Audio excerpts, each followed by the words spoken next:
Huaba, a mysterious hospital. In a heavily guarded VIP ward, an elderly man in his 70s covered with various tubes lay on the sickbed dictating something in a feeble voice. Surrounding him, more than a dozen middle-aged men in uniforms were constantly recording notes. In the entire ward, only the old man's hoarse, feeble voice and the rustling of pen on paper were heard. After a long while, the old man finally finished his narration, lying in bed, gasping for breath, a dim light in his eyes, as if it might extinguish at any moment. At this moment, a high-ranking figure often seen on television walked up to the old man and said with a mournful expression, "Elder Joe, the comrades have remembered the follow-up plans for the project you led. The organization asked me to inquire if you have any unfulfilled wishes." A light seemed to appear in the old man's turbid eyes. With the last of his strength, he said, "After I die, bury my ashes in Yunshan County Babaliang Brigade. Buried with my wife and child. Yue, Bauer, am coming to you." As he said this, his voice grew weaker, and finally he slowly closed his eyes. At that moment, the vital signs monitor emitted a beeping alarm, the undulation of the curves on the screen growing smaller and smaller until it became a flat line. In the ward, everyone bowed their heads in silent mourning, their hearts immensely heavy. "Comrades, I now announce a sorrowful message. Zhou Yang, academician of the Huaguo Academy of Sciences, expert in electromagnetics, astronomer, and pharmaceutical chemist, has passed away at the age of 70. Elder Zhou gave his all for 46 years, devoted his entire life to the nation until his last breath, achieving the nation's pride and being a scholar without parallel." Hiss. Enduring a sharp pain in his forehead amidst the heart-wrenching cries of a child, Zhou Yang slowly opened his eyes. What met his eyes was a row of period-typical roof beams, the kind without a ceiling, with exposed beams blackened by smoke and large and small cobwebs clearly visible. "Isn't this the mud brick house I lived in over 40 years ago when I was sent to the countryside?" The familiar surroundings instantly awakened the painful memories Zhou Yang had sealed for decades. Before Zhou Yang could think further, a sudden loud shout from outside the main room interrupted his thoughts. "How can you be so foolish? He doesn't want you anymore, and you're still thinking of him. Xiaowei, I just can't understand it. What kind of love potion did that Zhou feed you? He says divorce, and you just agree. You're a woman with a nursing baby who will marry you after divorce. Even if you don't consider yourself, think of Bauer." At this point, another voice came from outside, one that made Zhou Yang's heart tremble. "Brother, I understand everything you say, but this opportunity to return to the city, he has waited for 5 years. If I don't let him go, he will hate me for a lifetime." Sob sob. "He dares. Has that Zhou forgotten who kept him fed all these years? If that bastard dares to abandon you, we'll chop him up. Right, if he dares to wrong you, I." Hearing the familiar voices, Zhou Yang struggled to get up from the Kong, and swaying pushed open the closed wooden door. In the main room, there was one woman, 4 men, plus a child. The woman was squatting on the ground, holding the child, her shoulders heaving, continuous suppressed sobbing coming from her. The child was hiding in the woman's arms, crying and calling bad uncles. The men were either standing or squatting, all frowning silently. The atmosphere was heavy and oppressive. Bang! The sudden door opening startled everyone in the room. At that moment, all eyes were fixed on Zhou Yang. Leaning against the doorframe, Zhou Yang's eyes were fixed tightly on the woman. It was her, Li Yue, the woman who had made him cry awake in his dreams countless times, and for whom he had felt guilt his entire life. Seeing Zhou Yang, Li Yue hurriedly got up from the ground, put Bauer down from her arms, walked quickly over, and asked with concern, "You're awake?" Looking at Li Yue's swollen red eyes, recalling decades of heart-piercing guilt and longing, Zhou Yang could no longer hold back. He pulled the woman into his arms and held her tightly. Whether this was a dream or not, he would embrace this woman at all costs. He wanted to tell her about his inner guilt and pain, and also his longing for her. But at this moment, he seemed to have lost his voice, unable to say anything, only crying profusely while holding the woman. Li Yue was also startled by Zhou Yang's reaction. She knew he couldn't stand the poor life in the countryside and wanted to return to the city. Now the opportunity was right before him, and she and the child had become the biggest obstacles on his path back to the city. Watching her beloved man wail heartbreakingly, feeling the immense pain in his heart, Li Yue's heart ached as if being twisted. She loved him to the marrow of her bones, and couldn't bear him suffering the slightest grievance. She knew that Zhou Yang's heart was no longer here.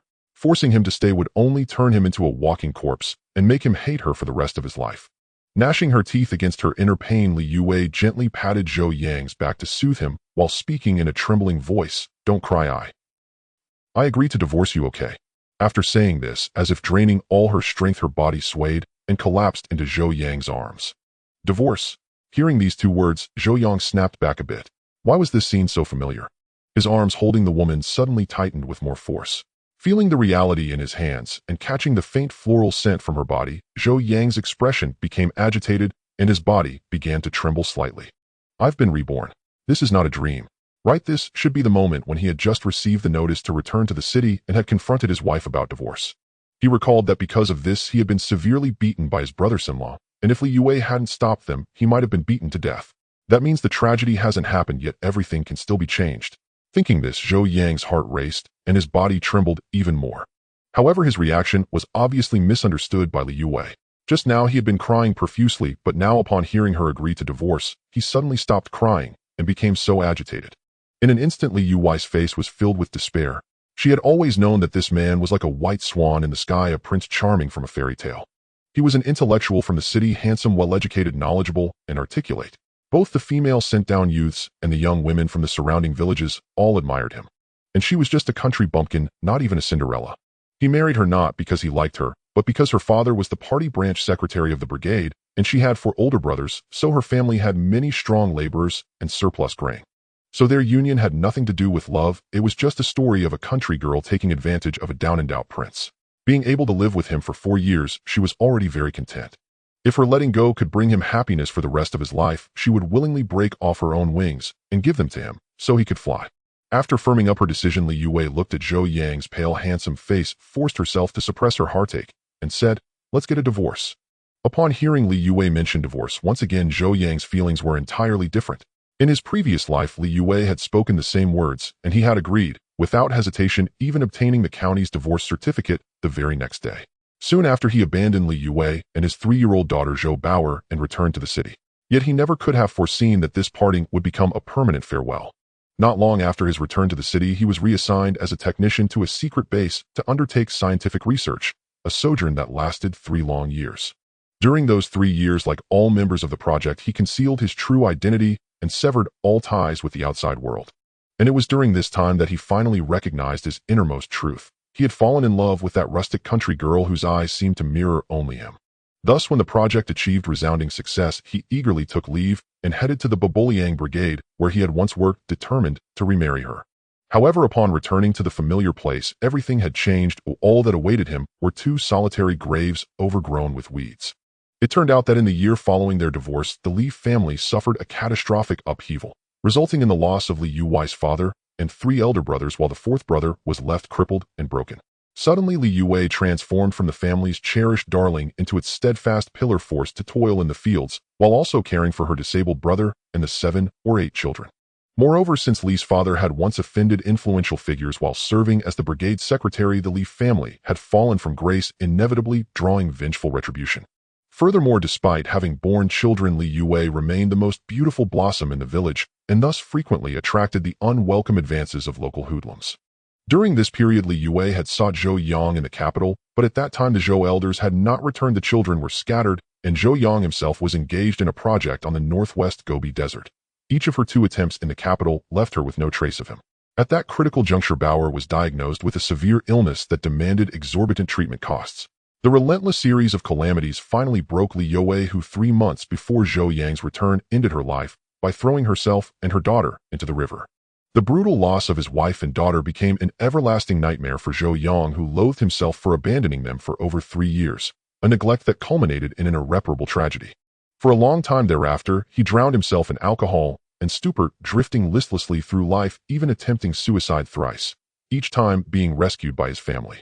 It was not until 3 years after Li Yue's death that Zhou Yang's former superior personally visited his home to summon him back to the base to lead a scientific project, and under the call of national duty, he eventually emerged from the pain of losing his wife and daughter. Yet in the ensuing over 40 years of his life, Zhou Yang never again embraced a woman, devoting all his energy to scientific research and eventually rising to become an unparalleled patriot scholar spanning multiple fields. Nonetheless, regardless of his towering accomplishments, Zhou Yang's inner world remained closed off and tormented. He could never forget the woman who adored him with every fiber of her being, nor the exquisitely cherished little girl. No divorce. Tomorrow I'll take you to the county. What did you say? Li Yue, believing she had misheard, stood momentarily stunned, her lips slightly parted in disbelief as she gazed at Zhou Yang. Zhou Yang paused to temper his excitement, then enunciated deliberately, "No divorce, I shall not return to this city." Ah. Meanwhile, the elder brothers-in-law, their eyes wide with astonishment, stared at Zhou Yang, their clenched fists gradually relaxing. They could scarcely believe that their brother-in-law would utter such words. especially considering his obsessive longing to return to the city now, within arm's reach. How could he possibly abandon that aspiration? Could it be that he was frightened by a beating? Evidently Li Yue had thought the same. Exhaling deeply, she said, I know you long to return to the city, but the one who keeps you can never hold your heart. Rest assured, I will not let the brothers beat you. Seeing such an understanding, gentle, and kind-hearted woman, Zhou Yang could only silently curse himself for being such a scoundrel, forsaking her for the mere chance to return to the city. How foolish he had been in his past life. At that moment, Bauer ran up to them, tugging at Zhou Yang's trouser leg, and plaintively saying in a childish voice, Daddy, don't go. Don't abandon Bauer. Hearing his daughter's tender plea, Zhou Yang's heart was pierced once more as, summoning his strength despite his discomfort, he laboriously lifted Bauer in his arms. First he pressed a gentle kiss upon her tender little face, then declared resolutely, Daddy is not leaving, not at all. In response, Bauer joyfully exclaimed, Mama, Mama, Daddy isn't leaving. If you were to go, then stop trying to coax Bauer, for it would only deepen her sorrow. Li Yue assumed that Zhou Yang's words were merely intended to soothe their daughter, not a true desire to remain. Zhou Yang knew that no wife would ever believe his words now, for returning to the city had been his most steadfast pursuit over the years, something not so easily abandoned after a single beatdown. Determined to convince his wife that he truly did not intend to return to the city, he knew he had to act decisively. With that, Zhou Yang handed Bauer over to Li Yue and turned to walk into the inner room. He then opened a brown leather suitcase atop an ornate redwood cabinet, retrieving from it an envelope wrapped in multiple layers of waterproof cloth. Clutching the envelope, he returned to the main hall, and in full view of Li Yue and the elder brothers-in-law, extracted its contents, shredding them into fragments before their astonished eyes. You've lost your mind. Li Yue was the first to react, hastily stepping forward to intervene. For she knew that the envelope contained Zhou Yang's introduction letter and the transfer order for returning to the city, documents which, coupled with the brigade's certificate, would have enabled his smooth return. Now that Zhou Yang had shredded all those crucial documents, even if he wished to return to the city, the path was forever closed. Recalling his earlier words, Li Yue tremulously asked, You, is it true then that you really mean all you just said? That you will not return to the city? I will not, Zhou Yang declared with unyielding resolve. Wow. Upon receiving this unequivocal answer, Li Yue broke down, embracing her daughter tightly, as she cried out in despair. No one knew how she had borne these agonizing days, every thought of her beloved man, leaving for the metropolis only to soon wed another, cut her heart as though by a sharpened blade. Stepping forward, Zhou Yang embraced Li Yue and softly said, I am sorry for the hardship you have endured all these years. From now on, I will remain here in peace. Li Yue wiped away her tears and said, Just those words are enough. I cannot hold you back. Zhou Yang then pointed to the crumpled paper on the floor and smiling remarked, Too late. Let's piece them back together. Perhaps they can still be mended, she exclaimed, bending down to gather the scattered fragments. However, Zhou Yang halted her motion and with earnest resolve said, No need. For compared to returning to the city, I cherish you and our daughter too much. If the price of returning to the city is to forsake you and Bauer, then let me forego the city altogether. Before Li Yue could utter another word, Zhou Yang turned to the elder brothers-in-law and declared, Big brother, second brother, third brother, fourth brother, I know how much I have wronged Yue and the Li family these past years, and how deeply I have hurt her, but rest assured from now on I will cherish my life with Yue. Please give me a chance. Upon hearing Zhou Yang's words, the four imposing, rugged members of the Li family were utterly dumbfounded, their stern expressions dissolving into bewilderment. In the dead of night, all was settled. On the large Kong, Bauer had already fallen asleep, while Li Yue nestled in Zhou Yang's arms, gazing at him with a dazed look. What are you looking at? Why aren't you asleep yet? Looking at you. I can't sleep. What's there to see? We've been married for so many years, haven't you seen enough? Zhou Yang said with a smile. You're handsome. They'll never get tired of looking at you, Li Yue replied in a soft, sweet voice. Was he being flirted with? Zhou Yang knew that Li Yue loved him to the core. She was like a moth, knowing that getting close to him might mean being consumed by flames, yet she still rushed in without hesitation. But hearing her speak the most affectionate words in the gentlest tone, Zhou Yang realized he had underestimated the depth of this little woman's love for him. Zhou Yang gently kissed Li Yue's forehead and said, Since you can't get enough of me in this life and the next life, and the one after that, I'll still be your man for you to look at all you want. Li Yue's heart felt sweet. She had never heard such words before. It all felt unreal. By the way, why did you suddenly decide not to go back to the city? Is it because of my brothers? Zhou Yang shook his head and said, No, it's because I don't want to lose you. Seeing the confusion in Li Yue's eyes, Zhou Yang looked into her eyes and said, When second brother knocked me out, I had a dream. What dream? I dreamed that I divorced you, abandoned you and Bauer, and returned to the city. But when I realized I loved you and came back to find you and our child, you were gone. That feeling was unbearable. Li Yue didn't take Zhou Yang's words seriously at first. It was just a dream. But when she saw the sorrow, pain, and deep regret in his eyes, she knew he had truly changed. Though she didn't know what her man had experienced in the dream, she didn't want to see him in such pain. Li Yue immediately touched Zhou Yang's face and said, "Dreams are the opposite. Don't dwell on it." Zhou Yang gave a heavy but in his heart he knew it wasn't a dream. "If you're not going back to the city, should I ask my dad to buy you a job in town?" Li Yue knew that although her man had been sent to the countryside for over 5 years, he still wasn't used to farm work. Since he had decided to stay, she might as well find him a proper job. Even though buying a job now would cost a lot of money, if she begged her parents, they would still help. Zhou Yang was once again moved by this little woman in his arms. He knew how precious a formal job was in this era. Even a job as a postman in town, without connections or influence, would cost at least 600 or 700 yuan. Although the Li family was well off, such a large sum would require the whole family to work without spending for 2 years. This little wife spared no effort for him. Moved as he was, he couldn't accept this job. "No need. I can handle the job myself." "Why won't you take it? You're not still thinking of going back to the capital, are you?" Li Yue asked worriedly. Zhou Yang shook his head and said no. "The reason I don't want my father-in-law to buy a job is twofold. First, it's not cost-effective. Second, I don't want to give people something to gossip about." At that time, a regular worker in the city earned 25 or 6 yuan a month, some even as low as 18. Buying a job cost at least 600 or 700 yuan, meaning it would take 3 years of saving every penny just to break even. "Who dares to gossip? They'll have my brother beat them up." Li Yue bared her little fangs, acting fierce but cute. Zhou Yang smiled and said nothing. This silly girl thought too simply. Dealing with one gossiper was easy. Talk it out or throw a punch and it might be settled. But when 100 or more people gossip, fists can't solve the problem. And now more than 100 people were talking about him. Almost everyone in the commune knew he was living off his wife. Everyone said that the educated youth Zhou married the Li girl because the Li family was well off. With her, he didn't have to work in the fields for work points and could eat fine grains every meal. Zhou Yang didn't deny being a kept man. When he first married Li Yue, it was indeed to avoid hunger. Back then, he had traveled from the capital to remote Yunshan County with nothing but a few books. He had thought the county would provide their first year's rations, but instead, each educated youth was given only 30 jin of coarse grains, leaving them to fend for themselves. Those from well-off families could ask their parents for help, but the Zhou family could barely take care of themselves with no spare resources for Zhou Yang. So Zhou Yang had to tough it out. He remembered those days when he was so hungry he saw stars and could barely walk. When it got unbearable, he even caught field mice to eat. At that time, Li Yue had just graduated from high school. When she saw Zhou Yang, fair-skinned, tall, and handsome, she fell for him instantly and pursued him fiercely. Under Li Yue's sweet assault, Zhou Yang surrendered without even a token resistance.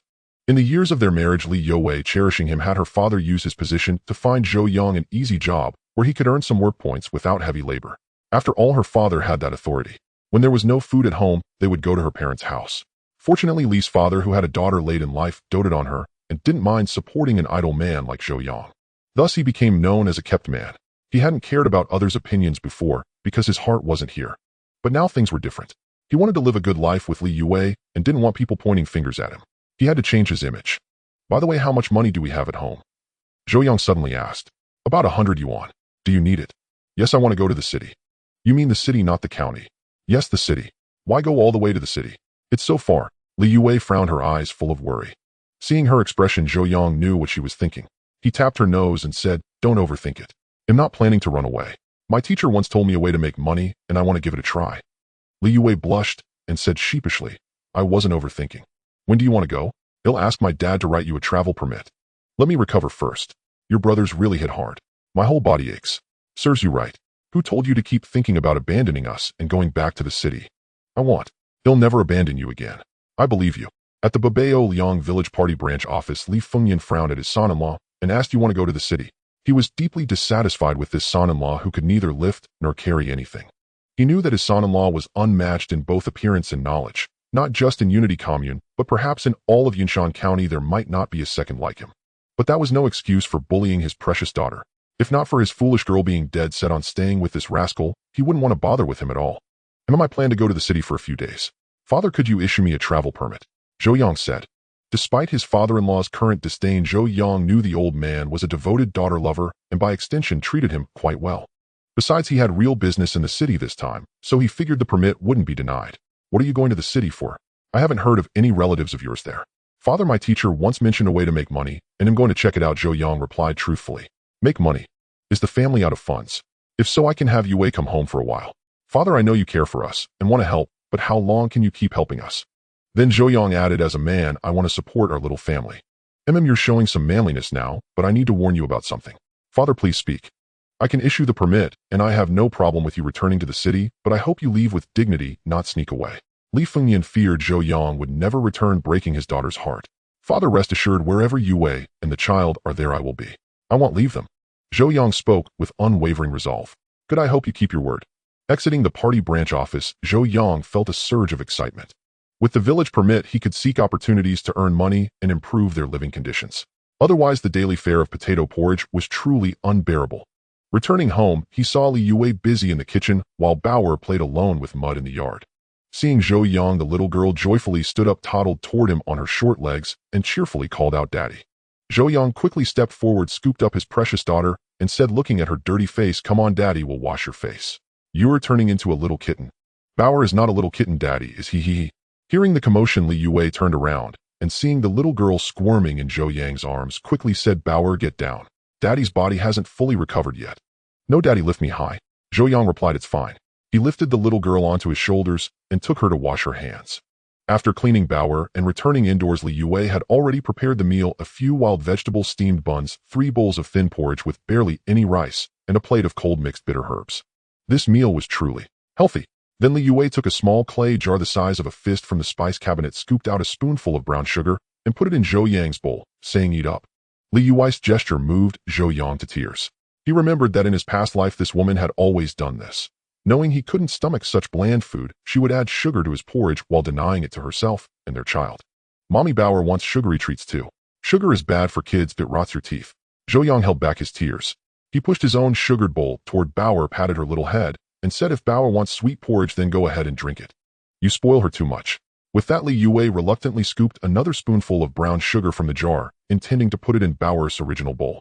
Knowing that in this era supplies were scarce and sugar was a luxury, Zhou Yang quickly said, Don't add any more, save it for Bauer.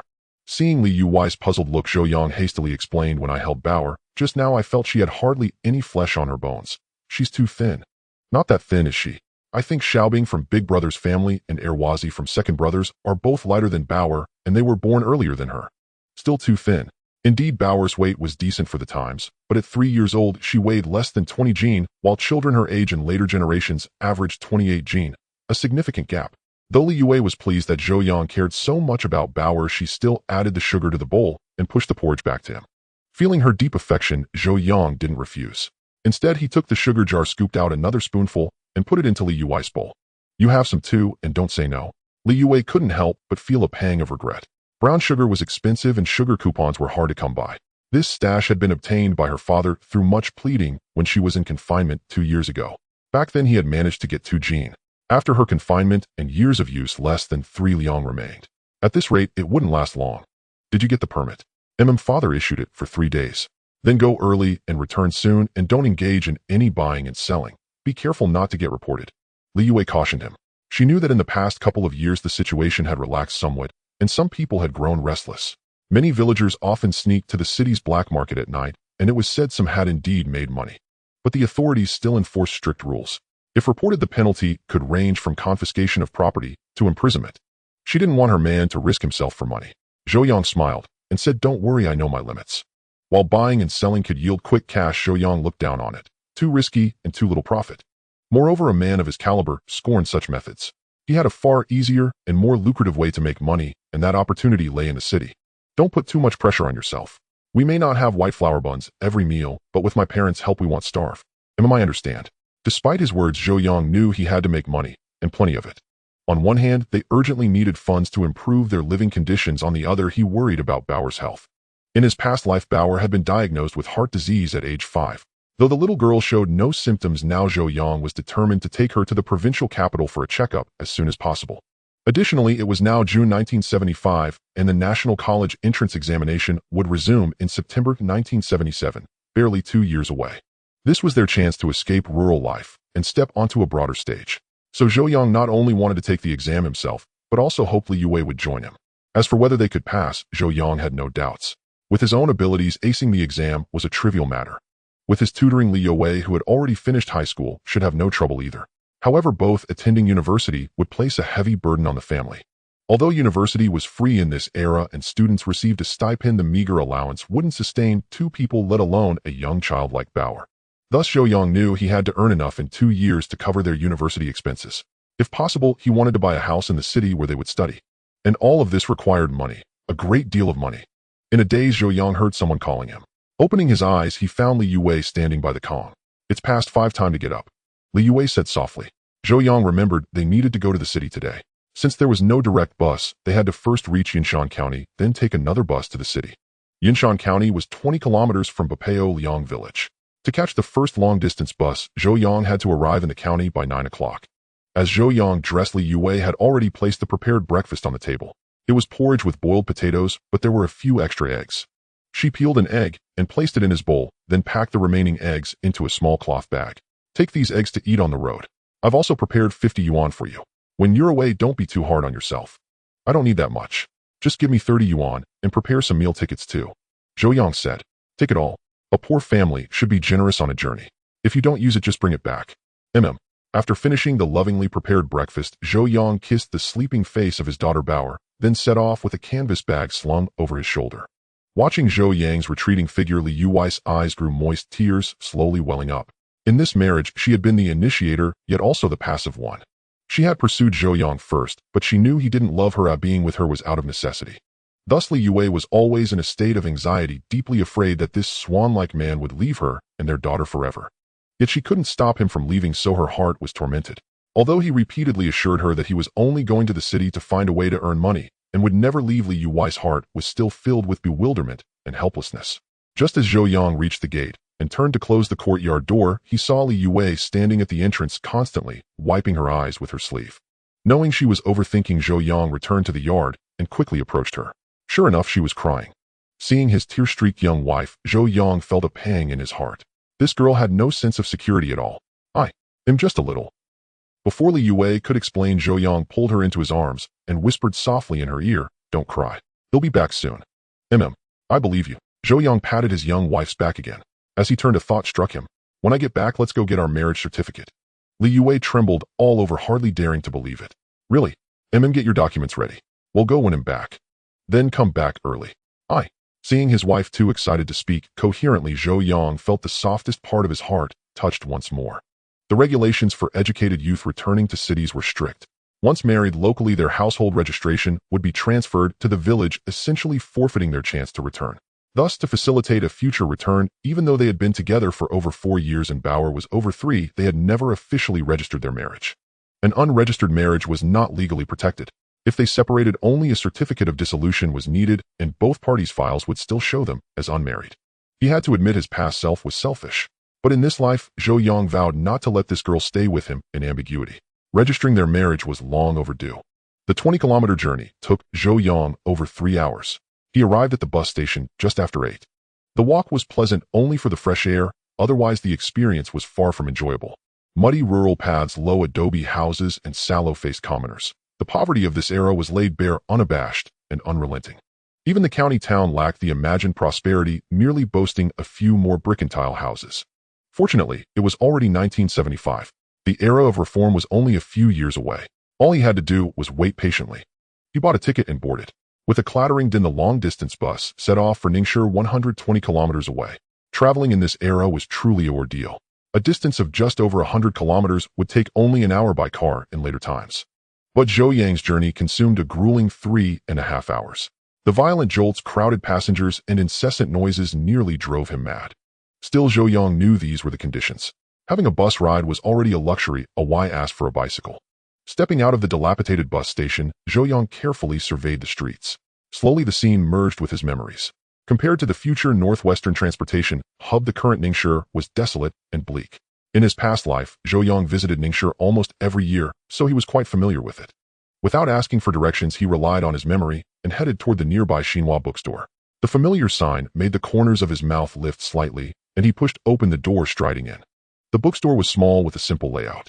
As he pushed the door, the scent of ink and paper unique to books filled his nostrils. For a moment, Zhou mood inexplicably lifted. This must be the common ailment of scholars. Books evoke a strange excitement, like the scent of bread to a starving man. The bookstore was empty except for a bald middle-aged man. Seeing Zhou Yang, the man put down his book and asked, "Comrade, are you here to buy books?" "No, I'd like to take on some translation work if possible." Indeed, the way Zhou Yang planned to earn money was through translation. In this era, China lagged far behind Western countries in technology and other fields. To learn advanced techniques and management methods, a vast amount of foreign materials and books had to be translated. Due to unspeakable reasons, a severe gap in the domestic intellectual class had emerged, leading to an acute shortage of translators. With limited translators and a huge backlog of works to be translated, the supply-demand imbalance severely hindered national economic development. Delays in translating foreign materials often stalled scientific research. The scarcity of translators forced the state to delegate less critical publications to local provinces and cities, tasking them with finding suitable people for paid translation. This eased the burden on central departments while also discovering translation talent in society. Xinhua bookstores frequented by intellectuals naturally became the platforms for assigning such tasks. Hearing Zhou Yang's words, the man's eyes lit up. He quickly asked, "Comrade, I'm Su Yongwang, the bookstore manager. Call me Old Su." "Hello, I'm Zhou Yang." "Comrade Zhou Yang, you know foreign languages?" "Yes, a little." "Which language do you know?" Zhou Yang wanted to say he was proficient in English, French, German, Russian, Japanese, and Korean, but he knew that standing out too much in this era could invite unwanted scrutiny from those with ulterior motives. After careful consideration, Zhou Yang uttered 2 words, "English." "English is excellent. Our country is most in need of English speakers. But if you want translation work, I'll need to test your proficiency." "No problem." Old Su then pulled 2 sheets of paper filled with English text from a drawer and handed them to Zhou Yang. "Take a look. How long will it take you to translate this article?" Zhou Yang took the paper and quickly recognized it as an excerpt from the classic English book, A Message to Garcia. 5 minutes. 5 minutes. Old Su was stunned. Though the excerpt was only 5 or 6 pages normally, it would take at least 2 or 3 hours to translate. Zhou Yang said nothing more, simply took out his pen and paper and began translating on the spot.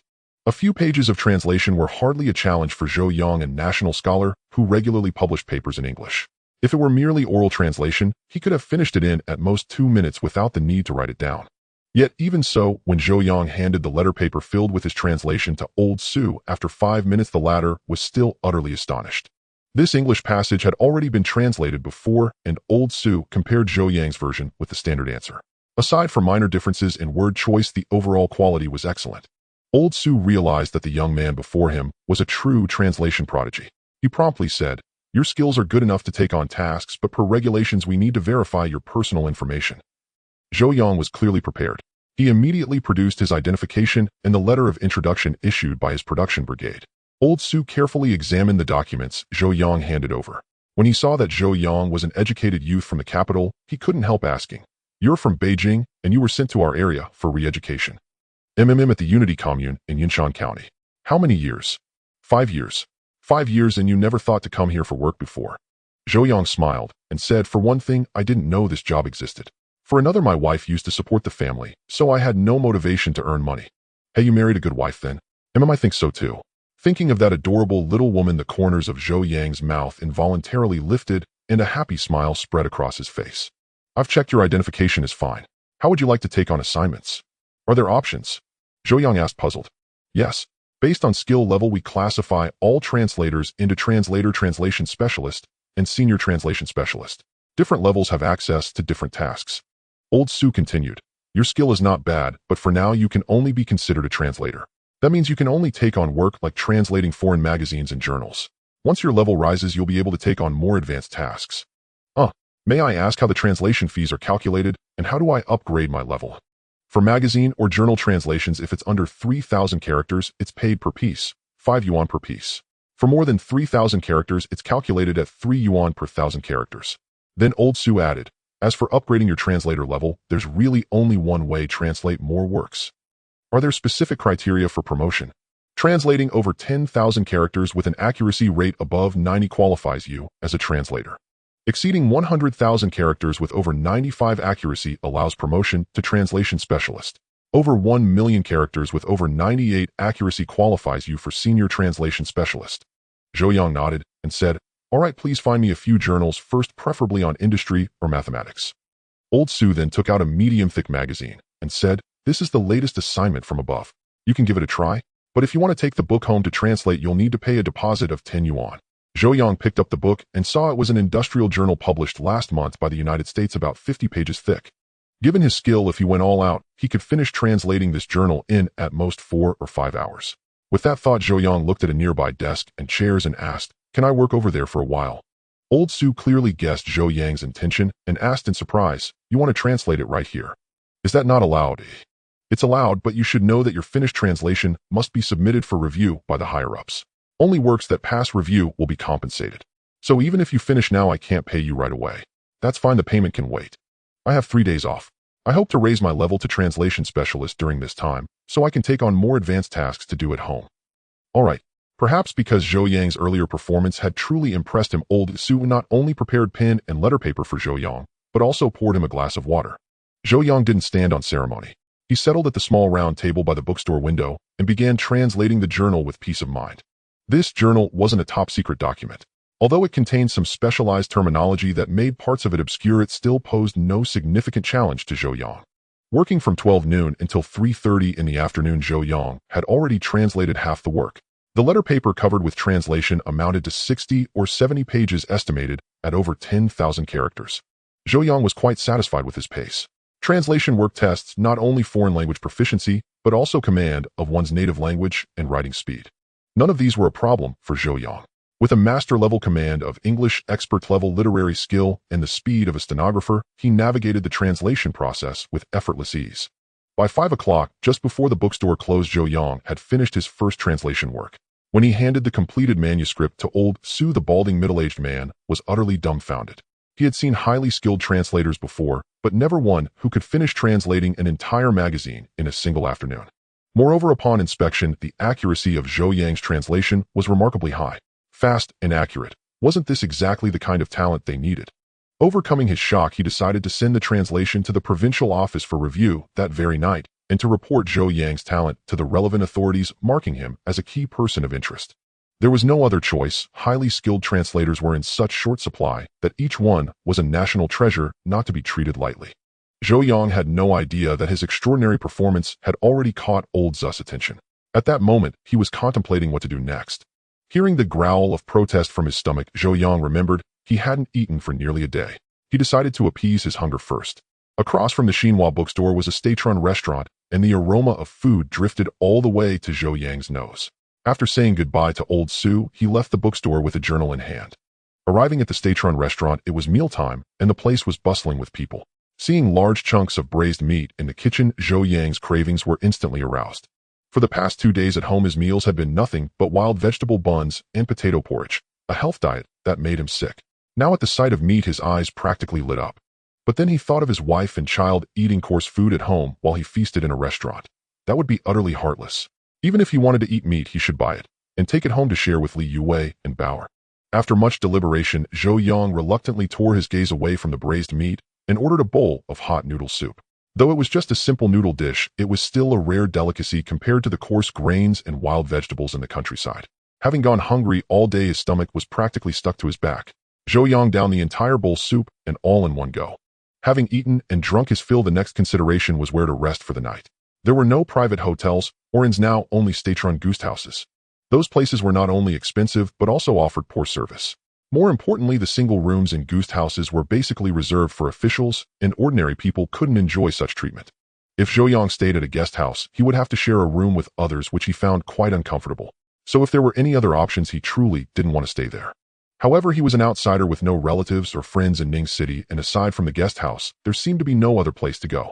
After much deliberation, Zhou Yang decided to spend the night at the guest house. But just as he stepped out of the state-run restaurant and headed toward the guest house, he suddenly heard someone calling his name. Looking up, he was surprised to find it was Old Su from the Xinhua bookstore. At that moment, Old Su stood at the bookstore entrance waving at him.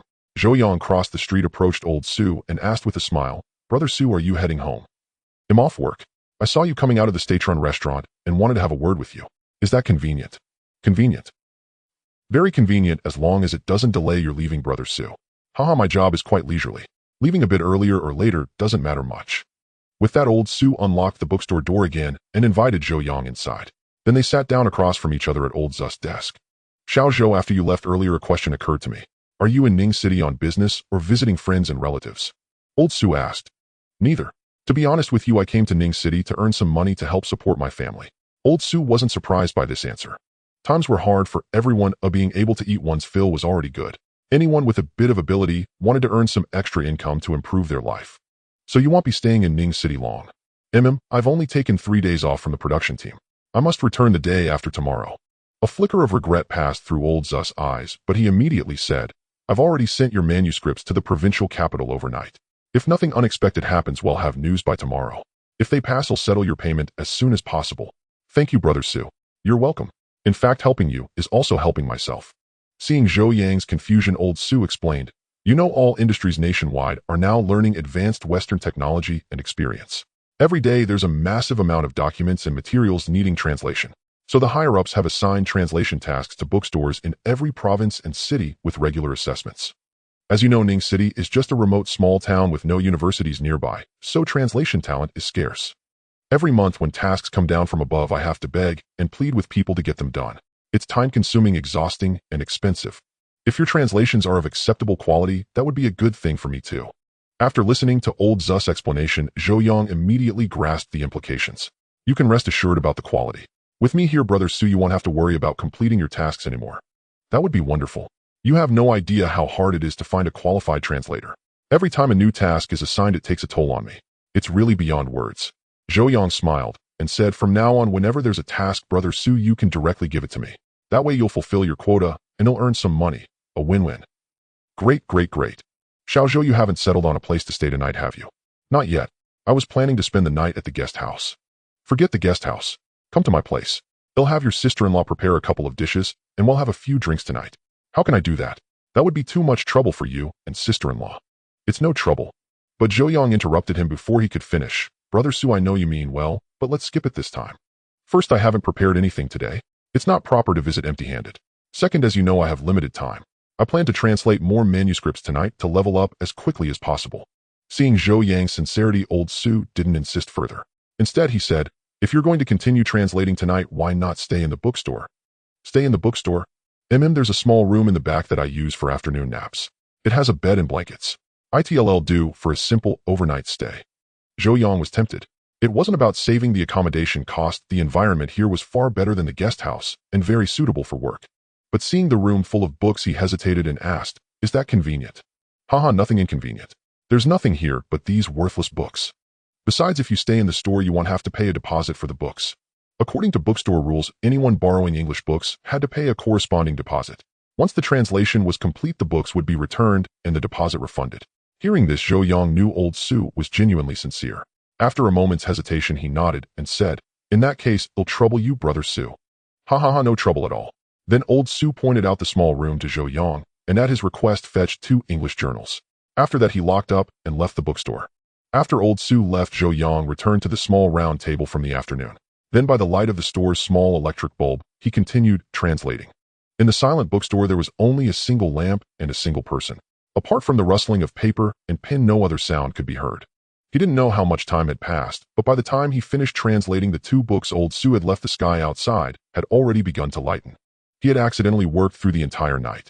Looking at the pale dawn sky, Zhou Yang couldn't help but smile. He had forgotten how long it had been since he had worked so hard. Though his body felt a bit tired, seeing the thick stack of manuscripts before him filled Zhou Yang's heart with immense satisfaction. From yesterday afternoon until today, he had translated 3 journals in total, comprising 21 short pieces and 2 long ones. According to the agreed payment rates, short pieces were 5 yuan each, totaling 105 yuan. The 2 long pieces amounted to about 9,000 words. At 3 yuan per 1,000 words, that came to 27 yuan. In other words, if all his manuscripts passed review, Zhou Yang would receive 132 yuan in payment. Although this sum was nothing to Zhou Yang, who had once enjoyed a special state allowance in his past life and was even somewhat trivial. For him at this moment, it was a windfall. Zhou Yang knew the price levels of the 1970s. A factory worker in the county earned less than 30 yuan a month, and many earned just over 10 yuan. 130 yuan was equivalent to nearly half a year's wages for an ordinary worker, indeed no small amount. Moreover, in Zhou Yang's household, even with the help of his father-in-law, the village party secretary, they had only saved about 100 yuan over 4 years of marriage. In other words, Zhou Yang had earned in a single day what had taken him 4 years to save. More importantly, with this experience, Zhou Yang knew he had cracked the code to wealth. In other words, Zhou Yang had earned in a single day what had taken him 4 years to save. More importantly, with this experience, Zhou Yang knew he had cracked the code to wealth. The next day when Old Su arrived for work, Zhou Yang was still asleep in the small single room. Old Su originally intended to go in and wake him, but upon seeing the thick stack of manuscripts on the desk, he was utterly astonished. Setting aside whether these manuscripts were qualified, the mere fact that so many words were written in a single night was enough to make one's scalp tingle. It was well known that an average person's writing speed was merely over 20 characters per minute, and even the exceptionally gifted could only manage 40 to 50 characters per minute, and that was without the need for deliberation. Translation was different from writing in one's native tongue. It required cross-referencing and was actually extremely time-consuming and labor-intensive. Having worked for so many years, Old Su had seen the best translators, and their daily output was at most 7,000 to 8,000 characters. That was the limit. But Zhou Yang was different. Yesterday, he had finished translating a 10,000-word journal in less than 4 hours. His efficiency at night was even more astonishing as he managed to translate 2 more journals. Old Su made a rough estimate from yesterday afternoon until now. Zhou Yang had written at least 20,000 characters. Although he didn't know when Zhou Yang had finally rested last night, even if he had worked until dawn, this speed was still beyond reach. But what Old Su didn't know was that in his past life, Zhou Yang had systematically studied English at a professional level, regularly published articles in English, and personally translated English books. Thus, his English proficiency was exceptionally high, even surpassing that of most native speakers. Translating these journals and magazines, which didn't involve extensive specialized terminology, was truly not very difficult. Realizing he had struck gold, Old Su did not disturb Zhou Yang's rest. Instead, he picked up the office phone and hastily dialed a number to the distant provincial capital. When Zhou Yang awoke, it was already past 11 in the morning. Stepping out of the small room, he saw Old Su attending to several young women who seemed to be purchasing books. Upon seeing Zhou Yang, Old Su immediately said, "Xiao Zhou, go wash your face first. We'll have lunch together in a bit." All right. By the time Zhou Yang emerged from the restroom, the young women had already left, leaving only Old Su alone in the bookstore. "Xiao Zhou, I have good news for you." "Brother Su, has there been news from the provincial capital?" Zhou Yang asked eagerly. "Yes, after review and evaluation by the experts in the provincial capital, all your manuscripts have been approved with an accuracy rate above 98. So you are now officially a translator." Hearing this wonderful news, Zhou Yang was overjoyed and said, "Thank you for your care, Brother Su. Haha, it's my duty. In the future, I'll need your support too. We're supporting each other for mutual benefit. Yes, I've already looked at the manuscripts you translated last night, and we'll send them to the province for review as soon as possible. Also, do you have any requests regarding the remuneration?" Old Su added, "Isn't there a standard?"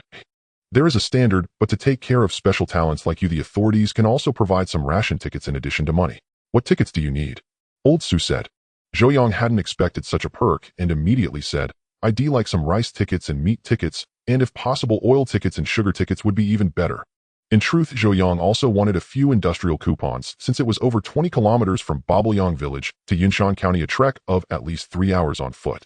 And in the days ahead, he would frequently need to travel to the county to mail manuscripts, so he had to get a bicycle.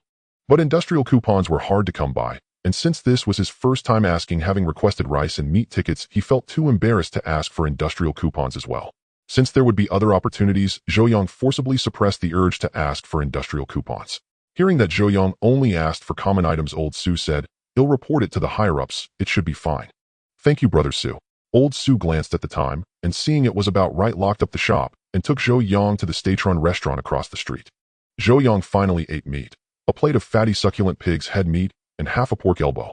Additionally, Old Su ordered a bottle of Maotai worth 4 yuan. Although Zhou Yang had experienced a later era of material abundance where waste was common, and he had long passed the age of being driven by gluttony, he shouldn't have had much desire for food. Yet whether due to the needs of his younger body, or because he had eaten too many coarse grains and wild vegetables since his rebirth, he found himself salivating over pig's head meat, which he would have dismissed in his past life.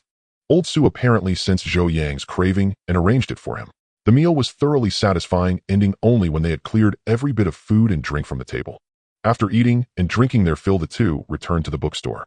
Old Su spent the afternoon organizing books on the shelves and receiving a new batch of books, while Zhou Yang continued translating journals in the store. Old Su had actually wanted to assign him some professional books, but since Zhou Yang was still just a junior translator and hadn't undergone a background check, he couldn't be entrusted with classified materials. Old Su had been upfront about this situation with Zhou Yang, who understood and didn't mind. He knew that this era had enemy agents, so the authorities naturally wouldn't entrust classified materials to someone of unknown background, no matter how skilled the person was. Therefore, while his manuscripts were being sent to the higher-ups, he himself had to undergo investigation. Only after passing the review would his abilities be truly valued and put to use.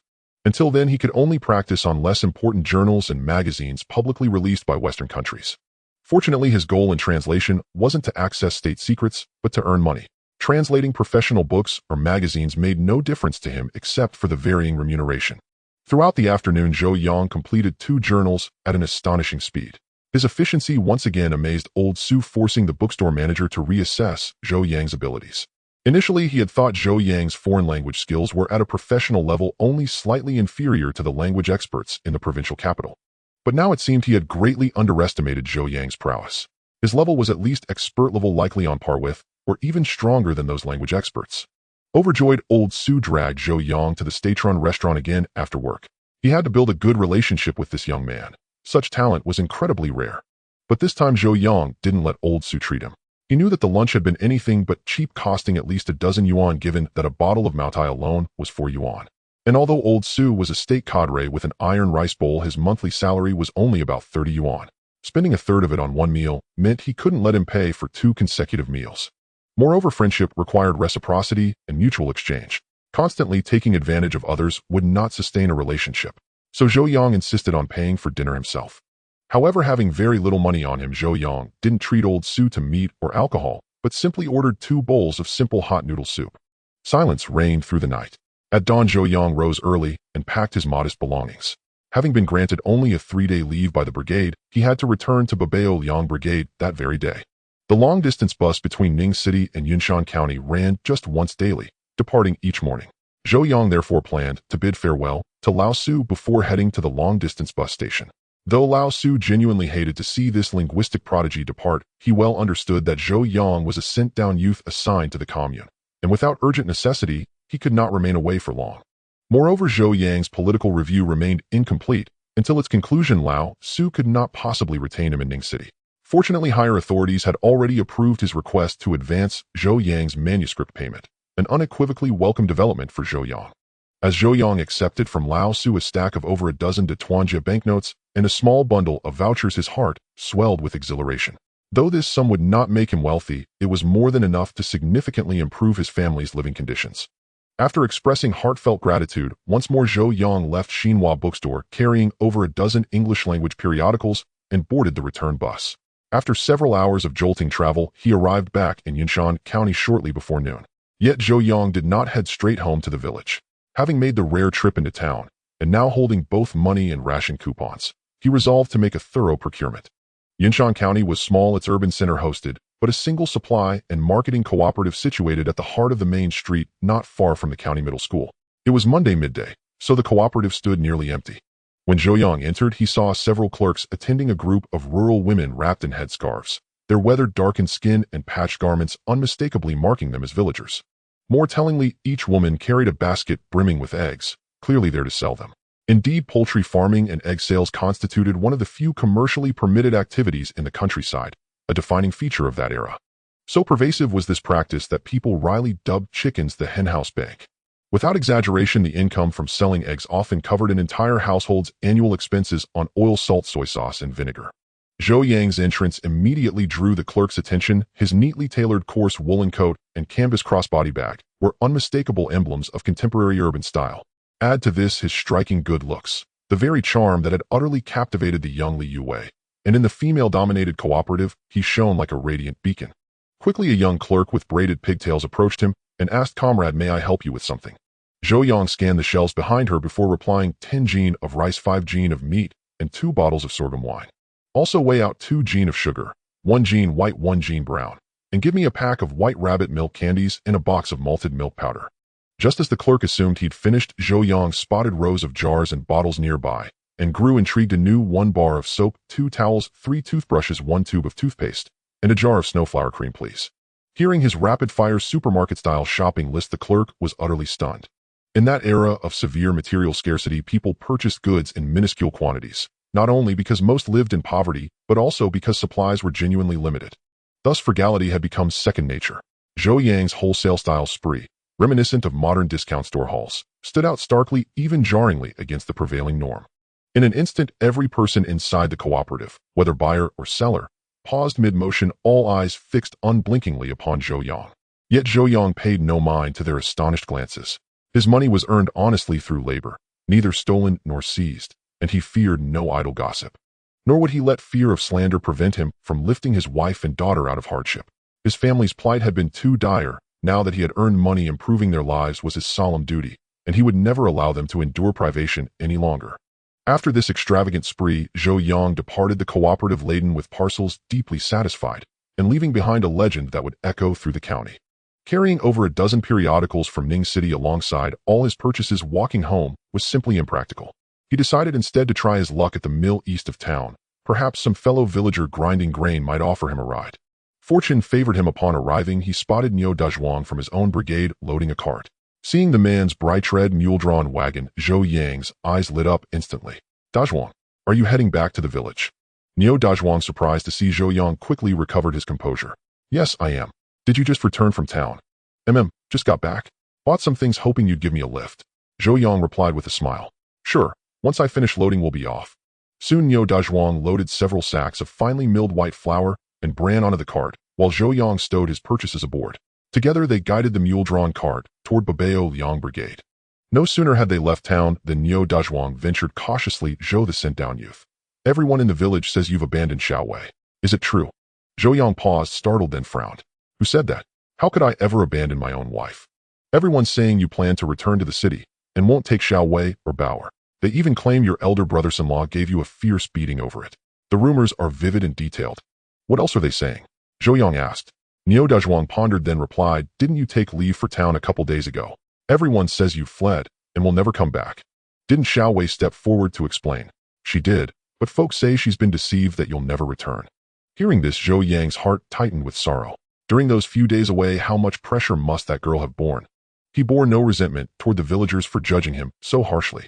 After all, returning to the city was an overwhelming temptation, one that had driven countless others to abandon spouse and child alike.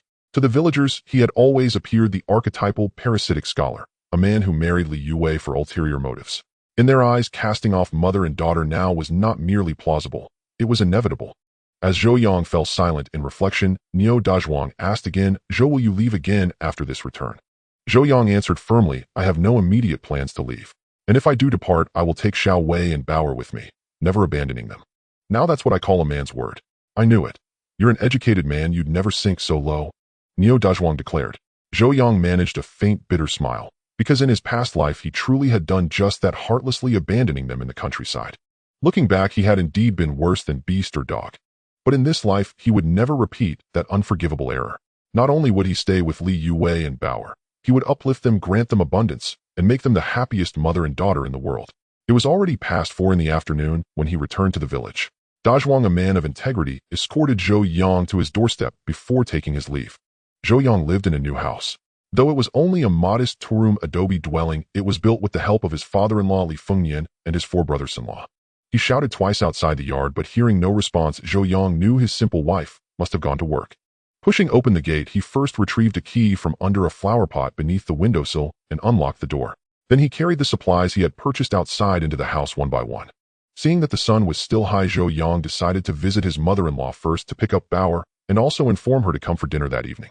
On his way back, Zhou Yang had already decided to prepare a hearty meal that night and invite his father-in-law, mother-in-law, and brothers-in-law to dine together. Zhou Yang was genuinely grateful to his in-laws. Although his father-in-law, mother-in-law, and brothers-in-law often expressed dissatisfaction with his inability to do heavy labor, their love for his wife extended to him, and they had provided immense support for their small family. First, his upright father-in-law, who had been honest his entire life, went against his principles to secure Zhou Yang a position as a workpoint recorder, allowing him to earn points without working in the fields.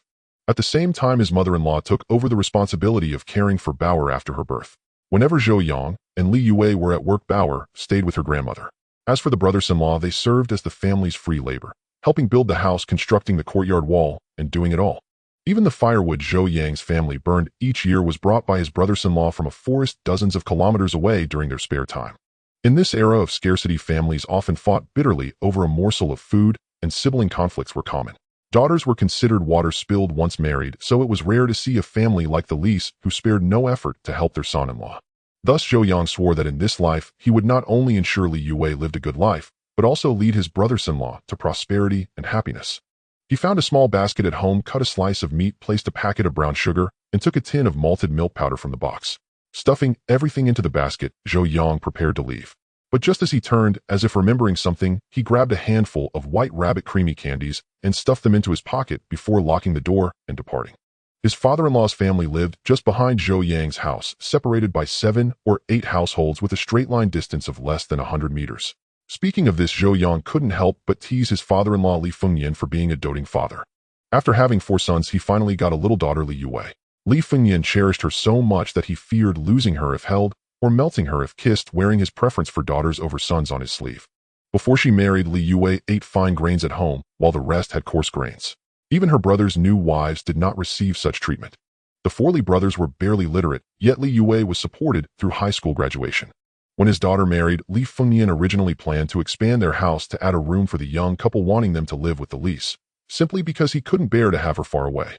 But Zhou Yang refused.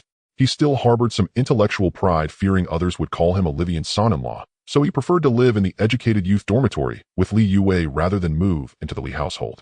Left with no choice, Li Fengyan led his 4 sons to build this small courtyard not far from the Li family compound.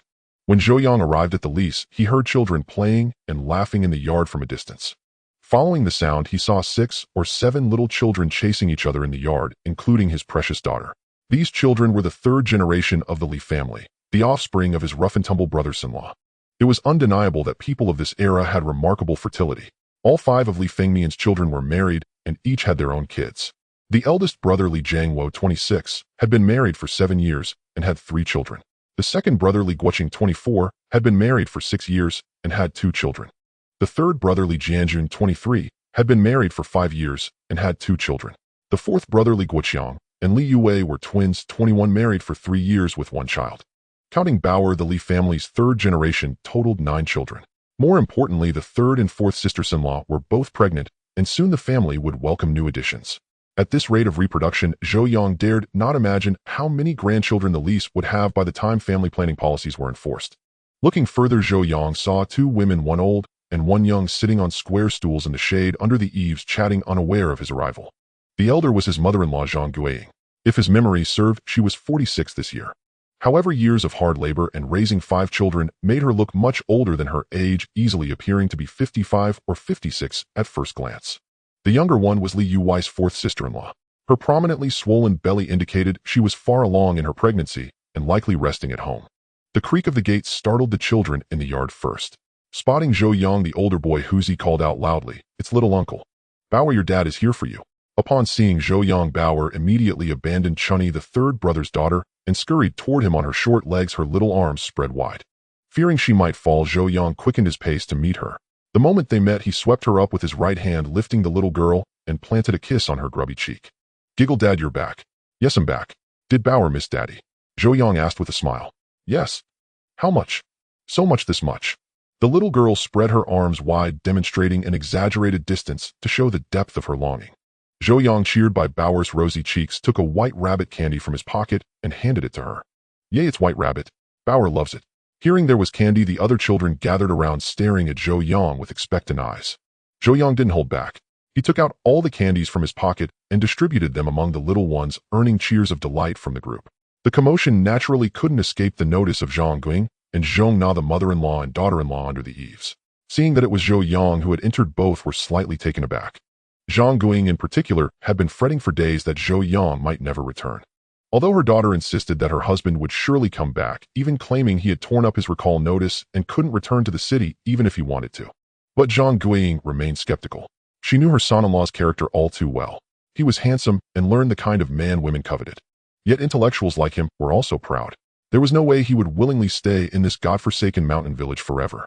At the slightest opportunity, he would leave. It wasn't that he was a bad person, she would do the same in his shoes. That was just reality, having nothing to do with human nature.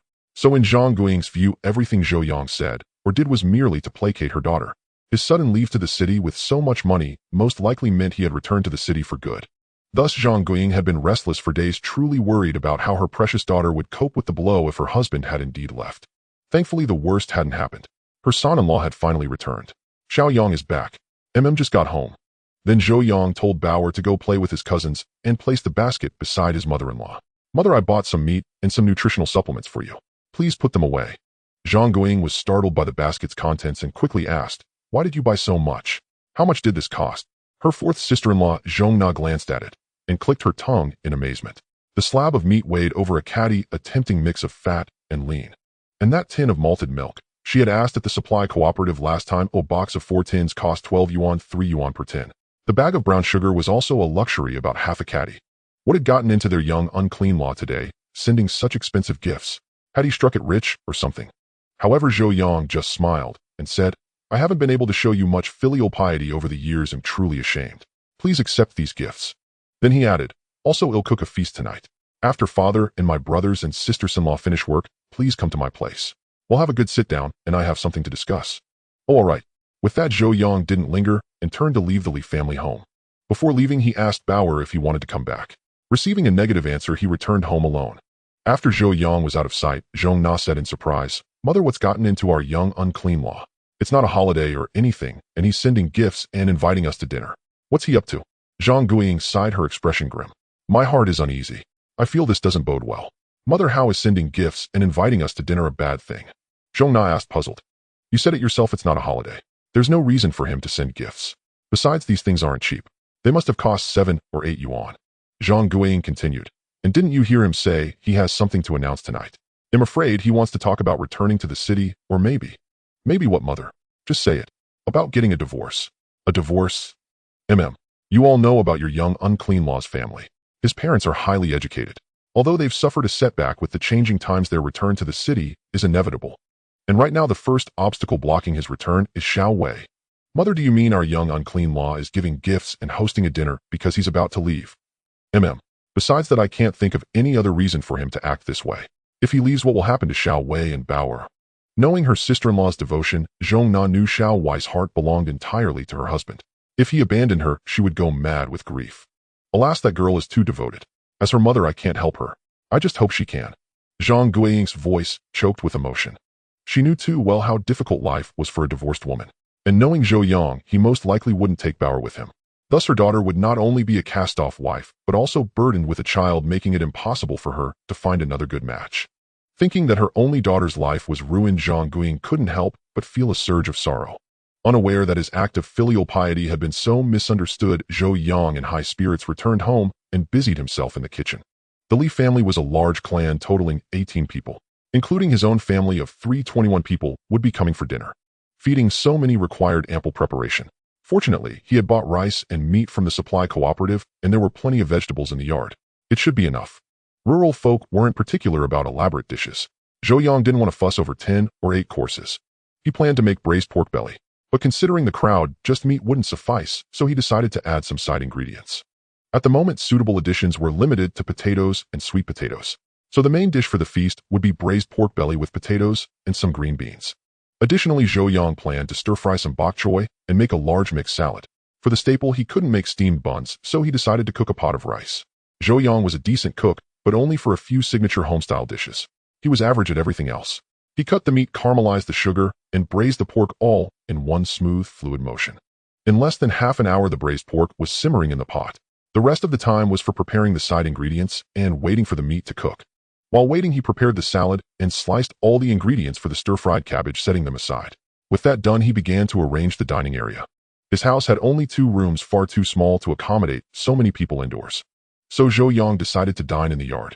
He moved the small Kong table outside, gathered some bricks, and used the kneading board to set up a makeshift tunderlong dining table. By 6:30 in the evening, the meal was nearly ready. Just then a sharp whistle sounded from outside the village. Zhou Yang knew the production team had finished work and his silly wife was coming home. While Zhou Yang was bustling with activity, the Li family was shrouded in gloom, the atmosphere heavy and tense. When the Li family, young and old, returned from the fields, they found Zhang Ging and Zhong Na had not prepared dinner, and both wore solemn expressions. Li Fengyan frowned and said, "Why haven't you cooked? What were you two doing all afternoon?" Zhang Guiying glanced nervously at her precious daughter. Behind, Li Fengyan opened her mouth, but momentarily couldn't find the words. Li Youwei, flustered by her mother's gaze, quickly said, "Mother, why are you looking at me like that?" "Yes, Mother, just say what you need to say. Why stare at little sister?" "Mother, please speak." Zhang Guiying, thinking it better to get the pain over with quickly and prepare the family mentally so they wouldn't be caught off guard by Zhou Yang, hesitated for a moment before finally speaking. "Bauer's father is back." Li Yuwei's face lit up with joy as she hastily said, "Really, Mother? How do you know he's back?" Zhang Guiying pointed to the malted milk and other items on the windowsill and said he brought all these. As soon as she finished, the eldest brother Li Jiangwo exclaimed in surprise, well, the sun must be rising from the west. That brother-in-law of mine actually knows to honor you two elders. Oh, malted milk and sugar and meat too. Brother-in-law is being quite generous, said the eldest sister-in-law Lin Aiji. These things must have cost over 10 yuan. Xiaowei, you didn't give him all your savings, did you? At these words, everyone's gaze fixed on Li Yuwei. Embarrassed by the family's attention, she lowered her head and said, not all of it. I only gave him 50 yuan. 50 yuan. The brothers and sisters-in-law of the Li family couldn't help but gasp. That was 50 yuan. They worked themselves to the bone all year, and a whole family only managed to split 50 or 60 yuan at the end of the year, and that was in a good year. If there were droughts or floods, forget about getting any money. Even filling their stomachs was uncertain. And yet this younger sister-in-law of theirs gave her husband 50 yuan just for a trip. It was truly disheartening to compare. Xiaowei, that was the money you saved from your wedding.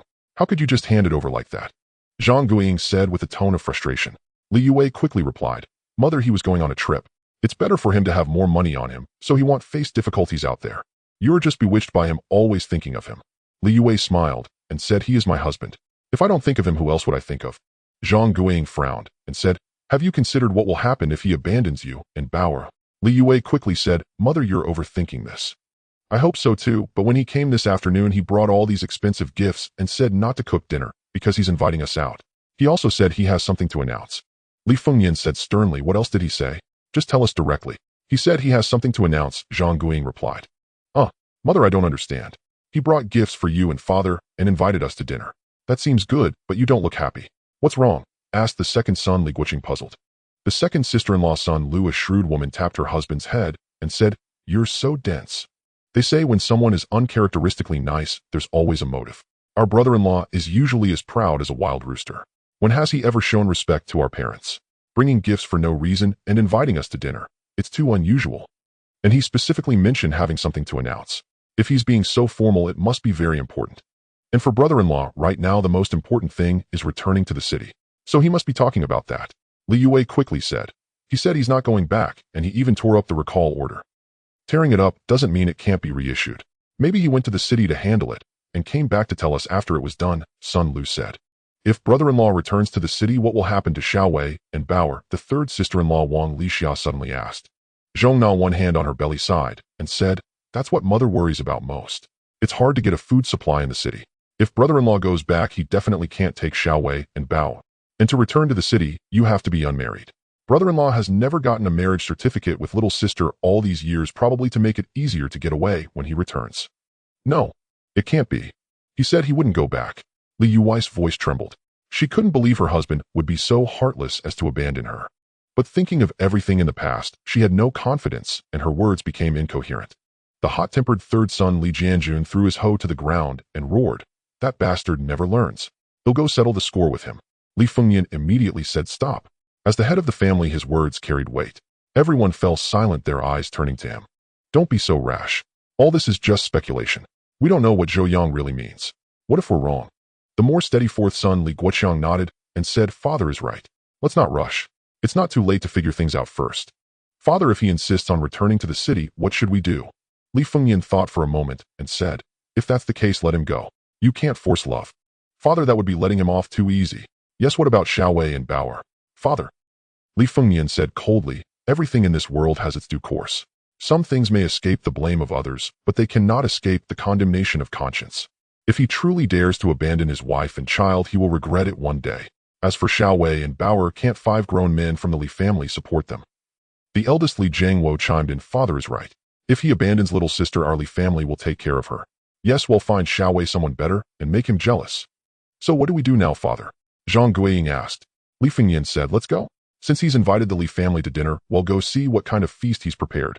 With that, Li Fengyan hung his hoe on the wall, brushed the dirt off his clothes, and strode out of the courtyard. At 7:30 in the evening, Zhou Yang, busy in the yard, heard the playful sounds of children. Looking up, he saw that it was indeed his parents-in-law and their whole family arriving. The children ran ahead while the adults followed behind, each carrying bowls and chopsticks. There was no helping it. This era was exceedingly impoverished, and every household had limited daily necessities, including plates, bowls, and dishes. Thus, whenever a family held a joyous or mournful event, guests often had to bring their own utensils. In Zhou Yang's household, for instance, the three of them had only 4 bowls, 2 plates, and 2 enamel basins. With over a dozen members of the Li family coming to dine, he simply couldn't provide that many bowls and chopsticks. Clearly, Li Fengyan and the others had anticipated this, so they brought their own utensils when they came. Yet as the crowd entered the yard, Zhou Yang noticed that their expressions seemed off, as though they were concealing some emotion. Even Li Yue had red-rimmed eyes as if she had just been crying. Though somewhat puzzled, Zhou Yang didn't dwell on it, and instead went out to greet them. "Father, mother, you've arrived. Please have a seat." Li Fengyan nodded slightly, and following Zhou Yang's gesture sat down beside the makeshift simple dining table. The others didn't stand on ceremony either, and all took their seats in turn. Though Li Yui's heart was uneasy since this was her home, she began bustling about as soon as she entered. Seeing everyone assembled, Zhou Yang promptly brought the enamel basin of steamed rice to the table. In those days there were no electric rice cookers, and even if there were, ordinary folk couldn't afford them, so rice was mostly cooked by steaming. In the south, wooden steamers were commonly used, but in the north, rice was typically washed, placed in an iron basin with water, and then steamed over a fire. The moment the steamed rice was set on the table, everyone, including Li Fengyan, couldn't help but swallow their saliva. In this era, rice was an absolute luxury, a fine grain, and since it wasn't grown locally, one had to buy it at the supply and marketing cooperative. A jean of rice cost 20 cents, a full 5 cents more than flour. Usually only families with a woman in confinement would buy some to cook porridge. Steaming rice in a large basin like this was truly rare. However, the dishes that followed left them even more astonished. After a common mixed cold vegetable salad, a large basin of braised pork with potatoes and beans was brought to the table. The braised pork belly, cooked to a tender ruddy perfection, paired with oil-soaked potato chunks, was fragrant enough to make one devour 2 bowls of rice just by smelling it. Both adults and children stared fixedly at the meat basin, unable to tear their eyes away. Zhou Yang quickly stir-fried the last dish of cabbage with chili, then fetched 2 bottles of sorghum liquor from inside, and sat down at the table. Seeing everyone looking at him, Zhou Yang felt a bit awkward, and promptly said, "Father, mother, and all my elder brothers and sisters-in-law, don't just sit there. Help yourselves." Li Fengyan cleared his throat, and said, "There's no hurry to eat. Didn't you have something to say? Let's finish that first, then we'll eat." Zhou Yang thought for a moment, and replied, "All right." Then he took Li Yui's hand, and looking solemnly at his parents-in-law said, "Father, mother, I plan to go with Xiaowei tomorrow to get our marriage certificate." At Zhou Yang's words, everyone was stunned. They had been waiting for him to utter some final heartless remark, never expecting it to be about getting the marriage certificate. For a moment, all were speechless. Li Fengyan asked cautiously, "The thing you wanted to announce is getting the certificate?" Xiaowei and I have been together for 4 years, and Bauer is already 3. It's time to make it official," Zhou Yang said. Li Fengyan laughed heartily and declared, "I wholeheartedly support your getting the certificate. Tomorrow, I'll give you the day off. Go to the commune early and get it done so we can stop worrying." At this, eldest brother-in-law Li Jiangguo let out a long breath and said, "You scared the life out of me. If you're just getting the certificate, why make it so formal? I thought you were planning to divorce Xiaowei." Zhou Yang suddenly understood why their expressions had been so grave earlier. They had misunderstood. Thinking this, he smiled and said, "How could there be a divorce? In this life, I only have widowhood, not divorce." Then Zhou Yang continued, "The reason I made it so formal is that I believe getting the marriage certificate is a major milestone for both Xiaowei and me, and it deserves to be treated with due solemnity." "Yes, it's good to be formal," Li Fengyan said approvingly. Zhang Guiying still felt a bit uneasy and asked again, "Apart from the certificate matter, there's nothing else, is there?"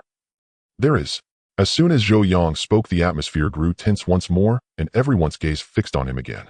"Everyone, don't be nervous. It's good news," Zhou Yang quickly said. "What good news?" Zhou Yang promptly replied, "A couple of days ago, I made a trip to the city and found a part-time job there. My work focus might shift to that side from now on." "What kind of part-time job? Does it pay well?" second brother-in-law Li Guiqing asked. Translation: translating foreign documents for the country.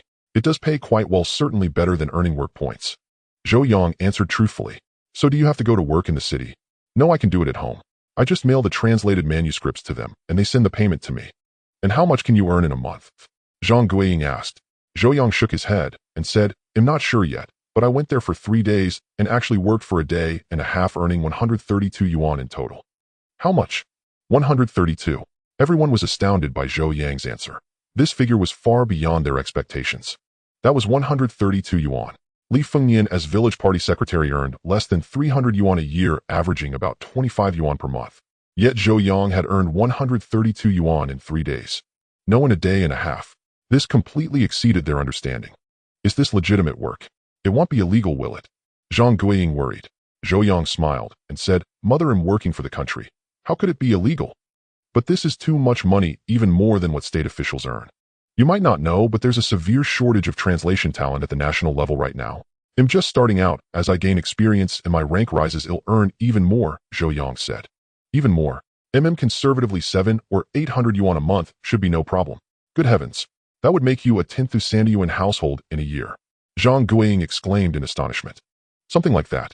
10,000 yuan a year might sound like a lot, but given the remuneration offered and Zhou Yang's translation speed, this small goal should be easily achievable. At this point, Li Fengyan looked at Zhou Yang and asked, "So you mean to stay in the village and not leave?" Compared to how much Zhou Yang could earn, Li Fengyan cared more about whether he could stay by his daughter's side. That was more important than his earning potential. Zhou Yang nodded and said, "I don't plan to leave for now. If an opportunity arises later, I'll take Xiao Wei and Bauer with me. If I can't take them, I'll never leave alone. I hope you remember what you've said today. After a hearty meal and ample wine, it was already past 9 in the evening when the father-in-law and his family departed. Fortunately, the mother-in-law and the sisters-in-law were practical folk. They cleaned up the pots and pans before leaving, saving Zhou Yang a great deal of trouble. After coaxing Bauer to sleep, only Zhou Yang and Li Yue remained in the room. Under the dim kerosene lamp, they huddled closely together, the atmosphere tinged with a hint of awkwardness, but even more so with sweetness. You. They spoke in unison as if by telepathy, then both paused. They exchanged a smile, and Zhou Yang chuckled. "You go first. Are you really sure you want to get the marriage certificate with me?" Li Yue mustered her courage to ask. "Yes, we must get that certificate. Once we do, we'll be truly legitimate husband and wife. Otherwise, we'd be living together illegally," Zhou Yang said. "You're talking nonsense. These days, plenty of people live together without a certificate. Are they all breaking the law? From a legal standpoint, they actually are breaking the law. We're law-abiding citizens. We must be certified to be on duty. Have you considered that once we get the certificate, you'll have no chance to return to the city?" Li Yue said. "I've been pondering this too these past few days. If I could take you and Bauer back to the city with me, I'd choose to return without hesitation.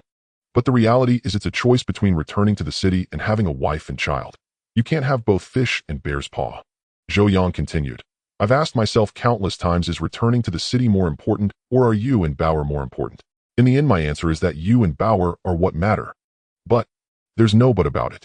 If returning to the city means abandoning my wife and daughter, I'd rather stay by your side forever. You're sacrificing too much for yourself."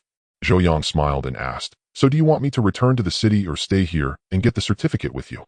"Get the certificate," Li Yue said without hesitation. After speaking, her face flushed crimson, and she quickly explained, "Sometimes when I see you in pain, I think I should just let you go. But whenever I think of you leaving me and Bauer going back to the city to marry another woman, my heart feels as if it's being cut with a knife. Forgive me for being a selfish woman, but I truly cannot bear to lose you." As she spoke, tears welled up in Li Yue's eyes, crystal clear droplets streaming down her smooth cheeks. Zhou Yang gently wiped away her tears and said softly, "Don't cry. This isn't selfishness, it's just that you love me too much, love our family too much." Then Zhou Yang added, "Little one, thank you." "Huh? Thank me for what?" Li Yue asked curiously. "Thank you for giving me a home, for giving me such a clever and adorable daughter. And thank you for all you've sacrificed for this family." Then Zhou Yang continued, 5 years ago, I came to Babao Liang Brigade filled with resentment and despair over life. As a self-proclaimed scholar, I was utterly useless here. Couldn't lift a hand, couldn't carry a load, couldn't even tell crops from weeds. Back then, the hardships of life, the loneliness inside, and the confusion about the future completely crushed me. Many times I thought about ending it all. But just then you appeared. You didn't despise me in my wretched state. You chose me and married me. Over the past 5 years at home, you've washed clothes, cooked, and taken care of our child. Outside, you've worked to earn work points to support the family. I've been like a child who never grows up, not only unable to help, but often losing my temper with you, and even constantly dreaming of returning to the city. Now I've finally seen my own heart. Having you and Bauer is the greatest happiness of my life. I will love you both forever. Thank you, my wife." Zhou Yang's heartfelt confession completely broke Li Yue's defenses. She hugged him tightly and said with a tearful voice, "I love you too." The atmosphere in the room grew increasingly romantic. Zhou Yang could no longer restrain himself. He lifted his delicate wife onto the Kong. And then there was nothing more. Just as Zhou Yang was about to engage in a round of love's applause with Li Yue, a soft, sticky voice came from the room. "Mommy, Daddy, what are you doing?" Crack. Zhou Yang and Li Yue felt as if struck by a thunderbolt. Their fervent, passionate movements came to an abrupt halt. They scrambled off the Kong and quickly straightened their clothes. Little Bauer sat on the Kong, still groggy with sleep, yawning, while rubbing her eyes, looking utterly adorable and endearing. Clearly, their crying, laughing, and somewhat frantic movements had woken the little girl who had just fallen asleep. Li Yue glanced at Zhou Yang's wry smile, offered an apologetic grin, then stepped forward to gather the little girl into her arms, gently patting her back, while softly humming a lullaby. Feeling the warmth of her mother's embrace and breathing in the familiar scent, Bauer quickly drifted back to sleep. But with this little interruption, neither Zhou Yang nor Li Yue had any mood left for love's applause. Once Bauer was sound asleep again, they lay in the bedding and began planning their future life. Can this translation job of yours last long?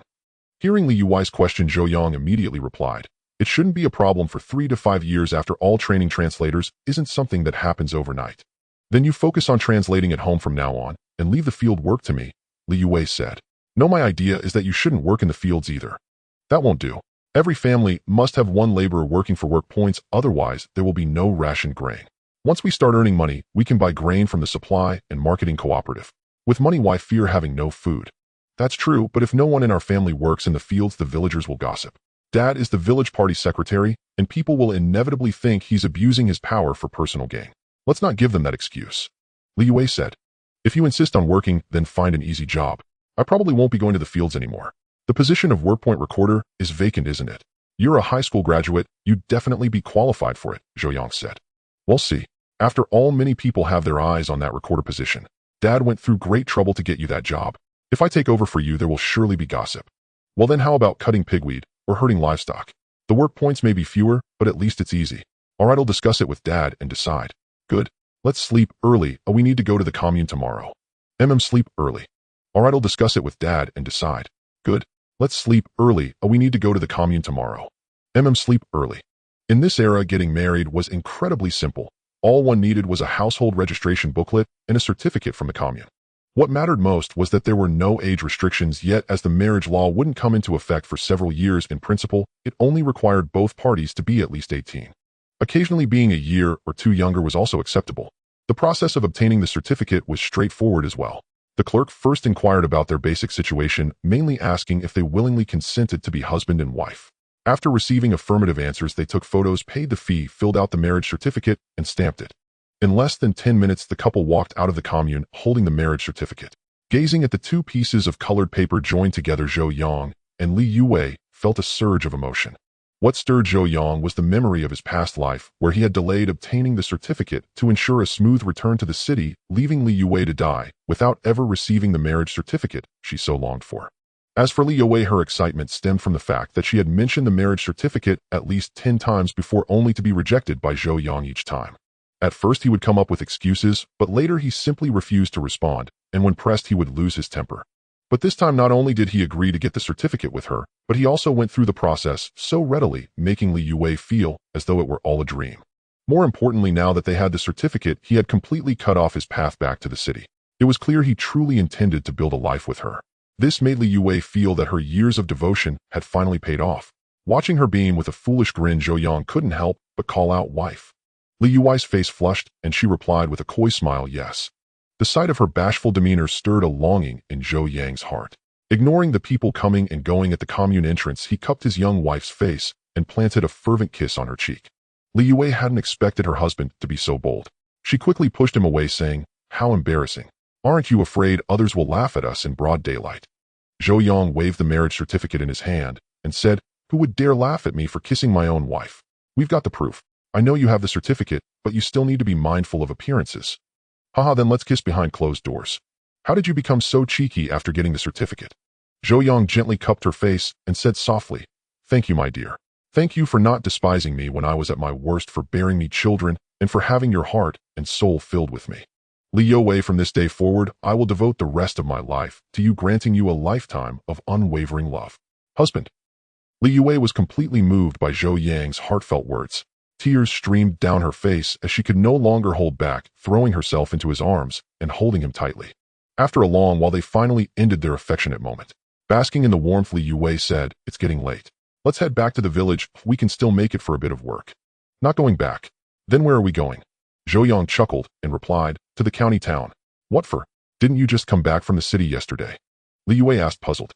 "To buy you some clothes and get some fabric to make a little dress for Bauer," Zhou Yang said. "I have clothes, no need to buy any. Bauer doesn't need any either. My mother said she'll alter one of my old school shirts into a dress for her when she's not busy." But before Li Yue could finish, Zhou Yang grabbed her hand and led her toward the county town. The Unity commune was only 10 kilometers from the county town, so even on foot they arrived in less than an hour and a half. Zhou Yang navigated his way to the supply and marketing cooperative with practiced ease, pulling a hesitantly Yue inside. It was still morning, so the cooperative had a fair number of people, mostly selling eggs though few were buying. The saleswoman immediately recognized Zhou Yang. After all, such a lavish customer was rare in these times. Upon spotting him, the saleswoman promptly approached and asked, "Brother, it's you again. What are you planning to buy today? Do you have ready-made clothes?" "Only Dacron shirts and floral print skirts. For other clothes, you'll have to go to the department store. A floral skirt will do. Find one that fits my wife's figure." With that, Zhou Yang pulled Li Yue out from behind him. Only then did the saleswoman notice Li Yue. Upon learning that this young woman was the wealthy gentleman's wife, her expression stiffened and her attitude cooled noticeably. Nevertheless, out of basic professional courtesy, she retrieved a dress adorned with small yellow floral patterns from the back. Li Yue's eyes lit up at the sight of the floral dress, her delight evident on her face. After holding it up against herself, she asked hesitantly, "Comrade, this dress isn't cheap, is it?" The saleswoman promptly replied, "It's not cheap. 10 yuan plus 3 feet of cloth coupons. That's so expensive. Should we pass on it?" Li Yue was taken aback by the price. A foot of cotton cloth cost only 4 to 8 mao at the time. 10 yuan could buy over 10 feet of fabric. However, Zhou Yang said without hesitation, "Wrap it up." Li Yue looked at him in astonishment, then pleaded softly, "Can we not buy it? It costs so much for a single dress. How many days of work would it take to earn that back? Besides, this dress really isn't suitable for me. How could I wear it to work every day?" Zhou Yang chuckled and said, "Come on, how can you not buy a new dress for your wedding?" "But," "Stop with the buts. Have you forgotten that I have a job?" Hearing this, Li Yue remembered that Zhou Yang had earned 132 yuan in just a day and a half. A 10 yuan dress was well within his means. After having the dress wrapped, Zhou Yang glanced at the cotton cloth nearby and asked the saleswoman, "How much is that fabric per foot?" 7 mao per foot with cloth, coupons 1 yuan without. Zhou Yang pulled out all the coupons from his pocket, picked out the cloth once, and said, "I have 1 zhang and 4 chi in total. I want all of it in this fabric." Then Zhou Yang launched into another shopping spree. 10 jin of flour, 5 jin of sesame oil, and 2 jin of meat. Li Yue didn't know how she managed to walk out of the cooperative. She felt her legs go weak. In less than half an hour, her husband had spent 60 yuan. If she hadn't stopped him, he might have blown through 100 yuan in one go. 60 yuan. Even her father, a village party secretary, would need 2.5 months to earn that much. After leaving the cooperative, Li Yue said incredulously, "I never realized you could spend money like this." "Hell, I couldn't earn it before, so I didn't dare spend it," Zhou Yang replied honestly. "Even if you're earning now, you can't waste it like this," Li Yue said with a hint of distress. "These are all daily necessities. It's not a waste." Li Yue pointed at the dress, face cream, and other items in her hands, and said, "Do you call these daily necessities?" "No, but buying things for my wife is never a waste. You deserve the best of everything." The sudden sweet talk left Li Yue feeling warm inside. She also knew she couldn't control her husband, so she wisely fell silent. When he returned to the village in the afternoon, his mother-in-law Zhang Ging and fourth sister-in-law, Zhong Na, were both waiting in his courtyard along with a gaggle of little children. Ostensibly, they were there to help watch the kids, but in truth they were waiting for them to return, eager to see if they had truly obtained their marriage certificate. Upon entering, Zhou Yang immediately took out fruit candies and milk candies he had just bought from the supply cooperative and distributed them to the children. Meanwhile, Li Yue showed the newly acquired marriage certificate to her mother. When she saw the 2 large red papers adorned with photographs and bearing an official stamp, Zhang Ging could not hold back her tears. She knew full well how much hardship her daughter had endured over the years for this man, all for the sake of this marriage certificate. Today her wish was finally fulfilled. Seeing her mother cry, Li Yue quickly patted her on the back and said, "Mother, this is a happy occasion. Why are you crying?" "I'm crying for joy for you. All these years of sacrifice have finally paid off," said Zhang Guing. Hearing this, Zhou Yang's heart also ached. To be honest, Li Yue had truly suffered a great deal since marrying him. Before marriage, she had never even worked in the fields, something unimaginable in the countryside. But the Li family had only this one daughter. Her father doted on her, and her brothers were all devoted to her, so they raised Li Yue as if she were a city girl. No, even better than a city girl. With fair, delicate skin, a gentle and intellectual demeanor, and refined speech, even an average urban family could hardly have raised such an exquisite and beautiful young woman. But after marrying him, to uphold his masculine pride and to avoid gossip from her sisters-in-law, Li Yue began to learn farm work. It was truly a hardship for her. People often say that when a woman marries, she expects to be clothed and fed.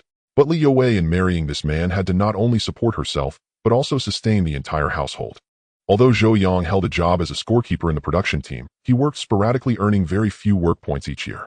Helpless since her husband was not cut out for farm labor, Li Yue had to go to the fields herself to supplement the family income. Zhou Yang walked over to his mother-in-law, took Li Yue's hand, and said, "Mother, rest assured I will treat Wei Wei well. I believe you." Then Zhou Yang called Li Yue and his mother-in-law into the house and brought out the cloth he had purchased. "Oh, so much cloth over a Zhang!" Zhang Guiying exclaimed in surprise. Fourth sister-in-law Zhong Na also said enviously, "And floral print, so beautiful." Zhou Yang spread out the cloth and said, "Mother, here is 1 zhang and 4 chi of cloth.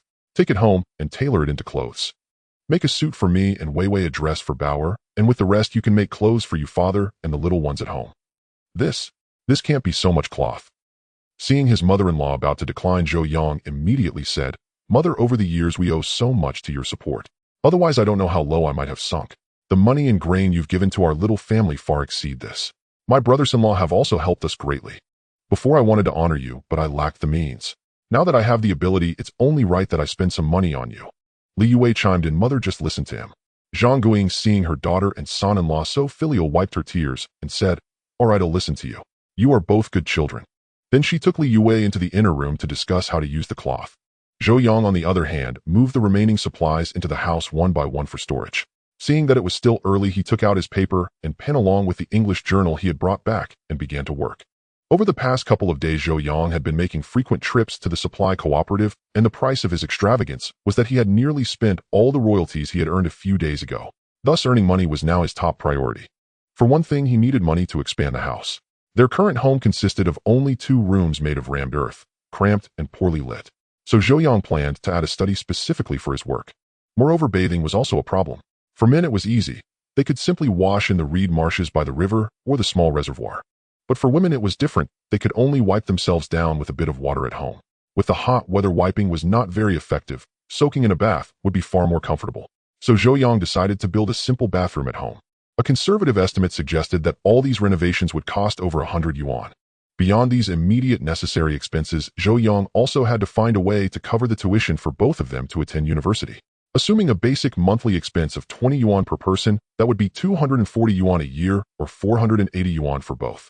An undergraduate degree takes at least 4 years, totaling 1,920 yuan. This was merely the basic cost of living. Once at school, the actual expenses might far exceed this amount. Moreover, if all went as expected, they would apply to schools in the capital, for Zhou Yang was originally from Beijing. Once there, given his nature, he would inevitably want to buy a courtyard house in the city. Although courtyard houses were not very expensive at this time, a complete Sihiyuan would still cost at least several thousand yuan. Therefore, Zhou Yang had to start saving money from now on.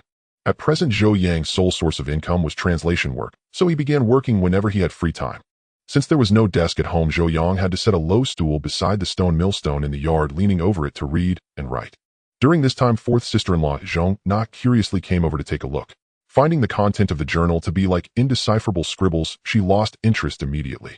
To avoid disturbing his work, his mother-in-law stayed in the house for a while before leaving, taking all the little children with her back to the old homestead. Zhou Yang relished the peace and quiet, and his work efficiency improved. At noon, they did not cook at home. Instead, Li Yue brought him a bowl of mixed stew and 2 black flour steamed buns from her parents' house. The bland stew, lacking any oil, was mediocre at best, and the coarse black flour buns scratched his throat, making it hard for Zhou Yang, accustomed to refined grains, to swallow. Yet he knew that this meal was already considered good in the village. Many families still had to subsist on wild vegetables, and very few could afford steamed buns. After forcing himself to fill his stomach, Zhou Yang could not help but sigh. The common people of this era lived such a bitter life. But this hardship was not insurmountable. When the time was right, he would surely find a way to lead them out of poverty and toward prosperity. That evening, the 3 of them lay together on the heated brick bed. Zhou Yang, his thoughts drifting toward the desire for intimacy, gazed at Li Yue with eyes burning faintly with longing. Li Yue instantly understood her husband's intent from that glance. Her own heart fluttered, a delicate mix of shyness and quiet anticipation stirring within her. Yet both knew full well to indulge in tender union, they first had to lull their little daughter Bauer, the ever-present third light, into deep slumber. After all, the child was already 3 years old enough to remember, to observe, to repeat. A single misstep could turn their private moments into village-wide ridicule. Such incidents were all too common in rural life, and more often than not the truth spilled from the mouths of children themselves. My parents fought last night. Or Daddy was making Mama whimper. Or worse, they played human stacking games.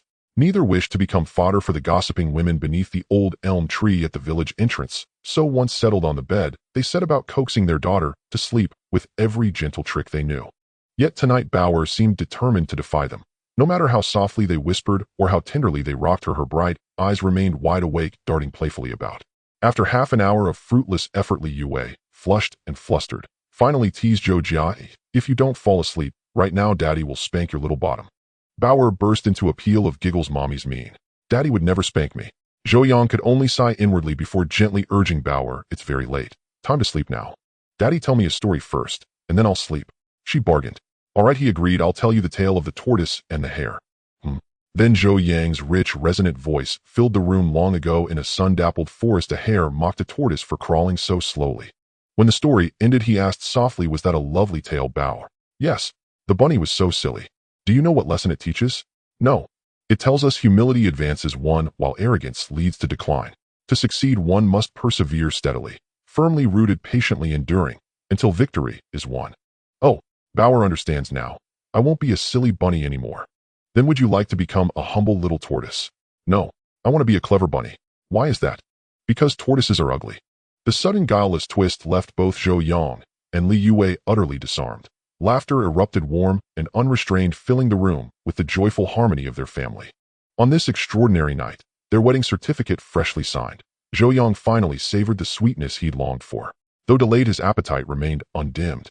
Exhausted from a day of unrestrained play, Bauer drifted off soon after the story ended. Hearing her soft, even breaths, Zhou Yang knew the moment had arrived. Gently, he shifted her to the far right side of the heated brick bed, and in one smooth motion slipped beneath the quilt beside Li Yue. There, amid her coy resistance and tender yielding, heaven met earth. Passion ignited and warmth bloomed throughout the chamber. At dawn the next morning, Zhou Yang rose quietly, glancing fondly at Li Yue, and Bauer still nestled deep in sleep. A gentle smile curved his lips. She had truly worn herself out last night. The fire of desire he'd carried across 2 lifetimes burned fiercely, unquenchable, insatiable.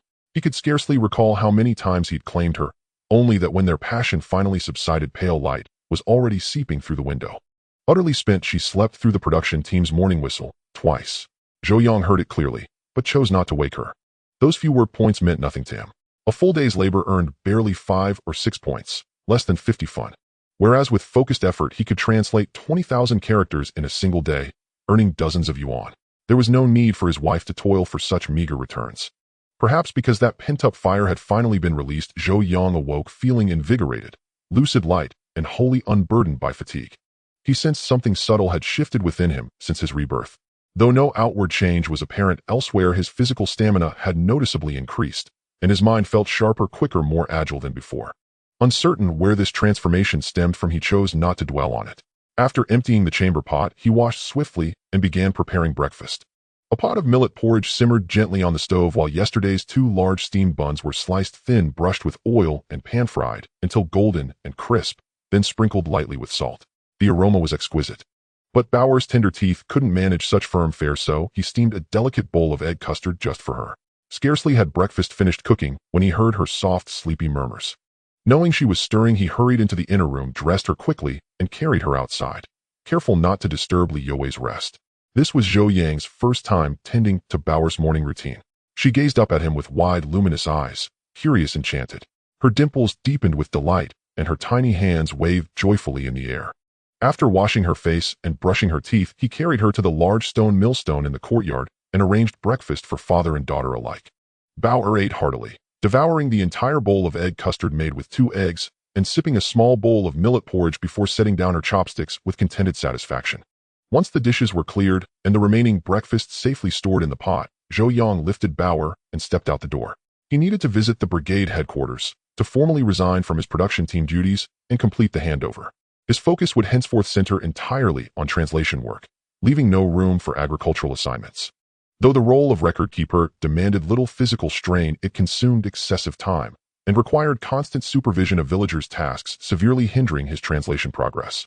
Most crucially, it was already 1975. Just 2 years remained before the National College entrance examination would resume. He simply had no time to spare. When Zhou Yang arrived at the production team, his father-in-law Li Fengyan, along with 4th production team Captain Chun Jianying and 5th production team Captain Zhang Genwang, were assigning tasks. Seeing Zhou Yang approach, Chun Jianying immediately said, "Zhou Jiqing, register today's production tasks for the 4th team." Hearing Chun Jianying's words, Zhou Yang's fists clenched tightly. If the timing weren't so inappropriate, he truly wished he could rush over and smash that villainous face of the bastard into pieces. In his past life, Li Yuwai's suicide with Bauer was directly linked to this man who appeared decent but was anything but. If Zhou Yang's abandonment shattered Li Yuwai's hope for life, then the oppression and coercion from Chen Jinying and the entire Chen family were the final straw that broke the camel's back. Yet Zhou Yang did not act. Instead, he nodded and said fine. It wasn't that he didn't want to beat the man. He believed violence couldn't solve the problem and would only give others leverage against him. Moreover, in his view, someone like Chen Jinying deserved to be in prison or even executed by firing squad. A mere beating was far too lenient. Thus, he calmly picked up the thick ledger and began registering tasks for the various production groups. Although Zhou Yang had come today primarily to discuss with his father-in-law about not working in the fields anymore, until he received approval from the brigade, he had to continue his duties as the scorekeeper. Otherwise, it would be seen as shirking responsibility, a matter of attitude, and a very serious issue. Soon after registering the production tasks for several groups, the village cadres returned to the brigade office. Entering, Li Fengyan filled his pipe with tobacco leaves and asked, "Why didn't I see Xiao Wei come to work?" Before Zhou Yang could answer, Bauer piped up, "Grandpa Mama is sleeping in her bed." "Bauer, don't talk nonsense." Zhou Yang then explained with a smile, "Dad, Xiao Wei isn't feeling well today, so I told her to rest at home." "Not feeling well? Is she sick?" Before Zhou Yang could respond, Brigade Captain Chen Jinying remarked sarcastically, "Secretary Li, your daughter is quite delicate." Li Fengyan frowned and asked, "Captain Chen, what do you mean by that?" "It's the busy farming season. Everyone works from dawn till dusk. A minor headache or fever is normal. Who in your family would stay home and loaf around for such a trivial ailment? If that isn't being delicate, what is?" Chen Jinying said coldly, not hiding his displeasure. Li Fengyan knew Chen Jinying resented him and wasn't afraid of his authority as village secretary, but hearing such words still ignited a fire within him. "So what if my daughter is delicate? Did she eat your grain?" Li Fengyan, a doting father who couldn't stand anyone criticizing his daughter, immediately lost his temper. "She didn't eat my grain, but what will the other members think? Let them think what they want. I, Li Fengyan, stand upright and act with integrity. I fear no gossip." "I doubt you're as upright as you claim." "What do you mean? If you think I'm playing favorites, report me to the commune." "Stop yapping here. Are you saying you haven't played favorites? If not, would this kid have gotten the scorekeeper position?" Chen Jinying pointed at Zhou Yang and shouted, his tone tinged with resentment, a hint of disdain, but mostly anger. In Babaliang village, the Chen family was a major clan with most members either relatives by blood or marriage, forming an intricate and powerful network. Chen Jinying himself was quite capable, especially at currying favor, so he had been confident about becoming village secretary back then. Unexpectedly, Li Fengyan, who had been a soldier for many years, suddenly retired from the army due to injuries and meritorious service. As soon as he returned to the village, he was directly appointed by higher authorities as the party branch secretary of Babaliang Brigade. Chen Jinying's dream of being secretary was dashed before it even began. Forced to settle for less, he was appointed captain of the 4th production team of Tuanjie Commune. Though there wasn't much difference in administrative rank between brigade captain and village secretary, the power gap was significant. A brigade captain only managed one production team, whereas a village secretary oversaw all affairs of an administrative village, which typically governed multiple natural villages. Thus, Li Fengyan not only controlled the 2 brigades of Babaliang village, but also managed the affairs of 8 other villages, including Huangtu village, Yinjian Duoho village, Zuojia village, and Ruanjia village, 17 production teams in total, giving him immense power. In Chen Jinying's eyes, Li Fengyan had stolen his position, and he harbored a deep grudge. Chen Jinying's words indeed struck a nerve, as Li Fengyan had been selfish in appointing Zhou Yang as scorekeeper. Unable to resist his daughter's pleas, he had given the easiest job in the entire production team to Zhou Yang. But Li Fengyan refused to back down. He slammed the table and said, "I made my son-in-law the scorekeeper. So what? If you can find someone in the village more educated than him, I'll have him step down." "Nonsense. Everyone knows he's an educated youth from the city. But a scorekeeper just needs to write and do arithmetic. Why require such high education?" Education is an advantage. If you're unhappy, report me to the commune. Otherwise, stop yapping in front of me, or I'll beat you so badly your own mother won't recognize you." Chen Jinying glanced at Li Fengyan's robust physique and solid muscles, then at his own thin and frail frame. Weighing his options, he knew he was no match for Li Fengyan. He snorted coldly, grabbed his straw hat from the table, and strode out of the brigade office. At the door, Chen Jinying turned and said, "Li Fengyan, this isn't over. I will report you to the commune. Get lost. Do whatever you want. Think I'm afraid of you?" Li Fengyan retorted fiercely. Meanwhile, Zhou Yang's eyes flickered with a trace of murderous intent upon hearing this. If looks could kill, Chen Jinying would have been riddled with holes by now. Li Fengnian happened to look up and caught the killing intent in his son-in-law's eyes, startled by the intimidating aura emanating from him. Though it was just a fleeting glance, the palpable killing intent sent a chill through the veteran soldier who had fought in battles and suppressed bandits. "Don't stoop to his level. He can't do anything to me," Li Fengnian said calmly. But Zhou Yang shook his head and replied, "Dad, open attacks are easy to dodge, but hidden arrows are hard to guard against. Please be careful. Ochen won't let this go. It's fine. I know exactly what he's capable of. If he tries any tricks, he'll break his dog legs." Before Zhou Yang could speak, Bauer said in her childish voice, "Grandpa, Mama says hitting people is wrong." "Haha, you little girl, now you're lecturing your grandpa." Li Fengnian laughed. "Grandpa, you mustn't break people's dog legs." Bauer paused, frowning in confusion, and asked, "Daddy, how can people have dog legs?" Zhou Yang smiled and said, "Bauer, Grandpa was just joking. Don't take it seriously." Then Zhou Yang added, "Dad, I still say you must be cautious. He'll deal with that old bastard soon enough." Seeing his son-in-law's worried and angry expression and recalling the palpable killing intent, Li Fengnian quickly said, "Don't do anything rash. It's not worth it, and this isn't a big deal. There's no need to stoop to his level. A man should be magnanimous, not petty and quarrelsome." Zhou Yang just smiled and said nothing more. Zhou Yang understood that Li Fengnian did not want him to trouble himself over this matter, nor did he want him to engage in a direct confrontation with Chun Jianying over such a trivial issue. After all, the Chun family's influence in Babbage Liang village was deeply entrenched, with nearly half the village connected to them by blood or marriage. If he truly provoked Chun Jianying, it would inevitably lead to a host of troubles in the future. Though it might not affect anything significant, it was like a toad crawling over one's foot, not biting but utterly disgusting. However, Zhou Yang knew that the enmity between him and Chun Jianying was not due to those few taunting words just now, but because of Li Yue Bauer and the entire Li family.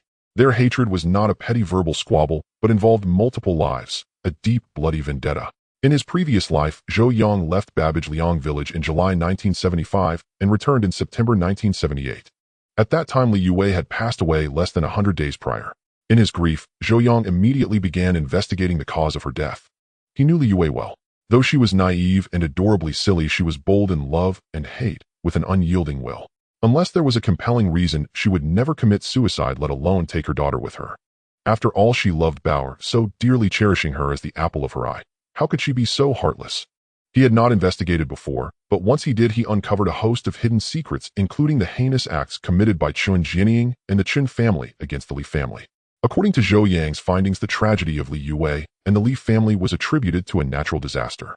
In the autumn of 1976, the year after he left the Babbage Liang Brigade, Yanshan County was hit by a once-in-a-century torrential rain.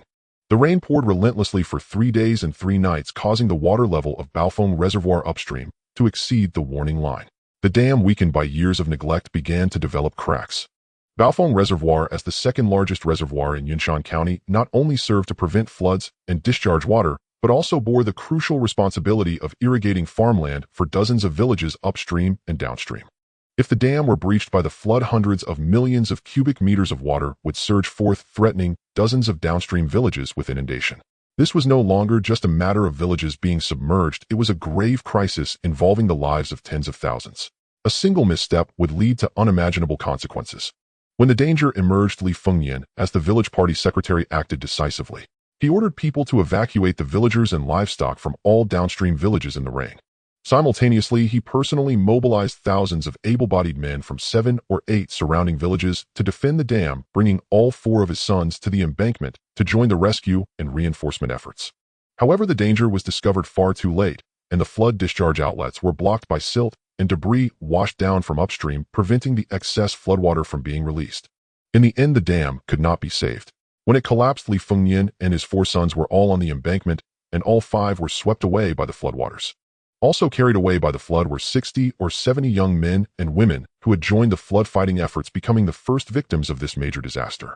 When the floodwaters receded, Li Guoqiang was found on a crooked tree with both legs broken. The bodies of Li Fengnian and his 3 sons were recovered 4 days later. In an instant, the Li family had 4 coffins, and 4 new graves appeared on the small hill east of the village. The flood utterly destroyed the Li family, and the once prosperous clan declined almost overnight. In contrast, Chun Jianying's family rose to prominence. After Li Fengnian's sacrifice, the position of village party secretary naturally became vacant. Through relentless scheming, Chun Jianying smoothly took over Li Fengnian's role, becoming the party secretary of the Babbage Liang Brigade. The first thing Chun Jianying did upon assuming the position was to suppress the Li family. Besides resenting Li Fengyan for taking the party secretary post, he also bore a grudge because Li Fengyan had refused to form a marriage alliance with him. Chun Jianying had 3 sons and 2 daughters. His second son Chun Gang was about the same age as Li Youwei, so Chun Jianying intended to unite the 2 families through marriage. Thus, during their spare time, Chun Jianying repeatedly broached the subject with Li Fengyan. However, Li Fengyan knew that Chun Gang was a dissolute man indulging in drinking, gambling, and womanizing, and was far from a decent person, so he flatly refused. Shortly after, Li Youwei married Zhou Yang, who had come from the city. Later, Chun Jianying wanted the Li family's 4th son, Li Guoqiang, to marry his 4th daughter, Chen Shuang. But Li Guoqiang was not interested in the burly Chen Shuang, and instead had feelings for Zhong Na, a slender woman from a neighboring village. Thus, Li Fengyan refused Chun Jianying again. Rejected twice by the Li family, Chun Jianying felt that Li Fengyan looked down on the Chen family, and his resentment turned into a deadly feud. While Li Fengyan was alive, Chun Jianying remained relatively restrained. He did not need to hide his feelings, but at most he would utter a few defiant words, not daring to go too far since Li Fengyan was the party secretary in charge of him, the production brigade captain. However, after Li Fengyan's death, this man openly expressed his dissatisfaction with the Li family and even retaliated publicly. After the accident, 4 of the 5 men in the Li family had died, and the surviving Li Guoqiang was bedridden. The burden of feeding over a dozen family members, young and old, fell entirely on the women. Thus, Zhang Guing and Li Youwei, who were already in poor health, had to join their sisters-in-law in working the fields to earn work points. Driven by necessity, after all, the family consisted mostly of children and a paralyzed man. If they did not work the land, there would be no food to eat. To exact revenge on the Li family, Chun Gang shamelessly used his power to deliberately target these widows and orphans. He assigned them the hardest and most grueling tasks in the team and deliberately shortchanged them on work points, completely disregarding that Li Fengyan and his 3 sons had sacrificed their lives in the flood rescue efforts. In less than half a year, Zhang Guiying's health collapsed, and after enduring a few months, she passed away. Next, the Li family's eldest grandson, Li Hu, the son of Li Jiangguo, decided to improve the family's circumstances and get some meat to nourish his younger siblings. Without telling his family, he went into the river to catch fish. But he did not anticipate that the upstream reservoir would suddenly release floodwater. The 9-year-old child vanished forever into the vast river, his body never found. Later, 2 newborn children of the Li family, barely 2 years old, died from prolonged malnutrition and untreated illnesses. Overwhelmed by the blows, the 3rd sister-in-law, Wang Lixiao, went mad.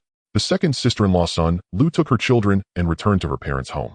The burden of supporting the family ultimately fell on Li Youwei, the eldest sister-in-law, and the 4th sister-in-law.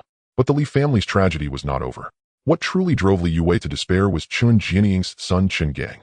Like his father, Chun Gang harbored a smoldering resentment after being rejected by the Li family. When Li Fengyan and the Li family's burly, formidable sons were alive, Chun Gang dared not harbor any wicked thoughts. Those men were fierce and would not hesitate to use brute force. But now that the Li family had fallen on hard times, Chun Gang had no such scruples. He repeatedly harassed Li Youwei. On one occasion, this scoundrel nearly dragged Li Youwei into a cornfield to assault her. Fortunately, the villagers heard her cries and rushed over, scaring him away. In the year Li Youwei drowned herself, Bauer was diagnosed with a terminal illness after frequent nosebleeds. Li Youwei first went to the capital to find Zhou Yang, but discovered he was nowhere to be found. When she returned to Babbage Liang village, Chun Gang pestered her again. By then, Chun Gang had been widowed for over 2 years, and seeing that Li Youwei, despite having a child, remained delicate and attractive, his desire burned fiercely. But Li Youwei still rejected him. In his fury, Chun Gang issued an ultimatum: if she did not agree to marry him, he would make life unbearable for the Li family in Babbage Liang village. Faced with her husband's abandonment, the successive deaths of her parents and brothers, her daughters' severe illness, and the Chun family's relentless pressure, the fragile Li Youwei finally broke down. Then one evening after work, she carried her daughter and plunged into the reservoir in the mountains. Her radiant life was forever frozen at the tender age of 24. It could be said that without Chun Jianying and his son Chun Gang, the Li family's life, though hard, would not have been unlivable. Therefore, both Chun Jianying and Chun Gang deserved to die. Their deaths were necessary to quell the fury in Zhou Yang's heart. After Li Youwei's suicide, the bedridden Li Guoqiang finally erupted. He wrote 20 letters in succession to the commune and the county reporting Chun Jianying and his son Chun Gang. But his reports were all suppressed by the Chun family, making no impact whatsoever until Zhou Yang's return. After learning all this, Zhou Yang was filled with anger, grief, and regret. He personally wrote to higher authorities exposing the misdeeds of Chun Jianying and his son. Subsequently, under a thorough investigation by the relevant departments, Chun Jianying, Chun Gang, and the protectors behind them were uprooted, bringing the matter to a close. Yet this ending was far from perfect. His beloved young wife could never return, and this became Zhou Yang's lifelong pain. In this life, due to Zhou Yang's rebirth, many things had changed. Yet hatred did not vanish because of this. Instead, it grew denser and more distinct upon seeing Chen Jianying. Moreover, when that Chen left just now, Zhou Yang clearly saw the venomous resentment in his eyes. If his expectations were correct, that fellow would surely make a move. This time, Zhou Yang would absolutely not allow him to harm Li Yue or anyone from the Li family again. For this reason, Zhou Yang, who had originally planned to stop working from now on, changed his mind. He had to keep this job at least until Chen Jianying was toppled. Although he had to work, Zhou Yang's job was hardly tiring. While others toiled endlessly, Zhou Yang only needed to stroll through the fields and check if the villagers' work was up to standard. The rest of the time, he spent mostly drinking tea in the office. No wonder Chen Jianying cared so much about the position of scorekeeper. It was far too leisurely, even more comfortable than being the brigade leader himself. After all, although the production brigade leader held considerable power, the responsibility was also great. He had to be accountable for the entire brigade's production. Whether the 150 or 60 people in a production brigade had enough grain for winter, and whether they could deliver sufficient grain to the state. These were the brigade leader's responsibilities. If even one thing went wrong, superiors would hold him accountable, and the villagers below would curse him. It was no easy task. In contrast, the brigade scorekeeper was like a landed lord, merely needing to write and draw all day with no responsibility at all. Truly comfortable. However, Zhou Yang now had little time to waste. So although he decided to continue as the scorekeeper, he could not neglect his translation work either. Knowing that Li Fengnian had nothing important to discuss, he handed Bauer over to him, while he himself first went to the fields to inspect how the team members were working. Afterward, he returned to the simple office at the brigade headquarters and took out an English journal to translate. Although this would inevitably slow down his translation speed by the end of the morning, he had still translated 2 short pieces, each less than 2,000 words. That meant Zhou Yang had earned 10 yuan in just one morning using only his spare time. If others found out, they would surely be green with envy. After all, a regular worker's monthly salary was less than 30 yuan, and most workers in the county town earned only 18 yuan. Zhou Yang's half-day side gig was worth half a month's wages for others. If this were known, it would no longer be a matter of envy, but could escalate to jealousy and even hatred. The people do not fear scarcity, but inequality. It is acceptable for everyone to go hungry together, but if one person feasts on meat while others starve while doing the same work, that is absolutely intolerable. Therefore, Zhou Yang kept a low profile while translating. He would put the journal away when someone was around and only work when alone. Even if someone caught him, he would simply say he was studying the speeches of great leaders. To this end, Zhou Yang always carried an ordinary book on him to divert suspicion. While Zhou Yang was working at the brigade headquarters, Li Yue at home had also woken up. Seeing the sun already shining into the room, she knew it was late, at least 10 o'clock. In the years since their marriage, except for the time she gave birth, this was the first time she had woken up so late. What made her even more embarrassed was that she was lying in bed wearing only a thin set of underwear, her whole body weak and sore, especially her thighs, which felt as if they weren't her own. Thinking about last night's frenzy, Li Yue felt she had no face to go out.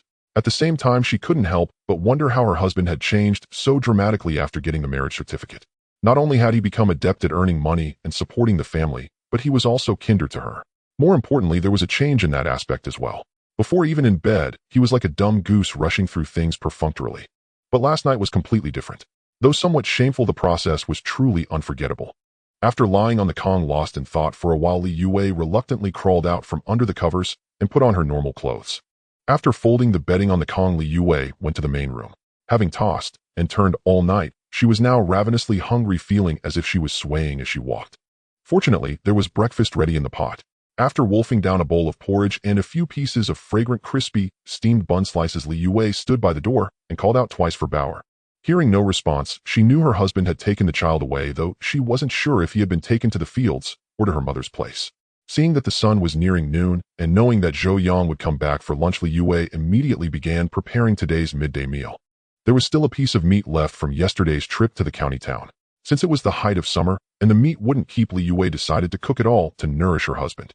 After all, her mother had said that men expend a lot of energy doing that sort of thing.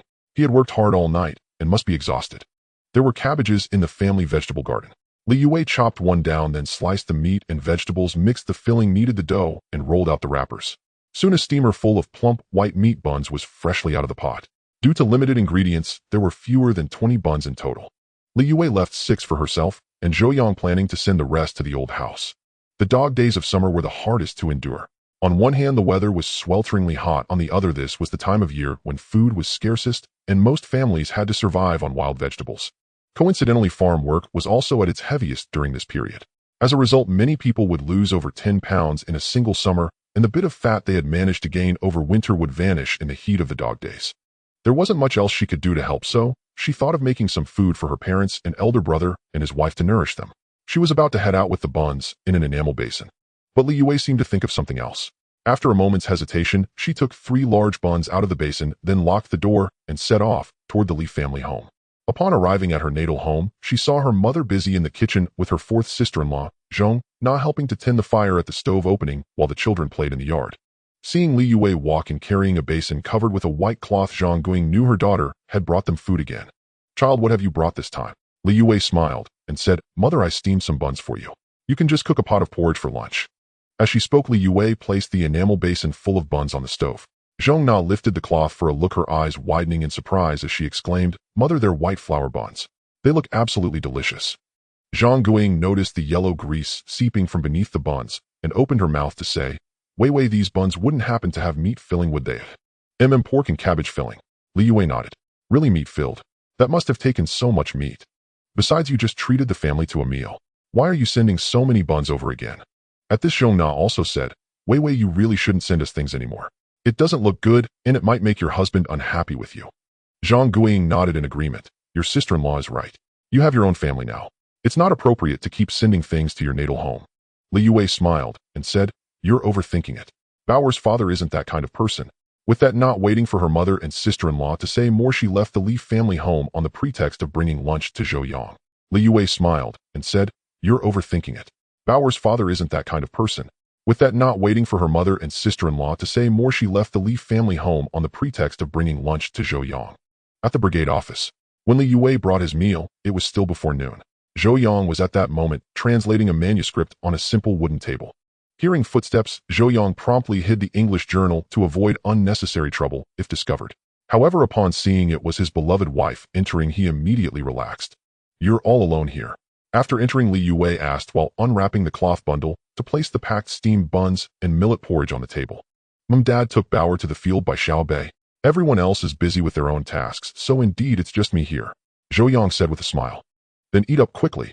Seeing that lunch was actually meat-filled buns, Zhou Yang's face lit up with joy. Since his rebirth, he was satisfied with everything in his current life except the food, which made him want to complain. Although he had only eaten coarse grains a few times, every meal of vegetable cakes and black flour steamed buns made him uncomfortable. Zhou Yang casually picked up a fist-sized meat bun, stuffing it into his mouth, while asking, "Wife, have you eaten?" "Yes, I ate before coming." Li Yue replied truthfully. "Why didn't you bring a few more? Dad and Baoer are also around." "I steamed quite a lot today. Besides leaving 9 for the 2 of us, I sent the rest to the old house. Mother will bring the buns to the field soon," Li Yue said. "Then I'm relieved." As he spoke, the sound of cloth shoes slapping the ground came again from outside the office. Immediately after, Chun Jianying entered with his 3rd son Chun Tai, who was carrying a small wooden bucket of unknown contents. Seeing the couple and the meat buns on the table, Chun Jianying instinctively swallowed his saliva, then snorted coldly. "Niece, your Li family really eats well, having meat buns even when it's not a holiday." Hearing Chun Jianying's sarcastic tone, Zhou Yang said calmly, "Captain Chin, your words sound a bit sour. With your family background, surely you can afford a meal of buns." "Zhou Jiqing, what kind of talk is that? We can certainly afford a meal of buns. It's just that the Chun family practices frugality, unlike your extravagant ways." Zhou Yang said coldly, "Captain Chun is blowing things out of proportion. A meal of buns is now considered extravagant. By that logic, are all the workers in the city living extravagantly? Do you believe he'll go to the commune right now and report you for spreading rumors and undermining the camaraderie between the working class and peasants?" Hearing this, Chun Jianying's face darkened instantly, and he said angrily, "I said no such thing. Don't you put that label on me." Chun Tai glared at Zhou Yang and said, "Zhou Jiqing, my father simply thinks that while most families in the brigade are struggling with some even surviving on wild herbs and tree bark, your Li family enjoys white flour and meat every day. What will the other members think?" Zhou Yang glanced at Chun Tai. This young man, having studied a few years and now a teacher at the village school, certainly knew how to speak. But Zhou Yang remained composed and said, "Shouldn't the members ask your father, the brigade captain, why they're eating chaff and wild vegetables? What does it have to do with me?" "What do you mean by that?" Chun Jianying demanded loudly. "Exactly what I said. You are the captain of the 4th production team in charge of production. If the members' grain reserves can't last the year, isn't that your incompetence as captain?" Zhou Yang retorted sharply. "By that reasoning, Li Fengnian is the village party secretary. Shouldn't he bear even greater responsibility? Zhou Yang said flatly. The secretary's main job is to oversee the overall situation and guide the members' ideological direction. Production matters primarily rest with the team captains. So the members going hungry is your problem. Don't explain. Explanations are just excuses. When it came to arguing and sophistry, Zhou Yang had never feared anyone, especially when his opponent was a rough man like Chen Jianying. A few words from Zhou Yang left him utterly speechless. You. Chen Jianying fumed, his chest heaving with rage, but unable to utter a single word. Zhou Yang quickly finished the last meat bun in a few bites, let out a satisfied burp, and wrapped the aluminum lunchbox containing the porridge back in the cloth. Then, taking Li Yuwei's hand, he walked out of the brigade office without looking back. Zhou Yang really didn't want to stay with an old antagonist like Chen Jianying, fearing he might lose his temper and beat him half to death.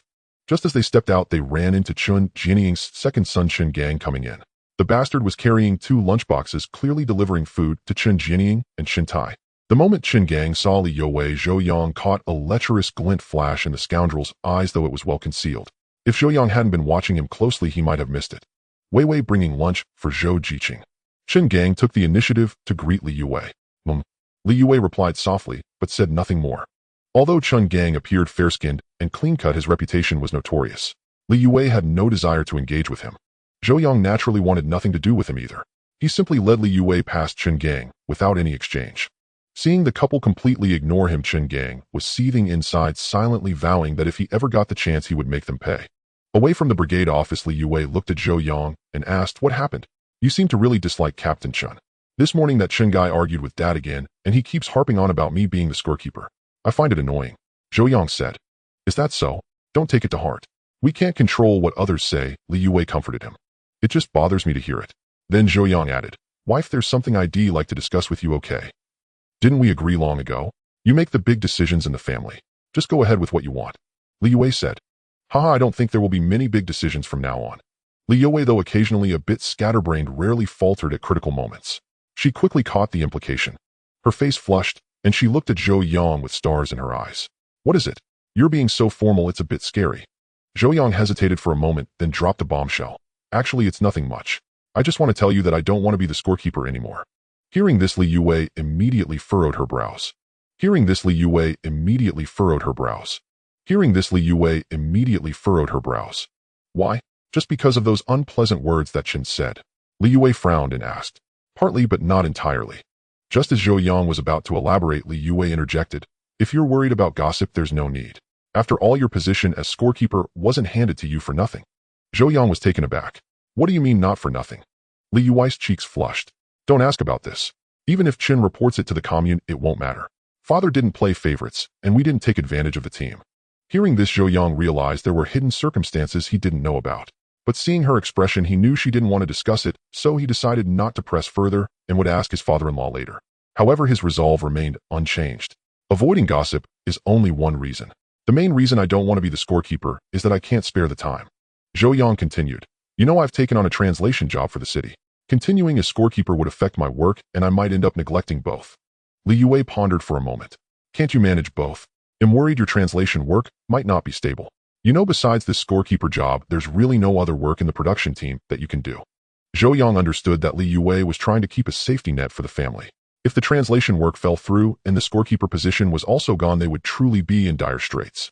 But such a scenario would never materialize. The turmoil would soon end, and the entire nation would enter a period of rapid development. By then, translation work would only become more sought after, not obsolete, at least not in the near future. "I know what you're worried about. Rest assured, even without the scorekeeper job, I can keep you and Bauer well-fed and plump." With that, Zhou Yang pulled a stack of manuscript paper from his canvas bag. "See this? I did some translation in my spare time this morning. According to our agreement, they'll pay me 10 yuan for this." Hearing this, Li Yuwei's eyes widened in astonishment. "Really? You actually earned 10 yuan in one morning?" "Yes. If I focused on translation at home, I could earn at least 20 yuan in a morning," Zhou Yang said. "How can it be so profitable?" It was no wonder Li Yuwei was so surprised. At that time, China's rural population was around 800 million, with farmers' annual per capita net income only 133 yuan, over 90 of which was in kind, with monetary income accounting for less than 10. More importantly, about 40 million rural households had food that would only last half a year, and millions of households would run out of grain as soon as the fields were harvested, relying on government relief, borrowing, or begging from winter to spring. And that wasn't all. About 200 million people earn no more than 20 cents in cash per day, 271. 6 million earned 16.4 cents, and 190 million earned about 1.4 cents per day, while 120 million earned just 1 cent daily. For instance, farmers in Pinglu County, Shanxi Province could only earn about 6 cents per person per day. And this daily income of 1 or 2 cents included the total value of grain, firewood, cotton, and everything else. In reality, many commune and production team farmers had no cash to distribute beyond their grain rations. In an era where everyone earned just a few dimes a day, Zhou Yang's ability to earn 10 yuan in half a day during his spare time was indeed beyond Li Yuwei's imagination. Zhou Yang gently touched her upturned nose and smiled. It's only 10 yuan. Once I advance to translator or senior translator, he'll earn even more. Such a high salary. Is it really allowed?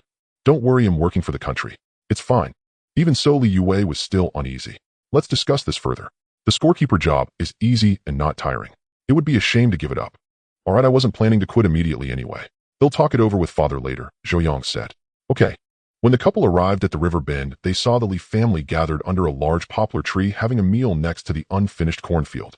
Seeing them approach, Bauer's eyes lit up, and she quickly stood up and trotted over to greet them. Zhou Yang watched the little girl holding half a steamed bun, her short legs spinning like windmills, and fearing she might fall, he hurried over. Li Fengnian and the others couldn't help but smile at the sight. Father, little uncle has really changed. Not only did he get the marriage certificate with little aunt, but he also cares much more about Bauer now, remarked eldest sister-in-law Lin Aiji with emotion. Indeed, it seems uncle is ready to settle down and live a proper life with aunt. She's finally seeing the light at the end of the tunnel, said another. Li Fengnian glanced at his two daughters-in-law and said, he's a man of culture and ability. He just never had his heart in it before. It seems he's come around now. However, eldest brother Li Jiangwo, while eating a steamed bun, remarked, my brother-in-law has indeed changed a lot, but he still can't shake his habit of spending lavishly. All this white flour and meat could have been replaced with cornmeal and fed us for 3 meals.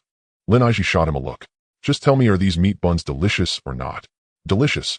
I've never had better buns. If they're so good, shut up. How do you think it sounds if uncle hears you? Second sister-in-law Sun Lu also chimed in with a smile. Brother, don't blame sister-in-law for scolding you. Uncle brought us such fragrant buns, and you say he spends too much. Who would be happy to hear that? Third sister-in-law Wang Lixia, heavily pregnant, couldn't help but laugh as she listened to the two sisters-in-law lecturing Li Jiangguo. Zhou Yang heard the laughter from the Li family from a distance and couldn't help but admire the family's admirable atmosphere. In those days when elders were still alive, families usually didn't split up. Living together as a large family inevitably led to friction. Coupled with extreme material scarcity, even a single potato could cause heated arguments. Thus, siblings often quarreled, and sisters-in-law were constantly at odds. But in the Li family, harmony always prevailed. In all the years since he married Li Yuwei, Zhou Yang had never seen the sisters-in-law argue. Even when Li Fengnian frequently sent grain and flour to his daughter, and the brothers-in-law helped build houses, mend walls, and gather firewood, he never heard any complaints from the sisters-in-law. This was partly because the old father-in-law could maintain order and the daughters-in-law dared not act out, but more importantly, these sisters-in-law were reasonable people. Thus, since his rebirth, Zhou Yang had been deeply grateful to every member of the Li family. Carrying Bauer to the big tree, he smiled and said, Father, brothers, and sisters-in-law, what are you talking about? That's so cheerful. Li Fengnian chuckled. We were saying you're too free spending what 3 meals cost for others in just 1 meal. Zhou Yang humbly replied, I did spend a bit more. He'll reflect on that. However, Zhou Yang explained, mainly because Xiao Wei and I just got our marriage certificate yesterday. We should celebrate, so I bought a little more meat. But it doesn't keep well, so I just cooked it all today. Li Fengnian nodded. It's fine to eat. We can afford it. But next time you make such good food, try not to bring it to the fields. Let's eat at home. Zhou Yang immediately understood. His father-in-law was worried about causing discontent among the commune members. After all, if his family was eating wild greens and thin porridge while theirs was enjoying meat buns with golden millet porridge, it would naturally breed resentment. Moreover, Li Fengnian was the village party secretary. In this era that emphasized dedication, such behavior was indeed inappropriate. Seizing this opportunity, Zhou Yang decided to discuss a matter he had been pondering for some time with his father-in-law. Moreover, Li Fengnian was the village party secretary. In this era that emphasized dedication, such behavior was indeed inappropriate. Seizing this opportunity, Zhou Yang decided to discuss a matter he had been pondering for some time with his father-in-law. Moreover, Li Fengnian was the village party secretary. In this era that emphasized dedication, such behavior was indeed inappropriate. Seizing this opportunity, Zhou Yang decided to discuss a matter he had been pondering for some time with his father-in-law. Beneath the towering poplar by the ridge, the Li family savored fragrant meat buns and golden millet porridge, their hearts brimming with contentment. Yet not far away, the other commune members and educated youths presented a starkly different scene. Most households subsisted on cornmeal cakes and plain boiled water. Some fared even worse, eating wild vegetable cakes or porridge. As Zhou Yang caught the envious glances cast his way, he felt a profound understanding of the poverty that gripped this land. He recalled his past life, where even the most remote villages never saw their people worry about food. In the cities, waste had become a habit so ingrained that authorities had to issue decrees promoting frugality. Campaigns like Clean Plate and Civilized Dining, born from rampant excess. Every household then used refined grains like rice and white flour as staples, relegating coarse grains to mere dietary supplements. In that era of material abundance, a diet heavy in coarse grains was not a mark of poverty, but rather praised as a wise choice for health. Now poverty seemed the norm. Those with small family sidelines or private plots barely scraped by. But in these times, even the trees before and behind homes belonged to the collective, leaving the people with no other income. Their destitution was all too easy to imagine. More chillingly, the people seemed to accept this as natural, never thinking to change it. Hunger shared by all was the norm, while those who ate their fill of fine grains became the outliers. This was neither normal nor right. Thus Zhou Yang understood deeply that he must change the impoverished state of the Babeliang production brigade. "Father, I've been pondering something for days and wish to speak with you." Li Fengnian glanced at his son-in-law, packed a pipe of tobacco, and asked, "What is it? Speak." "Father, why are we so poor?" Li Fengnian took a few puffs and said, "Isn't everyone like this?" "Why ask why?" Zhou Yang shook his head. "Do you think this is normal, eh? What's abnormal? Haven't we lived this way all these years? And I think these years have been good. At least no one starved to death." Li Fengnian said. But Zhou Yang shook his head. "I think the people's lives are still too hard. That's not good." "Hard? I don't feel it," Zhou Yang said gravely. "Our family may not suffer, but look at the others. Can any of them store grain from years beginning to end like we do?" Li Fengnian thought for a moment. "Not many. Most have to eat wild vegetables and leaves for a month or two just to make it to the autumn harvest." "Exactly. The people toil all year and can't even meet their basic needs, let alone anything else. So I believe you must think of a way," Zhou Yang said. "Me? Yes, as the village party secretary, you should lead the people out of poverty and toward prosperity." Li Fengnian considered this. "I've thought about it before, but all the arable land is already cultivated. There's truly no way. Have you considered developing sidelines?" Zhou Yang asked. "Sidelines? You mean raising pigs or chickens?" "Both could work." Easier said than done. Have you considered that raising anything requires a lot of feed? People don't have enough to eat. How can they spare grain for pigs and chickens?" Li Fengnian said. Zhou Yang immediately replied, "Father, I have a way to solve the feed problem. Can our team vigorously develop sidelines?" Li Fengnian looked at him and said, "You mean for the team to raise more pigs?" At present, each production team had its own pig farm, but the scale was small, usually no more than a dozen pigs. On holidays, the team would slaughter a few to distribute meat to members, and the rest would be sold for money at New Year's. So production teams did engage in sidelines, but limited by productivity, the scale was tiny. Zhou Yang shook his head. "No, I mean for the members to raise pigs and chickens themselves. The team provides them with piglets, chicks, and feed. When the livestock are ready for market, the members pay a portion to the team. This way the people have money and the team's strained finances are eased, a win-win." Li Fengnian frowned. "If every household runs sidelines, where will the team get so much feed?" "Father, I said it'll solve the feed problem. Just tell me if this plan is feasible," Zhou Yang said. Li Fengnian thought for a moment. "This is a major matter. I can't decide alone. I need to discuss it with the leaders of each production team." Zhou Yang knew he couldn't rush this and nodded. While the Li family chatted by the ridge not far away, Chen Jinning's family was also eating. Though it was the height of summer, the midday sun was scorching, making work impossible. But since Yinshan County hadn't seen a drop of rain since summer began and the crops desperately needed water, the team decided to work overtime, digging irrigation channels, resting only briefly at the fields at noon. The Chun family's meal was modest: coarse flour steamed buns and millet porridge. Though better than most members' fare, it paled in comparison to the Li family's white flour meat buns. As Chun Jinning ate the rough, throat-scratching buns, his mind wandered to Zhou Yang's meat buns. Thinking that he, a dignified production team leader, ate worse than a Livian son-in-law who lived off his wife's family, he seethed with rage. In his fury, Chun Jinning threw his empty lunchbox to the ground and snarled, "Damn it, this is infuriating. One day you'll finish that bastard." Chun Jinning's second son, Chen Gang, used to his father's temper, chewed his bun and asked, "Dad, who's got you so riled up? He'll sort them out for you." Seeing his son's shiftless manner, Chun Jinning's anger flared. He slapped Chen Gang, sending him stumbling. "Useless brat. All you know are crooked paths. If you had any real skill, would Li Fengmian's daughter have ended up with that Zhou fellow?" Hearing this, the Chen family realized their patriarch had suffered a setback at the hands of Secretary Li. Chun Gang, holding his cheek, said, "They don't want us Chins. What can I do?" "Mph. They don't look down on the Chin family. They look down on you." Chun Jinying continued, "Look at yourself. All day long you waste time with your worthless friends, no discipline, no purpose. A grown man who can't even find a wife. What a disgrace." Chun Gang shrugged nonchalantly. "I don't want a country girl. City women are so much more stylish." "Stylish. Stylish.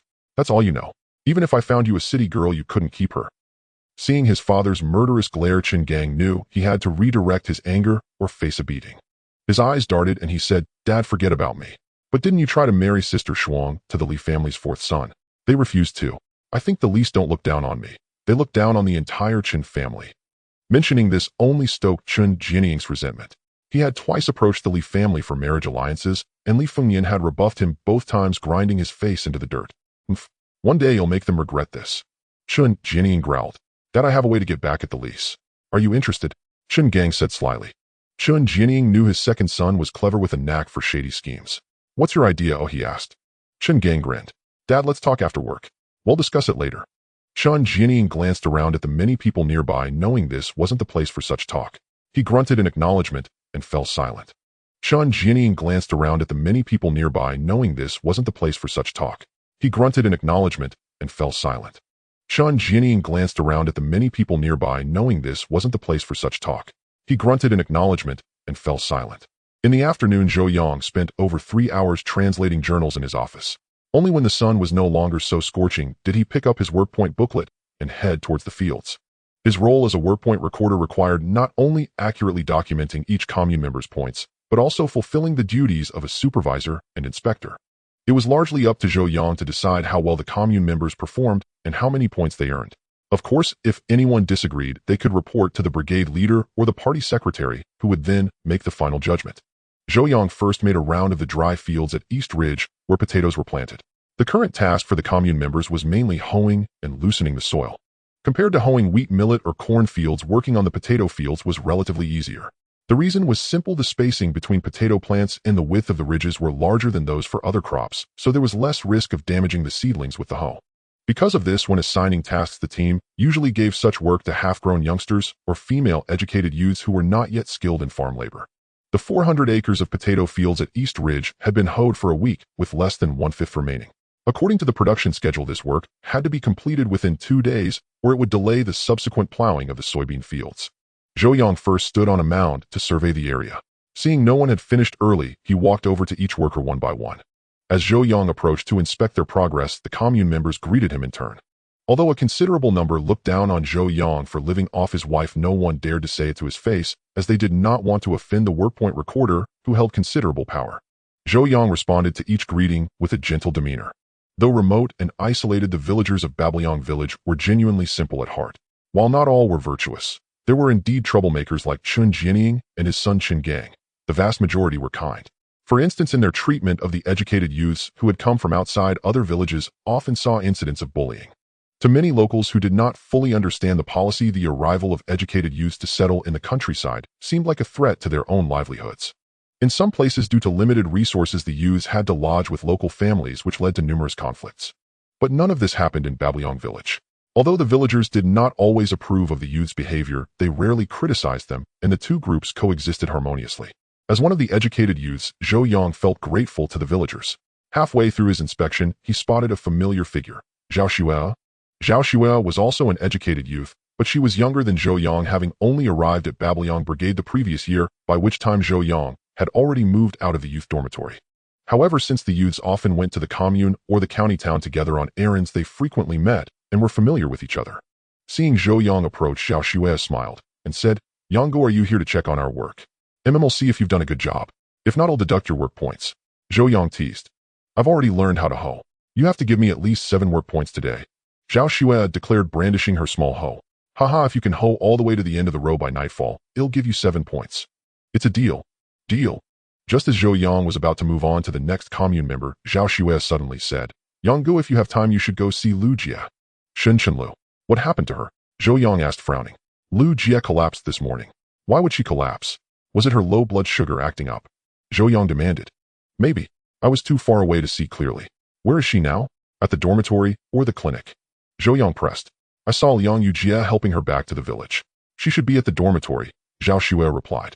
Zhou Yang nodded and turned to head back to the village. Thinking of Shen Chenlu gave him a headache.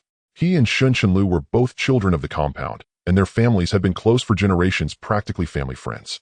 Shen Chenlu was 2 years younger than Zhou Yang and had followed him around like a little shadow since childhood. Although they were never formally betrothed, if not for what happened later, a marriage between their families would have been almost inevitable.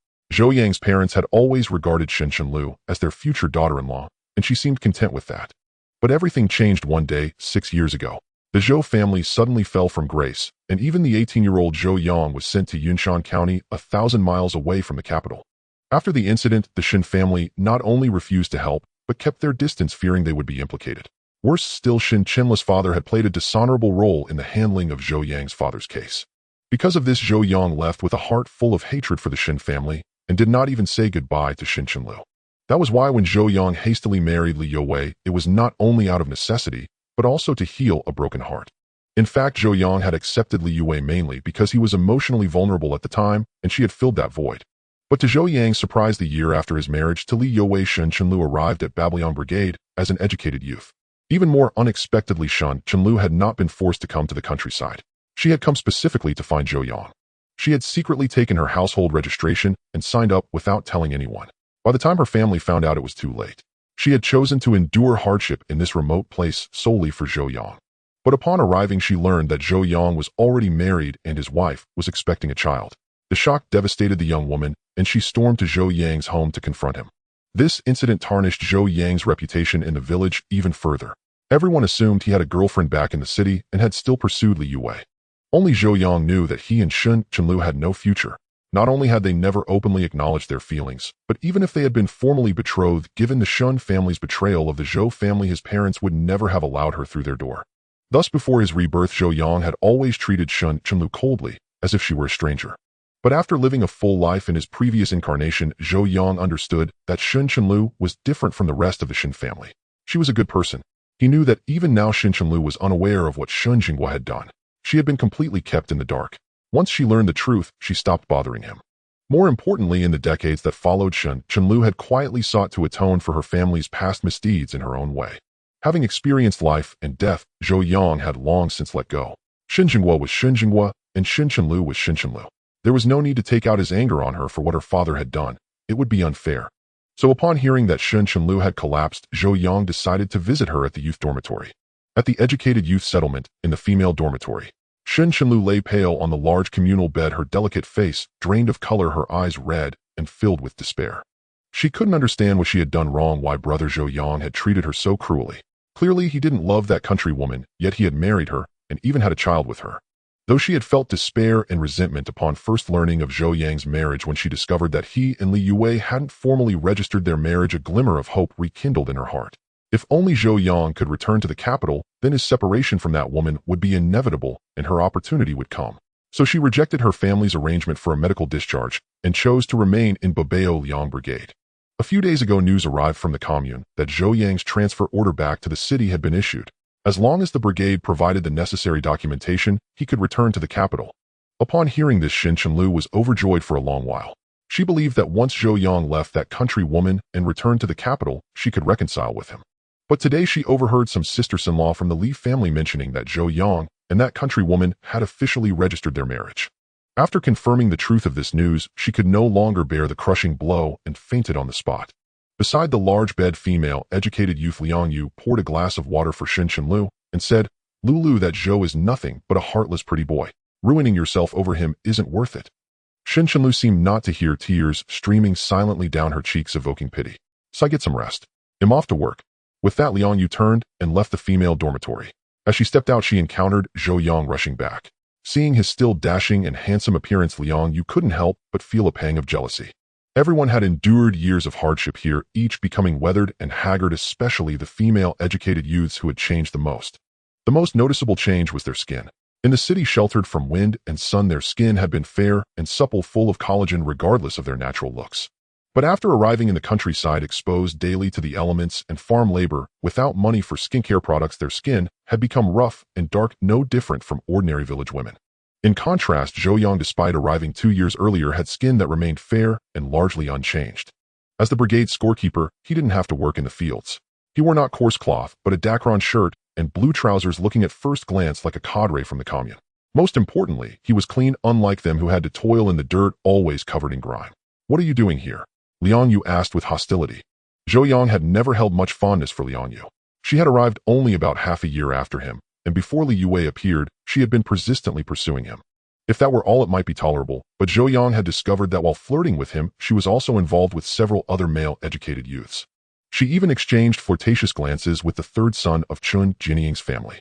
In modern terms, she was a complete schemer and a fake innocent. Having seen Liang Yu's true colors, Zhou Yang decisively kept his distance, and half a year later married Li Yue. "I'm here to see Qinchenlu. It's none of your business." With that, Zhou Yang brushed past Liang Yu and pushed open the wooden door to Qinchenlu's dormitory. To avoid any suspicion, he left the door wide open. You, how can you do this? This is the women's dormitory." Zhou Yang ignored Liang Yu entirely, took out a few candies he had prepared for Bauer, and gently placed them into Qinchenlu's mouth. Then under her stunned gaze, he said calmly, "I need to talk to you. He'll wait outside." Qinchenlu was startled by Zhou Yang's sudden appearance. Over the past few years, she had tried to approach him countless times, but he either avoided her or remained silent when they met. He had never spoken to her like this before. Moreover, the sweet thing in her mouth must be candy. He still remembered her low blood sugar condition. At this thought, a sweet feeling welled up in Qinchenlu's heart. Knowing he was waiting outside, Qinchenlu forced herself to ignore her physical discomfort, climbed off the large bed, and walked toward the door. In the yard of the educated youth settlement, Zhou Yang leaned against a stone roller, his mood heavy. His relationship with Qinchenlu had indeed been a pity. If not for the unforeseen events that followed, the two of them would likely have ended up together. But fate had played its cruel hand, and their love was ultimately not meant to be. Though Zhou Yang had made peace with the past, harboring no more resentment or hatred toward Qinchenlu, he knew that a future between them was impossible. Setting aside whether his parents would accept Qinchenlu, the mere fact that he now had Li Yue and Bauer meant there was no room left in his heart for her. Therefore, he had to make things clear. While Zhou Yang would not marry Qinchenlu, he didn't want her to waste her life as she had in his past life. As Zhou Yang was lost in thought, a soft, gentle voice suddenly reached his ears. "Brother Zhou Yang." Looking at the delicate girl before him, he couldn't help but sigh. He composed himself slightly and said, "I heard you fainted. Do you want to go to the clinic?" "No need. You know it's an old problem." "The clinic wouldn't help," Qinchenlu replied, her head bowed. Low blood sugar is dangerous. Always keep some candy and snacks handy just in case." Zhou Yang didn't offer to prepare anything for her. He knew the Xin family was well off, and as their only daughter, she certainly lacked for nothing. "Brother Zhou Yang, are you worried about me?" Qinchenlu asked, tears in her eyes. Zhou Yang hesitated briefly, then said yes, but only as a brother cares for his sister. Hearing him admit to caring for her, Qinchenlu's heart surged with joy, but at his following words a sharp pain pierced through her. "Why? We weren't like this before."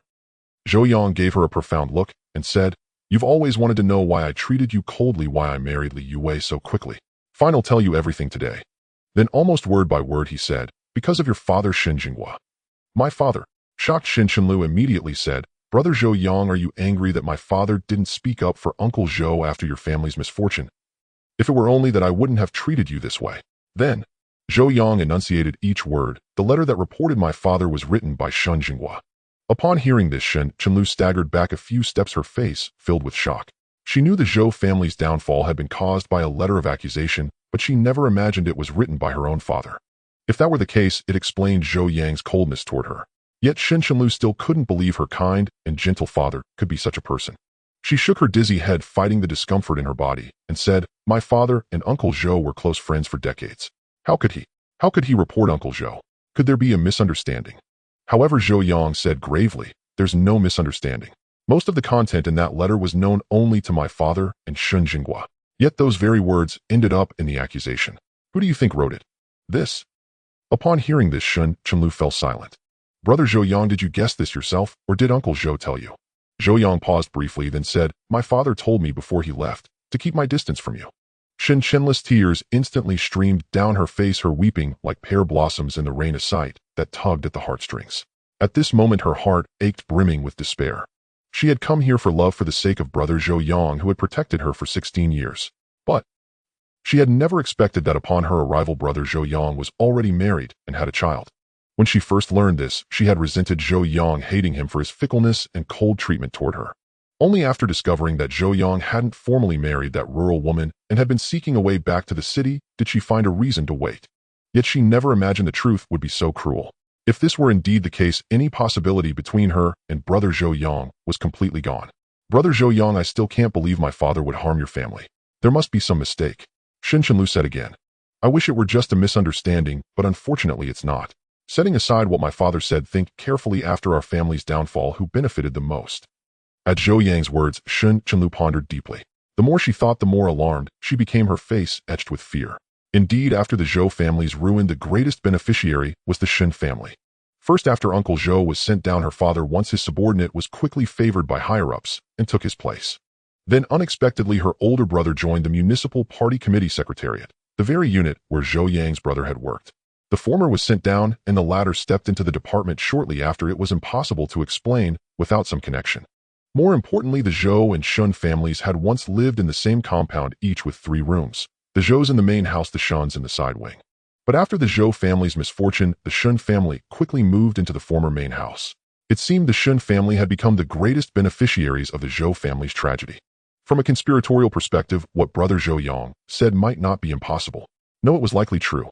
Think again, after our family's fall, what was your family's reaction? Is that what a family of generations-old friendship would do? Zhou Yang pressed. Xin Chenlu fell silent again. She remembered that shortly after the Zhou family's downfall, her father had sternly ordered the children to keep their distance from the Zhous. Especially her. Her father had repeatedly warned her not to contact brother Zhou Yang. Given their family's past closeness, such heartlessness would be unthinkable unless her father had been the informant. Xin Chenlu wiped her tears and said, So you married that rural woman to spite me? Zhou Yang paused briefly, then said, Perhaps at first, but not anymore. He continued, When I first arrived here, I was penniless, of bad class status, and never had enough to eat while doing the hardest labor. That life was unbearable, and many times I wished I were dead. Then Xiaowei appeared. She loved and hated boldly. She liked me, so she pursued me fiercely. And I needed solace, so I agreed to marry her. I thought I married her out of necessity or to fill an emotional void, but now I'm certain of my heart. I love her. At Zhou Yang's words, Xin Chenlu said tearfully, And what about me? Zhou Yang's feelings toward Xin Chenlu were conflicted. They had grown up together, and their decade-long bond was genuine. Yet it was also true that Shun Jinghua had stabbed the Zhou family in the back, tearing them apart and nearly destroying them. It was right for him to distance himself and marry someone else. But Zhou Yang never expected Xin Chenlu to follow him from the capital to this place and stay for 4 years. Considering what Xin Chenlu had done in her past life, Zhou Yang knew that the Shun family was one thing and Xin Chenlu was another. They couldn't be conflated. Lulu, there's no future for us. I love my wife and daughter, and I hope you want to disturb our lives. I also hope. What else? I hope you find happiness, Zhou Yang said earnestly and sincerely. For the girl before him, Zhou Yang no longer harbored hatred nor romantic love. She was like a little sister to him. Though he wouldn't marry her, he wished her well. Xin Chenlu forced a bitter smile and said, Without you, can I ever be happy? Since childhood, everyone told me I'd grow up to be brother Zhou Yang's wife. I always prepared to be your bride, but... Whoa. She couldn't continue crouching on the ground and sobbing uncontrollably. Zhou Yang didn't console her. Instead, he said, You are very weak and have severe hypoglycemia. You can't stay here. If possible, ask your family to arrange a medical discharge. With that, Zhou Yang left the sent-down youth station. Some things must be decisively cut off. Since everything was out in the open, there was no need to linger. He wasn't indifferent to Xin Chenlu, but he knew he couldn't give her false hope. Otherwise, given her feelings for him, she might cling to him forever. So Zhou Yang walked away resolutely, as if deaf to the heart-wrenching sobs behind him. After leaving the station, Zhou Yang felt heavy-hearted. The feud between the Zhou and Shun families was complex, rooted not only in jealousy and personal gain, but also in factional struggles. Though Shun Xingguo's actions were partly subjective, the era also played a role. Despite this, Zhou Yang had no intention of forgiving the Xin family. But he knew the Shun family's fortunes were also waning. In a few years their turn would come, and he saw no need to act against them. Composing himself, Zhou Yang headed to the fields as his work was still unfinished.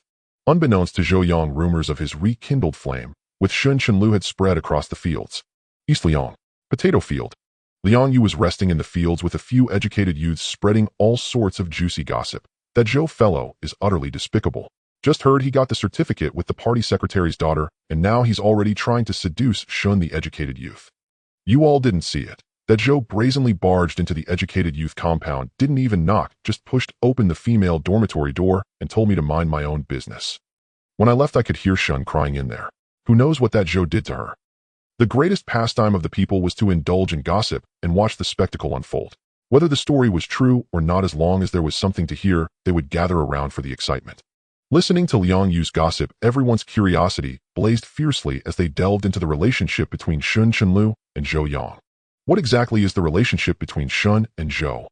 I heard they were engaged before, but Zhou changed his mind and married the party secretary's daughter for the sake of food rations. Do you think there's a spark rekindling between them? Could something have happened in the dormitory this afternoon? 2 years ago, when Xin Chenlu first arrived at Babaliang Production Brigade, she had caused quite a few scenes, so everyone had some inkling of their relationship. However, Shun Chenlu hadn't shared all the details with them, so no one really knew the full story.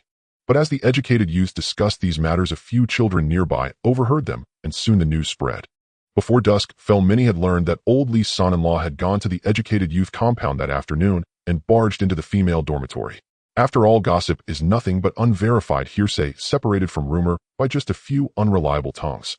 With deliberate manipulation by certain individuals, by the time work ended in the evening, the story had morphed into Zhou Yang being unable to let go of the city-born Shun, and the two had spent the entire afternoon together in the female dormitory. Some claimed to have seen Zhou Yang storm into the dormitory, while others insisted they heard Shun cry. In no time, rumors and gossip about Zhou Yang and Shun Chenlu were flying everywhere. However, since everyone still had some sense of decency, they spoke of it only when Zhou Yang wasn't around, so he remained oblivious. But no one held back in front of the Li family. Some even deliberately informed Li's elder brothers and their wives. Worried that Li Yue might suffer, the Li family quietly told her about it. Unaware of all this, Zhou Yang finished recording the last commune members' work points, packed up, and headed home. As soon as he arrived, he saw his second sister-in-law, Sun Lu, hurrying out of his house with a grim expression. Zhou Yang greeted her. Sun Lu forced a strained, awkward smile before quickly heading toward the Li family home. Though he noticed his sister-in-law's unnatural expression, Zhou Yang didn't dwell on it. Entering the yard, he saw Bauer chasing the family's hens from a distance, sending them scattering in all directions, while the little girl giggled as she ran after them. Li Yue was tending the fire by the stove in the main room, but she seemed preoccupied holding a piece of firewood without feeding it into the flames. Even when Zhou Yang approached her, Li Yue didn't notice. "What are you thinking about?" So lost in thought. Startled by Zhou Yang's voice, Li Yue jumped. Coming to her senses, she asked awkwardly, "When did you get back?" "Just now. Saw you sitting here in a daze. Something on your mind?" "Well," as Li Yue hesitated, Zhou Yang said, "I want the truth. You can't lie. You stutter and you fidget with the hem of your clothes." Li Yue blushed and said, "Second sister-in-law came by earlier. She said someone saw you at the educated youth compound this afternoon to visit Shun." "Yes, that happened. Is that why you were spacing out?" Zhou Yang asked. "She also said someone saw you barging into the female dormitory and that Shin was crying. Some even said you too rekindled old flames." Zhou Yang chuckled and asked, "Did you believe it?" "No. I know you're not that kind of person. If you wanted something to happen with Shun, it would have happened long ago. Then why were you spacing out? It's useless that only I believe you. The villagers don't. If they keep gossiping like this, your reputation will be ruined." Hearing this, Zhou Yang felt a surge of warmth. This girl truly always had him in her heart. "The innocent are clear. As long as you trust me, I don't care what others think," Zhou Yang said. "That's true, but reputation matters. With a good name, no one can slander us." Li Yue continued, "And we have to find out who started the rumor. Ruining someone's reputation like that is despicable." Zhou Yang patted his young wife's head and said, "No need to investigate. I know who spread the gossip." "Who?" "Liang Yu." "Her?" "Yes. When I went to see Xin Chenlu at the educated youth compound today, she was the only one there. And she's never gotten along with me, so she has reason to say harmful things." "Why does she keep targeting you?"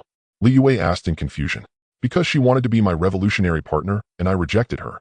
Li Yue was stunned and exclaimed, "You mean Liang Yu pursued you, and you turned her down?" "Yes." "When did that happen?" "I didn't know. It was when we first came for the rustication. You were still in high school in the county, so naturally you didn't know. Liang Yu isn't bad-looking. They say her parents are both workers and her siblings are doing well. Why didn't you take a liking to her?" Zhou Yang smiled and said, "Poor character, too scheming. Not my type." "So I'm your type. You're silly and a bit foolish, nice to look at and reassuring to have at home." "Of course you are. You're the silly and foolish one." As she spoke, Li Yue felt a sweetness in her heart, sensing the affection in Zhou Yang's words. Fine, I'm silly and foolish. We're a perfect match," Zhou Yang said with a laugh. "So what really happened between you and Shun?" "Well, you don't have to tell me if you don't want." Zhou Yang kissed Li Yue on the cheek and said, "There's nothing I can't say. I was just thinking how to start." Then, gathering his thoughts, Zhou Yang told Li Yue everything about his history with Shun Chenlu and the grudges between their families, sparing no detail. After hearing his story, Li Yue learned for the first time how much her husband had been through. "You and Shun really were a pity," she said sincerely. But Zhou Yang just smiled. "Not a pity, just the wrong time and the wrong person. That's all." "Then, what about me?" You are the right time and the right person. That's why we're together now, and we'll always be together, never apart. Moved by this sudden confession, Li Yue tightly grasped Zhou Yang's arm and said with determination, "Yes, we'll be together forever. Yes, forever together." After dinner, Zhou Yang took out his journal and pen, continuing his work under the dim glow of the 25-watt light bulb. Meanwhile, Li Yue, having finished washing the dishes, began to boil water to prepare baths for herself and Bauer. It was the hottest time of the year, when even idling would leave one drenched in sweat, making a bath an absolute necessity before sleep. The little girl had played wildly all day and fell asleep right after her bath. After tucking Bauer in, Li Yue closed the doors of both the house and the courtyard, then began to wash herself in the main room. In those days, village conditions were limited and bathing was a true luxury. For men, it was simple. They could soak in the river or reservoir whenever they wished, but women had no such option, having to manage behind closed doors. Hearing the splashing water outside and imagining his wife's graceful figure, Zhou Yang's heart suddenly grew fervent, his pulse quickening and his breathing becoming heavier. His mind was entirely occupied by these thoughts, and the pen in his hand seemed to weigh 1,000 pounds. Knowing his heart was unsettled, he immediately put away the manuscript he had written, over 2,000 words of, then sat motionless on the wooden stool. Li Yue finished her bath in about 10 minutes, as the earthen floor couldn't withstand prolonged soaking. With a creak, the inner door was pushed open, and Zhou Yang saw Li Yue step in. She wore a white sleeveless undershirt and a pair of knee-length shorts, seemingly altered from some old garment, with flip-flops on her feet. As she walked, she dried her wet hair with a towel. This attire utterly captivated Zhou Yang, his eyes involuntarily fixed on his young wife. Upon entering, Li Yue first glanced at Bauer on the Kong, then turned to look at Zhou Yang, only to find her husband staring at her intently, a strange fire in his eyes that seemed ready to devour her. As a woman who had been through it before, she knew exactly what was on her man's mind. Instantly, her pretty face flushed crimson, and even her bare arms and neck turned a delicate pink. "What are you staring at? Go to sleep," Li Yue said, her voice shy and coquettish. This expression of feigned anger and genuine shyness left Zhou Yang spellbound once more. His mind drifted to the famous scene of a noble lady emerging from her bath in Bai Jui's masterpiece, Song of Everlasting Regret. A single smile from her could bewitch 100, rendering all the palace ladies utterly colorless. In the cold spring, she was granted a bath at the Huaqing pool, where the warm, smooth waters caressed her alabaster skin. The maids helped her up, delicate and languid, marking the first time she received the emperor's favor. With her cloud-like hair and flowery face adorned with golden hairpins, she spent the spring night in the warmth of hibiscus-scented bed curtains. Well, Zhou Yang admitted that his young wife had thoroughly enticed him. He grabbed a towel, left her with a "wait for me," and carried a basin of water outside. Soon the sound of water being scooped echoed from outside. After a quick combat bath, Zhou Yang, bare-chested, entered the room and slipped into his wife's bed. After an exhilarating bout of passion, the couple nestled together, unfazed by the heat. Li Yue rested her head on Zhou Yang's arm, a finger tracing idle circles on his chest, her face full of contentment. Having spent most of the previous night in exertion, the girl was exhausted, so Zhou Yang kept it brief tonight. The tickling sensation on his chest prompted Zhou Yang to gently capture her hand and press it against his chest, asking, "What are you thinking about? Why aren't you asleep?" "Thinking about us." "What about us?" Zhou Yang asked, puzzled. "Do you know where your parents are?" Zhou Yang asked curiously, "Why are you asking?" "Now that we're married, have our certificate, and have a child, I, as their daughter-in-law, have never met your parents, and Bauer has never met her grandparents." Li Yue said, "So you want to meet my parents?" "If possible, it would be best to meet them in person. If not, at least write them a letter so they know they have a daughter-in-law and a precious granddaughter like Bauer."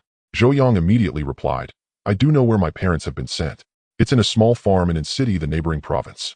After the autumn harvest here, I'll take you and Bauer to see them." In truth, Zhou Yang hadn't known where his parents were exiled before, but with the memories of his past life, he now knew they were undergoing reform at Dongquan Farm. In his previous life, his parents had often spoken of those harsh years, leaving him with vivid memories. Really? Of course it's true. After all, even an ugly daughter-in-law must eventually meet her in-laws. Zhou Yang said with a smile, "You're the ugly one." "I'm ugly. I'm ugly."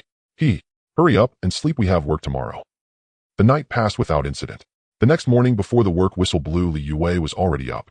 She first made a simple porridge, then reheated the buns she had saved for Zhou Yang and Bauer. When the whistle sounded, she woke the sleeping father and daughter. After breakfast, Li Yue took Bauer to the Li family compound before heading to work. Zhou Yang, meanwhile, took his workpoint book and went directly to the brigade headquarters. By the time Zhou Yang arrived, most of the villagers were already there.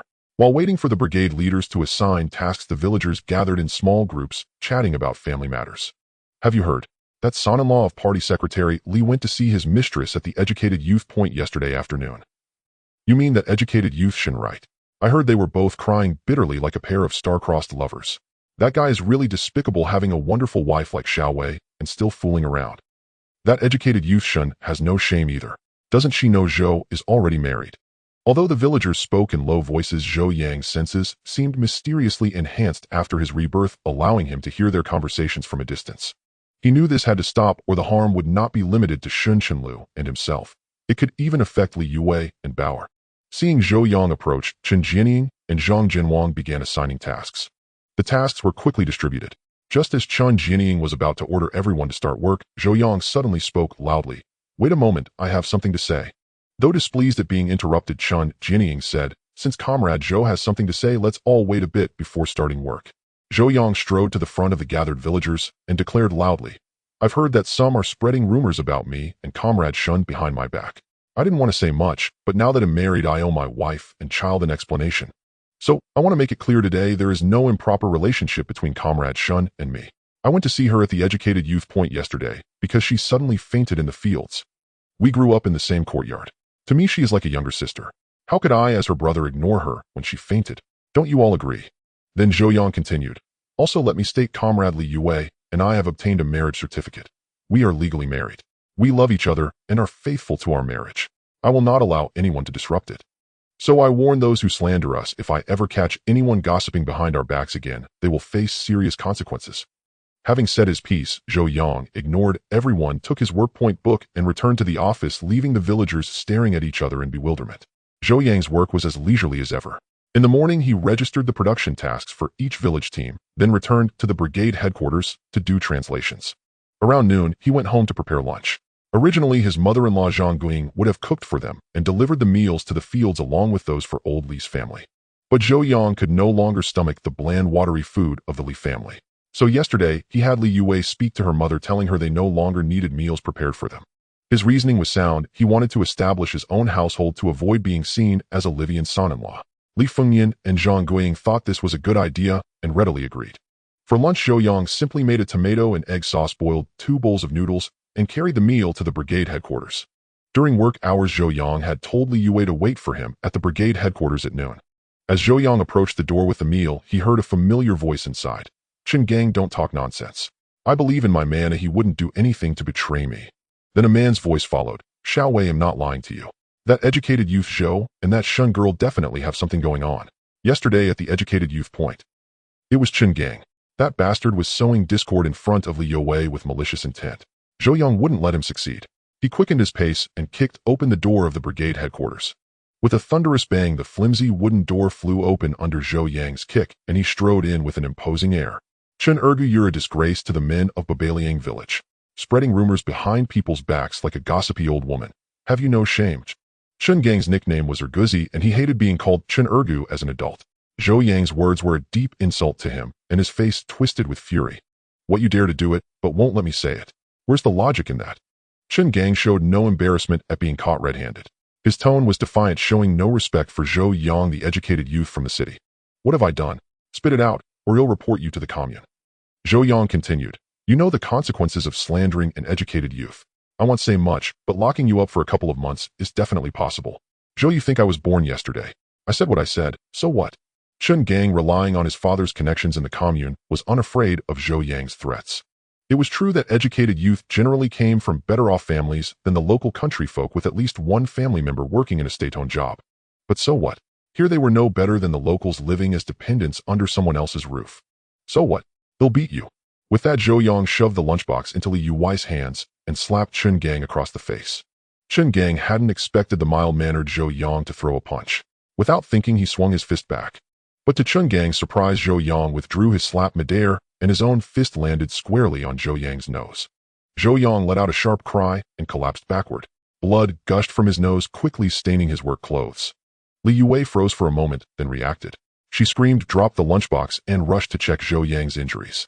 Seeing his face and mouth covered in fresh blood, she panicked and burst into loud sobs. Zhou Yang, what's wrong? Don't scare me. Seeing his wife's distress, Zhou Yang felt a pang of guilt. He had been so focused on scheming against Chen Gang that he forgot Li Yue was there causing her worry. Zhou Yang pinched Li Yue's thigh and gave her a reassuring look. Moving his lips, he whispered, cry loudly. Li Yue was quick-witted. Understanding his intent, she immediately began wailing at the top of her lungs, recounting Chun Gang's misdeeds. Chen, what right do you have to hit someone? Just because I wouldn't listen to your gossip. Not only did you hit him, but you struck so hard. You're trying to kill him. Chen Gang, just because your father is the brigade leader doesn't mean you can get away with anything. Li Yuwei's piercing cries soon drew the attention of nearby villagers who gathered to see what was happening. Seeing Zhou Yang on the ground and Li Yuwei weeping loudly, everyone's eyes turned to Chen Gang, filled with suspicion and wariness. Chen Gang was utterly bewildered. He hadn't expected Zhou Yang to pull back his slap, nor that he would be so fragile. One punch, and he was down. Li Yuwei's body blocked his view, so he missed the couple's exchanged glances. Now panic surged within him. Though Chen Gang often bullied others, he was a coward at heart, only picking on ordinary villagers. Zhou Yang was Li Yuwei's husband, Li Fengmian's son-in-law. Even though Li Fengmian didn't think much of his son-in-law, he was still family, and not to be bullied. If Zhou Yang was seriously hurt, old Li would surely seek revenge.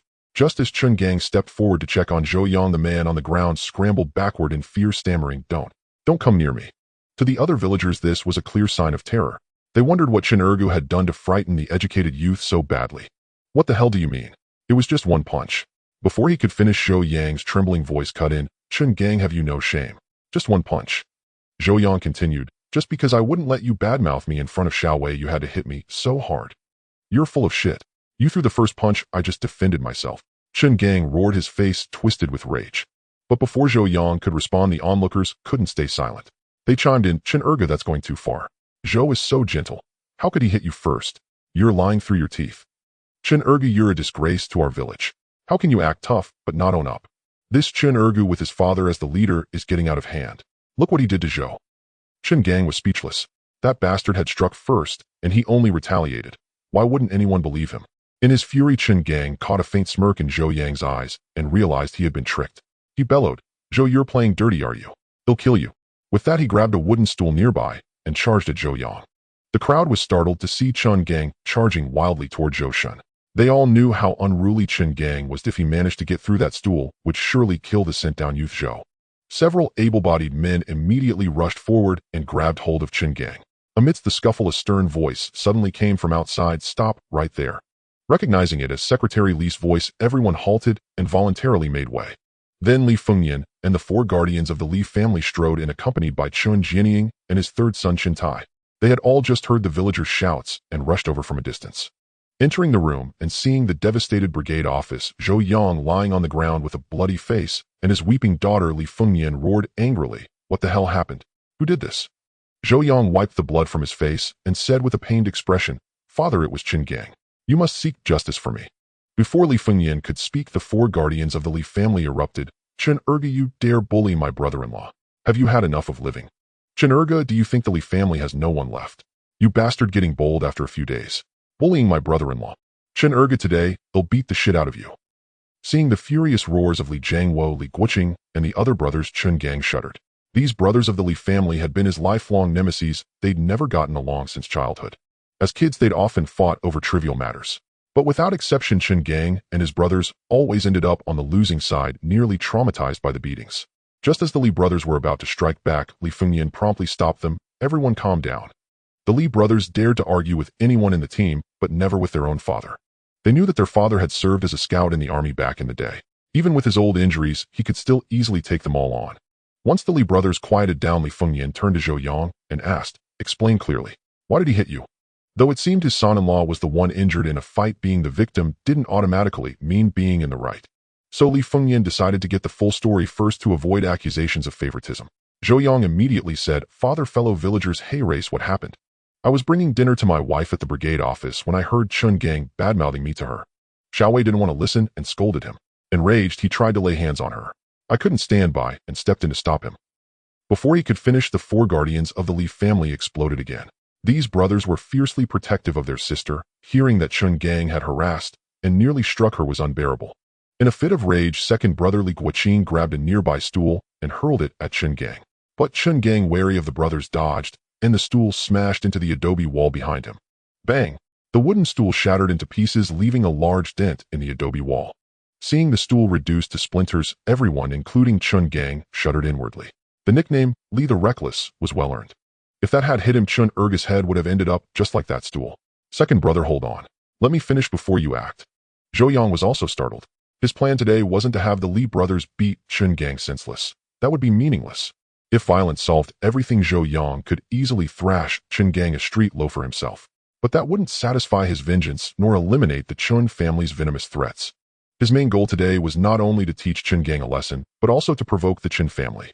So before Li Guoqing could speak, Zhou Yang continued, "Everyone saw how Chen Gang beat me. Now I'm dizzy, my chest feels tight and painful. I must have internal injuries. I need to go to the hospital." Before he finished, Chen Gang shouted angrily, "Zhou, you're lying. I only hit you once and you struck first." "Shut up." Li Fengyan barked coldly, then said to Chen Jianying, "Captain Chen, your son is getting more accomplished by the day. I thought he was just lazy and frivolous, but now he's full of lies. You two have raised him well." Chen Jianying's face turned ashen. He knew what Zhou Yang was like. He could believe Zhou Yang might win a verbal argument, but he absolutely didn't believe Zhou Yang would strike his troublemaking son first. After all, they were in completely different leagues. Under equal circumstances, his second son could easily defeat Zhou with one hand tied behind his back. In front of so many people, he naturally couldn't show favoritism. If reported, he could be stripped of his position or even sentenced. So Chen Jianying asked Chen Gang, "Did you hit him?" "Dad, he struck first." "I'm asking you, did you hit Comrade Zhou?" Chen Jianying demanded loudly. Chen Gang hesitated for a few seconds before finally nodding yes. "Apologize." "Dad, what did you say?" Chen Gang said in disbelief. "I said apologize. No matter what, you hit him. You must apologize to Comrade Zhou." Chen Jianying declared loudly, his tone and expression righteous. As expected, the surrounding villagers cast admiring glances at him. "Dad, you want me to apologize to that bastard? On what grounds?" Chen Gang said, craning his neck defiantly. Watching the father and son's less than convincing act, a chill flickered in Zhou Yang's eyes. He anticipated that Chen Jianying would next scold Chen Gang loudly, perhaps even strike the scoundrel. But he wasn't about to give him the chance to perform. So before Chen Jianying could speak, Zhou Yang feigned weakness and said, "I don't want your apology. Besides, if apologies worked, why would we need the police?" "Comrade Zhou, what do you mean by that?" Chen Jianying asked, his eyelids twitching. Though he didn't know what Zhou Yang was up to, his years of experience told him the young man was plotting something. However, Zhou Yang ignored him entirely and said to Li Fengyan, "Father, report this to the authorities."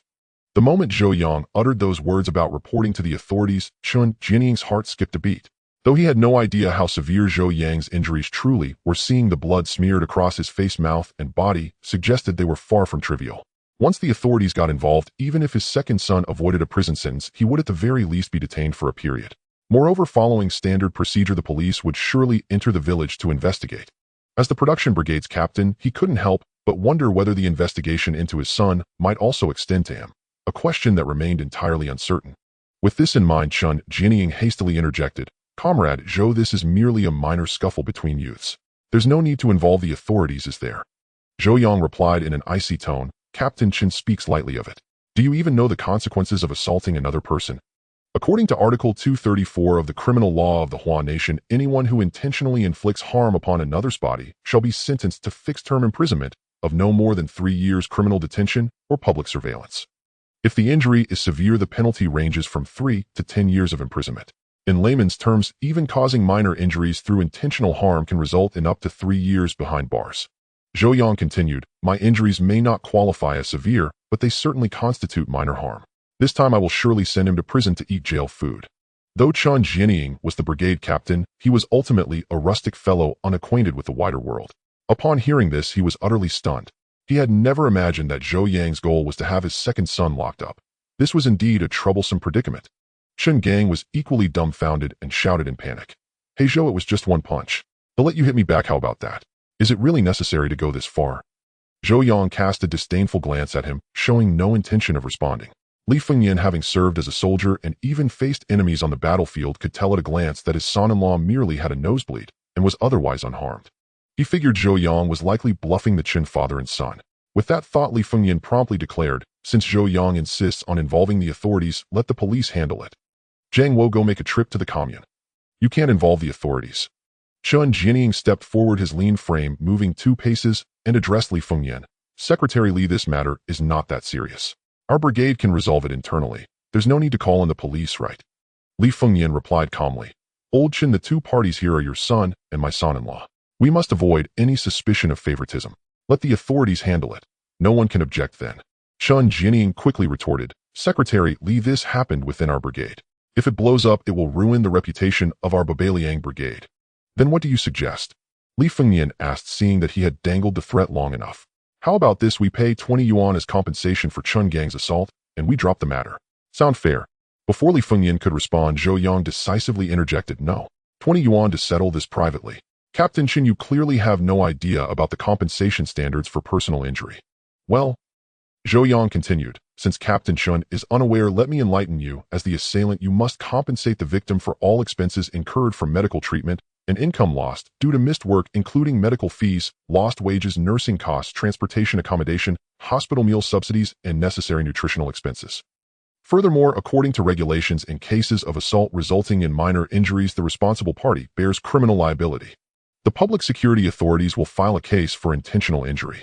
As for the sentencing for minor injuries from a brawl, the court will consider the nature of the crime, the degree of social harm, and the severity of the injuries, typically imposing fixed-term imprisonment of no more than 3 years or criminal detention.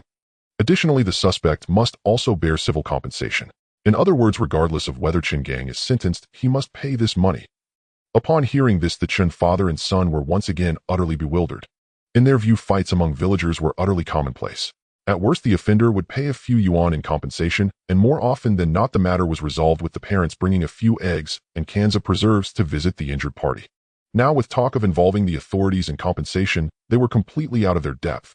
Chun Jinying, suspecting that young Zhou was bluffing, turned to look at his third son Chun Tai, who had remained silent all along. His third son had graduated from middle school and even attended a year of high school, making him somewhat of an educated man who wouldn't easily be fooled. Seeing his father's gaze, Chun Tai could only nod, confirming that Zhou Yang's words were accurate. In fact, Chun Tai believed Zhou Yang had downplayed it. He vividly remembered an incident from his first year of high school, when a fight broke out between two students from the same school over a trivial dispute escalating into a brawl with weapons. One person knocked the other to the ground, resulting in significant bleeding. They had assumed it was just an ordinary student scuffle, but to their astonishment, the assailant was arrested a few days later and swiftly sentenced to 10 years. Even more unexpectedly, the victim returned to school after resting at home for just 3 days. Because of this incident, the principal convened a school-wide assembly, using it as a cautionary tale to repeatedly warn them against fighting. With his third son's subtle confirmation, Chun Jinying felt even more uncertain. After a moment of hesitation, he directly asked Zhou Yang, "Comrade Zhou, just tell me straight. What will it take for you to let my second son off?" Zhou Yang pondered for a moment and replied, "If you want to avoid involving the authorities, then Chen Gang must apologize to Xiao Wei and me and compensate us with 200 yuan. No sooner had he spoken than Chen Gang roared, 200 yuan. Why don't you just rob us? However, Chun Jinying spun around and delivered a sharp slap across his face, bellowing, "Shut your mouth." The force of the slap sent Chen Gang staggering. Recognizing that his father was genuinely furious, he wisely fell silent, though his eyes toward Zhou Yang burned with rage and resentment. "Comrade Zhou, I accept your terms." Suppressing the fury boiling within him, Chun Jinying continued, "Third son, go back and fetch the money from your mother. Dad, you can't give in. He's doing this on purpose." Slap. The response Chen Gang received was another blow, this one so fierce that blood trickled from the corner of his mouth. Soon Chen Tai returned with the money, 20 crisp, brand new 10 yuan notes. Chun Jinying handed the cash to Zhou Yang and said, "Comrade Zhou, the villagers are all watching. There's no need for written receipts. Let's consider this matter settled, shall we?" "An apology," Zhou Yang stated flatly. Chun Jinying understood that Zhou Yang was demanding an apology from his second son, so he barked angrily, "You disgraceful wretch, apologize to Comrade Zhou immediately." Despite the 1,000 protests in his heart, Chen Gang, after enduring 2 slaps, could only lower his head and mutter, "I'm sorry. Did you skip lunch? I couldn't hear you." Zhou Yang had no intention of letting this bastard off easily. He wanted to crush Chen Gang's meager dignity beneath his heel, making him regret every evil deed from their past life. Slap. Another blow landed, followed by Chun Jinying's furious roar, "Don't you know an apology must be sincere? Speak up." "I'm sorry, I was wrong." After shouting those words, Chun Gang covered his face and fled the brigade office as if escaping. Yet at the last moment, he couldn't resist casting a backward glance at Zhou Yang, his eyes brimming with venomous malice. Chen Gang ran away, and Chun Jinying also took Chen Tai and left. Li Fengnian seized the opportunity to say, "It's time to get to work. Everyone should disperse." Although the crowd felt reluctant to leave, seeing that both sides had privately reconciled, they began chatting about gossip and headed towards the field. After everyone left, Li Fengnian looked at Zhou Yang and then said to his sons, "You all should get to work too. Don't be late. Wei Wei, you go as well." Li Yue glanced at Zhou Yang with a hint of worry, yet her feet did not move. "Don't worry, this kid is fine, and I guarantee it." Li Fengyan could easily see his daughter's thoughts and immediately said. Zhou Yang pointed at the tomato and egg noodles on the table, saying, "Let's eat first. Although they are cold, it's better than going to work on an empty stomach." Li Yue stepped forward and took out 2 lunchboxes, first handing one to Zhou Yang, and then picking up the other, starting to eat at the brigade headquarters. The 4 strong men of the Li family dared not defy their father's orders. Seeing that Zhou Yang was indeed fine, they left the brigade headquarters together. At this point, only Li Fengyan, his daughter Li Yue, and Zhou Yang remained in the brigade headquarters. After confirming that no one was eavesdropping, Li Fengyan asked in a deep voice, "You let Qin Gang hit you on purpose, didn't you?" Zhou Yang knew he couldn't hide it from his father-in-law, the old scout, and nodded, saying yes. "Why? You should know that it's not easy to take money from the Qin family." Li Fengyan said, "Because Qin Gang has designs on little Wei, he deserves to die." Zhou Yang gritted his teeth, not hiding the murderous intent in his eyes. Sensing the chilling aura emanating from Zhou Yang, Li Fengyan was taken aback. He was surprised at how his seemingly frail son-in-law had developed such presence, while also worrying about what irrational actions he might take. "Qin Gang is just a scoundrel. He's not worth you scheming against him. Besides, with me around, the Qin family can't stir up much trouble." Li Fengyan said. "What if you are no longer around?" Zhou Yang countered. Li Fengyan frowned and said, "What do you mean by I am no longer around? Are you cursing me?" "It's not a curse, but fate is unpredictable. No one can be certain about what will happen tomorrow." Zhou Yang said. "Even if I am no longer here, there are Zhang Guoqing and Jianjun. Can't they protect you and Wei Wei?" "Dad, there's only 1,000 days for a thief. How can there be 1,000 days of guarding against the thief?" "What do you mean by that?" Li Fengyan frowned. Zhou Yang's gaze sharpened as he said in a deep voice, "Although I, Zhou Yang, have little ability, I will never allow my wife and children to be in danger. No matter who it is, as long as they dare to have designs on Wei Wei and Bauer, I will make them regret coming into this world." Feeling the deep affection in Zhou Yang's words, Li Yue couldn't help but feel a warmth in her heart. She walked to Zhou Yang's side and gently said, "Don't be angry. He just said a few unpleasant things, so I didn't hear them." Zhou Yang smiled and said, "His intentions towards you are as clear as day. Everyone knows that my woman Zhou Yang cannot be touched by him. Dad is worried that you will offend the Chun family too severely and that they will retaliate against you," Li Fengyan said. However, Zhou Yang astonishingly replied, "Dad, have you heard the saying, if you want someone to perish, you must make them mad?" Li Fengyan was startled and immediately said, "Are you setting a trap for the Qin family?" Zhou Yang nodded and said, "From Chun Jinying provoking me with words yesterday, to Chun Gang gossiping behind my back, the Chun family's hostility towards me has become blatant. Given this, I can't just sit back and wait for disaster. Moreover, based on my understanding of the Chun father and son, after suffering such a great loss today, they, with their vindictive nature, will definitely not let it go easily. They will likely take action against me soon. And as long as they dare to strike, I promise to trap them in an inescapable situation." Li Fengyan frowned and said, But isn't this a bit too much?" Hearing this, Zhou Yang couldn't help but clench his fists. If his father-in-law knew how much the Chun family had done to the Li family in the previous life, he probably wouldn't need Zhou Yang to take action. His father-in-law would bring his 4 fierce brothers to flatten the Qin family. Of course, since many things hadn't happened now, Zhou Yang naturally wouldn't bring it up. He revealed a meaningful smile and said, "Is it too much?" Before Li Fengyan could respond, Zhou Yang raised the stack of compensation money in his hand and said, "Dad, do you see any issues with this money? Isn't it just a few bills? What's the problem?" Li Fengyan asked, puzzled. "This money is very new and has consecutive numbers." Li Fengyan was even more confused. "Oh, what could this indicate?" "Dad, I remember that the brigade leader doesn't have a salary, right? Right, the production team leader doesn't have a salary, and even the brigade secretary doesn't have a salary. My salary comes from the army." "Then there's a point here." "What point?" Zhou Yang immediately said, "How could someone who doesn't even have a salary suddenly produce such a large sum of money? Moreover, all the money we have is 20 consecutive bills. Who can guarantee that the remaining consecutive money isn't also with the Qin family?" Li Fengyan, being a former scout, was especially good at capturing details. After Zhou Yang's reminder, he also realized there was a problem. Although Chun Jinying was the leader of the production team, his normal income was no different from that of ordinary members. Throughout the year, he could only earn a little over 100 yuan, and that was with 4 people in the Chun family earning work points. After expenses, there wouldn't be much left at the end of the year. Moreover, Li Fengyan knew that in the past 2 years the Chun family had spent a lot of money to marry off the eldest son Qinjin. Relying solely on the money earned from farming, it was indeed unlikely they could save up such a large sum. "Are you saying Chun Jinying?" Before Li Fengyan could finish, Zhou Yang interrupted him, saying, "Dad, we haven't investigated this matter, and we have no evidence, so let's not speak of it for now." But then Zhou Yang continued, "However, the Chun family's assets are definitely suspicious. When I proposed a compensation of 200 yuan, Chun Jinying hesitated for a moment before agreeing. Clearly this amount doesn't mean much to them. Li Fengyan thought carefully about Chun Jianying's reaction just now, and it was indeed as his son-in-law said. He agreed rather readily. Although it could be seen as Chun Jianying worrying about his son going to jail, it also indirectly confirmed that the Chun family probably had far more money than this. At the very least, when the Chun family took it out, it was far from what he imagined would cause them pain. So you did this to deliberately test Chun Jianying. Not entirely. Poverty is one aspect. Looking at the slippery noodles and full eggs in the couple's lunchboxes, Li Fengyan couldn't help but twitch his lips. You two still have the nerve to say you are poor. Don't even think about what other members are living like. Eating chaff and wild vegetables is light. Have you ever tasted pancakes made from wild vegetables or porridge made from tree leaves? Even those educated youth who are starving have boiled grass roots and tree bark to eat. No matter what, you all need to be careful. Chun Jianying is not easy to deal with. Li Fengyan reminded. Dad, I know I won't clash heating with them. That's good. You all eat first. I'll keep an eye on the fields for a while. Take care, Dad. Chun residence, main house. The air inside the room hung heavy and still. Chun Jianying sat grim-faced on the edge of the heated brick bed, puffing steadily on his pipe, each glowing ember flickering like his turbulent thoughts, now bright, now dim. On the earthen floor, Chun Gang squatted, motionless, fists clenched so tightly his knuckles whitened. The fresh red finger marks across his cheek lent his expression a feral, twisted intensity. Is everything you just said true? Moments earlier, Chun Gang had recounted the midday incident to his father.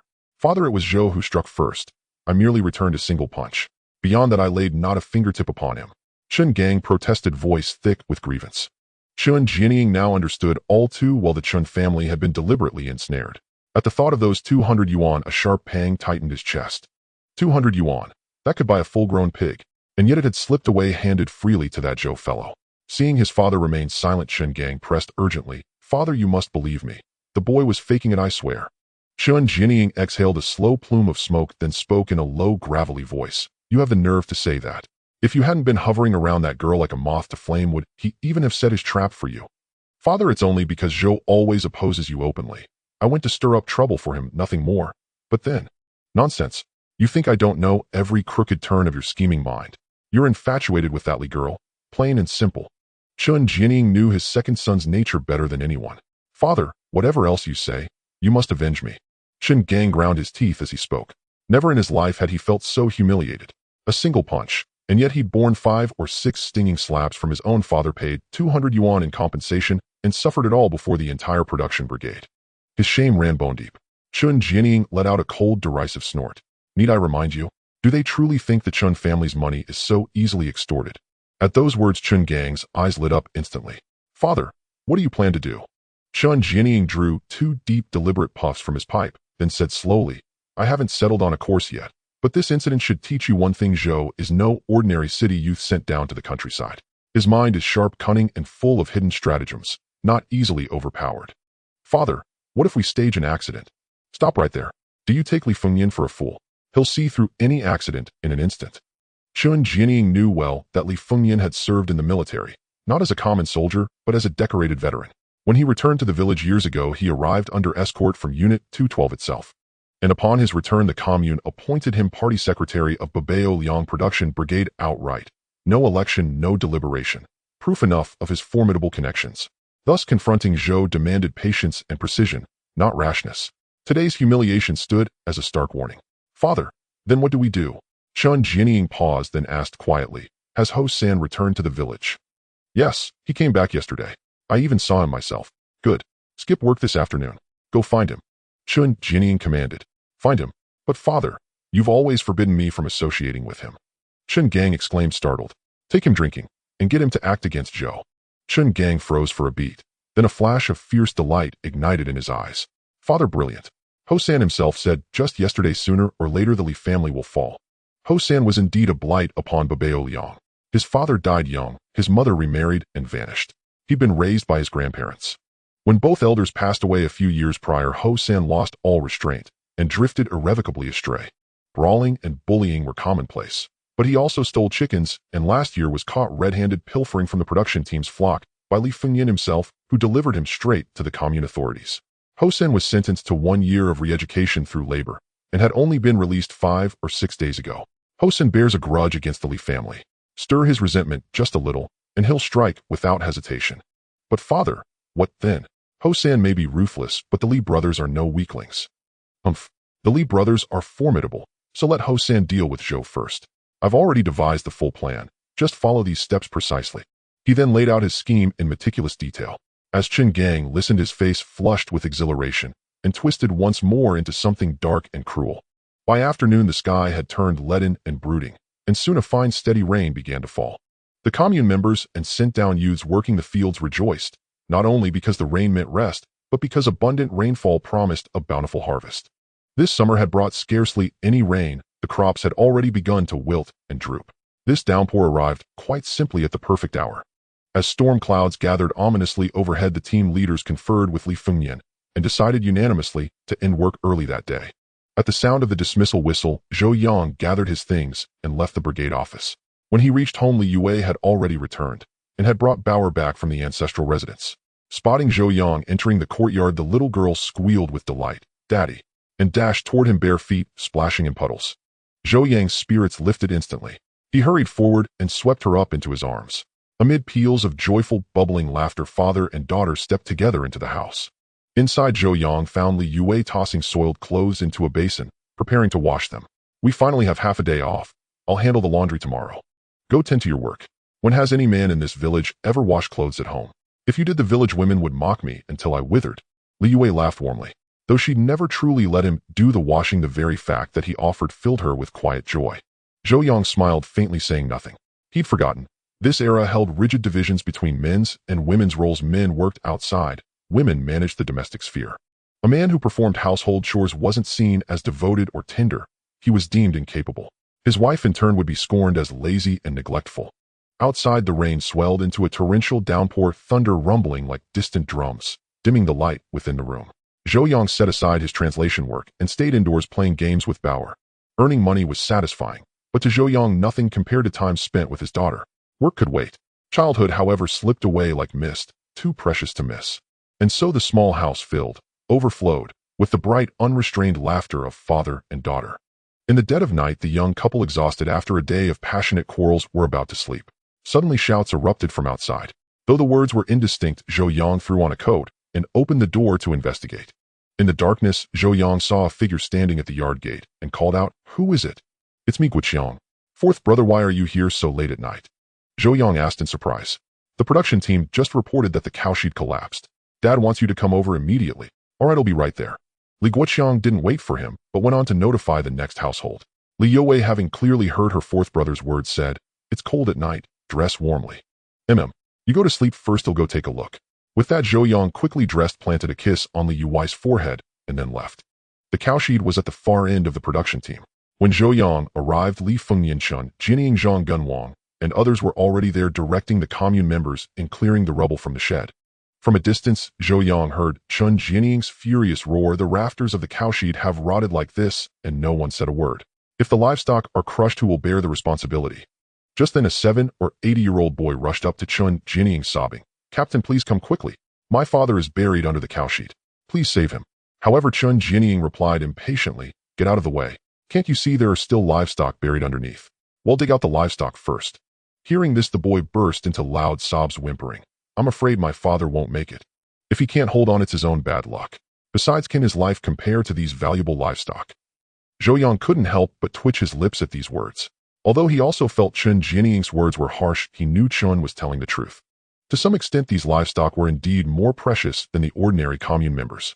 It wasn't just because they were the production team's valuable assets, but more importantly, these large animals were the most crucial labor force. After all, the Babao Liang Brigade was just a poor, unknown brigade in a remote county. Not to mention the production teams under it, even the entire Tuanjie commune lacked large machinery. Under such circumstances, the importance of livestock was self-evident, as the work they did could hardly be replaced by human labor. That was also why the news of the cowshed collapse alarmed so many people. But Zhou Yang, as someone who had received a higher education, could not bear to see a human life being ignored like this. He strode over to the little boy and asked in a deep voice, "Where is your father buried? Take me there." The boy looked up at Zhou Yang and said gratefully, "In the know. 9 cowshed." Zhou Yang ignored Chun Jinying's gloomy face and said to his brothers-in-law, "Big brother, second brother, third brother, come with me to take a look." Although the brothers-in-law looked down on Zhou Yang, they knew their sister was stubbornly determined to be with him, so they were usually polite to him. Hearing his call, the 3 brothers didn't hesitate and followed. The rain the previous afternoon had been heavy and lasted 5 or 6 hours. Due to years of neglect, 4 of the cowsheds had collapsed. So the place was now filled with people leading cattle and digging soil, creating a scene of utter chaos. Zhou Yang and the others followed the little boy to the last cowshed. This shed had completely collapsed with debris, wood, earth, and stones scattered everywhere in a mess. "Child, do you know exactly where your father was buried?" Zhou Yang asked the boy. The boy pointed to the middle and said, "About here." "Was there anyone else besides your father?" "No, it was just me and my dad in this shed."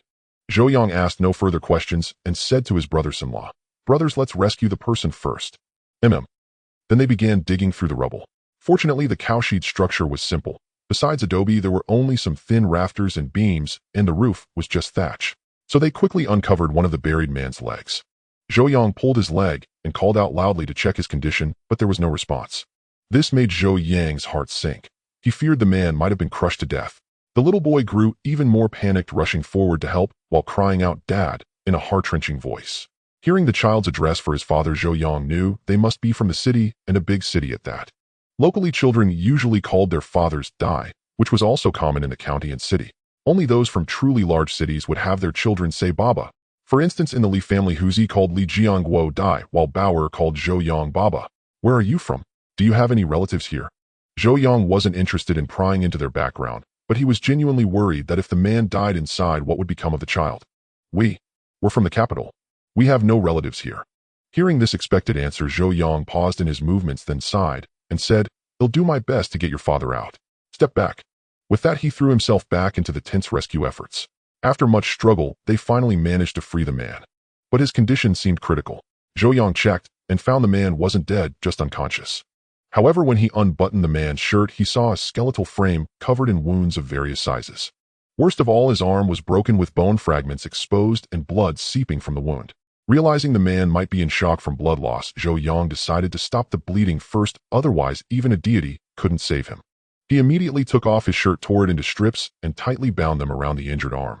Then he pulled a wooden gate from a cowshed door and said to his brothers-in-law, he needs to get to the hospital as soon as possible. "Big brother, go harness the cart. Second brother, third brother, help me lift him onto the stretcher." But this time none of the 3 brothers moved. They stood frowning at Zhou Yang, silent. "Hurry up, time is critical," Zhou Yang said impatiently. "Brother-in-law, are you sure you want to get involved in this?" Big brother Li Jiangguo asked in a low voice. Zhou Yang replied immediately, "Why wouldn't I? A life is at stake." "Brother-in-law, their identity is too sensitive. One wrong move, and you'll bring disaster upon yourself," Li Jiangguo said. Zhou Yang instantly understood. People living in this place had complicated backgrounds. In uncertain times, acting rashly was extremely risky. Yet looking at the severely injured, unconscious man and the grieving little boy, Zhou Yang couldn't help but think of himself a few years ago. When he first came to this place as an educated youth, his file had a bad background label. He was ostracized and bullied, and life was bitter. It wasn't just bitter, it was hopeless.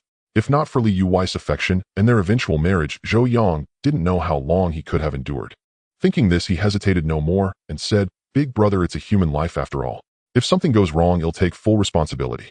Seeing Zhou Yang's insistence, Li Jiangguo took a deep breath and nodded. The carriage was prepared swiftly. Under the astonished gazes of the commune members, Zhou Yang lifted the injured man onto the vehicle and headed straight for Yunshan County Town, 20 kilometers away.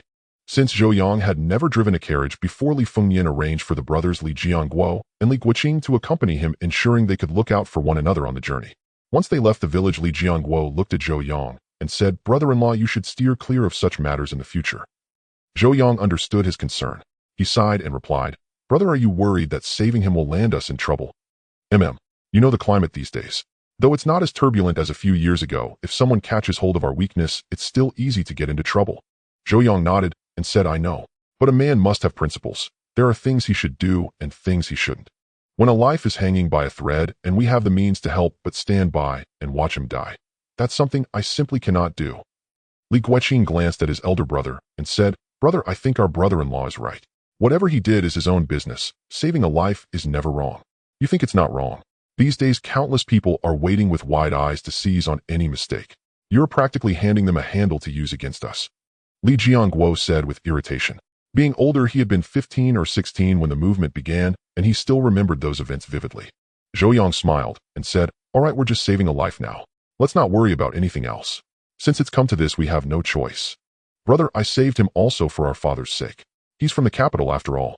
If something happened to him, as village party secretary, father would bear primary responsibility," Zhou Yang added. What you say makes some sense. I hope he can hold on. With that, the three couldn't help but glance at the man on the carriage. Seeing the dense wounds covering his body and his nearly deformed arm, they all shook their heads. With such a frail frame and such severe injuries, his chances were slim. Treating the situation as a last resort, the three arrived at the county town late at night and sent the man to the emergency room. Fortunately, there was a doctor on duty in the emergency room. Though young, he handled the situation competently, so they had no choice but to entrust the man to him. After paying the fees, Zhou Yang told his two brothers-in-law to return home while he stayed at the hospital to await news. After all, it was the busy farming season, and there was no need for all three to remain. After the brothers-in-law left, Zhou Yang sat on a long bench in the hospital and drifted off to sleep without realizing it. In a daze, Zhou Yang heard someone calling him. Opening his eyes, he saw a young nurse of about 17 or 18 standing before him. Zhou Yang immediately woke up. Before he could speak, the nurse asked urgently, "The doctor is looking for you. Please come quickly." "What's the matter? Did he survive?" Zhou Yang asked hastily. "He's alive, but there's a new development. The doctor needs to speak with you." The nurse said promptly. "What is it?" "I don't know much. You'd better talk to the doctor directly." Zhou Yang knew the young woman was just an ordinary nurse and wouldn't be able to provide details, so he followed her to the doctor. At the entrance of the operating room, he saw the physician. Unlike the young doctor he had seen earlier this time, he met an older physician in his 50s or 60s. With graying hair, wearing a white coat and surgical gloves, he had clearly just stepped down from the operating table. Approaching the senior doctor, the nurse immediately said, "Dr. Zhong, this is the patient's family member." The old doctor glanced at Zhou Yang and said, "Let's be brief. During surgery, we discovered the patient's condition is far more complicated than we initially diagnosed.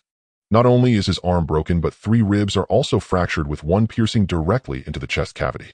Due to prolonged jostling, the bone has penetrated an organ, necessitating open chest surgery." As the doctor finished speaking, Zhou Yang immediately asked, "Then, can he be saved?" "He can be saved, but it will be costly. We must discuss this with you as the family member." Zhou Yang said at once, "I'm not his family. We're just from the same production brigade." "Then please contact his family as soon as possible. The surgery and hospitalization fees are beyond what an ordinary family can afford." "Dr. Zhong said with a sigh. "Doctor, just tell me, how much will it cost?" Zhou Yang asked solemnly. "The surgery fee isn't much, but including hospitalization and medication, a conservative estimate is over 150 yuan. It could even reach 200 yuan. Zhou Yang hesitated briefly, then said, "I'll go pay. Please take care of him, Dr. Zhong." The old doctor was taken aback, then asked, "Can you make the decision for his family? Don't you want to wait and discuss it with them?" "Can he afford to wait?" "Well, a decision should be made within 20 minutes. There you have it. Besides, he has no other family except an 80-year-old son." Zhou Yang said, "That's 200 yuan. Have you really considered it?" "What if he wakes up and doesn't repay you?" the old doctor asked curiously. Zhou Yang smiled and said, 200 yuan is indeed a lot, but compared to a human life, it's nothing. As for whether he'll acknowledge the debt or repay it later, I haven't really thought that far. Besides, it's still uncertain whether he'll survive the surgery. Why worry about so much?" The old doctor said with admiration, "Young man, you have a clear perspective on life. I admire that." Then before Zhou Yang could respond, the old doctor added, "Just go and pay. Leave the patient to me, Zhong Jinan. I guarantee he'll recover as good as new." Zhou Yang said, "I'm counting on you," then hurried off to pay the fees while the old doctor returned to the operating room. But just as he turned, he seemed to remember something. Zhou Yang turned to the nurse beside him and asked, "What did the doctor say his name was?" "Zhong Jinan." "Dr. Zhong is an expert from Shanghai. His medical skills are remarkable. That man inside is truly fortunate," the nurse replied. "Zhong Jinan, it's him." Zhou Yang's heart stirred. He had felt a sense of familiarity when he first saw the old doctor. He never expected it to be the father of an old friend, the renowned Jiangnan miracle doctor Zhong Jinan. Indeed, Zhou Yang was very close friends with Zhong Zenan's son Zhong Qi. However, their meeting would not occur until a few years later, by which time Zhong Jinan would have already passed away. He vaguely remembered Zhong Qi once mentioning that his father had spent a few years in Yunshan County, apparently due to some mistake. A few years later, while being transferred back to Shanghai, he died in a car accident on the way. Zhou Yang hadn't expected to find Zhong Jinan at the county hospital. It seemed that a skilled technician like him was in demand wherever he went. But he knew that within 2 years at most, Zhong Jinan would be transferred back to Shanghai and ultimately meet his end in a car crash, a tragic fate. Zhou Yang quietly resolved that if the opportunity arose, he would do everything in his power to prevent that tragedy. After paying the fee, Zhou Yang couldn't help but feel a pang of distress. This was 200 yuan after all. Even in the city, a laborer would have to save for nearly a year without spending a cent. As for the villagers, their plight was even worse. It would take at least 2 or 3 years to clear such a debt. In truth, Zhou Yang could have avoided paying altogether. The hospital wouldn't have turned him away. After all, the doctors and hospitals of this era adhered to the principle of healing the wounded and rescuing the dying, practicing revolutionary humanitarianism. They were nothing like the hospitals of later years, which would stop medication or refuse treatment when patients ran out of money. Even now, many families in the village owed medical fees to the hospital, and debt collection teams from the hospital would occasionally come knocking. Yet, Zhou Yang still paid the fee. On one hand, he didn't want to put Zhong Qi's elderly father in a difficult position, given that he was the lead surgeon. On the other hand, the money had been extorted from the Qin family, and spending it on himself would have weighed on his conscience. Using it for the medical bill was the most fitting choice. It was like doing a good deed. Worried about the injured man's condition, Zhou Yang had not rested at all. When the operating room door finally opened around 10 in the morning, several medical staff emerged, pushing a movable hospital bed. Zhong Jinan, his face etched with fatigue, spotted Zhou Yang and said while wiping sweat from his brow, "The surgery was a success, but he's very weak. He'll need proper care for a while." Zhou Yang nodded and replied, "Thank you. They'll handle the rest. Take him to the ward." "All right. They'll thank you properly later." After settling the injured man, and before he woke, Zhou Yang went to the nearby supply cooperative to buy some essentials for the hospital stay. He purchased a wash basin, towel, lunchbox, and other items costing him another 6 yuan. Thinking about how his chivalrous act had already set him back over 200 yuan, Zhou Yang's heart ached. More importantly, the man had not only a broken arm, but had also undergone open chest surgery. He wouldn't be discharged anytime soon. And during his hospital stay, who would care for him? Relying on his young son was clearly out of the question. It seemed Zhou Yang would have to lend a hand in the days to come. Suddenly, Zhou Yang realized he had truly landed himself in a troublesome situation. Fortunately, the man woke up at noon. Though extremely weak, he managed to force out a "thank you." Hearing those words lifted Zhou Yang's spirits, easing the sting of his expense. Through a brief conversation, Zhou Yang finally learned the man's name, Yan Gengdong. Zhou Yang didn't pry further. He wasn't a curious person, and in this era, knowing too much wasn't necessarily a good thing. Since Yan Gengdong had just undergone surgery and couldn't eat solid food, Zhou Yang only fetched him a bowl of millet porridge at noon. As for himself, he had a bowl of noodles, and still hungry added 2 steamed buns.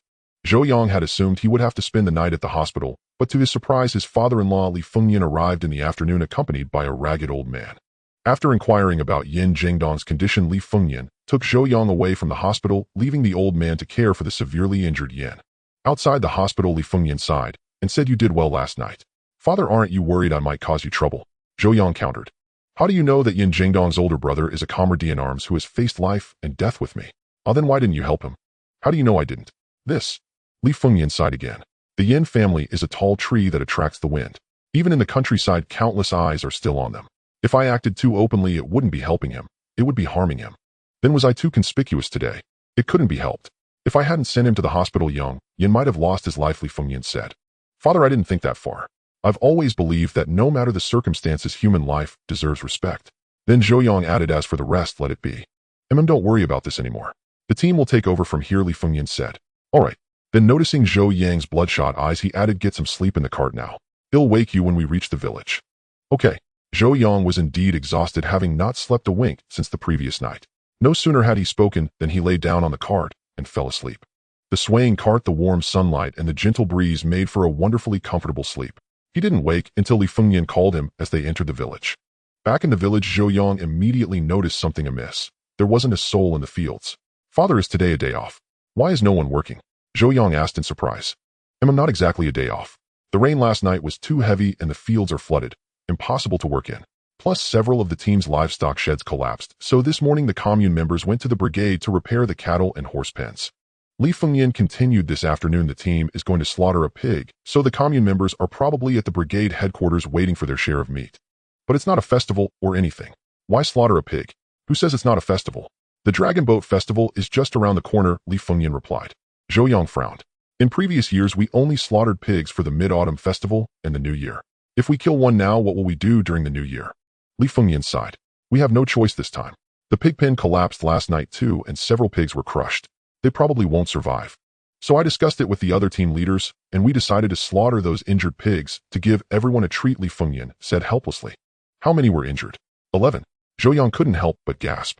He knew the team only raised about 50 or 60 pigs in total. Losing 11 at once was a significant blow. More importantly, these pigs weren't raised solely for the commune members to eat. Their primary purpose was to be sold for money. Currently, the team produced enough grain to keep the commune members from going hungry. But the people had no cash. For everyday necessities like oil, salt, sauce, and vinegar, they relied on a few old hens. To solve this problem, the team had taken to raising these pigs. In previous years, most of the pigs were slaughtered and sold for meat during the new year, and the proceeds were distributed to the commune members according to their work points. Now, with a third of the pigs lost, the commune members' year-end dividends would obviously take a big hit. Still, since things had come to this, Zhou Yang had nothing more to say and could only follow Li Fengyan to the brigade headquarters. Now, with a third of the pigs lost, the commune members' year-end dividends would obviously take a big hit. Still, since things had come to this, Zhou Yang had nothing more to say and could only follow Li Fengyan to the brigade headquarters. The brigade headquarters courtyard was packed with people, bustling like a market, brimming with lively commotion. In the open space at the center of the yard, dozens of men were busy slaughtering pigs and removing bristles, while women stood at the periphery, holding various containers waiting for their share of meat. However, unlike the meat distribution during the new year, everyone's face was tinged with a faint sorrow. It was clear they all knew that after butchering this batch of pigs, there wouldn't be much money left to divide at year's end. Seeing Li Fengyan return with the horse-drawn cart, the crowd voluntarily made way, allowing the father-in-law and son-in-law to smoothly enter the yard. After handing the cart over to the groom, Chun Liuzi Li Fengyan asked Zhang Genwang, "Genwang, how many have been slaughtered?" "All of them, but only 9 have been processed. 2 more are still having their bristles removed." "Have they been weighed?" "Yes, the largest was 125 jin and the smallest only 68 jin." Hearing this, Zhou Yang couldn't help but furrow his brow. In those days, it wasn't just people who were thin, even the pigs didn't grow well. He recalled that in later generations, rural households would raise New Year pigs weighing 300 to 400 jin, and sometimes even 500 jin. But in this era, even after a full year of raising, it was rare to get a pig that yielded 200 jin of meat. These pigs slaughtered before even 6 months, weighing only 80 to 100 jin, were hardly surprising. What a pity! Li Fengyan sighed, his eyes filled with regret. Indeed, if not for this calamity, by the end of the year these pigs would have yielded at least a couple thousand jin of meat. Zhang Genwang echoed. Li Fengyan said no more, but turned to Zhou Yang. "The pigs are almost processed, you keep the accounts." "Father, how should the meat be divided?" Zhou Yang asked. "By the usual rule, per person." Li Fengyan continued. "For those working in the fields, 1 jin per adult, half a jin per child. Anyone wanting more can buy it at 7 mao per jin without ration tickets." Zhou Yang nodded, went inside to fetch paper and pen, and began preparing for the meat distribution. Although it was a pity to slaughter these pigs, the commune members' spirits were somewhat lifted by the prospect of extra meat. Especially once the distribution began. Everyone grew impatient, jostling forward for the best cuts. Unlike later generations who sought lean meat in supermarkets, these members all craved thick slabs of fat. A few women nearly came to blows over a piece of fatty meat. When it was Li Yuwei's turn, Zhou Yang noticed her staring longingly at a chunk of fat with attached leaf lard, and he shuddered involuntarily. He immediately stopped Li Yuwei, telling her to wait until the end for their family's share. Though puzzled, she complied. By 6 in the evening, all the commune members had received their meat, yet at least half of the meat remained undistributed. What was left were bones, heads, trotters, and offal, cuts that under normal circumstances no one wanted due to their leanness and toughness. After the distribution, the remaining meat was to be sold for cash. Those who craved more meat would now buy it with money. After all, the brigade's pork was not only cheap, but also required no ration tickets. A good deal. But in this era, few could afford meat. When the last buyer departed, over 300 jin still lay on the chopping block. Chun Jianying, puffing on his dry tobacco pipe, said grimly, "We need to get rid of this meat, or it'll spoil overnight in this heat. If nothing else works, give the offal to those inside, and send the rest to the supply and marketing cooperative," Li Fengyan sighed. In those days, the cooperative not only sold goods, but also purchased agricultural products under the unified purchase and distribution system. If a family had eggs or slaughtered a pig and didn't want to eat it, they could sell it to the cooperative for cash. Zhang Genwang said regretfully, "It's mostly bones and heads. The cooperative will give us at most 4 mao per jin." "4 mao is better than letting it rot," Li Fengyan replied. Just then Zhou Yang suddenly spoke up. "Father, if it's 4 mao a jin, could you sell some to me? And in your family, just get 2.5 jin of hind leg meat." "You want more?" Li Fengyan frowned. "You know I don't like fatty meat, so I'd like to buy some spare ribs." Zhou Yang said, "I see there's over 100 jin of ribs left. 40 yuan. They'll take them all." All of them." The village cadres were startled by Zhou Yang's extravagance. If the young man was rich, why would he pass up fatty meat for unwanted bones? If he was poor, how could he afford 100 jin of ribs? Thus the crowd pegged Zhou Yang as someone poor, but gluttonous, casting glances of envy mixed with contempt. Li Fengyan opened his mouth as if to speak, but ultimately said nothing. Instead, Chun Jianying couldn't resist sneering. "Comrade Zhou is indeed generous, buying over 100 jin of meat at once. We common folk can only envy." But Zhou Yang gave a cold laugh and replied, "I have you to thank for this, Captain Chun. If your family hadn't compensated me with those 200 yuan, how could I afford such meat?" At these words, Chun Jianying's face turned pale. Recalling the 200 yuan he had been forced to pay yesterday, his heart bled. With that much money, he could have bought all the remaining meat on the counter. Doesn't money extorted from others burn your hands? Chun Jianying fumed. That wasn't extortion, it was compensation. Someone's hands were too sticky. If I hadn't taught him a lesson, he'd think the Babaliang Brigade was his private property. Chun Jianying was livid. He glared at Zhou Yang and said, Comrade Zhou, a word of advice, our Chun family's money isn't so easily taken. Be careful walking dark roads. You might run into a ghost. Before Zhou Yang could respond, Li Fengnian growled, Captain Qin threatening my son-in-law in my presence. Do you think I'm dead? Li Fengnian's voice was low but carried immense authority. Chun Jianying had no choice but to swallow his anger. Though he was the production brigade captain with connections in the commune, and village cadres like Zhang Jinwang dared not challenge him, Li Fengnian was different. Li Fengnian had served nearly 20 years in the military, earning multiple commendations and rising to the rank of battalion commander. He had retired only due to severe injuries, but his connections remained strong. Unless absolutely necessary, Chun Jianying wanted to avoid a direct confrontation with Li Fengnian. Yet thinking of his plan, a cold smile crept across Chun Jianying's face. Let Zhou have his few days of joy. Soon enough he'll be weeping. And you, Li Fengnian, you bastard. Once that matter succeeds, not only Zhou, but you too will be skinned alive. In the end, Zhou Yang successfully bought over 100 jin of pork ribs. Although it meant spending all the money he earned recently, over 100 yuan, it even drew some nagging from Li Yue. Yet he felt an immense joy in his heart. At 4 mao per jin, these ribs didn't require a ticket, and there was no way to find cheaper meat throughout Yinshan County. As for others saying that ribs are not as tasty as fatty meat, Zhou Yang could only scoff at that. He knew the charm of cured ribs. More importantly, once these ribs were made into cured ribs, they would last his family quite some time. Due to the hot weather, Zhou Yang began making cured ribs as soon as he got home. The process of making cured ribs is not much different from making cured meat. The first step is to fry the spices. He heated the pot over low heat and sautéed spices such as star anise and Sichuan pepper until fragrant, then added fennel until it was crispy. The second step is to pour the crispy spices into a stone mortar, grind them into powder with salt, and evenly rub the spice powder onto the fresh pork ribs. The third step is to place the seasoned pork back into a barrel, cover it, and marinate it for 7 days. During the marination, flip the meat over occasionally to ensure even seasoning, and do not discard the blood water that seeps out from the bottom. Next, create a hole in one end of the marinated meat with scissors, thread a rope through, tie it securely, and hang it in a ventilated area or directly in the sun until the meat can hang straight without drooping. The final step is to ignite straw to smoke the meat, smoking it for about 3 to 5 hours until the surface turns a golden yellow, indicating success.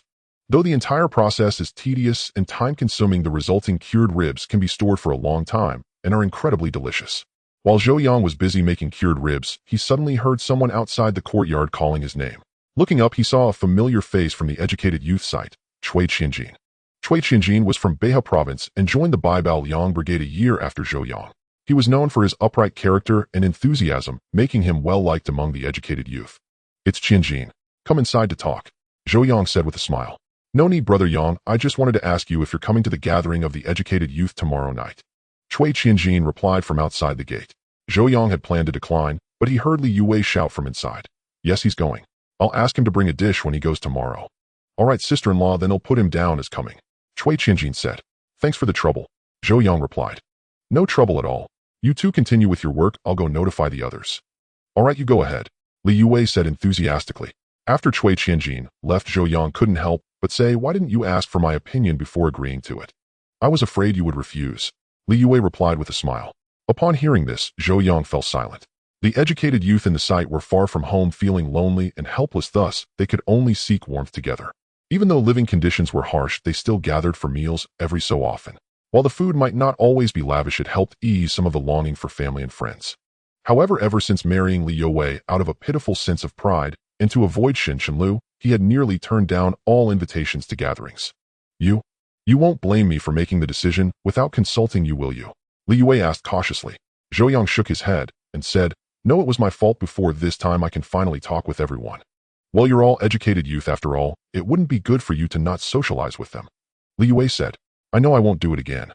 I think they slaughtered pigs today and divided the meat, so they shouldn't be short on food.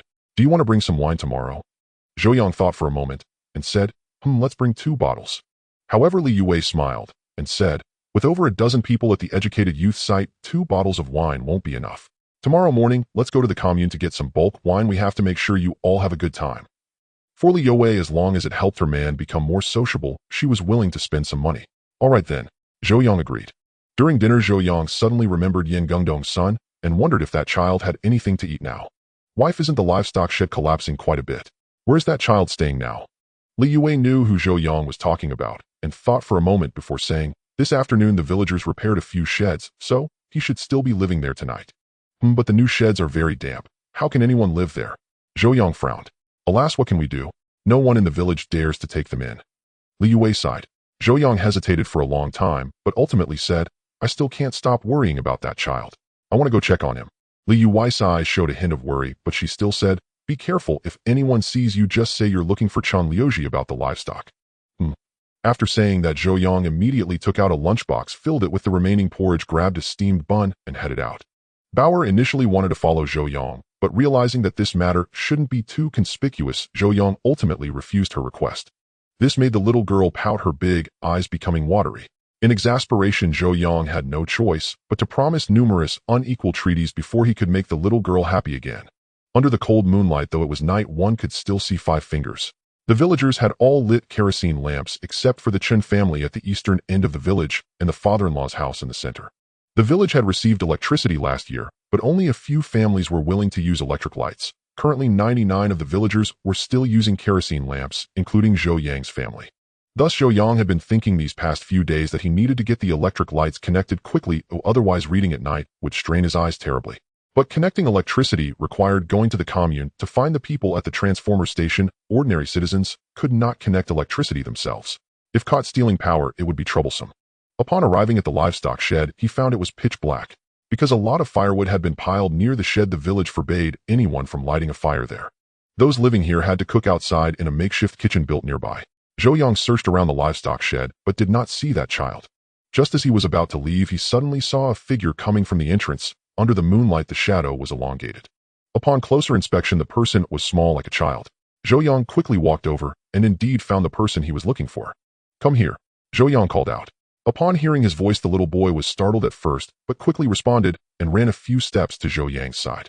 What have you been doing out so late? The little boy stretched out his hands, revealing 2 round eggs. Perhaps worried that Zhou Yang might misunderstand, he hurriedly explained, I didn't steal these, they are wild duck eggs, I know.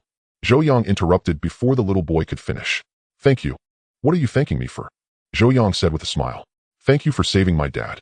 You should have seen me this afternoon. Oh, why didn't you come to ask about your dad's condition? Grandpa Party Secretary has already secretly told me my dad had surgery and will recover after a while. The little boy replied. Your dad might have to stay in the hospital for a month. Why don't you come stay at my house during this time? Zhou Yang suggested. No, my dad said that would burden you. The boy's understanding was heart-wrenching, making Zhou Yang feel ashamed. Having gone through a similar experience, he felt that his previous behavior paled in comparison to this child. If you don't want to, then don't eat those 2 wild duck eggs. I brought you food. Saying this, Zhou Yang took out the lunchbox. This time the little boy did not refuse, he accepted the lunchbox and began to eat greedily. From now on, I'll bring you food every night. If possible, try not to go looking for food near the reservoir, it's quite dangerous there. Zhou Yang said. All right, I need to head back now. Can you tell me your name? Zhou Yang felt it was necessary to know this child's name, so he wouldn't have to refer to him generically.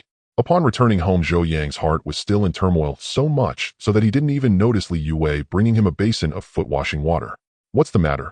You went to the livestock shed and came back like this? Li Yue asked, puzzled. Zhou Yang initially wanted to tell her about the astonishing identities of Yin Gungdong and his son, but he was afraid of frightening her. Moreover, Yin Gungdong was still a convicted criminal. No one would have imagined that he would be reinstated in a few years and ultimately ascend to such a high position. It was indeed inappropriate to mention this now. After a moment of thought, Zhou Yang could only sigh and say, I saw that child. He's really in a pitiful state. It's so late and he's still looking for wild duck eggs by the reservoir. It's too dangerous. Alas, they're people who made mistakes. It's normal for them to endure hardships. Li Yue was quite indifferent to this. Everyone had it hard these days. I want to help that child. Is that okay? Zhou Yang said. How can you help? Li Yue frowned. I can't do much else, but I promise to bring that child some food every night. Zhou Yang said. Well, why don't you give him some grain and let him cook for himself? Li Yue hesitated. It wasn't that she was cold-hearted or lacked compassion, but when that father and son arrived in the village, the commune had issued a notice. It required all commune members to avoid too much contact with them to prevent getting implicated. He's just a kid, how can he cook? Besides, he doesn't even have pots or pans. I'd better take it to him. Well, seeing Li Yuwei's hesitation, Zhou Yang knew what she was worried about, and quickly said, "It's fine. He'll go when everyone's almost asleep. No one will see me." "Then be careful. Don't let anyone catch you," Li Yuwei said. Although the situation wasn't as tense as a few years ago, it wasn't over yet. If someone reported them, it would still cause a lot of trouble. They'll be careful. Seeing that Zhou Yang was determined to help the father and son Li Yuwei side, she knew her husband's temperament well. Once he made up his mind, nothing could change it. "We have some old quilts and clothes at home. Do you want to give them to him? It's pitiful for a child to live in that place alone," Li Yuwei said. "Tomorrow then." "All right." The night passed without incident. The next morning, Zhou Yang was awakened by the whistle calling everyone to work. It had to be said that the daily routine of the common people in this era was quite healthy. They went to bed early and woke up early. This was something Zhou Yang, accustomed to waking up late, found hard to get used to. He struggled out of bed, washed up briefly, and ate a quick breakfast. Then the family of three headed out. Li Yuwei had to take Bauer to the Li family's old house first for her mother-in-law to look after, so Zhou Yang went to the brigade headquarters alone. As usual, he registered the tasks for the commune members and then began his translation work. Thanks to his previous triumphant confrontation with the Chen family, both Chen Jinying and Chen Gang now kept their distance, so Zhou Yang enjoyed some peace. In the entire morning, Zhou Yang translated over 10,000 characters. He calculated that including this morning's work, he had already produced about 100,000 characters over this period. It was time to send them to Old Su, so he decided to go to the commune in a couple of days to mail the manuscripts and the original journals. However, before Zhou Yang could set off, the postman came looking for him in the afternoon. The Tuanjia commune had 8 postmen, and the one responsible for the Babao Liang brigade was Xiao Liang, a young man in his 20s. Having dealt with him before, Xiao Liang came directly to the brigade headquarters. "Zhou Jiqing, there's a letter for you." Hearing the voice, Zhou Yang immediately came out of the office. Seeing Xiao Liang, he smiled and said, "Thanks for your hard work. Come in for a drink of water before you go." While looking for the letter, Xiao Liang replied, "No, I still have more letters to deliver. The farthest is Shao Jingzi village. I can't delay." Soon Xiao Liang found the letter and handed it to Zhou Yang. The young man then rode his bicycle away from the brigade headquarters. Back in the office, Zhou Yang carefully tore open the envelope. Inside, besides a thin slip of paper, there were several coupons. He took out the slip first, and what caught his eye was the large official seal of the People's Bank of China. Upon closer inspection, it was a remittance slip. Checking the amount, it was 58 yuan in total, the payment for the translation Zhou Yang had done on his last day in Ning City. Since there hadn't been time for review at the time, Zhou Yang had left the manuscripts with Old Su. Now that the review was complete, the payment had been sent. He then took out the coupons. Some local grain tickets, 5 jin of rice, 5 jin of flour, a 1 jin sugar ticket, and a 3 chi cloth ticket. Though not a lot, it was still gratifying. Unfortunately, the remittance slip couldn't be used directly, it had to be cashed at the county bank. Otherwise, Zhou Yang could have simply handed the translated manuscripts to Xiao Liang, saving himself a special trip to the county town. In this era where travel relied entirely on one's legs, a round trip of 40 kilometers was truly arduous. Unless absolutely necessary, Zhou Yang would rather avoid the trouble. Regardless, receiving the remittance was always a good thing. Since it was almost noon, Zhou Yang put away the remittance slip and grain tickets and went home to cook. To lighten Li Yuwei's workload and ensure they both ate, well, Zhou Yang had been cooking lunch at home these days. Although his mother-in-law Zhang Guiying had repeatedly offered to help prepare meals for the young couple at the old house. But knowing that his mother-in-law was stingy with oil and salt, Zhou Yang declined her kindness. It might save trouble, but it would lower their quality of life, something Zhou Yang didn't want. Having shared meat the night before and received the remittance today, Zhou Yang was in a good mood, so he decided to add an extra dish for lunch. He skillfully washed the rice and started steaming it. While the rice was steaming, Zhou Yang went to the yard to pull up a few scallions and cut 2 liang of meat. Once the rice was cooked and cooled, he heated oil in a wok, stir-fried the meat, and added the rice. Soon a fragrant pot of fried rice with meat was ready. He packed the fried rice into 2 lunch boxes and filled a flask with cold boiled water. Then, locking the door, Zhou Yang picked up the lunch boxes and headed to Xiao Bay, where Li Yuwei was working. At the eastern edge of the village by the small river bend, Li Yuwei was gathering pigweed with her 3 sisters-in-law. Each had already filled 2 large baskets to the brim. The ground was so muddy that no other work could be done, so the men were busy at the livestock shed, while the women were assigned to collect pigweed in the fields. That was how the production team operated. Unless a torrential downpour came, they rarely took a rest. Whenever there was a spare moment, the team leaders would assign tasks to the members. They say 3 women make a lively scene, and with 4 women together, it was even more boisterous. And since these 4 were sisters-in-law, the atmosphere was especially spirited. Looking at Li Yuwei's slender figure, her second sister-in-law son, Lu couldn't help teasing Xiaowei, "I feel like you've become even prettier. No wonder your husband is getting more clingy by the day." Li Yuwei's face flushed. "Really? I don't think so." In truth, she had noticed a change in her man. Ever since her brothers gave Zhou Yang a beating, he had become different. But she dared not admit it. Her sisters-in-law loved to tease her. If she acknowledged it, who knew what wild words they would utter next? Sure enough, her third sister-in-law Wang Lixiao chimed in with a grin, still denying it. Look how tired you've been these days. Your husband must have been keeping you up all night. Third sister-in-law, how can you ask such a thing? Li Yue protested playfully, her face turning crimson like a ripe apple, utterly alluring. Haha, we're all family. What's there to hide? This time it was the eldest sister-in-law Lin Aiji who spoke. Seriously, Wei Bauer is already over 3. It's time for you two to have another child. Yes, if you give birth to a chubby boy, your husband will never want to leave you. As they chatted, the women spotted Zhou Yang approaching from afar and immediately resumed their teasing. For a moment, the little river valley echoed with laughter. Zhou Yang heard the women's playful voices from a distance, and upon seeing the familiar silhouette, his steps quickened involuntarily. Approaching the riverbank, Zhou Yang first greeted his sisters-in-law, then asked, "Have you gathered enough to meet the quota? If so, let's head back and eat." Li Yue replied, "Enough, yes, but I want to earn more work points." Zhou Yang said nothing more.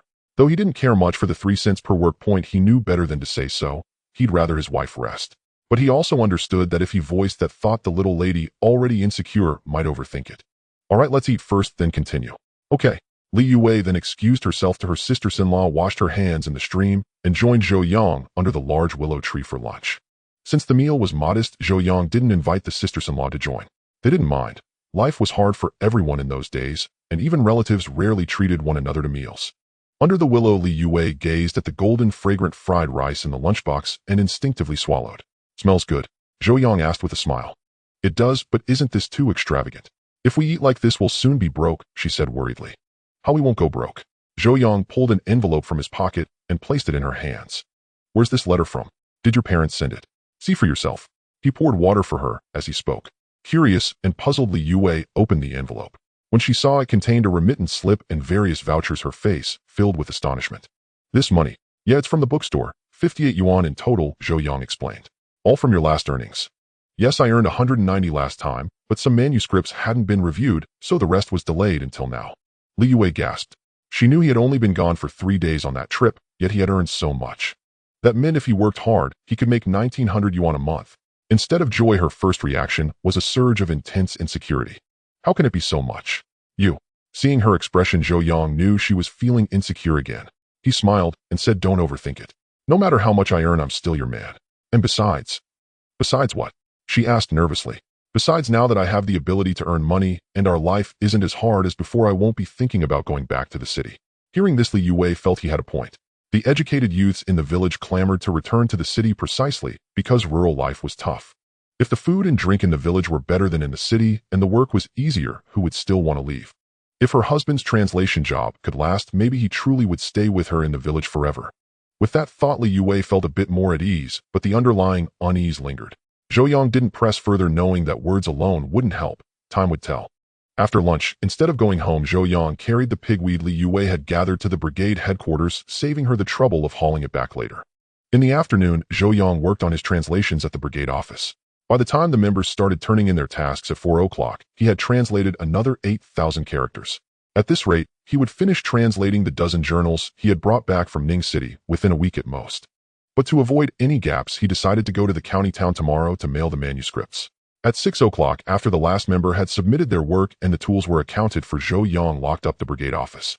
Then he headed straight for the Li family's old house. Since there was a gathering at the educated youth point in the evening, he planned to buy some bulk liquor at the commune's supply cooperative.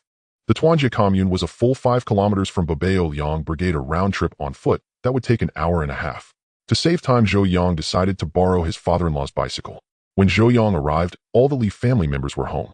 Xiao Wei just took Bauer away, Li Fengyan said, assuming Zhou Yang had come to pick up the child. Zhou Yang smiled. "Dad, I'm not here for Bauer. I'd like to borrow your bike." "What bike?" "The bicycle. I need to go to the supply cooperative." "It's in the main room. Go ahead and take it." "Thanks." After wheeling out the Phoenix brand bicycle, Zhou Yang added, "Dad, I won't return it today. I'm going to the county tomorrow to submit my manuscripts." "All right, be careful." "Sure." With that, Zhou Yang pedaled off toward Tuanjie commune. "All right, be careful." "Sure." With that, Zhou Yang pedaled off toward Tuanjie commune. The supply cooperative of Unity commune was modest, its business premises consisting of only 3 small bungalows. Aside from the wooden sign hanging by the entrance, it differed little from an ordinary peasant home. Compared to the lofty and refined atmosphere of the county's supply cooperative, this one was far inferior. Pushing open the door, the first thing that caught the eye were two massive red slogans on the wall: "Develop the economy, ensure supply." But what drew Zhou Yang's attention most was another phrase beside them: "Strictly forbid assaulting and abusing customers." Good heavens, if this were 20 or 30 years later, any shop daring to write such a thing would be drowned in a torrent of public scorn. Yet such was the reality now. Most sales clerks at the supply cooperative were permanent staff with official positions, their status far above that of ordinary commune members in the village. Under these circumstances, it was not uncommon for sales clerks to look down on common folk, and incidents of physical assault occurred from time to time. Surveying this supply cooperative that resembled a rustic village store, Zhou Yang couldn't help but feel a mix of nostalgia and surprise. What stirred his nostalgia was that in his past life, he had frequented this place countless times. He remembered its layout vividly, and even had clear impressions of many of the sales clerks. What surprised him was that such a small place still bore an immensely crucial responsibility. These few bungalows supplied goods to tens of thousands of people across over 60 production teams in the 10 villages of Unity Commune. Since many people came to shop after finishing their work, the cooperative remained open even at 6:30. Seeing Zhou Yang enter, a female sales clerk in her 40s promptly greeted him with a smile. "Oh, it's educated youth Zhou. What can I get for you?" Zhou Yang had some recollection of this sales clerk. He couldn't recall her full name, but people usually called her Sister Fong. Her maiden home was in the Babao Liang Brigade. "Sister Fong, the educated youth point is having a gathering today, so I've come to buy some liquor," Zhou Yang said with a smile. "Do you have liquor coupons?" "Yes, but not many, just over a caddy or so." "A caddy isn't a small amount. Isn't it enough?" "Sister Fong, you know as well as I do that there are quite a few people at our brigade's educated youth point. Even at 2 liang per person, would need 4 or 5 caddies. 1 caddy is far from enough. With coupons, it's 2 mao per caddy. Without coupons, the price is higher, at least 3 mao. All right, I have coupons for 1 caddy and 2 liang. Please give me another 5 caddies without coupons. Fine, that comes to 1 yuan and 74 fun. I didn't bring a container for the liquor. Sister Fong, could you find me a plastic bucket or something to hold it? Just add the cost to the total." Zhou Yang said, "There's no plastic bucket, but I do have a 10 caddy liquor jar. You can take it first and return it later." "That works. If you have peanuts, give me 2 caddies as well." "We have them." Zhou Yang, who had arrived empty-handed, left the store carrying a liquor jar in one hand and a bulging mesh bag in the other. Although he had bought a sizable heap of food, it cost him less than 3 yuan in total. Zhou Yang couldn't help but marvel at how delightfully low the prices were in this era. By the time he pedaled his bicycle back to the village, it was nearly 7 o'clock. However, Zhou Yang did not head straight to the educated youth point. Instead, he first went home, packed a lunchbox of braised vegetables, grabbed 2 large steamed buns, and headed directly to the livestock shed. Yin Wenhui, this future military magnate, was still waiting for his meal. Before delivering the food, Zhou Yang took out some of the snacks he had just bought from the supply cooperative, setting aside a portion for Bauer and Li Youwei, and grabbing a handful of candied beans and a handful of sugar cubes for that little brat Yin Wenhui. As he was about to leave, Li Youwei wrapped up a spare mattress and a few old clothes from home, asking Zhou Yang to take them along. When Zhou Yang arrived at the livestock shed, the little fellow was carrying hay into the cattle pen. This was their regular labor task. Previously, this job had been done by Yin Gungdong, but now that Yin Gungdong was hospitalized, the task of feeding the cattle had fallen to Yin Wenhui. Although he could choose not to do it, skipping the work meant no work points, and without work points there would be no grain distribution in the autumn, meaning he would go hungry. Thus, though this little brat from the Yin family was only 7 years old this year, he had sensibly taken on the task. Seeing Zhou Yang approach, the little boy's eyes immediately lit up, but he didn't come over. Instead, he cautiously looked around. Only after confirming there was no one else did he walk over. To be honest, the sheer prudence the little fellow displayed at this moment far surpassed that of his peers.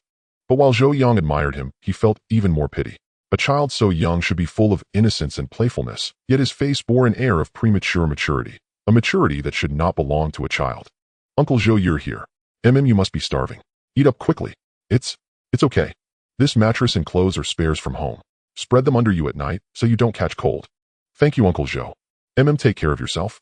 Off." With that, Zhou Yang picked up the liquor jar and other food items and hurried to the educated youth point. Just as he emerged from the livestock shed, Zhou Yang encountered 2 middle-aged men. Both were able-bodied men from the village. Seeing the wooden sticks in their hands and the flashlights they carried, it was clear they were there for the night watch. These livestock were the production team's most valuable assets, so every night the village sent 2 able-bodied men to keep watch. The personnel were drawn 1 each from the 4th and 5th teams, rotating among all the village's able-bodied men. "Uncle Zhang, Uncle Chun, are you 2 on night watch tonight?" Zhou Yang greeted first. "Oh, it's educated youth Zhou. What brings you here so late?" The middle-aged man, surnamed Zhang, asked in surprise. Zhou Yang didn't hide anything and replied directly, "Well, the man in the cattle pen is injured. My father was worried the child might starve, so he asked me to bring some food. Secretary Li has a good heart. Anyone else wouldn't care whether he lives or dies." Zhang Tinyu said with a laugh. "We can't just ignore it. If we let that little brat starve to death on the brigade's watch, the reputation of our Babao Liang brigade would be ruined." Chen Fugui, holding his dry tobacco pipe, added, "My father worries about that too. They may be people who made mistakes, but since the higher-ups sent them to our brigade, we can't just let them die on us, right?" Zhou Yang said with a smile. "That's true, but I heard that man was seriously injured.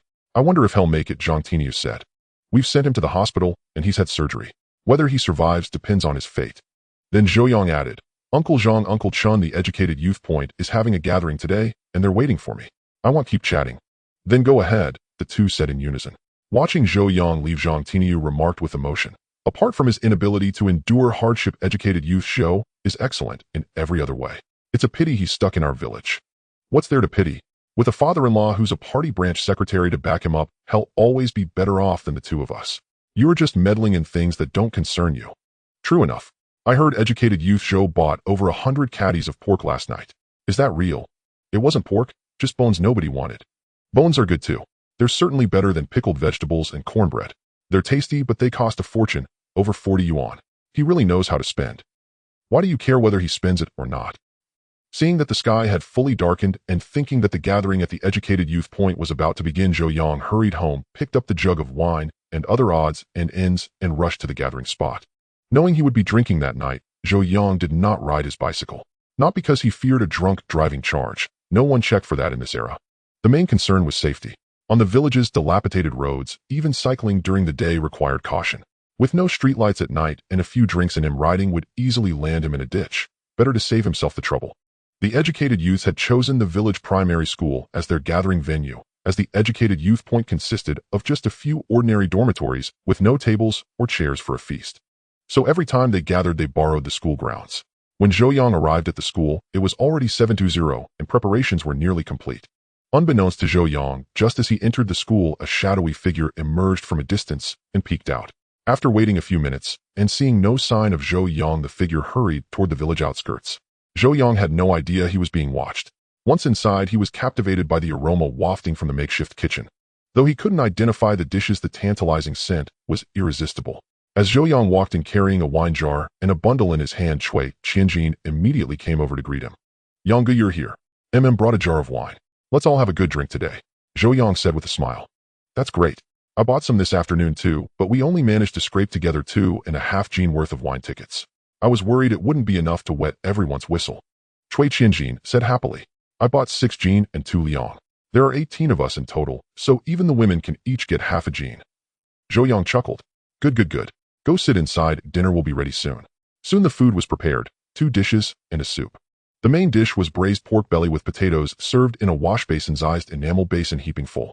The side dish was stir-fried bean sprouts with meat also in a large basin. The soup was tomato and egg drop soup still in the pot, not yet ladled out. The staple was steamed buns filling 2 large steamer trays. With meat, vegetables, soup, and a staple, this meal was truly extravagant for the lean season. After days of wild vegetable cornbread, everyone's eyes lit up at the sight of meat. Before the dishes even hit the table, many couldn't help swallowing their saliva. But no one mocked anyone else. Since the new year, almost everyone had gone without meat, and no one could resist the glossy, tempting braised pork without drooling. At Cui Qianjin's direction, all the food was brought to the tables. Then Su Siping, recognized as the fairest server, portioned out the meals while Cui Qianjin himself poured wine for those who drank. In an instant, the small classroom was filled with the aroma of wine and meat. With the food served and wine poured, the feast officially began. As the initiator of this gathering and the temporary leader of the educated youth point, Cui Qianjin stood up first to give a toast. "Comrades, in response to the nation's call, we, young students in our prime, bearing simple dreams, left our parents and cities, came to the vast classroom of the countryside, devoted ourselves to rural life, receiving re-education from the poor and lower-middle peasants, sharing hardships with the masses, weathering wind and rain, battling the 3 summers and welcoming the 3 autumns. In these arduous years, we educated youths have forged deep bonds with the villagers, tempered our iron, while raised our ideological awareness, and established a correct outlook on life and values." Cui Qianjin's impassioned speech drew applause from all the educated youths, Zhou Yang included. Though Zhou Yang didn't agree with everything Cui Qianjin said, his optimistic, open-minded, and passionate attitude toward life infected Zhou Yang, compelling him to join in the applause. After Cui Qianjin finished, everyone could pick up their chopsticks, and the feast truly began. With plenty of wine that day, the drinking youths let loose, toasting one another in a lively clamor. Zhou Yang was in high spirits too, and couldn't help drinking a few extra cups. Just as everyone was in the thick of eating and drinking, Shun Chenlu walked up to Zhou Yang holding an enamel mug. Thinking of the emotional entanglement between the two and the various rumors, the other educated youths fell silent, all eyes fixed on them. Unfazed by the stares, Shun Chenlu came up to Zhou Yang and said directly, "Zhou Yang, Gij, I'd like to clink glasses with you. May I? You never drink, do you?" Zhou Yang frowned. "I didn't before, but today I want to." "You?" Before Zhou Yang could speak, Shin Chenlu continued, "Zhou Yang, Gij, I've thought a lot about what you said the other day. If what you said is true, then there really is no hope for us. I've written to my parents to verify. If things are as you say, I'll apply for a medical discharge and disappear from your sight.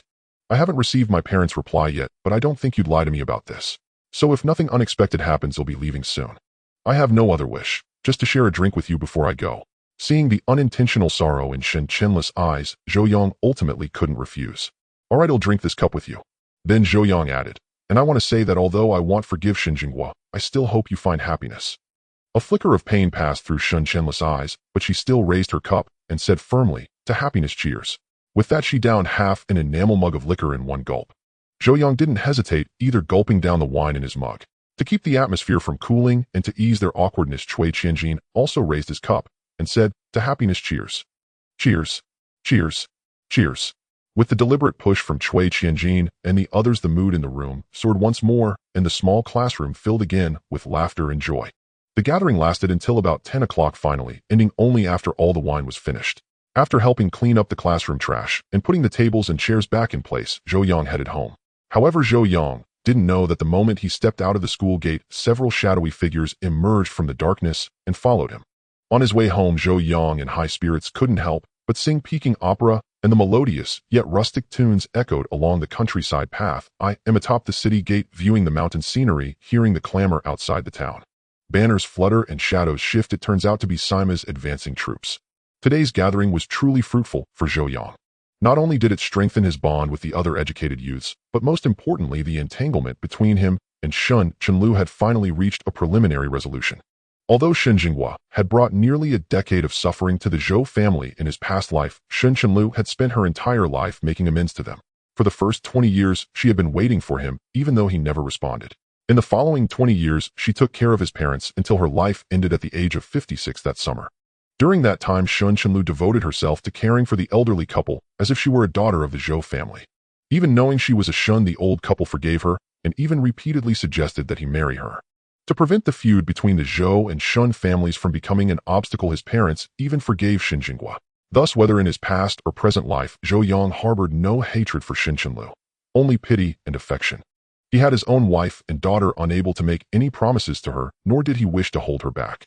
If she could understand and willingly fade from his world to start anew, that would be his greatest hope. His steps lightened with relief. Yet unbeknownst to Zhou Yang, over 100 meters behind him, two sneaky figures were trailing him closely. The taller, stockier one whispered to the thinner one, "Monkey, he's even singing. Must be drunk. Let's strike now. Wait a bit. I recall there are large trees ahead where we can hide. We'll make our move there." "Fine, but hurry. Don't keep the boss waiting." The fat one agreed. The countryside night was serene and beautiful. The moon hung like a rare pearl embedded in the sky. Moonlight draped the village like a soft white gauze, bathing everything in its gentle glow. A cool night breeze rustled through the wild sage and tall trees, producing a cheerful whisper. In the fields, the chorus of frogs and insects rose and fell in waves, weaving a moving symphony of the countryside. Walking along the earthy, fragrant path immersed in the hazy beauty of the rural night, Zhou Yang felt as if only his steady heartbeat and soft footsteps remained in the world. But just as he neared his courtyard, a rush of footsteps came from behind. Before he could turn, a whoosh sounded, and a heavy blow landed on his shoulder. The strike was forceful, sending him stumbling and crashing onto the dirt road. His assailant gave him no chance to resist. Another blow came as soon as he hit the ground. But Zhou Yang, now alert, rolled sharply to the right, just in time to evade the second strike. Seizing the moment, he scrambled to his feet and fixed his gaze on his attackers. Though his steps seemed unsteady, his mind remained razor-sharp. The 56-proof sorghum liquor was potent, but half a caddy was nothing to him. His current body, unaccustomed to alcohol, merely made his gait waver. In his past life, that amount would barely wet his throat. Zhou Yang had assumed the attackers were the Chun father and son, but to his surprise, the tall, short, fat, thin pair before him were complete strangers. A robbery. Murder for gain. He knew the times were unsafe. Often the commune would broadcast warnings about wanted criminals drifting into the area. Could these two be such drifters? At that thought, Zhou Yang became fully alert. His eyes locked onto them, and he demanded loudly, "Who are you? Why attack me?" The pair hadn't expected their sure strike to miss, nor that this frail-looking educated youth far from drunk could exude such an imposing aura. "Monkey, he's not drunk." The wiry one's eyes glinted with malice. "Look at him wobbling. Even sober, he's no match for us. Get him." With that, they charged at Zhou Yang, clubs raised. Instead of fleeing, Zhou Yang grabbed a fist-sized stone from the ground and scooped up a handful of sand with his other hand. When the monkey-like thug was just 7 or 8 meters away, he hurled the stone with all his might. Ow! The stone struck Monkey's head squarely at close range. The irregularly shaped hard rock thrown with full force carried immense power. It gashed his skull, creating a bloody wound. Not fatal, but excruciatingly painful. Monkey collapsed, instantly clutching his head and screaming. Zhou Yang charged at the fat one, yelling wildly. The fat thug, though experienced in brawls, was unnerved by this unconventional tactic and froze momentarily. In that split second of hesitation, Zhou Yang closed in and flung the sand into his face. Caught off guard, the fat man got a face full of sand, some even getting into his eyes. Blinded, he dropped his club and started rubbing his eyes. Zhou Yang seized the chance, picked up the club, and thrust it into the fat man's groin. A piercing scream shattered the night's tranquility. The once ferocious thug curled up like a boiled shrimp, writhing in agony. Monkey shuddered at the sight. Damn, this pretty boy's ruthless. He wondered if the fat man's manhood would ever recover after such a vicious blow. Zhou Yang didn't let up. Convinced they were armed robbers, he rained blows on the fat man with the club. Soon the fat man's head, arms, and legs were battered. Defenseless, he curled up, howling and begging for mercy. After beating the fat man half to death, Zhou Yang turned his attention to the thin one. Though weakened by the stone strike, he wasn't entirely helpless. Club in hand, Zhou Yang advanced toward Monkey. Watching Zhou Yang approach with a blood-stained wooden club in hand, Skinny Monkey felt his soul flee in terror. He scrambled to his feet, struggling to rise, intent on escaping. Zhou Yang would not grant him that chance. He hurled the wooden club directly at him. The club struck Skinny Monkey's calf squarely, his running posture instantly transforming into a backward flat Sengus fall pose as he crashed heavily to the ground. Zhou Yang dashed forward in a single stride, mounted Skinny Monkey, and slammed his massive fists viciously onto his head, much like Wu Song striking the tiger. 1 punch, 2 punches, 3 punches. After a dozen blows, Skinny Monkey was beaten into a pig's head, his nose, mouth corners, and forehead covered in blood. Zhou Yang's body was also spattered with blood, appearing somewhat terrifying under the moonlight. Seeing Skinny Monkey limp and collapse, Zhou Yang feared for his life and finally stopped. "Speak, which gang of fleeing felons are you from?" Zhou Yang demanded in a deep voice. Dazed and dizzy, Skinny Monkey was bewildered by Zhou Yang's question. They were merely here to kidnap someone, not any fleeing criminals. Seeing that Skinny Monkey was still not confessing honestly, Zhou Yang's fists once again crashed down upon his head. Simultaneously, he snarled, "Fiercely confess honestly. For heinous criminals like you, beating you to death carries no consequences." Skinny Monkey finally understood. This pale-faced, educated youth had mistaken them for fugitives. And judging by his reckless, heavy-handed strikes, he clearly intended to beat them to death. Skinny Monkey's heart crumbled in despair. He hurriedly cried out, "Stop hitting, stop hitting. We're not fugitives." Bang! Zhou Yang landed another punch, shattering one of Skinny Monkey's front teeth. "Still not confessing honestly. He'll beat you to death." Skinny Monkey was utterly broken, sobbing with a lisp through his missing tooth. "Comrade, Zhou, please stop. We're truly not fugitives." Hearing the man call out his name, Zhou Yang was startled and immediately asked, "You know me?" "Yes, we're from the neighboring Zhua family village. My name is Zhua Xingli. Is there a grudge between us?" Zhou Yang demanded darkly. "No. No grudge," Skinny Monkey quickly replied. He believed that if he dared to say yes, this man would knock out all his teeth. Slap. A heavy palm struck directly across his face, leaving a deep handprint with each of the 5 fingers clearly imprinted. Then Zhou Yang roared angrily, "Bastard. If there's no grudge, why did you attack me? Did Qin Gang send you?" "Who is Qin Gang?" "I don't know. Ho the boss sent us to help." "Who is Ho the boss? Why did he send you to attack me?" Zhou Yang asked, baffled. "Ho the boss is Ho San from your village. He just got out of the labor camp, and being no longer young, he wants to find a wife, so he asked us to help." "Stop. What is all this nonsense?" "I know Ho San, but what does finding a wife have to do with attacking me?" Zhou Yang asked in confusion. "I don't know the details either. Ho the boss just told us that tonight during your educated youth gathering, he would secretly kidnap a female educated youth and rape her." Before Skinny Monkey could finish, Zhou Yang interrupted, "Get to the point. Hosen wants to kidnap a female educated youth as his wife.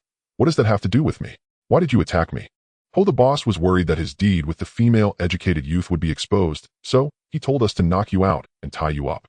After he's done, he would strip you naked and put you together with that female educated youth. Then Skinny Monkey continued afterward. Ho the boss would bring people to catch you in the act. That way both your reputations would be ruined and he could rightfully propose to that female educated youth, thus getting himself a wife. Upon hearing Skinny Monkey's words, Zhou Yang's fury blazed uncontrollably. He could not help but unleash another torrent of brutal blows upon Skinny Monkey. How utterly despicable! What kind of depraved mind could conceive such a heinous scheme? He knew Hosen well, a village rogue and loafer sentenced 2 years ago for theft, just recently released. Typically no one would be willing to marry someone like him, so this bastard had set his sights on the female educated youths in the village.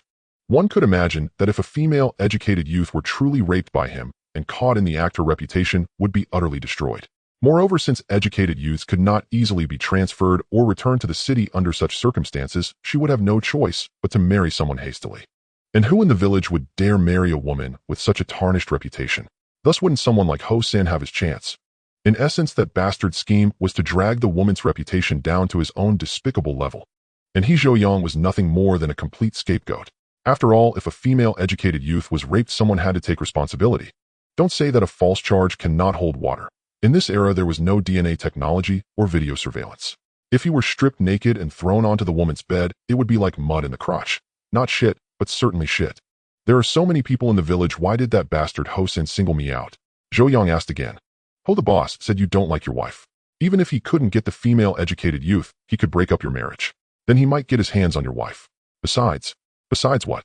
Speak quickly. Zhou Yang roared furiously. Hearing that Hosen dared to covet his own wife, the rage in Zhou Yang's heart could no longer be contained. It is said that a dragon has a reverse scale, touch it, and you die? And Li Yue was Zhou Yang's reverse scale. Not only touching her, but even the slightest thought of it would make Zhou Yang wish for them to suffer a fate worse than death. Skinny Monkey was clearly terrified by Zhou Yang's ferocious expression. Trembling, he said, furthermore, Ho the boss said that you and that female educated youth are lovers. Putting you two together would seem reasonable and no one would suspect anything. A sense of foreboding surged in Zhou Yang's heart.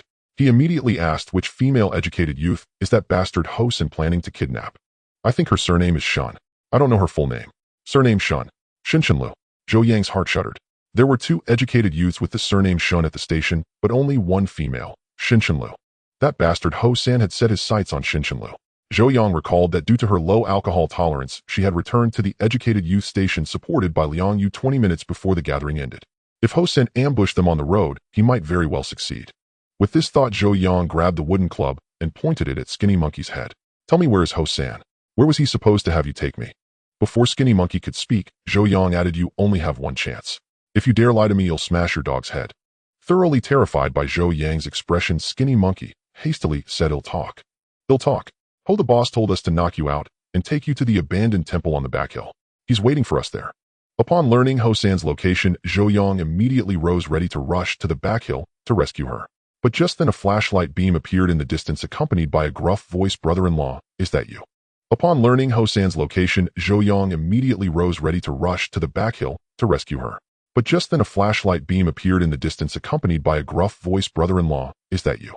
Hearing that it was his brother-in-law Li Jiangwo's voice, Zhou Yang's heart filled with joy. He hurriedly shouted, Brother, it's me, come over quickly. He was worrying about how to deal with these 2 scoundrels, for if he went to rescue someone, these minor thugs would surely escape. Even if he managed to save the person without witnesses, he might not be able to convict Hosen. His brother-in-law's arrival was truly timely. On Li Jiangwo's end, upon hearing Zhou Yang's voice, he quickly said to Li Yue beside him, Little sister, it really is brother-in-law. Let's go check on him. Soon Li Jiangguo and Li Yue arrived before Zhou Yang. But when they saw the scene before them, they were both stunned. Especially Li Yue, who saw Zhou Yang's white shirt stained red with blood still dripping from his hands. She was so frightened she nearly collapsed to the ground. Li Jiangwo, being a man, quickly steadied himself. He rushed to Zhou Yang's side and asked, What happened? Are you badly injured? Zhou Yang immediately said, Brother, I'm not hurt. The blood is all from these 2 bastards. Then Zhou Yang added, Brother, there's no time to explain. I need to rush to the small broken temple on the back hill to save someone. Keep an eye on these 2 bastards and don't let them escape. Wife, go back to the village immediately and call for help. Gather all the able-bodied men. Send some to the educated youth point to check if the female educated youths are there, and send the rest to the small broken temple on the back hill. With that, Zhou Yang grabbed a stick and dashed toward the back hill. Zhou Yang. Hearing Li Yuwei's worried voice behind him, he shouted while running, "Wife lives are at stake. Go get help now." Although Zhou Yang didn't know if Shun Chenlu had already been taken away by Ho San, he had no time to check the educated youth point. Going there first, and then to the back hill would waste at least 20 minutes. And it had been nearly half an hour since Shun Chenlu left the gathering spot. Time was of the essence. If he arrived too late, the consequences would be unthinkable. Li Jiangguo knew his brother-in-law, though unable to endure the hardships of rural life, was not a blabbermouth. With two strangers lying here, he knew something serious had happened. He immediately said to Li Youwei, "Xiaowei, what are you standing there for? Go back and call for help. Have Dad beat the gong to gather everyone." With that, Li Jiangguo strode forward, pulled out the thin man's belt, and tightly bound his hands behind his back. Then, using the same method, he tied up the fat man as well. After ensuring the two couldn't escape, Li Jiangguo didn't hesitate and ran straight toward the back hill. Though he didn't know what had happened or how his brother-in-law had subdued two men alone. In Li Jiangguo's heart, his brother-in-law was always that frail scholar. If it came to a life-or-death situation, he surely couldn't handle it. In the small, broken temple on the back hill, Hosen stared excitedly at the beautiful female, educated youth on the altar, his eyes unable to hide his possessiveness. From his arrest 2 years ago to his release last month, it had been nearly a year and a half. He hadn't even touched a woman's hand, and was almost bursting with desire. To put it bluntly, even the 50-year-old widow at the east end of the village now seemed charming to him, let alone such a beautiful woman before him. This woman was truly stunning. With such delicate features across the entire region, only that little girl from the Li family could compare. Thinking that he could not only sleep with such a beautiful woman, but also receive 200 yuan in payment, and perhaps even gain a wife afterward, Hosan's heart burned with fervor. Hosan's throat moved as he swallowed his saliva, then he reached out his hand toward Shun Chenlu on the altar. By now, Shun Chenlu was already drunk and unconscious, completely unaware of the approaching danger. But just as Hosan's hand was about to touch Shin Chenlu's clothes, hurried footsteps suddenly sounded outside the broken temple. Hosan initially thought his summoned accomplices had returned and was about to greet them, but then he realized there was only one set of footsteps. Having spent time in a labor camp, he was quite alert and immediately sensed something was wrong. However, he didn't overthink it, assuming it was just a commune member sneaking in to burn incense at night. In recent years, all the temples in the villages had been destroyed, so commune members could only come secretly at night to offer incense. To avoid detection, Hosan quickly carried Shun Chenlu behind a half-broken statue, while he himself hid behind the temple door to secretly observe the situation. What he saw shocked him. Under the faint moonlight, Hosan saw that it was Zhou Yang coming up the path.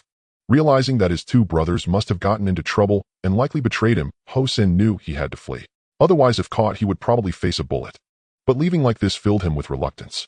On one hand, he hadn't yet laid hands on the woman behind the statue. On the other, the Chen fellow had only paid him half of the promised 200 yuan. Sneaking away empty-handed would be too great a loss. Thinking this, Hosan looked behind Zhou Yang and saw no one else. He gritted his teeth and decided to first deal with this bastard, then take the woman, collect the money from the Chen family, and finally escape. Thus Hosan hid behind the door, raising the hammer in his hand high. Outside the broken temple, Zhou Yang panted slightly as he looked at the temple gate ahead. Inside, it was eerily quiet, as if no one was there. But from the deep footprints on the ground, Zhou Yang deduced that Hosan was inside, and so was Shin Chenlu. This small broken temple had been destroyed 3 years ago, and the back hill was quite remote. Usually no one would willingly come here. Being seen entering the temple privately could easily lead to being reported. Yet now there were footprints on the path outside the temple, each one very deep, indicating the person's weight was excessive. From his experience, Zhou Yang judged that such deep footprints meant the person weighed at least 200 jin. In this era, where even having enough to eat was a luxury, a person weighing over 200 jin was highly unlikely. What kind of wealthy family could raise such a person? At the very least, no family in the Bobeo Liang brigade could afford it. So Zhou Yang was certain this was the combined weight of two people, one carrying or holding the other. Combined with what he had learned from the thin man, Hosan must have successfully kidnapped Shin Chenlu and brought her to this small broken temple. The silence inside now suggested only two possibilities. Either Hosan had already left, or he was hiding in the shadows ready to deliver a fatal blow. With this in mind, Zhou Yang walked step by step to the small broken temple and kicked the half-open door with all his might. Bang! The door of the small temple was kicked open, and Hosan, who was hiding behind it, was caught off guard and hit squarely by the broken wooden door.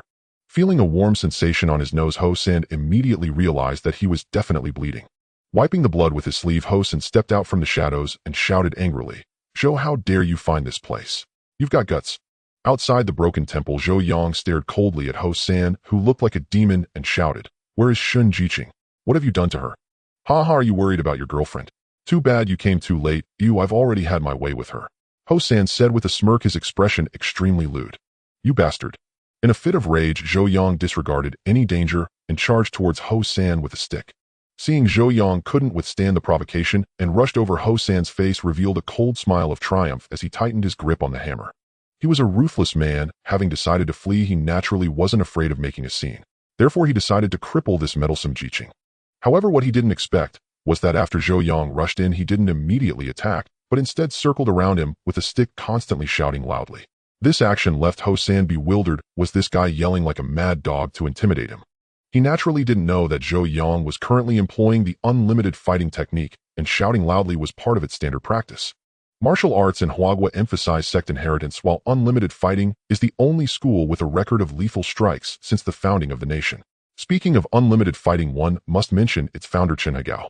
Master Chen was short in stature and not particularly strong, but whenever he made a move, he could swiftly strike at his opponent's vital points.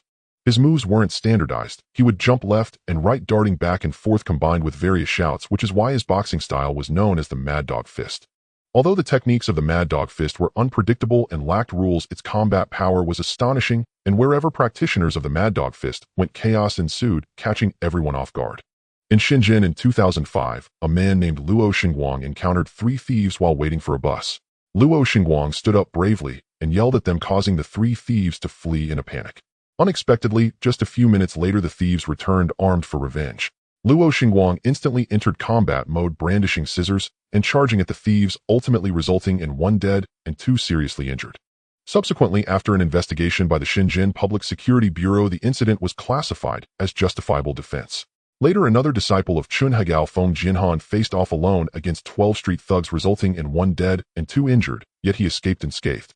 There was also Chen Higao's eldest disciple Zhang Zhizhong, who achieved a remarkable record of 1 dead and 4 injured while battling 11 criminals.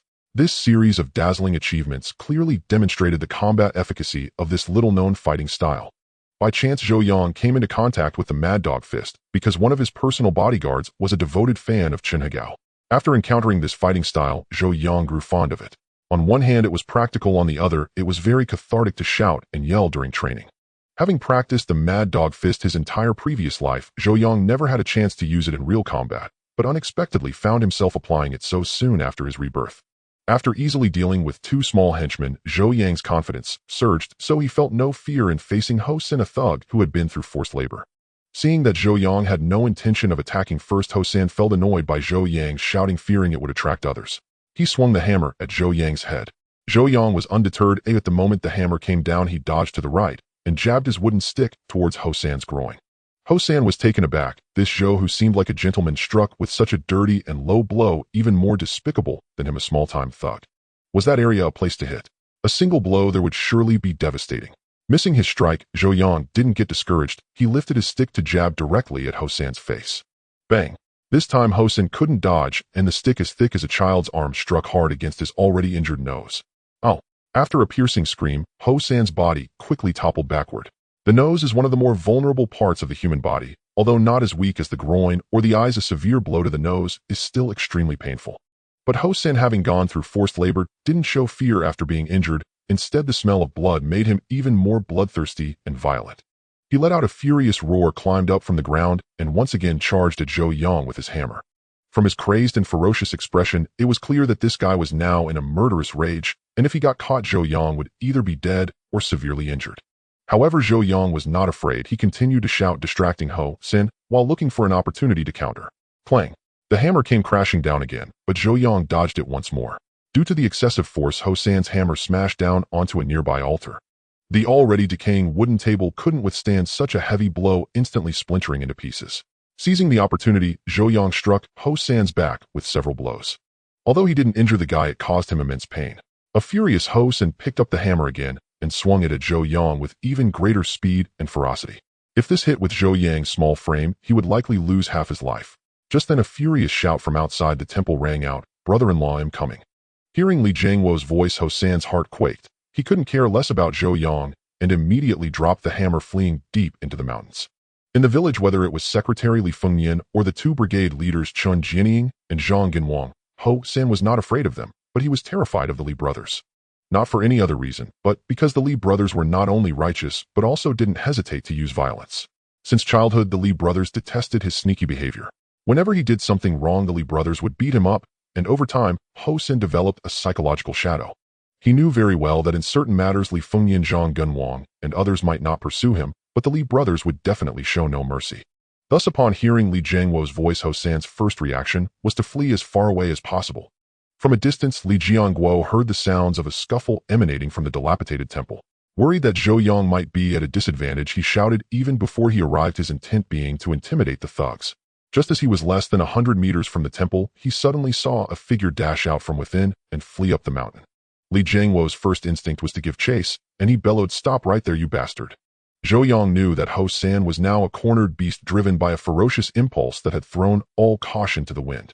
His brother-in-law might be in danger even if he caught up alone. Adding to that, Shin Chenla's condition was unknown. He shouted at once, "Brother, don't chase him." Hearing Zhou Yang's voice, Li Jiangguo feared he was injured, so he stopped the pursuit and turned back into the small broken temple. Upon entering, seeing the blood smeared all over Zhou Yang's body and clothes, and the scattered reddish-brown spots on the ground, he was thoroughly startled. "Brother-in-law, where are you hurt?" Zhou Yang quickly interjected, "Brother, don't panic. I'm not injured. This blood is all that bastard Ho San's." "Ho San? You mean the one who just ran out was Ho San?" "Yeah, he tied up Comrade Shin. He'll explain the details later. Let's find her first." Familiar with the temple's layout, Li Jiangguo found the unconscious Shun Chenlu behind the broken idol before Zhou Yang could finish his sentence. They worked together to carry her out and lay her on the ground to check her condition. Zhou Yang first checked her breathing and pulse, finding them steady and strong, with even a faint snore. It was clear that her unconsciousness wasn't due to injury, but because she was completely drunk. He then examined her clothes. Though wrinkled and covered in dust, they were intact, showing no signs of assault. Zhou Yang breathed a sigh of relief. They had arrived just in time. Any later, and the consequences would have been unthinkable. "Brother-in-law, what exactly happened?" Seeing Zhou Yang's expression relax, Li Jiangguo asked. "Well, tonight the educated youths had a gathering at the primary school. On my way home, I was ambushed by two strangers." Then Zhou Yang recounted the evening's events in meticulous detail. Hearing that Ho San had planned to kidnap Shun Chenlu, harm her, framed Zhou Yang for it, and even dared to covet his own little sister, Li Jiangguo was instantly enraged. "Damn it, that bastard dares to do such a thing. Seems that year of reform through labor didn't teach him a thing." Saying this, Li Jiangguo picked up the hammer Ho San had discarded and strode towards the temple exit. "Brother, where are you going?" "That bastard ran towards the back mountain. I'm going after him. There's no way I'm letting that scumbag get away." Li Jiangguo said, his voice thick with rage. "Brother, don't chase him." "Why, oi? First, never pursue a desperate foe. Second, if you leave ITLL, be just me and Comrade Shin here. When the villagers come up, I won't be able to explain myself even with 10 mouths." Li Jiangguo hesitated, but ultimately decided to listen to Zhou Yang. He wasn't worried about that little punk Ho San in an unknown fight. The kid was never a match for him. Leaving his brother-in-law and Comrade Shin here alone, however, was indeed inappropriate. There had already been gossip about them. Leaving these two alone in the temple, both having been drinking. If they couldn't control themselves, what would become of his little sister? Besides, the urgent clanging of gongs could already be heard from the foot of the mountain. It wouldn't be long before the villagers gathered. It wouldn't look right for people to see the two of them together in the temple. "What do we do now?" Li Jiangguo asked. Zhou Yang thought for a moment and said, "When Comrade Shin left, she was with Liang Yu. We've found Shun, but not Liang Yu. Let's search around here to see if Ho San hid her somewhere." Although Zhou Yang didn't like Liang Yu, after all the rumors about him, and Shun Chenlu likely originated from her, and she had previously harbored feelings for him, which made him dislike her even more. They were all educated youths and human life was at stake. He couldn't simply turn a blind eye. "All right, let's search." After securing Shun Chenlu, the two began searching the small temple. The small dilapidated temple wasn't large. Within minutes, they had scoured every possible hiding spot, but found no trace of Liang Yu. This sent a chill down Zhou Yang's spine. That bastard Ho San in kidnapping Shun Chenlu, his first order of business would have been to deal with Liang Yu. To prevent her from revealing that he was the kidnapper, he would likely kill her to silence her. The thought filled Zhou Yang with a grim premonition. Liang Yu had been murdered. Just then, shouts from the villagers reached them from the foot of the mountain, followed by the beams and specks of light from flashlights and torches. Knowing the villagers were searching the mountain, Zhou Yang and Li Jiangguo carried Shun Chenlu out, with Li Jiangguo taking her on his back, and headed down the mountain. They met the other group halfway down the mountain. Seeing their disheveled state, Li Fengyan asked, "What happened?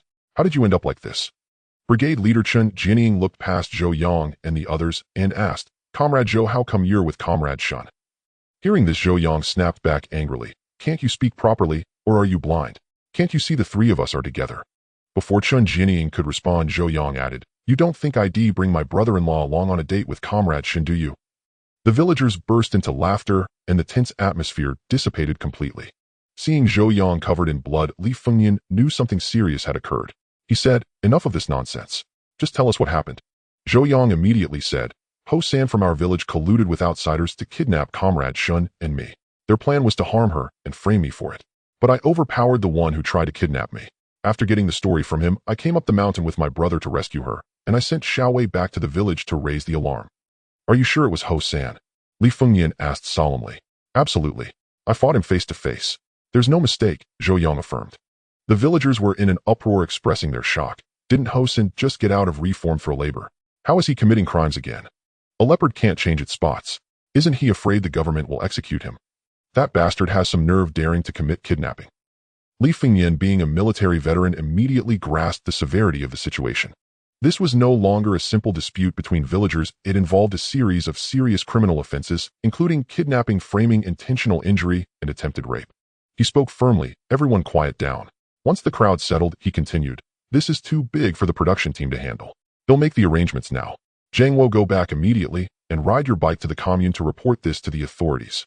Yes, father, I'm on it. Saying this, Li Jiangguo handed Shun Chenlu over to some women to look after and began to descend the mountain. Just then Chun Jinying suddenly shouted, Wait a minute. He then added, He's from our village. Can't we just catch him and teach him a lesson ourselves? Do we really have to involve the authorities? His words found support in the crowd. Exactly. If we involve the authorities, that Ho kid will just get locked up again. In the end, it's our Badaoliang brigade that loses face. We can handle our own village's affairs. There's no need to go to the authorities. Just catch him and give him a beating. Isn't that enough? Going to the authorities seems excessive. We can handle our own village's affairs.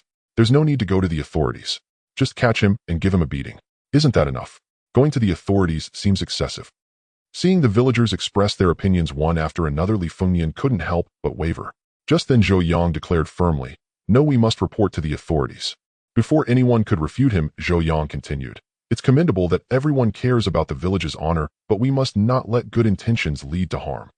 Comrade Zhou, how are we letting good intentions lead to harm? A villager asked. What Ho San has done is far beyond what anyone imagines. It's a serious criminal offense. More importantly, there's still a female educated youth missing, possibly dead. If we prioritize our village ties and refuse to call the police, we're shielding a criminal and will bear the responsibility. Continuing, Zhou Yang added, And have you considered this? Ho San colluded with outsiders to kidnap a female educated youth. If we forgive him, who's to say he won't target your own daughters next? At these words, everyone fell silent. Their reluctance to call the police stemmed from a sense of village solidarity. They saw no need to send one of their own to prison over an outsider. Moreover, having a fellow villager incarcerated would bring shame upon the entire community, so they wished to minimize the matter. But being implicated by Ho San's actions was out of the question, for people are inherently selfish. Zhou Yang's final remark struck a chord with everyone. Every household had daughters, and if that bastard Ho San dared to kidnap and assault a female educated youth, he might well do the same to their own girls. With this thought, the villagers who had opposed reporting the crime changed their tune. Comrade Zhou is right. That scoundrel Ho San is a menace. We must call the police. Yes, we can't become accomplices to a criminal. Secretary Li, let's report it. Zhou Yang's lips curled into a faint smile. He had anticipated this outcome. This wasn't a matter of the villagers being fickle, but rather of human nature's innate sense of self-preservation. People despise thieves not merely for the immorality of theft, but because anyone could become their target. To safeguard their own property, everyone wanted the thief caught. These villagers had opposed reporting the crime not out of affection for Ho San, but because they believed his actions posed no threat to them. But Zhou Yang made them realize that if Ho San could harm a female educated youth, he could just as easily harm someone from the village. Thus, he became everyone's enemy, a threat to any family with female members. Li Fengnian made a decisive call. This is no ordinary brawl. We must call the police. Anyone who dares to obstruct us can explain themselves to the officers when they arrive. What do you think, Captain Chen? Chun Jinying's face alternated between pale and flushed. Finally, with some embarrassment, he said, Well, I meant well. Since everyone agrees we should report it, then let's do it. Li Fengnian added, Reporting is a must, but we can't just wait idly. Zhou Yang mentioned a missing female educated youth. We must find her first. Also, Ho San has fled to the back mountain. We have to catch him. Who knows when that bastard might seek revenge. Zhang and Wang, take the 5th team and search the village for the missing person. Alive or dead, we need to find her. Understood. Chun Jining lead the fourth team to scour the mountain. We must capture him and hand him over to the authorities. Understood. Under Li Fengnian's command, over 300 able-bodied men and women from 2 production teams of Baobao Liang village mobilized, some to search for the missing person, others to comb the mountain. The quiet night instantly came alive. Zhou Yang didn't idle either. After his father-in-law assigned tasks, he escorted Shun Chenlu back to the educated youth dormitory, entrusting her to the care of other female comrades. As he left the dormitory, he spotted several villagers carrying someone on their backs rushing toward him. Though he couldn't hear clearly, Zhou Yang caught the name Liang Yu. It seemed that disagreeable woman had been found. Soon the villagers reached the dormitory entrance. Seeing Zhou Yang, someone greeted him. Zhou Yang called out, "Goshing, where did you find Comrade Liang?" Goshing replied, "We found her in the ditch behind the dormitory. She was knocked out, bleeding heavily from her head." Zhou Yang stepped closer and saw a gash on Liang Yu's forehead, blood seeping out steadily. Her head and face were smeared with blood. Once somewhat attractive, she now looked like a demon escaped from hell. But when Zhou Yang saw the location of her injury, his brow furrowed and a flicker of suspicion arose. Yet thinking that Liang Yu and Ho Sen likely had no connection, he dismissed the thought as overthinking. Suppressing the conjecture that had surfaced in his mind, Zhou Yang headed home. Not seeing Li Yue among the crowd, he knew she must have stayed home, worried that Bauer would cry if she woke up and found no one there. But he was sure the girl was deeply anxious about him. So despite his eagerness to join the villagers in hunting down Ho San, he decided to return home and comfort his beloved wife. At home, Li Yue was indeed restless. Though her body was inside, her heart had long wandered outside. Every time she imagined her man standing before her covered in blood, her heart trembled uncontrollably. Though Zhou Yang had said it was the thug's blood, she couldn't be sure if he was telling the truth. After all, her husband had no talent for fighting. He was terrible with his hands. Sometimes Li Yue even felt that if it came to blows, Zhou Yang might not be a match for her, a frail woman. How could someone like him escape unscathed from a 2-man assault? Creak. Just as her mind wandered, the door to their home swung open. Seeing Zhou Yang standing before her alive, and while Li Yue could no longer contain herself, with tears streaming down her face, she rushed toward him. Zhou Yang quickly said, "Don't come near. You might get blood on you." But Li Yue paid no heed, throwing herself into his arms and sobbing uncontrollably. "Whoa, you scare me to death. If anything happened to you, what would Bauer and I do?" Zhou Yang gently patted her back and said softly, "It won't happen again. Today was just an accident." After crying for a while, Li Yue pulled away from his embrace and began to check him for injuries. Feeling filthy and reeking of blood, Zhou Yang asked her to fetch a basin of water. He washed himself with cold water and then changed into clean clothes. While changing clothes, Zhou Yang recounted the evening's events in detail to Li Yue. When she learned that Xin Chenlu had been tied up by Ho San in the small ruined temple on the back mountain, Li Yue couldn't help asking then, "Is Comrade Shen all right?" He didn't. Zhou Yang knew what Li Yue wanted to ask, and immediately said, "No, I got there in time. That bastard didn't have a chance to do anything else." "That's good. Shun is such a beautiful girl. She shouldn't be ruined by a scoundrel like Ho San," Li Yue said with lingering fear. "And no matter how beautiful she is, she's not as beautiful as my wife."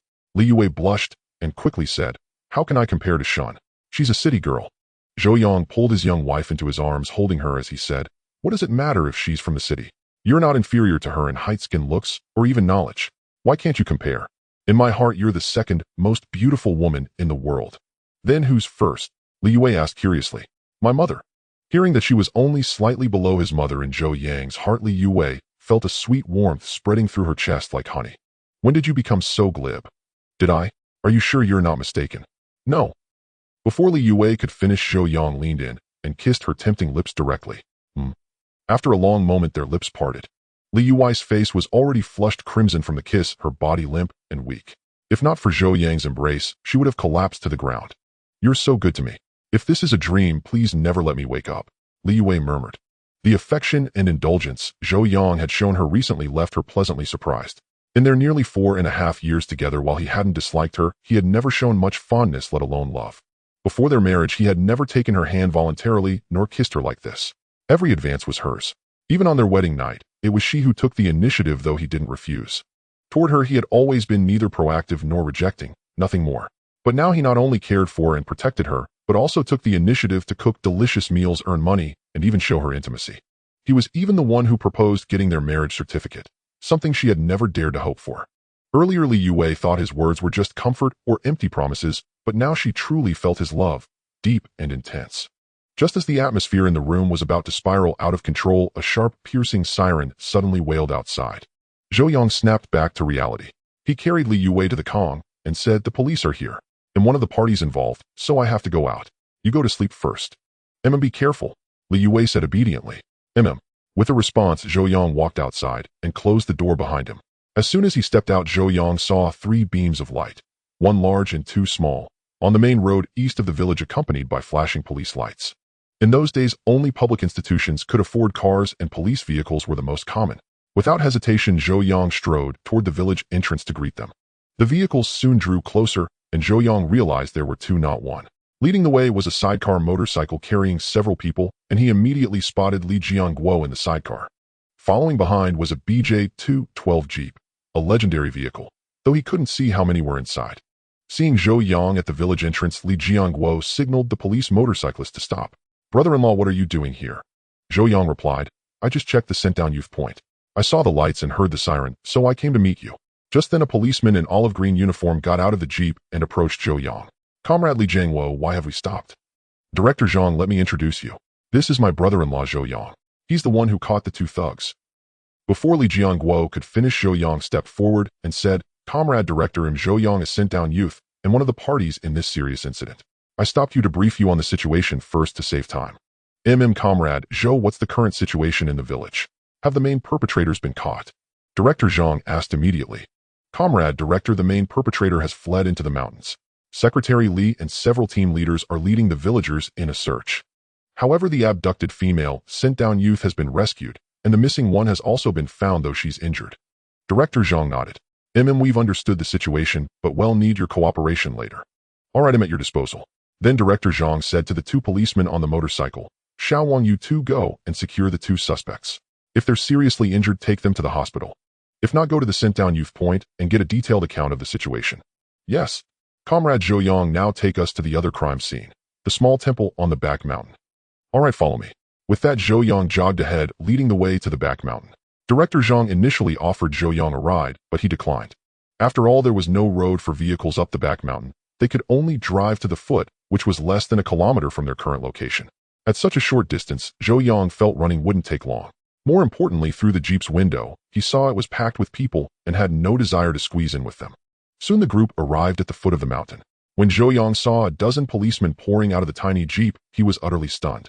He knew the 212 Jeep produced by the Capital Automobile Factory had a normal seating capacity of 5 with a tiny trunk.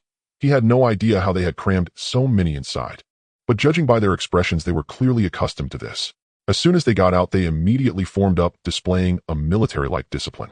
Thinking about it, he understood. Many policemen at the time were directly transferred from the military, so a military demeanor was only natural. Zhou Yang pointed to a spot halfway up the mountain. "Comrade Director, the small ruined temple is right there." Director Zhang looked at the scattered torches on the mountain and the occasional shouts, then said, "Let's go up. We can't let the suspect escape." "Yes." Led by Zhou Yang, the group headed straight for the small ruined temple on the back mountain.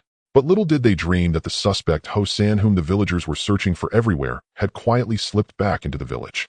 Outside the village in the cornfield, Ho San's small eyes were fixed on the movements in the village. When he saw the police car flashing its lights heading towards the back mountain, a chill ran through his heart.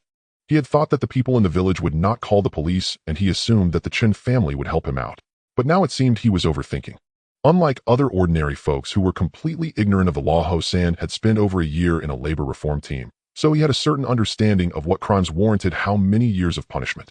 After all, the labor reform team was filled with people who had tested the law themselves. According to Ho San's estimation, if he got caught this time, he would be looking at no less than 10 years, or even possibly being sent off to suffer severely.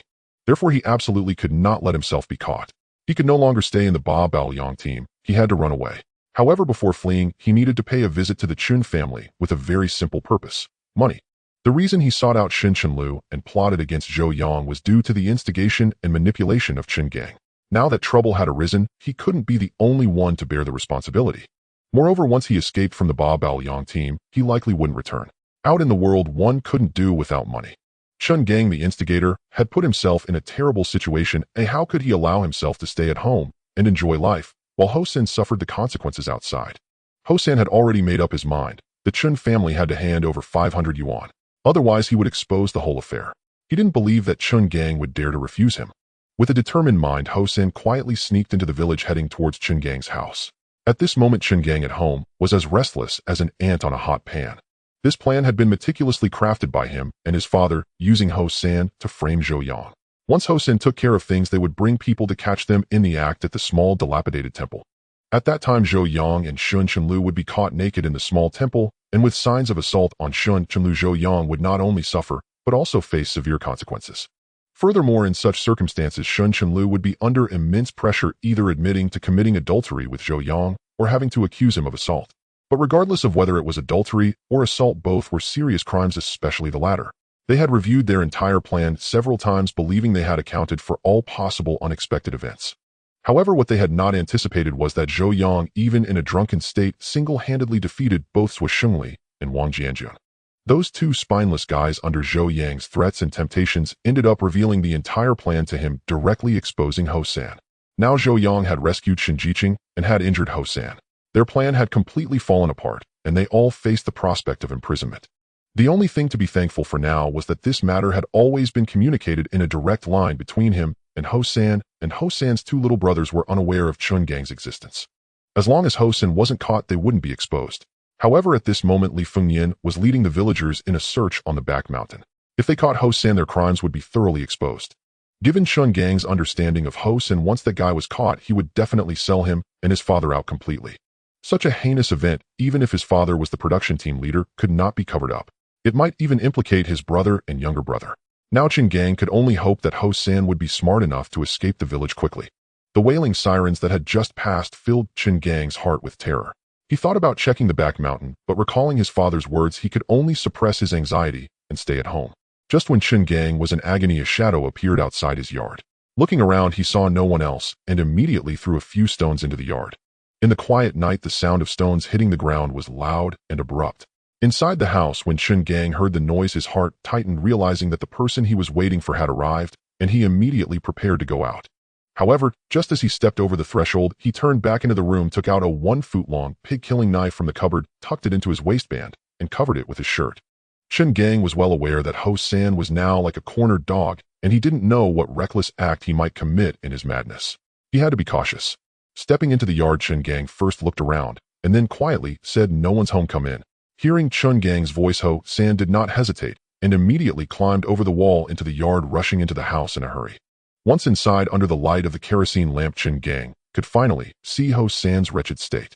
The tall and sturdy Ho San looked extremely disheveled, with his face and clothes splattered with blood. His military green pants were torn, and he had lost one shoe. "How did you end up like this?" Chun Gang asked, frowning. "I wanted to ask you the same. Didn't you say the guy Zhou was just a white-skinned bookworm who couldn't fight?" "He can't fight. That day at the brigade, I knocked him down with a single punch." Chun Gang replied immediately. "You're full of crap. I personally fought him, and that guy was incredibly powerful. Even two of me wouldn't be his match. Are you trying to set me up on purpose?" Ho San shouted angrily. "Nonsense, how could I set you up? If something goes wrong, wouldn't I be responsible?" Chun Gang shouted back angrily. "So we were both fooled by that bastard Zhou," Ho San said. It became evident that Zhou had intentionally set him up that day.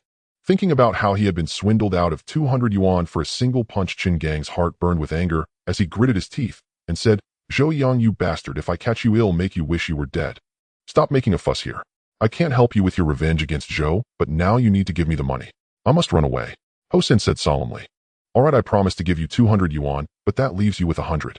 Take the money and get out of Yinshan quickly." 100 yuan. You think that's enough?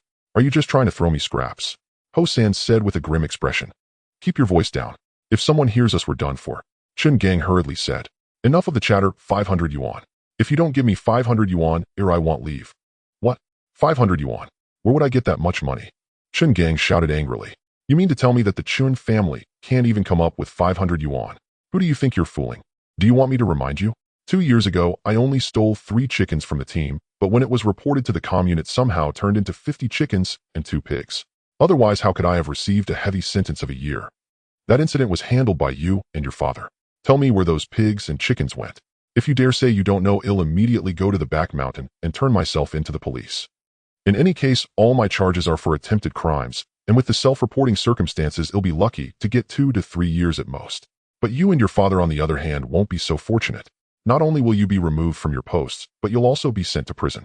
You can weigh the severity of your situation." Hearing this, Chun Gang's face instantly turned pale. Chun Gang and his father had always believed their actions were well concealed, never expecting that this young man would know everything. Years ago, Hosen, due to his laziness and frequent thefts from the production team, had caused his own father to be reprimanded by the commune director on several occasions. Thus, when Hosen stole chickens from the production team, again his father turned the tables by slaughtering and hiding all 50-plus chickens in the coop and driving the 2 pigs from the team to the back mountain. Later, his father, along with that old scoundrel Li Fengyan and Zhang Jinwang from the 5th team, led all the village members in a house-to-house search. As expected, they found freshly cooked chicken meat and unprocessed feathers in Hosen's home, catching him red-handed. Although Hosen insisted he had only stolen 3 chickens and had nothing to do with the rest, who would believe a repeat offender? Ultimately, due to the substantial value of the theft, Hosen was sentenced to 1 year in prison. As for those pigs and chickens, they were all disposed of by the Chen family, netting nearly 1,000 yuan. However, Chen Gang was a tough character. He didn't dwell on the matter and said, "Fine, 500 yuan it is. Take the money and get lost immediately and never come back." Yet to Chen Gang's surprise, Hosen changed his tune and said, "I think 500 is still too little. Make it 1,000 and get me a letter of introduction too, or I'm not leaving." 1,000 yuan. Are you blackmailing me, you bastard? Chen Gang roared angrily. Haha, what can you do about it? You had me rot in jail for a year and made it impossible for me to stay in the village. 1,000 yuan is a bargain. Hosen was now reckless. Having been pushed to the edge, he had no scruples left and said whatever came to mind. Chen Gang knew that Hosen must have harbored a deep grudge against the Chen family for a long time. Even if this was resolved, future troubles would be endless. It was time to make a decision. With this thought, he quickly calmed down and said, "The Chen family will pay the 1,000 yuan, but you must leave Babeliang Brigade tonight. As for the letter of introduction, we'll set a meeting point and I'll deliver it once it's ready." Hearing that the kid would really give him 1,000 yuan, Hosen naturally didn't push further and said, "Fine, bring it to the small broken hut by the reservoir. When it's done, I'll pick it up myself." "It's settled then. Go wash the blood off your face outside and I'll get the money for you," Chen Gang said in a deep voice. "All right, hurry up." With that, Hosen turned and walked toward the main room outside. However, the moment Hosen turned around, Chen Gang suddenly drew the butcher knife tucked at his waist and without warning plunged it into Hosen's back. The sharp blade pierced straight through Hosen's body.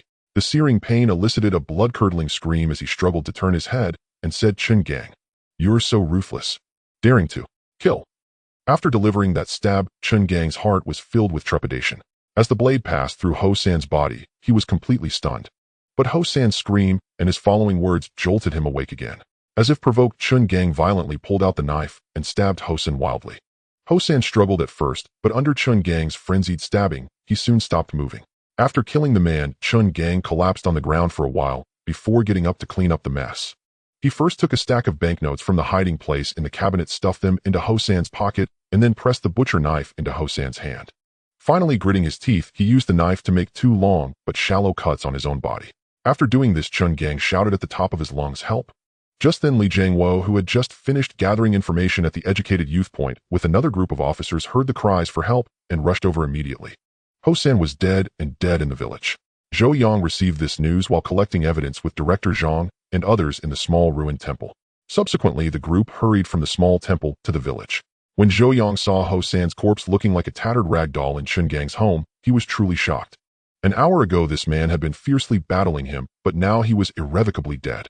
Glancing at Chen Gang, who was now under police control, Zhou Yang was baffled. Why had Hosen appeared at the Chen residence, and why was he killed here by Chen Gang? It was all so strange and utterly bewildering. After a brief inquiry, a preliminary account emerged about 10 minutes ago. Hosen had stormed into the Chen home with a knife, demanding Chen Gang hand over all the family's money. Under Hosen's threat, Chen Gang had no choice but to give him the 400+ yuan the family had. But Hosen, not satisfied with the money, brought up the old grudge of his father, sending him to prison years ago, and threatened to cripple Chen Gang. After sustaining several knife wounds, Chen Gang fought back in desperation, successfully disarming Hosen and killing him in self-defense. Since this incident was timely witnessed by Li Jiangguo and other officers, everyone accepted Chen Gang's account. Additionally, as Chen Gang was also seriously injured after a simple statement, he was rushed to the county hospital. Hosen's body was loaded onto a vehicle and taken to the commune. Given that a life was lost besides Chen Gang, all relevant individuals, including Zhou Yang, Liang Yue, and Li Jiangguo, were summoned to the commune's police station for investigation. Worried that their people might suffer at the station, Li Fengyan, Chen Jianying, and Zhang Jinwang also followed to the police station. In an instant, all the key figures of Babeliang Brigade gathered at the commune. But the atmosphere was heavy, far from lively. However, the matter was quickly classified. Ho-san got what he deserved, and Chun Gang acted in self-defense. Ho-san's parents had long passed away, and his uncles and aunts had cut ties with him due to his worthlessness, so there was no aggrieved party in this homicide. Moreover, the sequence of events was relatively clear. Ho-san's actions against Zhou Yang and Shun Chunlu were classified as kidnapping, intentional injury, and attempted rape. Before his death, villagers had already reported the matter to the police. Additionally, before going to the Chun residence, he had been hunted by the village in a mountain sweep. It was reasonable that he would return to the village for a robbery before fleeing. Furthermore, during the investigation, the police discovered that years ago it was under Chun Jianying and his son's instigation that Ho-san was sent to prison, giving him a motive for revenge against the Chun family. After interrogating Ho-san's two underlings, they confirmed that Ho-san had indeed mentioned his feud with the Chun family. All evidence indicated that Ho-san was stabbed to death by Chun Gang during the robbery, a just end. Although Chun Gang had killed someone, he had fought back against unlawful infringement and killed in desperation. Given the clear subjective intent of the assailant to cause harm, it was rightly deemed self-defense. Zhou Yang emerged from the police station the following afternoon. Though he sensed something amiss with the case, he couldn't pinpoint the crux of the matter. Fortunately, the villain had been brought to justice, so he let it go. Upon returning home, Li Yue hadn't gone to work in the fields. Seeing Zhou Yang enter the yard, she promptly brought out a brazier, leaving him utterly bewildered. "Hey, what's this for?" Li Yue lit the paper scraps and kindling in the brazier, then said, "Step over it to ward off bad luck." Zhou Yang was speechless. He had merely been summoned for questioning, not imprisoned. Why bother with this? It was just a routine investigation. Zhou Yang said helplessly, "Since someone died, it's only right to cleanse the misfortune." Hearing the deep concern in his wife's words, warmth filled his heart. Following Li Yue's instructions, Zhou Yang strode over the brazier, then scooped her into his arms and carried her toward the house. Bauer was playing on the Kong at that moment. Seeing her father holding her mother, she pouted and stretched out her little arms, saying, "Daddy, Bauer wants a hug too." Zhou Yang set Li Yue on the Kong and immediately picked up his precious daughter, teasing her. All right, Daddy will hold Bauer." He lifted the little girl and spun her around twice, eliciting a silvery laugh from her.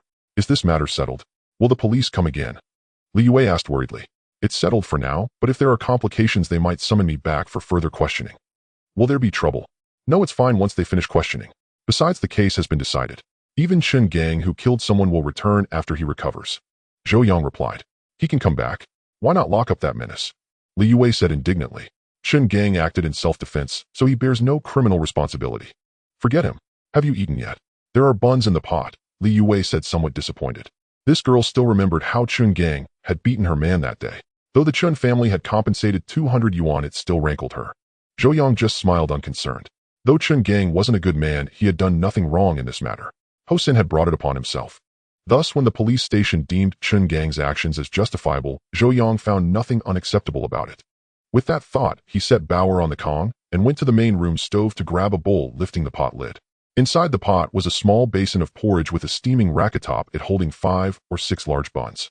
He ladled a bowl of porridge, speared a bun with chopsticks, and returned to the room. Bauer's eyes lit up at the sight of the plump, white buns in Zhou Yang's hands. He smiled and asked, "Bauer, do you want to eat this big bun?" The little girl shook her head. "Bauer has eaten. Mommy said the buns are for Daddy."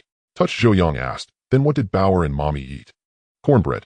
Zhou Yang looked at Li Yue and frowned. "Is Bauer telling the truth?" "Well, there were 2 leftover cornbreads from yesterday, so Bauer and I ate those. I didn't mean to." Zhou Yang felt a pang in his heart, filled with emotion. This girl had always been like this, saving the best food for him, while making do with whatever was left for herself. "Do you know what it means to be one as husband and wife?" Zhou Yang suddenly asked. "Well," Li Yue's heart fluttered, unsure how to answer. After marriage, a couple doesn't live separate lives. More often than not, they become bound together, sharing both joy and pain, success and failure. Then Zhou Yang continued, "I'm deeply moved that you always put me first, but I'd rather my wife share both hardship and happiness with me. Not me eating white flour buns while you settle for cornbread. That would make me seem heartless and unmanly. I didn't mean that, I just..." Before Li Yue could explain, Zhou Yang cut her off. "From now on, whatever you and Bauer eat, I'll eat too. Can you do that?" "Yes." "Good. There are 5 or 6 buns in the pot. You and Bauer each have 1. Without waiting for her reply, he set down his bowl and went to fetch the buns for them. Seeing there were buns to eat, Bauer's big eyes narrowed with joy, and she even drooled a little, looking impossibly cute. Li Yue, holding the bun her man had brought, had tears glistening in her eyes. Her man had truly changed. Over the years, he had never cared about what she ate daily, nor had he known she scrimped on her rations to give him extra fine grains. But now not only did he know, but he insisted she share the same food. What warmed Li Yui's heart most was his words about being one as husband and wife. Yes, they were married, truly bound together. After a simple and warm lunch, Li Yue suddenly said, "Oh, by the way, Shen Chenlu came by this morning." Though Shen Chenlu was also involved, she had been dead drunk last night and knew nothing, so the police hadn't called her in for questioning. What did she want? First she asked if you were back, then she talked about other things. What could she talk to you about? Honestly, Zhou Yang was a bit nervous. From a woman's perspective, Shen Chenlu and Li Yue were rivals in love. They say enemies meet face-to-face with blazing eyes. Zhou Yang worried Shen Chenlu might say something to hurt Li Yue. However, Li Yue blushed and smiled. Nothing much, just chatting about your past. What's there to talk about between us? If she said anything unpleasant, don't believe it. Zhou Yang said. Li Yue smiled. Nothing unpleasant. Shen Chenlu said you two grew up in the same compound, and she used to follow you around as a child. As she grew up, she always dreamed of marrying you. But fate played its tricks, and now things have turned out this way. It's clear she truly loves you to the bone. Zhou Yang quickly said, that's all in the past. There's no future between us. At the very least, my parents would never accept her. She mentioned that too. She said she's leaving here and wanted to ask one favor before she goes. What favor? Zhou Yang asked hastily. She asked me to take good care of you. Did you agree? Zhou Yang frowned. No. Li Yue looked at Zhou Yang and said, I will definitely take care of you because you are my man. Caring for you and loving you is my duty, not taking care of you for someone else. Hearing this, Zhou Yang was overwhelmed with emotion. Unable to hold back, ignoring that his precious daughter was nearby, he pulled Li Yue into his arms and kissed her directly on the lips. The little girl, watching her parents kissing, looked on with an utterly adorable, dazed expression. Having been up all night and then questioned by the police for most of the day, Zhou Yang was utterly exhausted and hadn't slept well. After dinner, he collapsed into bed. To keep Bauer from disturbing him, Li Yue took her to the old house. Zhou Yang slept until 8 in the evening. When he awoke, the sky was pitch black. Remembering that the little rascal Yan Wenhui hadn't eaten, Zhou Yang quickly reheated the leftover porridge from lunch, grabbed a few steamed buns, and headed straight for the livestock shed. When he arrived at the shed, he saw the boy crouching by the cattle pen. Drawing closer, he noticed he was peeling an egg. Did you go to the reservoir again to pick wild eggs? Zhou Yang asked with a frown. Yan Wenhui hadn't sensed Zhou Yang's approach. Startled by the sudden voice, he dropped the wild egg, which landed in the dirt. Looking up and seeing Zhou Yang, the boy's face lit up with a happy smile. Uncle Zhou, you're here. Didn't I tell you not to go to the reservoir to pick those things? It's too dangerous. Zhou Yang said. The reservoir had reed marshes and wild eggs and duck eggs were plentiful, but it was indeed perilous. A few years ago, someone had drowned trying to collect wild eggs. Uncle Zhou, I heard the police took you away. I thought you wouldn't be back tonight, so I went there. Don't go to the reservoir again. Then Zhou Yang added, if I can't make it, just quietly come to my house. They'll have your aunt prepare a meal for you. Won't that get you and Auntie in trouble? It's fine. My background isn't good anyway. Besides, I've settled here. It's not easy for others to mess with me. Zhou Yang said, he'll remember. Tomorrow I plan to go to the county town and visit your father. Any message you want me to pass on? Zhou Yang had originally intended to go to the county today to mail the manuscript to Old Su, but this incident had delayed him, so he postponed it until tomorrow. Uncle Zhou, if you see my dad, tell him I'm fine, I eat well every day, and he should focus on recovering. I understand. He'll be sure to pass along your words. With that, Zhou Yang packed up the lunchbox and left the shed. When he returned home, Li Yue and Bauer were already back. Seeing Zhou Yang enter with the lunchbox, Li Yue knew he had been to the shed. How about I take the meals to that child from now on? It's not suitable for you to be seen. Zhou Yang chuckled. There's nothing unsuitable about it. We're not doing anything heinous. What if someone sees us? Even so, it's not ideal to be seen. Zhou Yang didn't argue. He knew his wife meant well. In this era, ideological struggles were still fierce. Actions that seemed simple in later times could be overinterpreted or magnified in this era, and getting caught up in such troubles was indeed troublesome. But he couldn't bear to watch a 7- or 80-year-old child go hungry and risk his life collecting wild duck eggs at the reservoir to survive. Not wanting to dwell on the matter, Zhou Yang changed the subject. I'm planning to go to the county town tomorrow. Do you want to come? Something up. I want to cash the remittance and mail the manuscript I've been translating. Zhou Yang replied. I won't go. If you're away, no one will be keeping track of work points. I need to keep an eye on things, said Li Yue. All right. It's good to be there so others won't gossip. Li Yue nodded, glanced at Bauer rolling around on the Kong, and said, keep an eye on the girl and going to fetch some water. Why fetch water so late? He'll do it tomorrow morning, Zhou Yang said. Bauer hasn't bathed in days. I saw her scratching earlier. She must be itchy, so I plan to give her a bath tonight. Li Yue replied. Hearing this, Zhou Yang also felt itchy and uncomfortable. It was the height of summer. Even without working, one was drenched in sweat. Add to that yesterday's fight and rescuing someone up the mountain. He was filthy and reeked of blood, which made him feel nauseous. Let me go. We can both wash up. As he turned to leave, Li Yue stopped him. Stay home. Dad will be coming over soon. Why is Dad coming so late? He said he has something to discuss with you. Just then the creak of the door sounded, and Li Fengyan walked in with his tobacco pipe. Zhou Yang held great respect for his father-in-law, a former soldier. He stood up and said, Dad, please come in. Bauer chirped sweetly, Grandpa, come sit on the Kong. Li Fengyan's expression was somber, but he sat on the edge of the Kong and lifted Bauer onto his lap. Dad, have a seat. He'll go fetch some water, Zhou Yang said. But Li Fengyan looked at his daughter and said, Shall Wei, you fetch the water. Son-in-law, stay. Li Yue knew her father must have something important to discuss with her husband, so she replied, All right, and left. Zhou Yang frowned. Dad, is there something urgent that brings you here so late? The more I think about last night, the more something feels off. I have a few things I want to ask you. Li Fengyan said. What's off? Have you found any new clues? Zhou Yang asked. No, but some things don't add up. I want to analyze them with you, a learned man. Li Fengyan replied. Zhou Yang frowned. Dad, tell me what doesn't make sense, and we'll figure it out together. Li Fengyan nodded.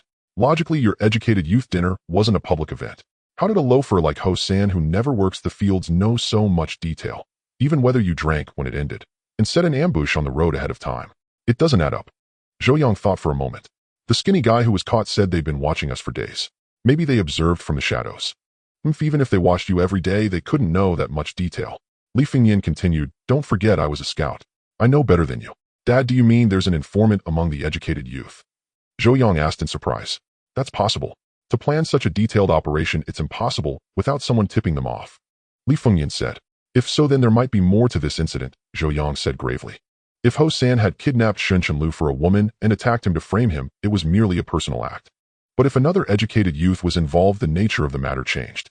It seemed they had underestimated the complexity of the situation. Before Zhou Yang could digest this news, Li Fengyan spoke again. Moreover, Ho San's death is also suspicious. Wasn't he stabbed to death by Qin Gang? What's suspicious about that? Zhou Yang asked in astonishment. It was Qin Gang who stabbed him, but the angle of the wounds was off. What's off about the angle? I didn't notice anything. Li Fengyan glanced at him and said, You're just an ordinary man. You've never been to war or killed anyone, so of course you wouldn't notice. But I've been to war and I've killed, so I can spot the problem. Father, what problem did you find? Zhou Yang asked hastily. I examined Ho San's corpse.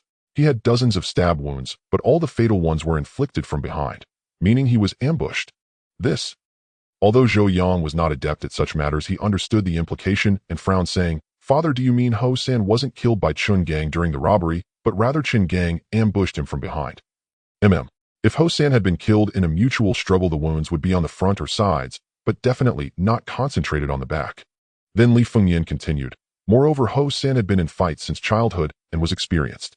His physical prowess was far superior to that brat Qin Gang. If it wasn't an ambush, how could he have beaten Ho San face-to-face, let alone killed him? Zhou Yang thought carefully. His father-in-law's analysis made perfect sense. He had crossed hands with Ho San. Though untrained, the man possessed exceptional strength and reflexes, making him a formidable opponent even for Zhou Yang. He had also fought Qin Gang before, though it was merely a ploy to goad Qin Gang into punching him. Judging by Qin Gang's attack, the latter's combat ability was notably inferior. If Zhou Yang had fought back, he was confident he could have subdued Qin Gang within 2 minutes. The gap in their abilities was stark. Even in a direct confrontation, it defied logic that Ho San armed with a knife would be killed by Qin Gang.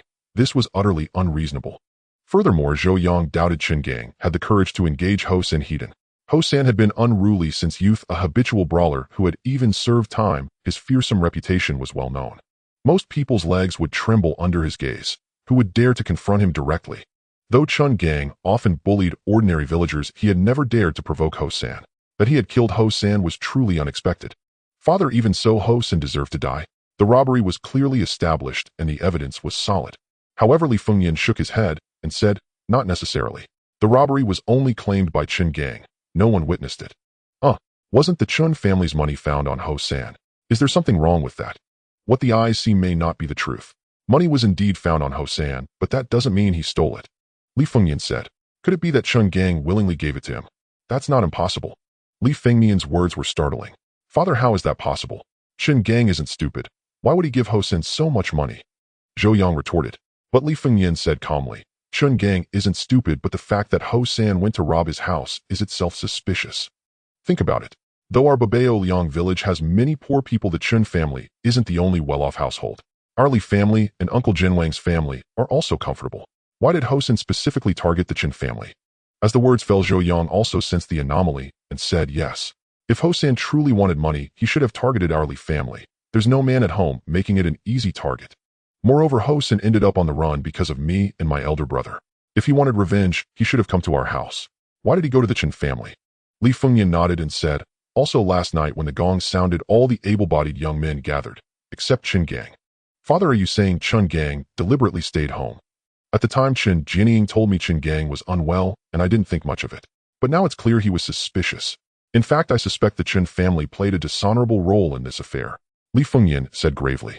Zhou Yang's expression shifted as he said in a low voice, Father, do you mean the Chen family is behind this? Think about it. Hosan had no grudge against you. Why would he want to harm you? Just because you were close to Comrade Shen. That's absurd. Li Fengyan continued. On the other hand, the Chen family holds a deep vendetta against you and has ample motive to see you dead. If they orchestrated Hosan's scheme, everything falls into place. With Li Fengmian's guidance, Zhou Yang suddenly saw the light. Yes, if the Chen father and son had masterminded this, all the doubts were resolved. Father, let's go to the police station now. We can't let those bastards get away. Zhou Yang said firmly. It's too late. How is it too late? The case isn't closed yet. We should be able to raise objections. Zhou Yang said. Li Fengyan said solemnly. The case isn't closed, but the police station has already reached a conclusion and reported it to the county bureau. Moreover, this afternoon I received word from the commune that the county bureau has decided to commend Chen Gang for his courageous act of resisting violence and killing the bandit. Zhou Yang was no novice. He immediately grasped the gravity of the situation. With the authorities having already reached a conclusion, any objections from them would be seen as a denial of the commune's and county's competence. Whether to evade responsibility or uphold authority, they would do everything to prevent Chen Gang from being convicted. So we just let it go. What else can we do? The Chens are at least suspects. Can't we even voice our doubts? Zhou Yang said through gritted teeth. It's useless to bring it up. Hosan is dead and those two lackeys know nothing. They can't implicate the Chen family. Then Li Fengyan added, I came here not to make you pursue the Chen family's responsibility, but to warn you that they are likely the masterminds. You must be careful from now on. Rushing alone to the Back Hill Temple last night was far too dangerous. Fortunately, it was only Hosan. What if he had accomplices? Though Zhou Yang was confident in his combat skills, he knew his father-in-law was worried about him, so he humbly said, Father, ill remember. The Chen father and son are bad news. Stay away from them. All right. Also just help that child from the Yin family openly. If anyone objects, say I sent you. Li Fengyan said. I understand. County Hospital. Inpatient ward. When Zhou Yang arrived, Yin Gungdong was chatting with old man Zhang. These days in the hospital might have been the most relaxing he had experienced in years. Previously, he had to rise early every day to clean the livestock shed, clearing the manure of over 20 cattle, more than 20 mules and horses, and over a dozen donkeys from the entire production team. If there was too much urine in the shed, he would have to go outside to dig up soil to spread on the floor. Moreover, watering and feeding the livestock after they returned from work each day were also his duties. Even starting at dawn, he would be busy until 7 or 8 in the evening. Compared to the physical exhaustion, the spiritual torment was the hardest to bear. Because of his status, everyone in the production team avoided him like a plague. Apart from his son, no one dared to speak with him. Thus, over these years, he felt his ability to speak was nearly atrophying. During his hospital stay, having left his original environment, no one knew he was among those who lived in the livestock shed. Whether doctors, nurses, or other patients, all treated him with normalcy, allowing his long-suppressed spirit to finally relax a little. With a creak, the ward door was pushed open, and Zhou Yang walked in carrying a bundle. Seeing Zhou Yang, old man Zhang quickly stood up and said, It's educated youth, Zhou. Have a seat, I'll get you some water. Uncle Zhang, I'm not thirsty. Please sit down, Zhou Yang said with a smile. Haha, I sit all day, my bones are rusting. Let me get some fresh air. You two chat. After saying this, old man Zhang picked up the thermos and left. Once the room was empty except for the two of them, Yin Gungdong said in a hoarse voice, Thank you for saving me. I'll find a way to repay the money. When Zhou Yang rescued him that day, although Yin Gungdong was unconscious, he was not entirely without awareness. Coupled with old man Zhang frequently recounting the events of that day, Yin Gungdong knew that without Zhou Yang insisting on digging him out of the ruins, sending him to the county hospital, and paying his substantial medical bills up front, his life would have long been claimed by the King of Hell. Focus on recovering. We'll talk about the money later. Yin Gungdong also understood that a life-saving grace could never be repaid with a mere thank you. Unfortunately, he was now a convict with nothing to his name. This debt of gratitude would have to wait for a future opportunity to be repaid. I just checked with Dr. Zhong. He said your injuries are healing well, but to ensure no lasting effects, you need to stay in the hospital for at least another month and rest for 3 months after returning home. Yin Gungdong frowned and said, That means I can't start working in the fields for at least 4 months. By then the autumn harvest will be over, won't it? Knowing his concerns, Zhou Yang immediately said, "Don't worry about the work points. Wenwei has been cleaning the livestock shed for you these past few days, and we're crediting him according to your work points. Also, since you were severely injured by the collapsing shed, the production team bears some responsibility. He'll apply for some subsidies on your behalf, at least enough to ensure you and your son don't go hungry." "Thank you. Wenwei, he's doing well. I visited him before coming here. He asked me to tell you that he's fine in the village with enough to eat, so you can recover here in peace." Zhou Yang said. "Brotherly came by the day before yesterday. He said you've been bringing meals to Wenwei every day. I'm truly grateful." Haha, don't keep thanking me. Everyone has their hardships," Zhou Yang said with a smile. I brought you some old clothes so you have something to change into here." Yan Gengdong almost thanked him again, but recalling Zhou Yang's words forced the sentiment back. "Did you graduate from high school before coming to the countryside educated youth show?" Yan Gengdong suddenly asked. "I graduated and was planning to attend university. I even received my admission letter, but in the end I couldn't go," Zhou Yang replied. "That's a real pity. But I think that even in the countryside you educated youth shouldn't abandon your books. Read more when you have time," Yan Gengdong said with a smile. This seemingly random remark stirred a tempest in Zhou Yang's heart. Others might not understand, but as a reborn man, how could Zhou Yang not know? If nothing unexpected happened, in just over 2 years the authorities would reinstate the college entrance examination. Yan Gengdong's casual words were actually a reminder to him. That is, he knew about the country's plan to resume the college entrance exams. But considering Yan Gengdong's identity, Zhou Yang felt at ease. After all, even in his past life when he himself had become an academician of the Academy of Engineering and a revered national treasure, he still had to stand respectfully when speaking with Yan Gengdong. Great minds think alike. I've always believed that cultural knowledge is useful anywhere, so I've never put my books down all these years, Zhou Yang said with a smile. That's good. Just as they were speaking, the ward door was pushed open. Dr. Zhong entered with several nurses for rounds. Seeing the gauze and bandages in the nurses' hands, Zhou Yang knew they were there to change Yan Gengdong's dressings. Zhou Yang then said his goodbyes to Yan Gengdong and Zhong Zhenan before leaving the hospital. After exiting the hospital, Zhou Yang rode his bicycle toward the county credit cooperative. He successfully cashed the 58 yuan money order, then headed straight for the neighboring post office. He packed a thick stack of manuscripts along with the original journals into a document bag, filled in the address, and left with satisfaction. The manuscripts he had translated this time amounted to about 120 words, including over 37 short stories, with the rest being longer pieces. Conservatively, he could earn at least 300 yuan in royalties. That amount might not sound like much, but in this era it was undoubtedly a small fortune. Most importantly, completing these manuscripts had only taken him a week, earning 300 yuan in a single week. If anyone found out, they would be utterly astonished. Consider that an ordinary industrial worker at the time probably couldn't earn that much in a year. Yet even so, Zhou Yang still felt pressed for time. After all, there were only 2 years left until the college entrance exams. If both he and his wife went to university, living expenses alone would amount to several thousand yuan. And they would also need to consider housing. Zhou Yang didn't want to rent, but buying a house in the capital would cost at least several thousand yuan. So time was tight. In the package he sent to Ning City, he included a letter to Old Su asking him to send more original materials next time. After leaving the post office, Zhou Yang rode to the supply and marketing cooperative. Since he was in town, he couldn't return empty-handed. However, the family had plenty of rice flour, oil, and meat, and he needed to save money. So he only bought a pair of small leather sandals for Li Yue and a green wind-up frog toy, for Bauer buying nothing else. Thanks to the bicycle, Zhou Yang returned to the village before 11:30. Upon arriving home, he wasted no time resting, and instead dove straight into the kitchen to prepare lunch. He could have scrounged a meal at his father-in-law's house as he often did before. But now he truly couldn't stomach the coarse multi-grain buns and porridge that scraped his throat, so from the start he had dismissed the idea of eating at the Li family's old residence. The tomatoes in the garden were ripe, so Zhou Yang simply made scrambled eggs with tomatoes for lunch and steamed a small pot of rice. He spread the fragrant white rice at the bottom of the lunchbox, then ladled the sweet and sour tomato egg sauce over it, a perfect 1975-style tomato egg rice bowl. After finishing, he filled a flask with water and headed straight to the fields. On the western slopes, Field Li Yue was planting beans alongside a group of women.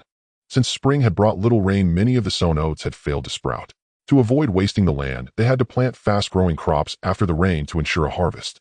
They say 3 women make a play, and with over a dozen gathered, gossip was flying every which way. The biggest news in the village these days was how Ho San kidnapped Shen Chenlu, framed Zhou Yang, and was ultimately killed by Qin Gang. As Zhou Yang's lawful wife, Li Yue naturally became the center of attention. "Xiao Wei, tell me, did your man really beat up those 2 thugs from Zhuijia village?" Yes, Xiao Wei, we never heard that Zhou the educated youth could fight. How did he get so tough? My husband said Zhou the educated youth beat those two thugs badly, especially the fat one. He broke at least 10 ribs. Li Yue was a bit puzzled herself. In her eyes, her husband's fighting skills were indeed average. But that day she had seen with her own eyes how he took on two troublemakers and beat them until they were crawling on the ground. She thought her eyes were playing tricks on her.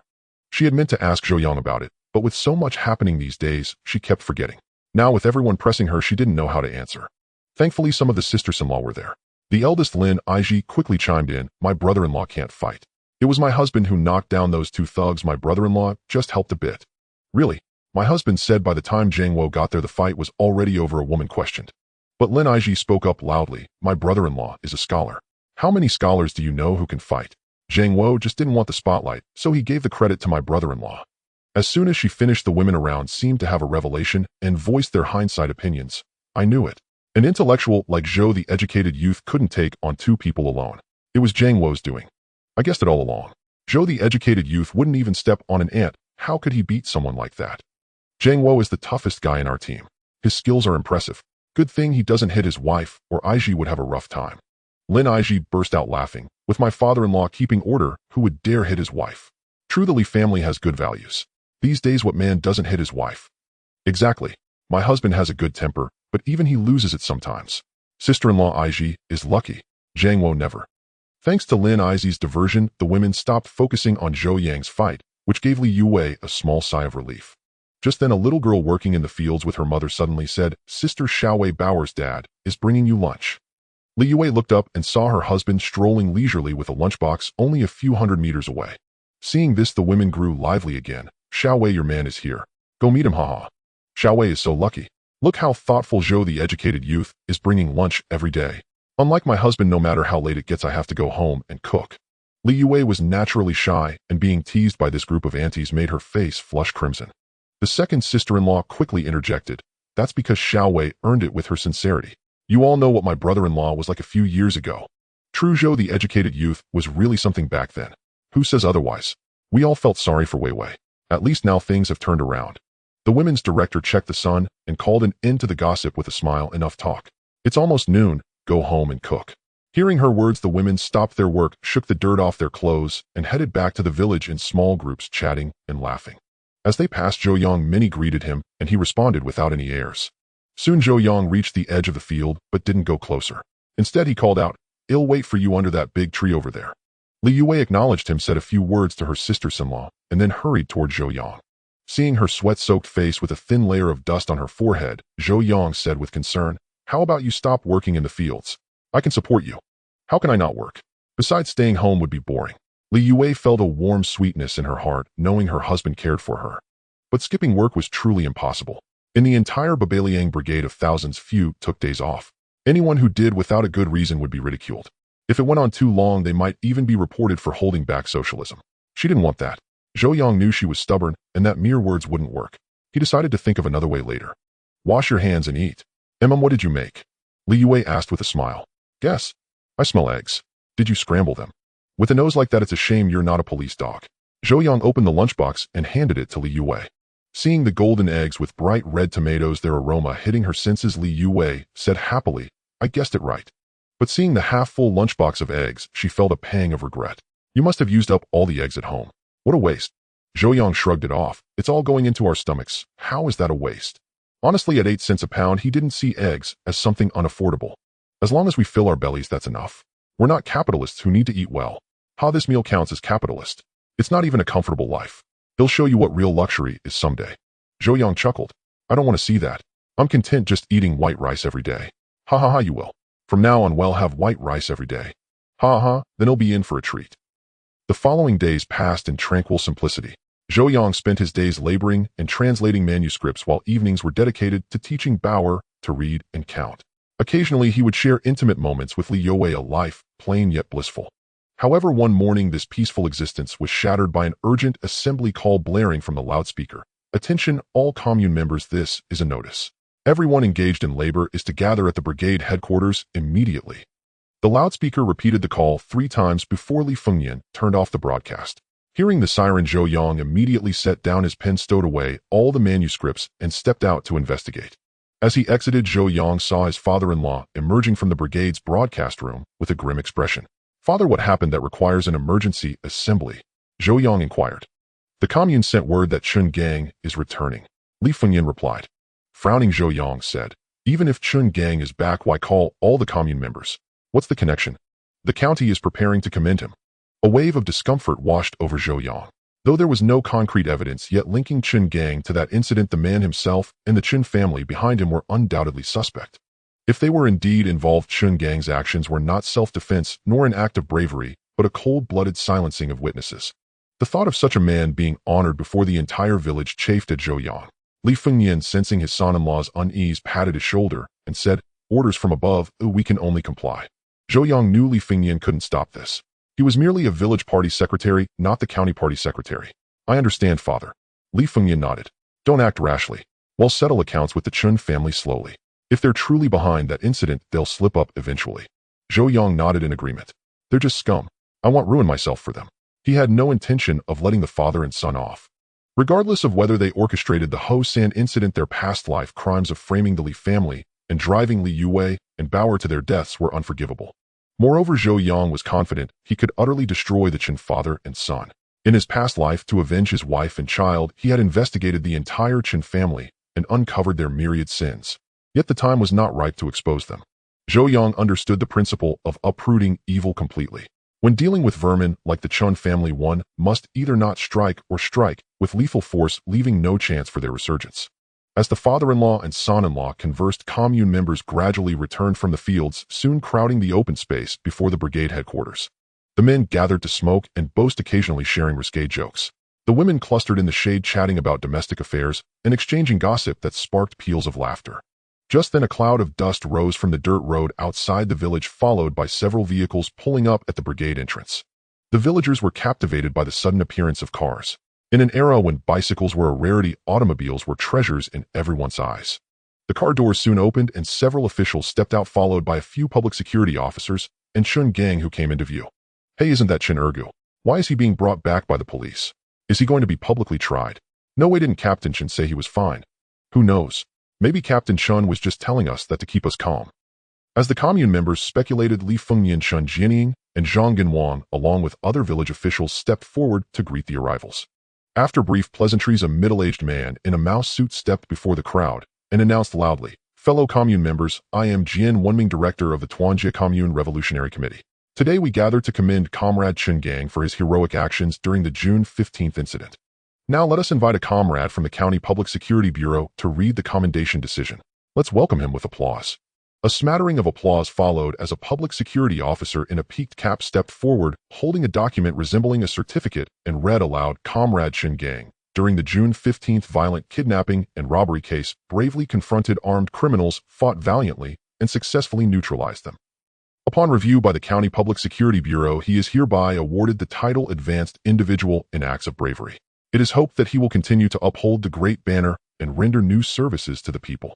As the words faded, Chun Jianying led a fervent round of applause. The commune members, seeing this as an honor, joined in, and soon thunderous applause filled the air. Only those with doubts like Zhou Yang and Li Fengyan felt uneasy and refrained from clapping. As the applause subsided, Director Jian spoke again.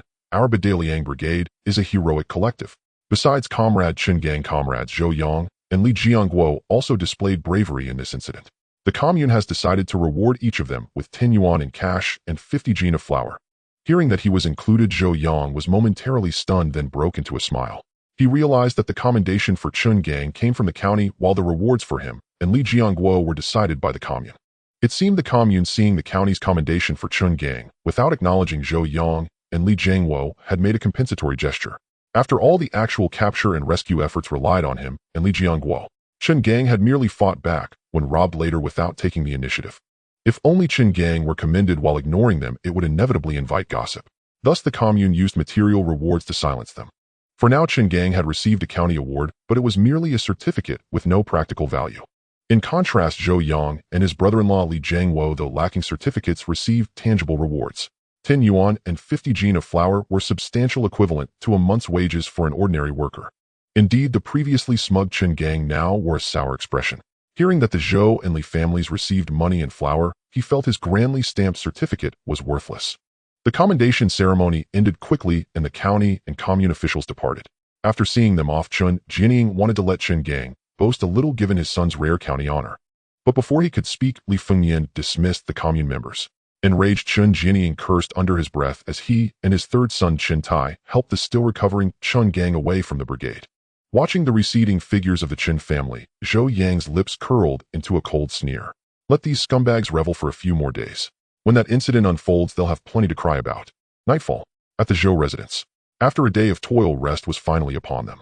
Having bathed Bauer, Zhou Yang lifted the little girl onto the Kong and lay beside her ready to tell a bedtime story. Soon Zhou Yang's resonant voice filled the room. A thirsty crow searched far and wide until it spotted a water bottle in the distance. It dropped more pebbles, and at last the water rose near the bottle's mouth, allowing the crow to drink its fill. Li Yue, lying on Bauer's other side, listened to Zhou Yang's voice with the same contentment as her daughter. When the story ended, Zhou Yang asked, as he always did, "Bauer, how did the crow manage to drink the water?" Without a moment's hesitation, Bauer replied, Crow picked up stones, put them in the bottle, the water went up, and then it drank." Hearing his daughter's clever answer, Zhou Yang's face lit up with joy. He planted a hearty kiss on her cheek and encouraged her, "Bauer is so smart." The little girl, delighted by her father's praise, giggled like a string of silver bells. "Bauer, Daddy asks you again, how did you drink the water?" Zhou Yang asked, once more curious to see if his daughter's thinking would be confined by the story. Yet the little girl's answer took him by surprise. "Don't you just use your hands and mouth to drink?" With that, Bauer crawled out from under the covers, grabbed the cup by her little pillow, and as if demonstrating, brought it to her lips, gulping down several mouthfuls of water with a glug-glug. After drinking, she proudly held up her little cup to show Zhou Yang. Zhou Yang's heart melted at the sight of her adorable gesture. He scooped her up, and the little girl's laughter filled the room. Li Yue remained silent, simply watching the father and daughter play. This warm, happy scene was one she had dreamed of countless times before, but each time she woke, her man's face was cold. Though he had never struck her or cursed her, the harm from that cold indifference was no less than physical or verbal abuse. But now everything had changed. Her man was not only kinder to her, but also more attentive to Bauer. He bought fabric for Bauer's clothes, treats, and toys, and every day, without fail, he told the little girl a bedtime story. Li Yue could sense that his love for their daughter was no less than her own. She could even see regret, sorrow, and guilt in Zhou Yang's eyes. She guessed that her man might have realized how much he had neglected Bauer before and had suddenly awakened to it, hence his reaction. But regardless, her man's recent behavior filled Li Yue with joy. She finally understood what happiness tasted like. A child's energy comes and goes quickly. After playing in her father's arms for a short while, the little girl began to yawn. Soon, lulled by Zhou Yang's gentle lullaby, she fell fast asleep. He placed the little girl on the side against the wall and covered her with a thin quilt. Then with a swift pull, he drew Li Yue into his own bedding. Being an old married couple, Li Yue knew exactly what her man wanted. She let out a soft moan and closed her eyes. After the tide of passion receded, the two lay drenched in sweat, nestled together, savoring the rare tranquility. After a long while, Zhou Yang suddenly asked, "Wife, I remember you finished high school. How many years did you study?" "I graduated normally," Li Yue replied. "And your grades, eh?" "Pretty good. I always ranked in the top 10 of my grade." "Oh, I didn't know my wife was a top student." "My apologies."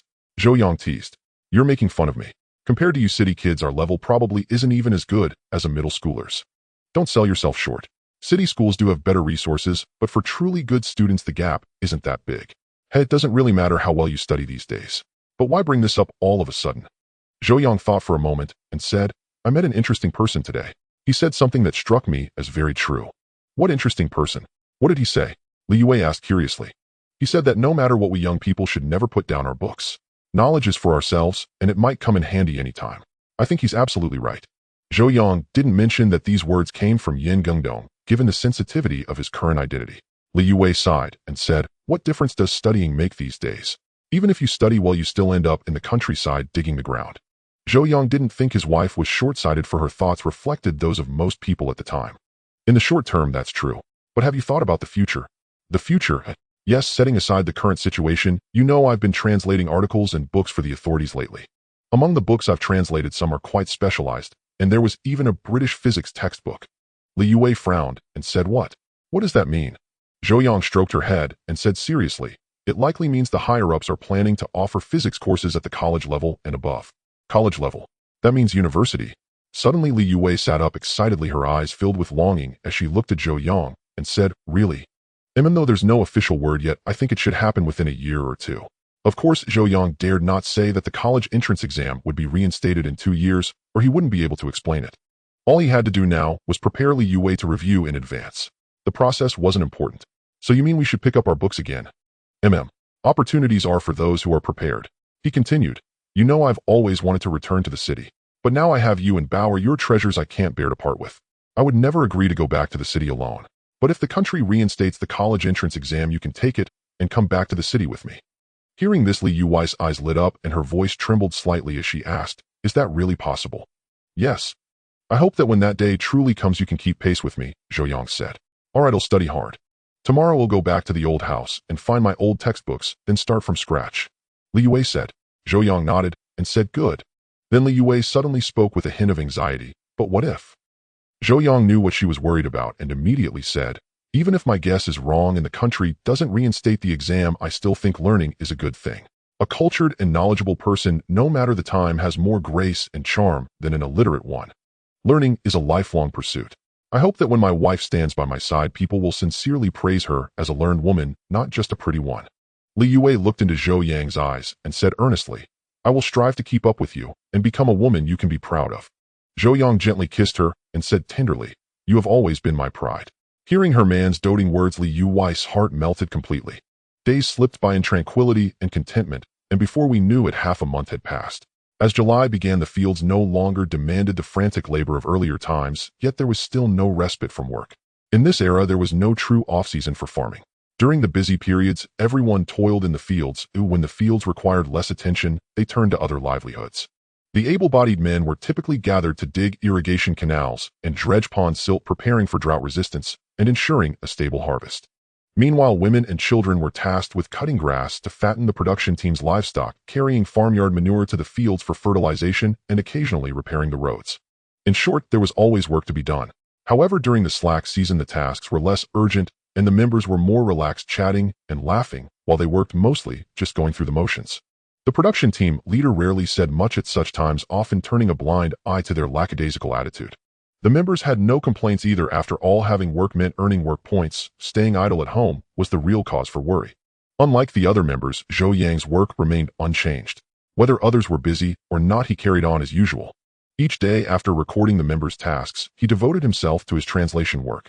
When he had free time, he would take Li Yue and Bauer for leisurely strolls, living a simple yet happy life. On July 2nd, Li Fengyan called together several village cadres, including Zhou Yang, and announced two matters. The first was that the county's film projection team would be visiting the village, planning to screen open-air movies for 2 days. The commune had instructed the village committee to make the necessary preparations. On one hand, they needed to arrange the venue and organize the crowd. On the other, they had to take care of the projection team's reception, ensuring their meals and accommodation were well managed. The second matter was that Yin Gungdong had recovered enough to be discharged from the hospital. However, as the saying goes, a broken bone takes 100 days to heal, and he still couldn't move about. Thus, the village needed to send a cart to pick him up. After some discussion, it was decided that the open-air movies would be shown at the village elementary school. The projection team's meals and lodging would be handled by teams 4 and 5, each taking responsibility for 1 day. As for Yin Gungdong, Li Fengyan assigned Zhou Yang to fetch him, reasoning that since Zhou Yang had taken him to the hospital, he should be the one to bring him back. Zhou Yang didn't refuse, as he had been planning a trip to the city anyway. Early the next morning, he set off, driving the production team's mule cart. Worried that Zhou Yang couldn't handle the mule cart alone, Li Fengyan specifically sent his fourth son, Li Guoqiang, to accompany him. Compared to the other 3 burly sons of the Li family, Li Guoqiang was somewhat of an anomaly. Perhaps because he was a twin, both he and Li Yue had inherited their mother's excellent genes, tall and strong, yet with a somewhat delicate and handsome appearance. In a later era, he would be a blend of a muscular man and a fresh-faced young idol. Unlike his 3 elder brothers, Li Guoqiang had a relatively more composed temperament. But that was only relative. After long exposure to his hot-tempered elder brothers, Li Guoqiang wasn't much better off. On the cart Li Guoqiang drove, while idly asking brother-in-law, "Let me ask you something." "What is it?" "Yue hasn't been coming to the old house lately. Did you tell her not to?" Li Guoqiang asked with a frown. Zhou Yang was taken aback and replied, "She hasn't been going." "I didn't know. It's been about half a month. Before, she'd come at least 2 or 3 times a day, but now she hasn't come once," Li Guoqiang said with a hint of resentment. As a devoted brother, he missed his sister terribly after not seeing her for so long. Zhou Yang suddenly remembered that Li Yue had been burying herself in books whenever she had free time lately, leaving no time to visit the old house. He promptly said, "She's probably been too busy lately." What could she be busy with during the slack season? Studying. What? Studying? Li Guoqiang asked in astonishment, as if he had heard something unbelievable. Yes, didn't you know? Yue took all the middle and high school textbooks from the old house a while back. She's been reviewing them all this time, Zhou Yang replied. What's the use of that? It's always good to learn some knowledge. Besides, who knows if there will be a chance to go to university in the future, Zhou Yang said. Are you talking about the worker-peasant-soldier university? Zhou Yang knew about that. It was a way of cultivating college students that emerged after the movement began. According to the policies, university graduates were sent to factories, rural areas, and military units to participate in labor and military training, serving as ordinary workers or soldiers, and receiving re-education from workers, peasants, and soldiers. At the same time, students were selected from among workers, peasants, and People's Liberation Army soldiers to study for a few years before returning to production practice. Thus, the worker-peasant-soldier university came into being. Compared to regular universities, its academic system was shorter, and all students were selected and recommended from among workers, peasants, and soldiers. However, unlike the previous universal college entrance examination system, the quotas for these universities were extremely limited. A county might only have a few spots a year. When distributed to the communes and townships below, the numbers became pitifully small. Not that. Yue and I believe the country will one day restore the college entrance exams, so we need to prepare in advance, Zhou Yang said. Who told you that? You mustn't speak recklessly. Fourth brother, no one told us. We figured it out ourselves, Zhou Yang continued. Think about it. The country is developing rapidly now, and every field needs talent, he added. Take my translation work, for example. It's not a scarce position. If universities were all running foreign language programs normally, there'd be no place for us. But the reality is that the whole country is short of translation talent, and the state has to dig up translators from society. This situation is abnormal. Do you think the authorities would allow this to continue indefinitely? Well, Li Guoqiang fell silent. He had also attended high school, though unlike Li Yue, he only completed 1 year before returning to earn work points. But he still had the reasoning ability of an educated person. After hearing Zhou Yang's words, he too felt that the country wouldn't let such an abnormal situation persist. Fourth brother, if you trust me, go back and pick up your textbooks too. Li Guoqiang nodded and said, I'll think it over when I get back. All right. During their conversation, the mule cart finally reached the county town. However, Zhou Yang didn't go straight to the hospital to pick up Yengingdo. Instead, he asked Li Guoqiang to take him to the post office first. It had been half a month since he submitted his manuscript, and he had already finished translating all the original drafts without receiving any reply. So he decided to go to the county post office in person to inquire about the situation. At the same time, he planned to mail out all the translations he had completed. It was Wednesday, and the post office was not particularly crowded. After successfully sending off his parcel, Zhou Yang turned to the female clerk who had just assisted him and said, Comrade, could you also check if there are any letters or parcels for me? The staff member, noting that Zhou Yang's attire did not resemble that of an ordinary commune member, responded politely, Which commune are you from? Tuanjia Commune, Babao Liang, Brigade Zhou Yang. The clerk flipped through the registry for a moment before saying, There is indeed something. Please wait a moment. With that, she turned and walked into the inner room, emerging with a parcel the size of a television set. After carefully verifying the address and recipient information, the clerk retrieved a letter from a pile of correspondence and handed it to Zhou Yang along with the parcel. Receiving the letter and parcel, Zhou Yang first tore open the envelope. Inside, besides the familiar remittance slip and receipts, there was also a handwritten letter. The letter was from Old Su congratulating him on his successful promotion to translator. Additionally, Old Su mentioned that the authorities had reviewed his identity and formally approved his inclusion as an external member of the National Translation Bureau. His work ID and relevant professional certificates had been sent along with the original manuscripts requiring translation, all inside the parcel. Meanwhile, Old Su also said that this translation task was heavy and urgent, hoping he could complete it swiftly. Furthermore, the original manuscripts were highly important, and he was to maintain strict confidentiality. After reading the letter, Zhou Yang finally took out the remittance slip. 326 yuan. It was a bit more than he had estimated. As for the receipts, Zhou Yang saw 50 jin of flour tickets, 30 jin of rice tickets, along with 1 bicycle ticket and 1 sewing machine ticket, each, plus several oil, sugar, and other industrial commodity tickets. Zhou Yang was very satisfied with the treatment. Honestly, these tickets alone were worth a considerable sum. From these tickets, it was also evident how much the authorities valued him as a translation prodigy. Satisfied, he walked out of the post office, then placed the parcel on the mule cart, entrusting it to Li Guoqiang. He himself went to the nearby credit union to cash the remittance slip. However, Zhou Yang did not take all the money home. Instead, he opened a 300 yuan passbook on the spot, keeping only some small change on him. Having done this, Li Guoqiang assumed Zhou Yang would head to the hospital, but he was mistaken once again. Hearing that Zhou Yang wanted to go to the supply and marketing cooperative, first Li Guoqiang couldn't help but complain, Brother-in-law, is this really okay? People are waiting for you to handle the discharge procedures, and you're dawdling around town. But Zhou Yang just smiled and said, "What's wrong with that? We're not in a hurry. Isn't it enough if we get back to the village by evening?" Saying this, ignoring Li Guoqiang's frustrated expression, Zhou Yang flicked the reins and drove the mule cart straight to the cooperative. The sales clerks at the cooperative were now familiar with Zhou Yang. Seeing him enter, someone immediately greeted him, "Comrade, you're here again." "Haha, I'm here," Zhou Yang replied with a smile. "What will it be today?" 50 gene of high-gluten flour, 30 gene of northeastern rice. Some flaxseed oil, 5 gene is enough. 2 gene each of brown sugar and white sugar. 2 packs of white rabbit candy. When Zhou Yang emerged from the cooperative laden with bags, Li Guoqiang was completely dumbfounded. "Brother-in-law, did you rob the cooperative?" "How I got my manuscript fee today, so I bought a bit extra," Zhou Yang explained. Li Guoqiang knew Zhou Yang had just gone to the post office and credit union to withdraw money, but he hadn't dared to ask how much. Now seeing him buy so much at once, he couldn't hold back any longer and asked, "Brother-in-law, tell me honestly, how much did you get this time?"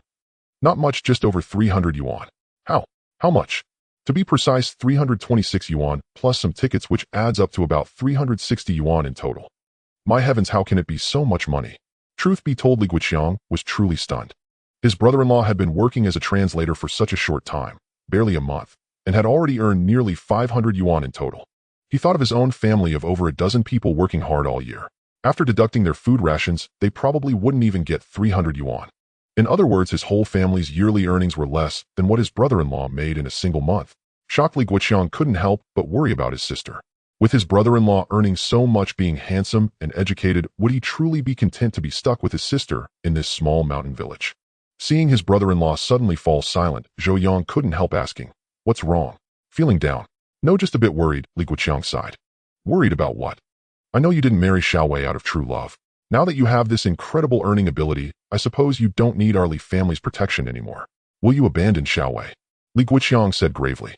Zhou Yang chuckled and said, "What, you'd rather I remain unambitious and live off my wife forever? That would make you feel at ease. I hate to admit it, but that seems to be the case." "Ha ha ha, enough. Xiaowei and I are already legally married." Then Zhou Yang's expression turned serious and earnest as he said, "And I can responsibly say that I like Xiaowei. No, I love her. To the world she may be just one person, but to me she is my entire world." Seeing Zhou Yang speak so sincerely, Li Guoqiang asked seriously, "So you want to abandon my sister?" "No. Even if one day I have to leave Babao Liang Brigade and Yunshan County, I will take Xiaowei and Bauer with me," Zhou Yang declared. "Good. I hope you remember what you said today." With that, Li Guoqiang drove the mule cart, carrying Zhou Yang to the hospital. At the hospital, Yin Gengdong was already packed and waiting for Zhou Yang to handle the discharge procedures. Since the discharge required the attending physician's signature, Zhou Yang brought some items and personally went to Zhong Zinan's office. Seeing Zhou Yang enter, Zhong Zinan smiled and said, "Ah, Xiao Zhou is here, ready to take the patient home." Zhong Zinan had a deep impression of Zhou Yang. This young man, so clear-sighted about life, had impressed him greatly and earned his goodwill. "Uncle Zhong, I want to ask about his recovery. Is he truly fit for discharge?" "He's recovered quite well. Resting at home is fine, but remember he must not do any farm work to avoid lasting effects," Zhong Zinan advised. "I understand." Then Zhou Yang placed the bamboo basket he was carrying on the table and said, "Uncle Zhong, thank you for taking care of Brother Yin during this time. I didn't know what you needed, so I bought some nutritional supplements. Please don't refuse." Zhong Zinan glanced at the basket's contents: 2 cans of malted milk, a bottle of honey, and some pastries. Nothing cheap. "Young man, what are you doing? Healing the sick is our duty as doctors. I can't accept extra gifts from you. Take it back. I do call you uncle after all. It's a token of my respect. It's perfectly fine for you to accept it." Having said that, Zhou Yang left without giving him a chance to refuse, closing the door behind him. It was already 2 in the afternoon when he returned to the village. Zhou Yang first escorted Yin Gengdong and old Zhang back to the livestock shed, leaving them some rice and white flour before departing. As they left the shed, Li Guoqiang could not help but lament, "You paid the medical bills, and now you are giving away rice and flour. What's the point?" Zhou Yang smiled and said, "Fourth brother, seeing him reminds me of when I first arrived here, stranded in a strange place, impoverished and alone. I am deeply grateful that in my darkest and most hopeless moment I earned Xiaowei's favor and was accepted by your family. Otherwise, given my state back then, I might not have survived that winter. That's how life is. Having been drenched by rain yourself, you want to offer an umbrella to others. That's why when I saw him in the ruins that day, I didn't hesitate to save him." Zhou Yang spoke with genuine sincerity. He helped Yin Gengdong out of pure compassion, expecting nothing in return, just as he had said. And that compassion indeed stemmed from his own experiences. Seeing Yin Gengdong and his son reminded him of himself a few years ago, a time when life was unbearably hard. When other sent-down youths arrived, their families at least provided some money, food, and luggage. But Zhou Yang came with only 2 old clothes and 2 books, nothing else. Unable to afford dry rations, he survived the 2-day train journey from the capital to Yunshan County solely on free hot water provided on board. He had hoped to have a proper meal upon reaching the village, but the train was delayed. By the time they arrived, it was already late, and no one had prepared food for them. Thus, from his departure from the capital to his arrival at Babaliang Brigade, Zhou Yang endured 3 full days and nights without food. And this was only the beginning. Since the sent-down youths were temporarily assigned to local areas, they had no grain rations. Although the county issued each of them a settlement allowance, a few yuan per month was barely enough to survive. Hence, hunger became the dominant theme for every sent-down youth during their first year. Those from well-off families could occasionally receive money and food coupons. But Zhou Yang had none. For the first 6 months, he worried daily about how to fill his stomach, often reaching the point of dizziness from starvation. It wasn't until Li Yue returned to the village after graduation that the young girl took an instant liking to him, this fair-skinned, gentle scholar, and launched an ardent pursuit. Having already lost hope in life, he surrendered almost without resistance. And thus began this marriage that would evoke such mixed emotions. Hearing Zhou Yang speak of the past, Li Guiqiang couldn't help but sigh. Let the past be past. Living well in the present is what matters. The two drove the mule cart home with their supplies. While Li Guiqiang returned the cart to the production team, Zhou Yang shouldered half a bag of flour and a few bottles of wine he had bought and headed to the old house. As always, the old house was filled with laughter. His mother-in-law Zhang Guiying and fourth sister-in-law Zhong Na were processing wild herbs under the eaves while the children played in the yard.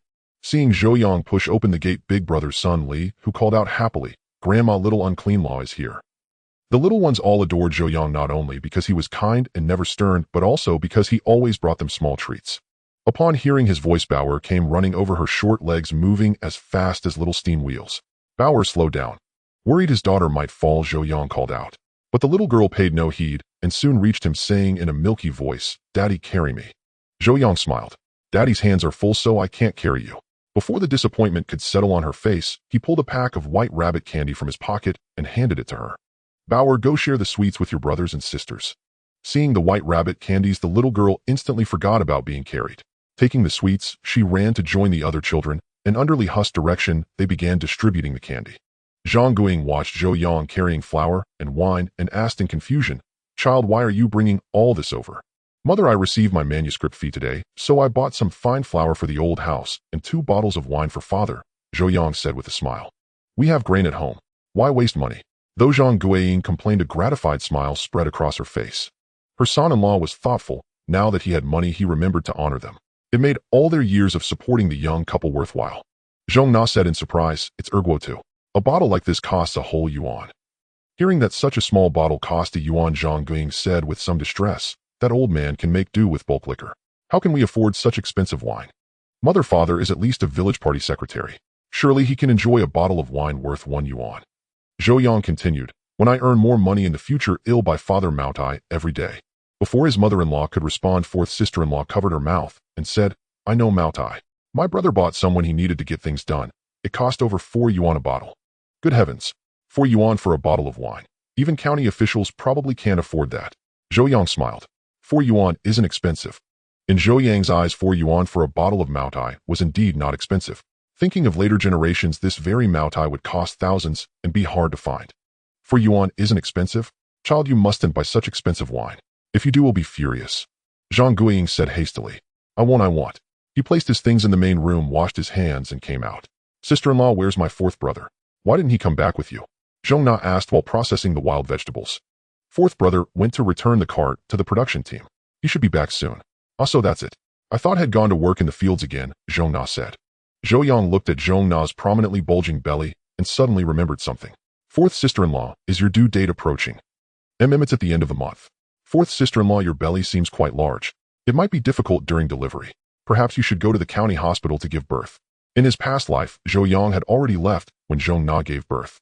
Later, while investigating the Li family's circumstances, he learned that she had suffered a difficult labor that nearly cost both her and the baby's lives. Although she eventually delivered with great difficulty, the baby suffered oxygen deprivation, leading to intellectual impairment.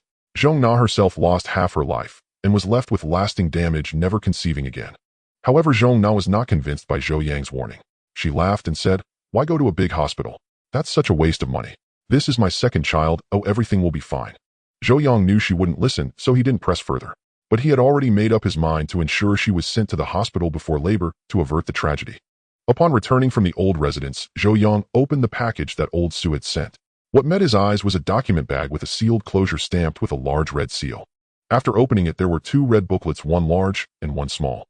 The larger one was a professional qualification certificate with golden characters on the red cover, foreign language translation qualification certificate English. Inside there were 2 pages. The first page bore Zhou Yang's name and his translator grade. The second page indicated that the certificate was issued by a certain department and was for personal use only. In short, this professional certificate was both standard and exquisite, clearly embodying considerable value. The slightly smaller red booklet was a work permit. In comparison, this one was much rougher. The red plastic cover was printed with the words State Compilation Bureau Work Permit, and inside was a folded piece of stiff paper. The left side recorded the certificate number and Zhou Yang's basic information, including name, gender, age, service unit, and date of issuance. There was even a photo of Zhou Yang from a few years ago stamped with an embossed seal. Zhou Yang remembered that this photo was taken when he graduated from high school. He didn't even have a copy himself, and he had no idea how they had found it. Nevertheless, this indirectly proved that the relevant authorities had conducted a rigorous background check on him.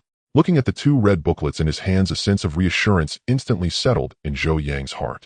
These 2 booklets were his foundation for standing in this era. The professional qualification certificate allowed him to avoid relying on work points like other educated youths, giving him more confidence to face the future. As for the work permit, it added a layer of protection to his identity. With it, he was no longer an ordinary educated youth, but a state employee. With this talisman, he need not fear unfair treatment, no matter what happened in the future. Carefully putting away the 2 booklets, Zhou Yang then examined the other items in the package: 8 books, half an inch thick, 2 thick stacks of standard manuscript paper, and a hero fountain pen. Taking out these books, Zhou Yang was astonished to find that they were all textbooks from Oxford University in the UK, covering mechanical engineering, architecture, and physics. Seeing these textbooks, Zhou Yang couldn't suppress his excitement. He had merely mentioned it casually to Li Yue not long ago, never expecting that the relevant authorities would actually have him translate university textbooks. This indicated that the higher-ups were already preparing to restart university courses, and the revival of the college entrance examination was on the agenda. For him, this was undoubtedly excellent news. After slightly calming his excitement, Zhou Yang took out a mechanical engineering textbook along with paper and pen and walked to the large poplar tree outside the courtyard. He leaned over the stone mill and began to translate. Just as Zhou Yang resumed his translation, work Li Guoqiang, having returned the cart, finally arrived back at the old residence.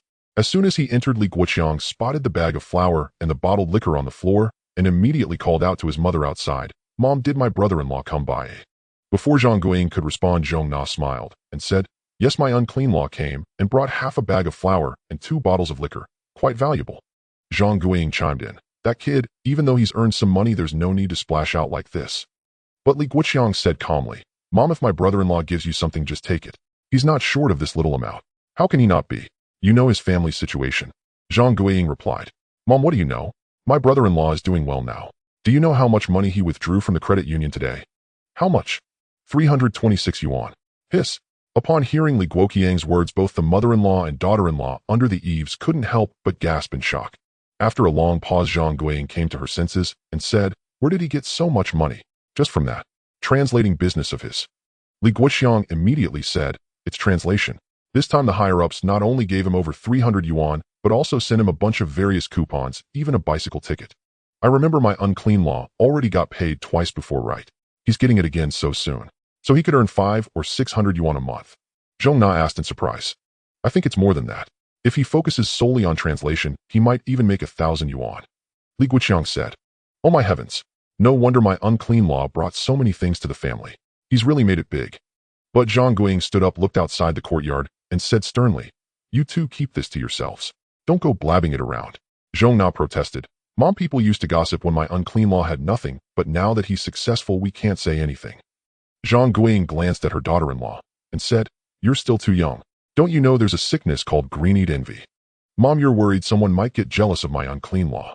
Zhong Na said thoughtfully, "If my son-in-law only made 20 or 30 yuan a month in pocket money, it might be fine to talk about.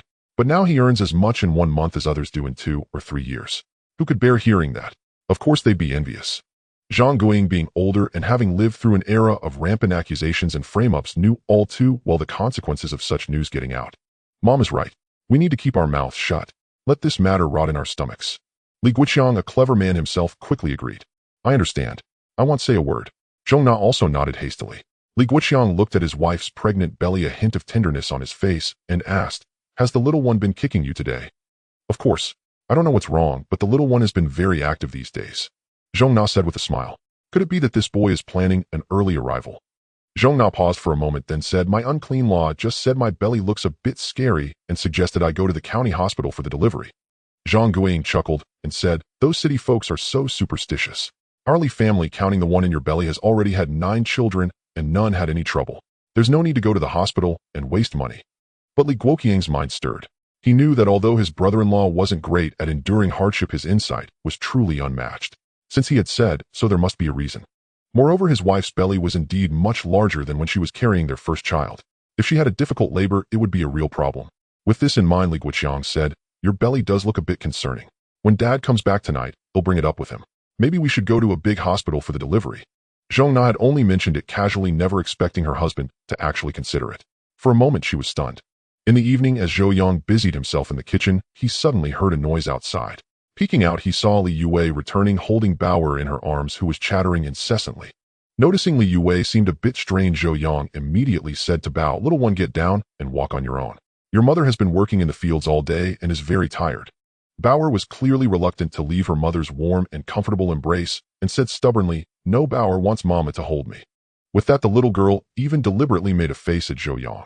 Li Yue, however, smiled and said, "She's only 3 and not heavy at all. It's no trouble to carry her." Zhou Yang shook his head without dwelling on the matter and said, "Just spoil her then. Go wash your hands, dinner is ready." Li Yue promptly brought Bauer to the small water vat under the eaves, scooped out half a basin of sun-warmed water, and the mother and daughter began to wash up. As the two were washing their hands, Zhou Yang carried the prepared dinner to the small table in the yard. It was simply too hot inside the house, so the family had been eating in the yard for some time. When the mother and daughter reached the table, they were astonished by the lavish dinner before them: braised pork with potatoes, cold mixed bitter greens, tomato and egg soup, and the main staple, fluffy white rice. Even though they had been eating refined grains lately, such a sumptuous meal still made them swallow their saliva involuntarily. "Mama, there's meat," Bauer said in her childish voice. "Yes, Daddy made your favorite braised pork." So what should Bauer say? Li Yue seized the moment for her daily lesson. "Thank you, Daddy." Zhou Yang had just arrived with the bowls and chopsticks.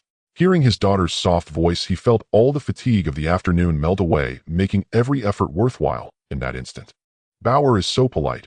You deserve an extra piece of meat," Zhou Yang said as he served the rice. Li Yue took the bowl of rice Zhou Yang handed her and couldn't help asking, "It's not a holiday or anything today, so why such a feast?" "I was craving it, can't I?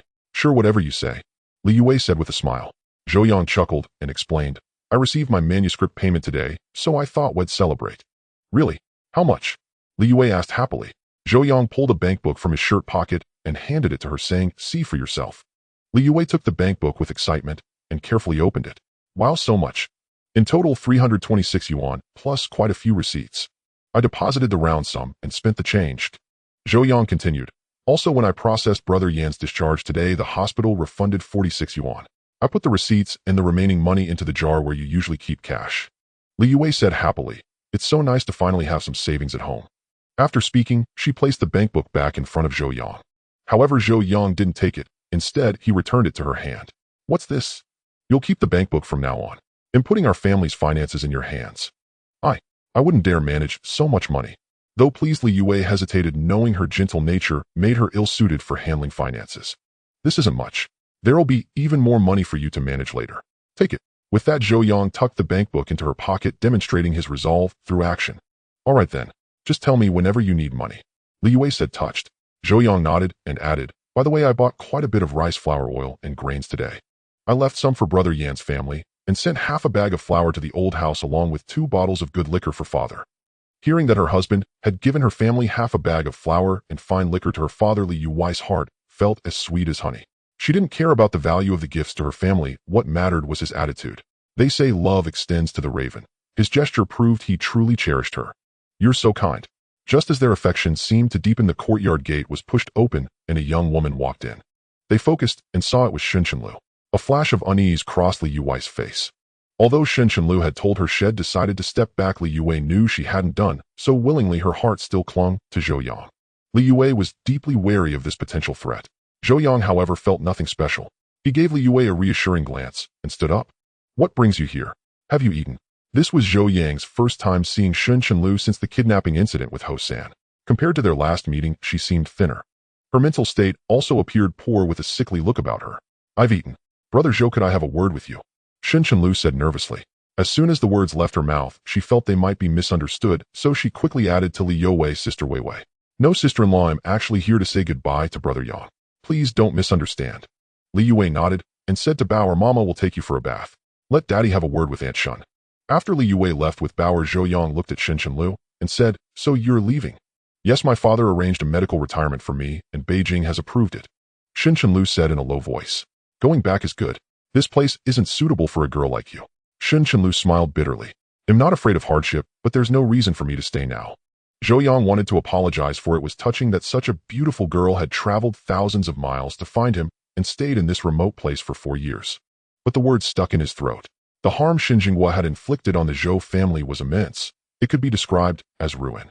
Now the two families were not bound by friendship, but by irreconcilable hatred and deep enmity. Under such circumstances, how could he accept Xin Chenlu? "Brother Yang, I'm sorry." Xin Chenlu bit her lip and said. Initially, she hadn't believed her father capable of such despicable acts, but his reactions to her letters proved his involvement in the Zhou family's calamity. So before leaving, she wanted to apologize on his behalf. However, Zhou Yang said indifferently, "I've said before, you are you and Xin Jinghua is Shun Jinghua. I won't hold a grudge against you, but I won't forgive him either, Brother Yang." Zhou Yang raised his hand to cut her off and asked, "When are you leaving?" "The commune and county have approved it, and the paperwork should be done by Friday at the latest. But I plan to wait until Xiaoya's wedding before I go." Xin Chenlu said. "Liang Yu is getting married." "To whom?" Zhou Yang asked in surprise. "Chun Gang, Captain Chen's second son." "Chun Gang." I hadn't heard they were dating before. I'm not sure of the details either, but a couple of days ago Xiaoya suddenly came back and said she wanted to marry Chun Gang. Xin Chenlu said. Hearing this, Zhou Yang felt a vague unease, though he couldn't pinpoint why. But he didn't dwell on it, and simply said to Xin Chenlu, "Let me know when you leave. If I have time, I'll see you off." "Yes, Brother Yang." Seeing tears welling in Shun Chenlu's eyes and her voice trembling, Zhou Yang stopped her and said flatly, "Go back now." Xin Chenlu knew they could never return to the past. She nodded, turned, and ran out the gate, leaving a trail of teardrops behind. Inside the room, Li Yue was physically bathing Bauer, but her mind was wandering elsewhere. Though she trusted Zhou Yang as a woman, she instinctively sensed a threat. With a creak, the door swung open, and Zhou Yang entered carrying leftover dishes. "Don't move, or let me clean up later," Li Yue said while wiping Bauer dry. "Do what you can, whoever has time does it. Why leave it all for you?" Zhou Yang chuckled. Comrade Shun, is she gone?" "Yes, she's gone." Li Yue wanted to ask what they had talked about, but opened her mouth and said nothing. She didn't know if speaking would anger her man, even though he had rarely lost his temper with her. Zhou Yang noticed her hesitant expression and spoke before she could ask. "Shun Chenlu is leaving." "Leaving? For the capital?" "Yes, her family arranged a medical retirement. The paperwork is done." Hearing this news, Li Yue felt an inexplicable relief. Though reluctant to admit it, Xin Chenlu's presence had indeed put immense pressure on her. Not only was Xin Chenlu from a good family, beautiful and knowledgeable, but the fact that she and her man were childhood sweethearts made Li Yue unable to ignore her. Now that she was finally leaving, it would be a lie to say Li Yue wasn't happy. At this thought, the worry on her face vanished, and a faint smile tugged at her lips, amusing Zhou Yang. "Are you very happy?" Zhou Yang asked with a deliberately stern face. Li Yue's heart raced as she hastily explained, "No, I just..." "Don't be angry." Zhou Yang dropped the serious expression, gently stroked her head, and said softly, "I'm joking.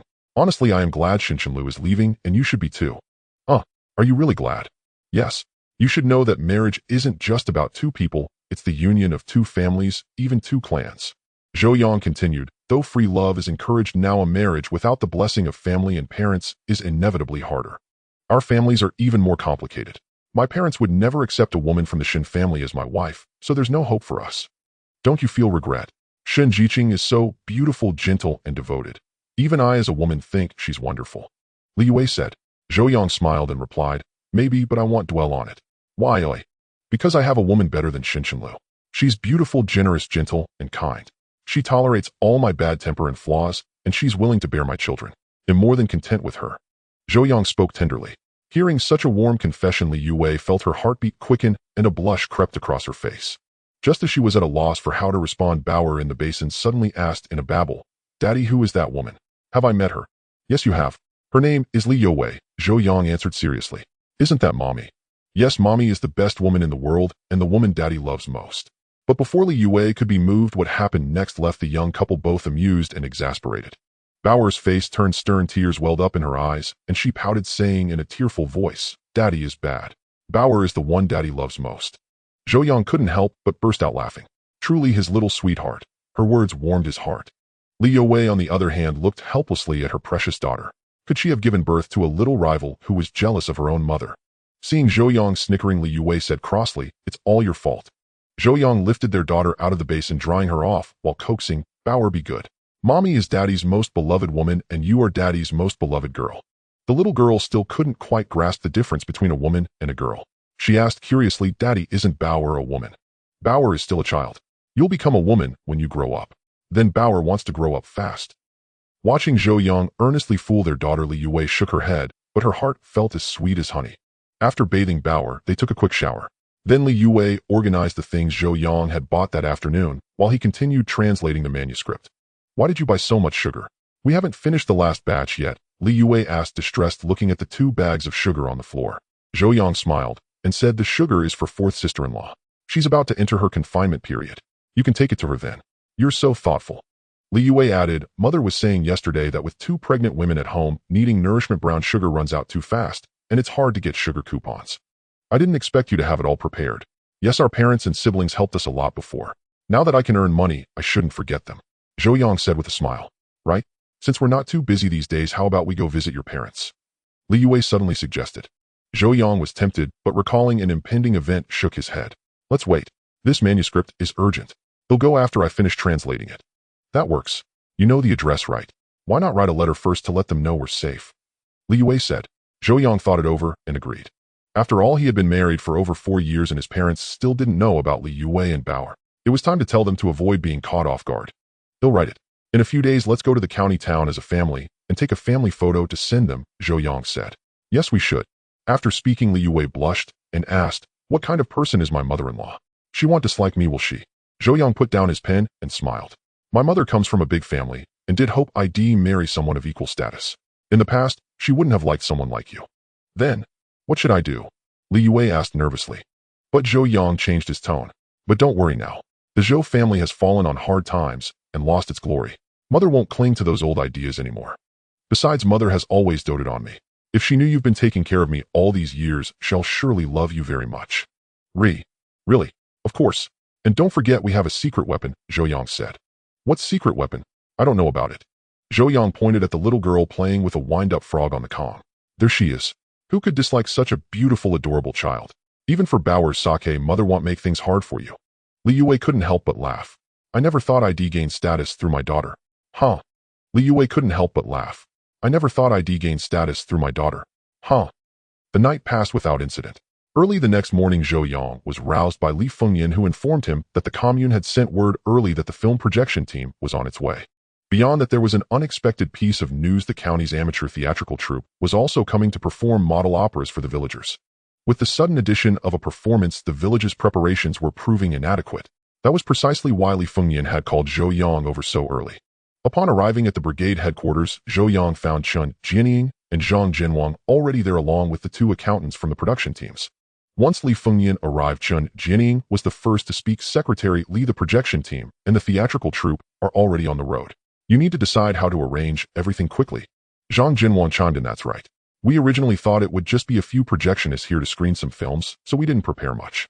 Now that the theatrical troupe is coming too, we need to have a plan in place ahead of time." Li Fengyan packed a pipe with tobacco leaves, took a couple of puffs, and said, "Everyone knows how the projection team works. Usually just 3 people. But the theatrical troupe is unpredictable. Sometimes it's 3 or 5, other times as many as a dozen. My idea is that everyone gets the afternoon off to watch the performance at the primary school, and then we'll screen the film in the evening." "And what about food and lodging?" Chen Jianying asked gravely. "No matter how much grain is consumed, the 2 teams will split the cost equally," Li Fengyan replied. "That works for me," said Chen Jianying. "I have no objections either," Zhang Jinwang declared.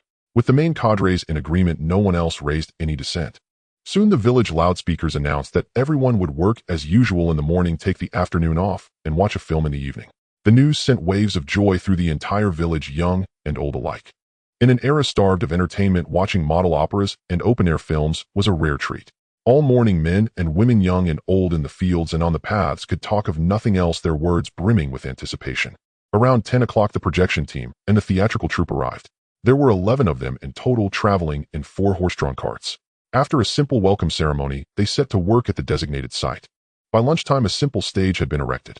The meal was served at the brigade headquarters, a hearty stew with steamed white flour buns. The fare wasn't lavish, but it wasn't bad either. Immediately after eating, the villagers flocked to the primary school under the scorching sun, eager to secure good seats early. Zhou Yang, however, didn't join the rush. Instead, he rounded up a few of his brothers-in-law, gathered some iron buckets, and hauled several buckets of cool well water to the school. In the blazing midday heat, he was genuinely worried about the villagers suffering heat stroke.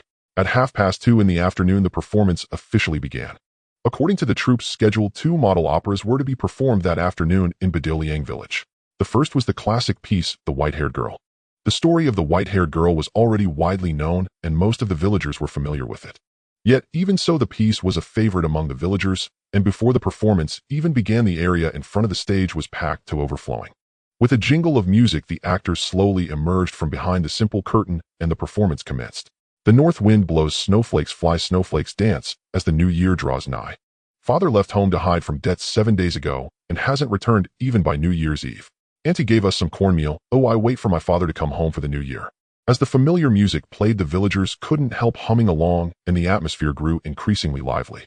When Huang Shuren assaulted Sierra in the White Tiger Hall, many in the audience broke down in tears. Before the first half of the performance had even ended, sobs filled the air. Some villagers wept openly, others covered their faces and choked back cries, their chests heavy with a simmering anger. While the performance on stage unfolded with mounting tension, Zhou Yang sat idly in the audience, soothing his little daughter. Though The White-Haired Girl was a classic, Zhou Yang had seen it no fewer than 10 times. Besides this model opera version, he had also watched the opera and film adaptations. Thus, this low-budget stage production with mediocre actors failed to pique his interest. Bauer felt the same way. The little girl simply couldn't understand it, and with her daily nap time approaching, her eyelids were growing heavy. To avoid disturbing Liu Wei, who was thoroughly engrossed, Zhou Yang took the little girl and let her sleep in his arms for a while. While Bauer was sleeping, Zhou Yang spotted 2 people in the crowd, Chun Gang and Liang Yu. This was the first time he had seen that scoundrel since Chun Gang was injured. After nearly 20 days of recuperation, the man's wounds had clearly healed, unlike the last time Zhou Yang saw him at the commendation meeting when he was wrapped up like a mummy. At that moment, Chun Gang was sitting in one of the front rows with the female, educated youth Liang Yu by his side. The villagers had grown accustomed to seeing them together. Everyone knew that Chun Gang, the second son of Captain Chun, had proposed to Liang Yu at the educated youth station, and she had accepted. The villagers were all envious. Captain Chin's 3 sons had managed to marry 2 city-educated girls, truly a stroke of good fortune. Yet somehow Zhou Yang felt that something was off about their demeanor. The more he watched, the more uneasy he grew. Normally, a betrothed couple at this stage would be inseparable, their hearts full of dreams for the future, unburdened by the trivialities of daily life, their eyes only for each other. But through the crowd, Zhou Yang noticed that the 2 barely exchanged a word. When their eyes occasionally met, they quickly looked away like 2 strangers. He could even detect a hint of concealed contempt and disgust in Liang Yu's eyes. Something was wrong between them. He couldn't pinpoint exactly what, but he could sense that Liang Yu did not truly like Chun Gang. This was in fact understandable. Though Liang Yu's family background wasn't as privileged as Shen Chenless, it was still quite respectable. She was from Tianjin, and her parents were proper steel mill workers enjoying city ration grain. Proud and ambitious as she was, how could she ever fancy a rustic like Chun Gang? Moreover, Liang Yu had once pursued Zhou Yang, and he remembered her saying that she liked someone cultured, knowledgeable, and good-looking. Clearly, Chun Gang, a semi-literate who hadn't even finished junior high, was far from her type. But if that were the case, why would she agree to marry him? Disliking someone yet agreeing to marry them could only mean one thing. She was being coerced. Given the Chun family's reputation, Zhou Yang felt this was highly likely. After all, the Chun family had a history of forcing themselves on female educated youths. Years ago, Chun Gang's elder brother Chun Tai had used similarly despicable means to get a wife. But Liang Yu was no Lin Wanwan. She wasn't the kind of fragile girl who would let the Chun family push her around. Zhou Yang sank into deep thought. The second performance's repertoire was Taking Tiger Mountain by Strategy. Compared to The White-Haired Girl, which moved people to tears, the plot of Taking Tiger Mountain by Strategy was dominated by thrilling and passionate excitement. However, Zhou Yang was equally uninterested. After all, he had watched this play countless times, to the point where he had even memorized parts of the dialogue. For instance, when Yang Zirong exchanged coded jargon with the bandits on Tiger Mountain, phrases like, "The king of heaven covers the earth, the pagoda subdues the river demon, in high spirits," or "wax applied against the cold," Zhou Yang could recite them all backwards. Even the finest delicacies become tiresome when consumed too often. So once Bauer had fallen into a deep sleep, Zhou Yang simply carried her back home. After settling the little girl down, Zhou Yang initially planned to translate some manuscripts. But when he took out paper and pen, he found he had no desire to write. After some thought, he decided to seize the opportunity to write a letter to his parents. Zhou Yang had some understanding of his parents' situation, but it was limited. After all, in his past life, he only saw his parents return to the city 5 years later. Before that, he had no idea where they were, so naturally he had no way to visit them.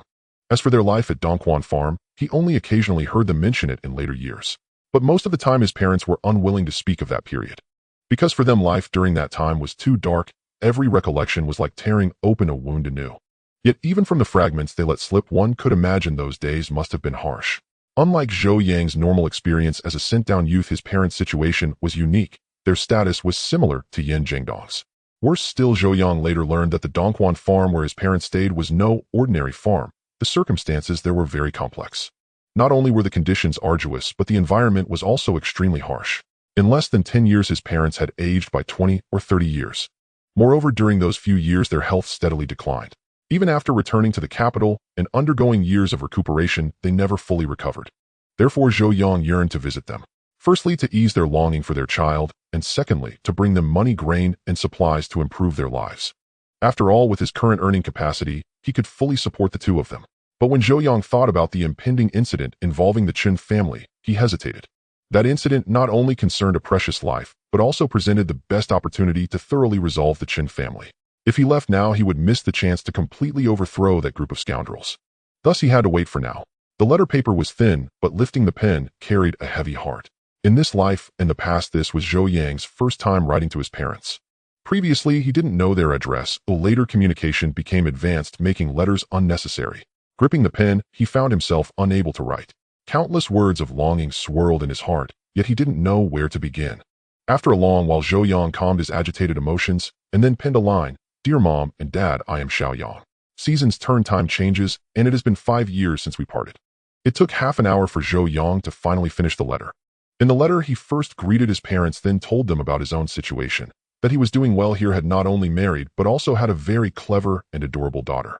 Zhou Yang also mentioned that when he was less busy, he would bring his wife and daughter to visit them. Beyond that, he said nothing else. Nothing about policies or their future.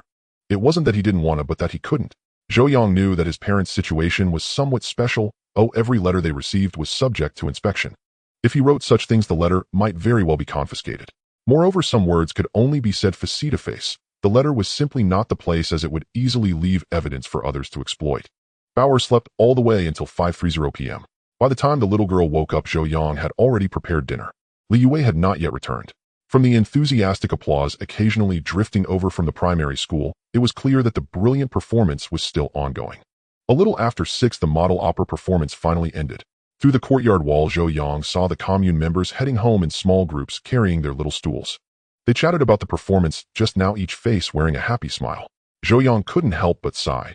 The common people of this era were so easily satisfied. Thinking of later generations whose material wealth was abundant and cultural products and entertainment programs endless, yet whose spirits remained hard to satisfy. Truly, everyone should return to this era and experience their predecessors' understanding of happiness. Knowing his wife would be back soon, Zhou Yang promptly set out the bowls and chopsticks and prepared some water so that they could eat as soon as Li Yue returned. Sure enough, Li Yue came back shortly after. From the delighted smile on her face, it was evident that the afternoon's performance had been wonderful, and she was very happy. You're back? Was the performance good? Zhou Yang asked as he served the food. It was especially good, particularly taking Tiger Mountain by strategy. So thrilling. Yang Zirong is truly an indomitable hero. Thinking that her man had given up such a brilliant performance to take care of their daughter, Li Yue couldn't help but feel a pang of guilt. Actually, I should have taken care of Bauer this afternoon. Zhou Yang smiled and interrupted her. Don't blame yourself. The truth is, I don't really enjoy watching these two plays. I've seen them several times in the capital before, and I'm honestly tired of them. Really? Of course it's true. I can recite the plot backwards. Then Zhou Yang cleared his throat, and right in front of Li Yue performed a brilliant excerpt. Bandit. Mushroom, where's the road? What's the price? Yang, what you think of comes. Craving milk, you get your mother. A longing for family, your child's uncle arrives. Yang, 3 days tight, 3 days slow. Why can't I see the king of Heaven Mountain? Bandit, a pheasant burrows blindly. How could it reach the king of Heaven Mountain? Seeing Zhou Yang so skillfully perform the scenes from Taking Tiger Mountain by strategy, Li Yue realized he hadn't deceived her and her guilt instantly vanished. When she saw that Zhou Yang had made her favorite corn porridge and pan-fried egg pancakes, her mood improved even more. During the meal, Zhou Yang noticed Li Yue eating rather quickly and promptly said, "Slow down, no one's racing you." But Li Yue replied with a smile, "I have to hurry or the movie will start soon." It was then that Zhou Yang remembered there was an outdoor movie tonight. "What's playing tonight, do you know?" Li Yue immediately answered, "Yes, 2 films, Sparkling Red Star and Raid on the White Tiger Regiment." Zhou Yang knew both films. Sparkling Red Star was a children's film released last year telling the story of the young hero Pan Dongzi. Meanwhile, Raid on the White Tiger Regiment was a war film released a few years ago depicting a battle in the Jincheng campaign, where a volunteer army reconnaissance squad disguised themselves as enemy troops to assist the main force in destroying the White Tiger Regiment headquarters and capturing its commander and an American advisor. "Both are great films," Zhou Yang said sincerely. "Have you seen them?" Li Yue asked curiously. "I've seen Raid on the White Tiger Regiment, and I've heard of Sparkling Red Star, but I haven't watched it," Zhou Yang answered truthfully. "Then let's go watch them together, shall we?" Hearing his wife's invitation, how could Zhou Yang refuse? He promptly said, "All right, let me prepare a bit, and then we'll go."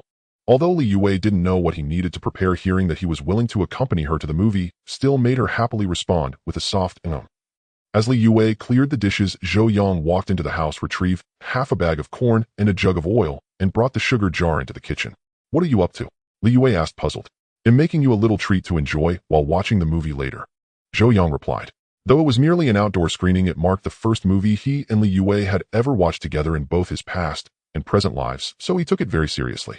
In later generations, popcorn and milk tea were essentials for young moviegoers. He couldn't manage milk tea, but popcorn was worth a try. "That's not necessary. We just ate our fill. How could we possibly eat more?" Zhou Yang knew she didn't want to trouble him. He smiled and said to the little girl beside him, "Bauer, want Daddy to make you some popcorn?" The little girl had tasted popcorn once before at the old house and still remembered its delightful aroma. Her eyes immediately lit up. "Daddy, can you really make popcorn? You're amazing." Seeing the adoring look in his daughter's eyes, Zhou Yang felt a surge of accomplishment. "You and Mommy rest for a bit and watch Daddy make it for you." Okay. Homemade popcorn wasn't complicated, as Zhou Yang had made it before. But today the quantity was larger, so he worried about controlling the heat. After all, there were plenty of little ones in Li Yue's family, and he couldn't let her and Bauer enjoy popcorn while the other kids watched hungrily. So Zhou Yang decided to make more, ensuring everyone got a share. The corn was homegrown, full-grained, yet mixed with impurities and a bit dry. To pop these kernels into fragrant popcorn, he first had to remove the impurities. This step required no special skill, and Zhou Yang finished it quickly. Next, he rubbed the carefully selected kernels with a damp cloth, cleaning them while retaining some moisture to keep them from being too dry. Zhou Yang knew the best method was to wash the kernels and let them air dry. But that would take too long. With less than an hour until the movie started, there wasn't enough time, so he had to settle for a less ideal approach. Then Zhou Yang began heating the pan. This step was crucial. He couldn't rush, the pan had to heat evenly. The more uniform the heat, the more evenly the popcorn would pop, preventing some kernels from remaining unpopped. Once the pan was hot, he added sugar. Alternatively, he could have stirred the popcorn first and then sprinkled sugar while it was still hot, but Zhou Yang believed that cooking the oil, popcorn, and sugar together gave it a caramelized flavor, making it sweeter and more delicious. When the oil and sugar warmed slightly, he added corn in a 1:2 ratio, just enough to cover the bottom of the pan. Then he stirred continuously over high heat to ensure even heating. Once the first kernel popped, he covered the pan and reduced the heat. Soon the first batch of popcorn was ready. The moment he lifted the lid, the mother and daughter who had been watching nearby widened their eyes. The large iron pot was half filled with thumb-sized popcorn, golden and exuding an irresistible aroma. Both Bauer and Li Yue couldn't help swallowing. Zhou Yang scooped all the popcorn into a prepared bamboo sieve and set it outside. Since the freshly popped popcorn was coated with caramel and sticky, Zhou Yang immediately said, "Don't eat it yet, wait until it cools down." But the impatient little girl, already craving it, begged her mother for a taste before it was even out of the pot. Li Yue, unable to refuse, gave her a few kernels. The sweet, fragrant popcorn was incredibly delicious, and the little girl was instantly won over by this snack. Seeing his precious daughter so happy filled Zhou Yang with contentment. Since his little treasure loved it, he decided to make more. He then started on the second batch.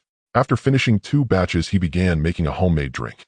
In Zhou Yang's view, making drinks wasn't technically challenging. It was just a matter of combining chemical elements. With enough ingredients, he could replicate any flavor, including cola and Sprite. Unfortunately, all he had on hand were water and sugar. So he decided to make a simple fruit tea. He dissolved sugar in water, sliced cucumber, and got 2 peaches from neighbor Old Yang's house, dicing them. He tossed everything into a basin and stirred. A simple fruit tea was ready. Of course, a summer drink without ice lacked soul. Knowing his father-in-law had saltpeter, Zhou Yang filled a bamboo sieve with popcorn, covered it with a steaming cloth, and headed to the old house. Don't ask how Zhou Yang knew the Li family had saltpeter.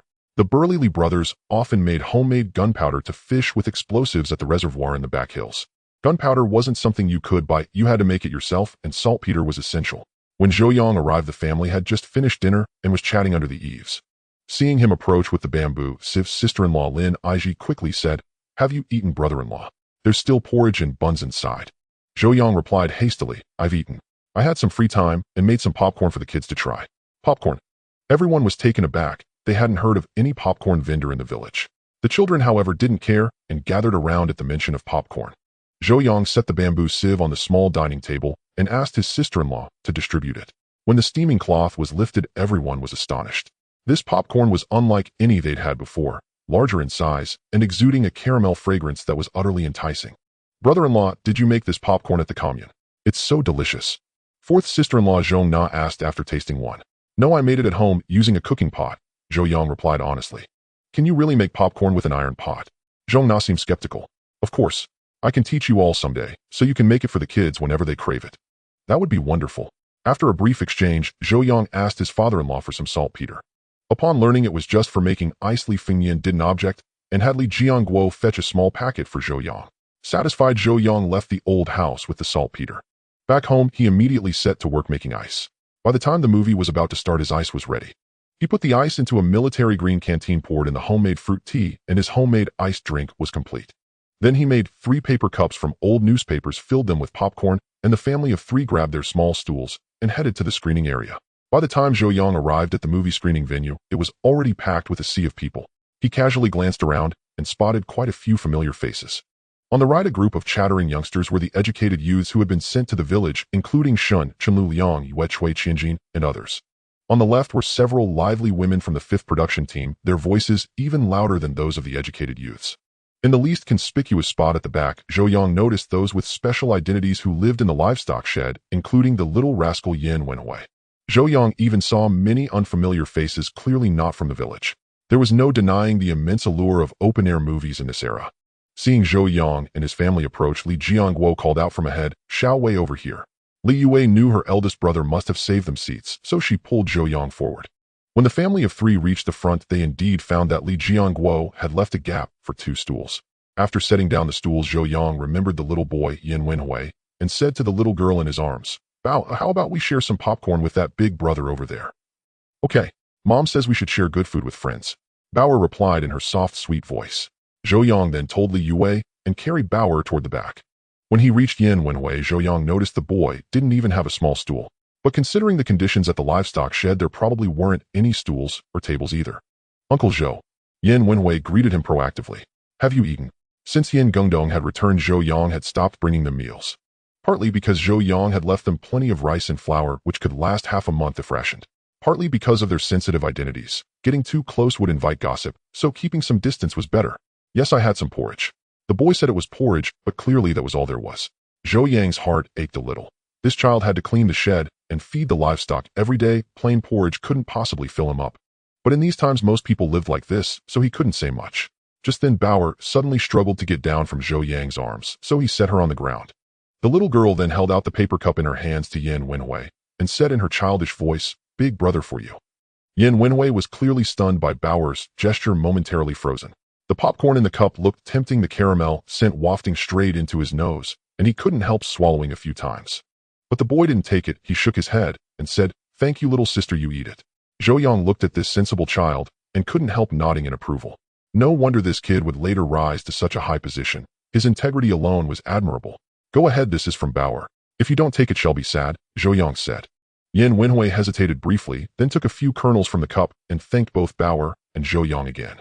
But to Zhou Yang's surprise, Bauer directly thrust the cup toward Yin Wenhui and said earnestly, "All for you."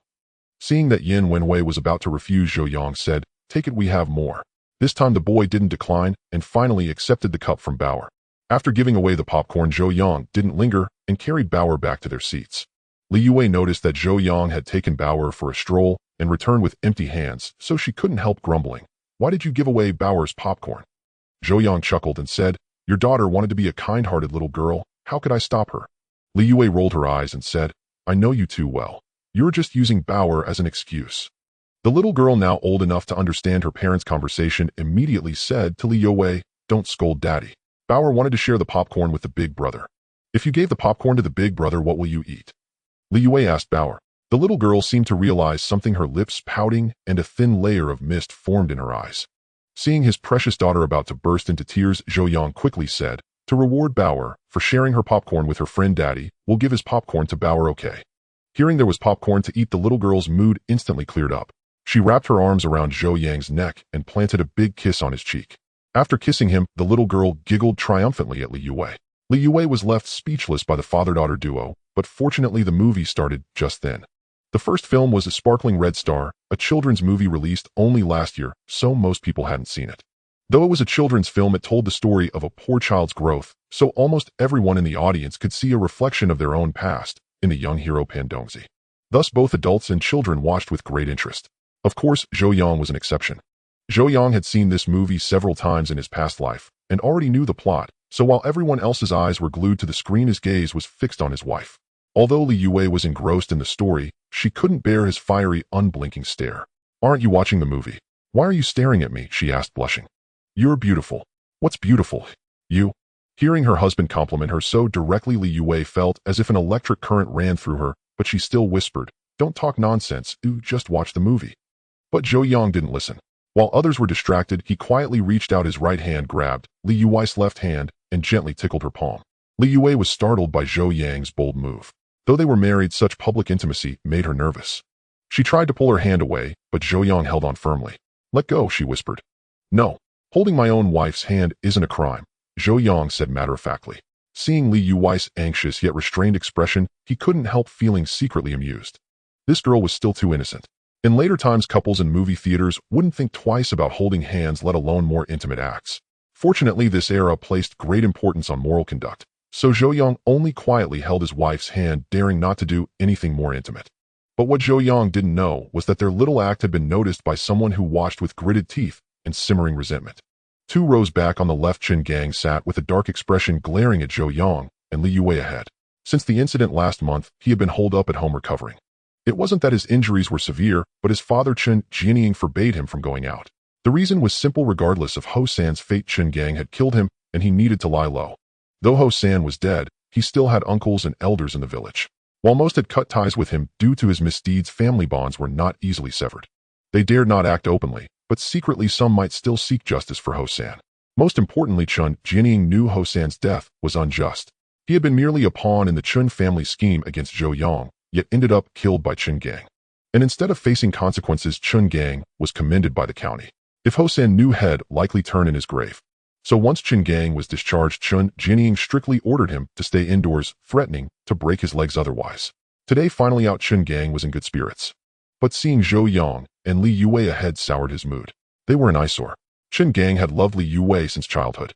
As an adult, he begged his father to propose to the Li family, but they all looked down on him, and Li Yue avoided him like a viper. In the end, he could only watch helplessly as Li Yue married Zhou Yang, an outsider. Already fuming, seeing them flirt openly before him drove Qin Gang to the brink of rage. Noticing his brother's agitation, Chun Tai frowned and said, "Second brother, I just saw sister-in-law. Want to go see her?" Qin Gang knew he meant Liang Yue, and his mood darkened further. "No." His voice was icy, devoid of any joy about the upcoming wedding. Honestly, he felt no affection for that woman. In his eyes, Liang Yu was less beautiful than Li Yue, lacked chinless grace, and was full of schemes. He truly didn't want to marry her. Qin Tai knew his brother still pined for Li Yue, which was why he always targeted Zhou Yang. But Li Yue simply didn't want him. Such a tragic fate. "Second brother, I think father makes sense. Try to get along with second sister-in-law. After all, our family won't let her go." Qin Gang fell silent. Marrying Liang Yu wasn't his choice, it was their father's command. The purpose was to silence Liang Yu and eliminate a threat. Though Ho San's case was closed, the Qin father and son knew a fatal flaw remained. That flaw was Liang Yu. To kidnap Xin Chenlu and frame Zhou Yang, Qin Gang had sought her out. He knew Liang Yu had once pursued Zhou Yang, but was cruelly rejected. The news somehow spread, making her a laughingstock among the educated youth. She had held a grudge ever since. She even believed Zhou Yang had spread the story to humiliate her and make her back off, fueling her hatred for him. They say the enemy of my enemy is my friend. Qin Gang believed that with Liang Yu as an insider, their plan would succeed. Sure enough, Liang Yu agreed to cooperate, when she learned his goal. They were of one mind. On the day of the incident, Liang Yu first revealed Zhou Yang and Shun Chenla's whereabouts, then subtly plied Shun Chenlu with alcohol. With Zhou Yang's unwitting help, Shun Chenlu blacked out. Then, claiming Shun Chenlu was too drunk, Liang Yu led her away early and handed her over to Ho San. But they never expected the team sent to kidnap Zhou Yang would fail, exposing their plan and Ho San himself. When the entire village mobilized to hunt Ho San, Liang Yue in panic struck herself with a rock and feigned unconsciousness to distance herself from the affair. Even more unexpectedly, Chen Gang chose to kill Ho San to keep the secret. Ho San died, and his two accomplices were beaten half to death and arrested. Ho San, being dead, couldn't talk, but Liang Yu could, and she knew the gist of it. Knowing Ho San was Chen Gang's hire, it wasn't hard to guess he was silenced. After Ho San's death, Liang Yu deliberately avoided the Chen family. Chen Jianying knew Liang Yu had guessed the truth. If she spoke out, not only would his second son face execution, but he as production team leader, his eldest son at the town grain depot, and his third son, a teacher, would all suffer. To eliminate this threat, Chen Jianying confronted Liang Yue, threatening her marry Chen Gang and become a Chen daughter-in-law, or they'd all perish together. He believed only as a Chen daughter-in-law would she keep the secret. Helpless, Liang Yu agreed to marry Chen Gang. Thus, the Chen family presented betrothal gifts, and the wedding was arranged. After a long silence, Chen Gang sighed. I understand. They'll go find her later. In Chen Gang's view, his father overreacted. After all, Liang Yu was complicit, as she wouldn't easily reveal the truth. But his father's word was law at home. If he said marry Liang Yu, Chen Gang had no choice. Second brother, I think second sister-in-law is decent. She's fair-skinned, well-bred, and a high school graduate. What more could you want? Chen Tai consoled. If she's so great, why don't you marry her? Chen Gang retorted coldly. He knew his younger brother, though bookish, was full of cunning, often influencing their father's decisions. Second brother, I wouldn't mind marrying sister-in-law Liang, but father disagrees. Chen Tai said nonchalantly. Why? Because he wants me to court Director Jian's daughter. Chen Tai replied. Director Jian's daughter. That chubby girl, all the same with top and bottom. Chen Gang asked in surprise. He had seen Jian Wenming, the Commune Revolutionary Committee director's daughter. Unattractive, 1 meter 50 tall, 200 Jean, looking like a gas canister from afar. Yeah, want to swap. Chen Gang's face shifted, then he said, forget it. That chubby girl is worse than Liang Yu. Liang Yue, though scheming and far from gentle or kind, was at least tolerable. But Director Jin's daughter was an eyesore, not even worth using with the lights off. Liang Yue, though scheming and far from gentle or kind, was at least tolerable. But Director Jin's daughter was an eyesore, not even worth using with the lights off. By the time the first movie ended, it was nearly 10 o'clock. Bauer, drowsy from 2 consecutive hours of film, yawned incessantly in Zhou Yang's arms.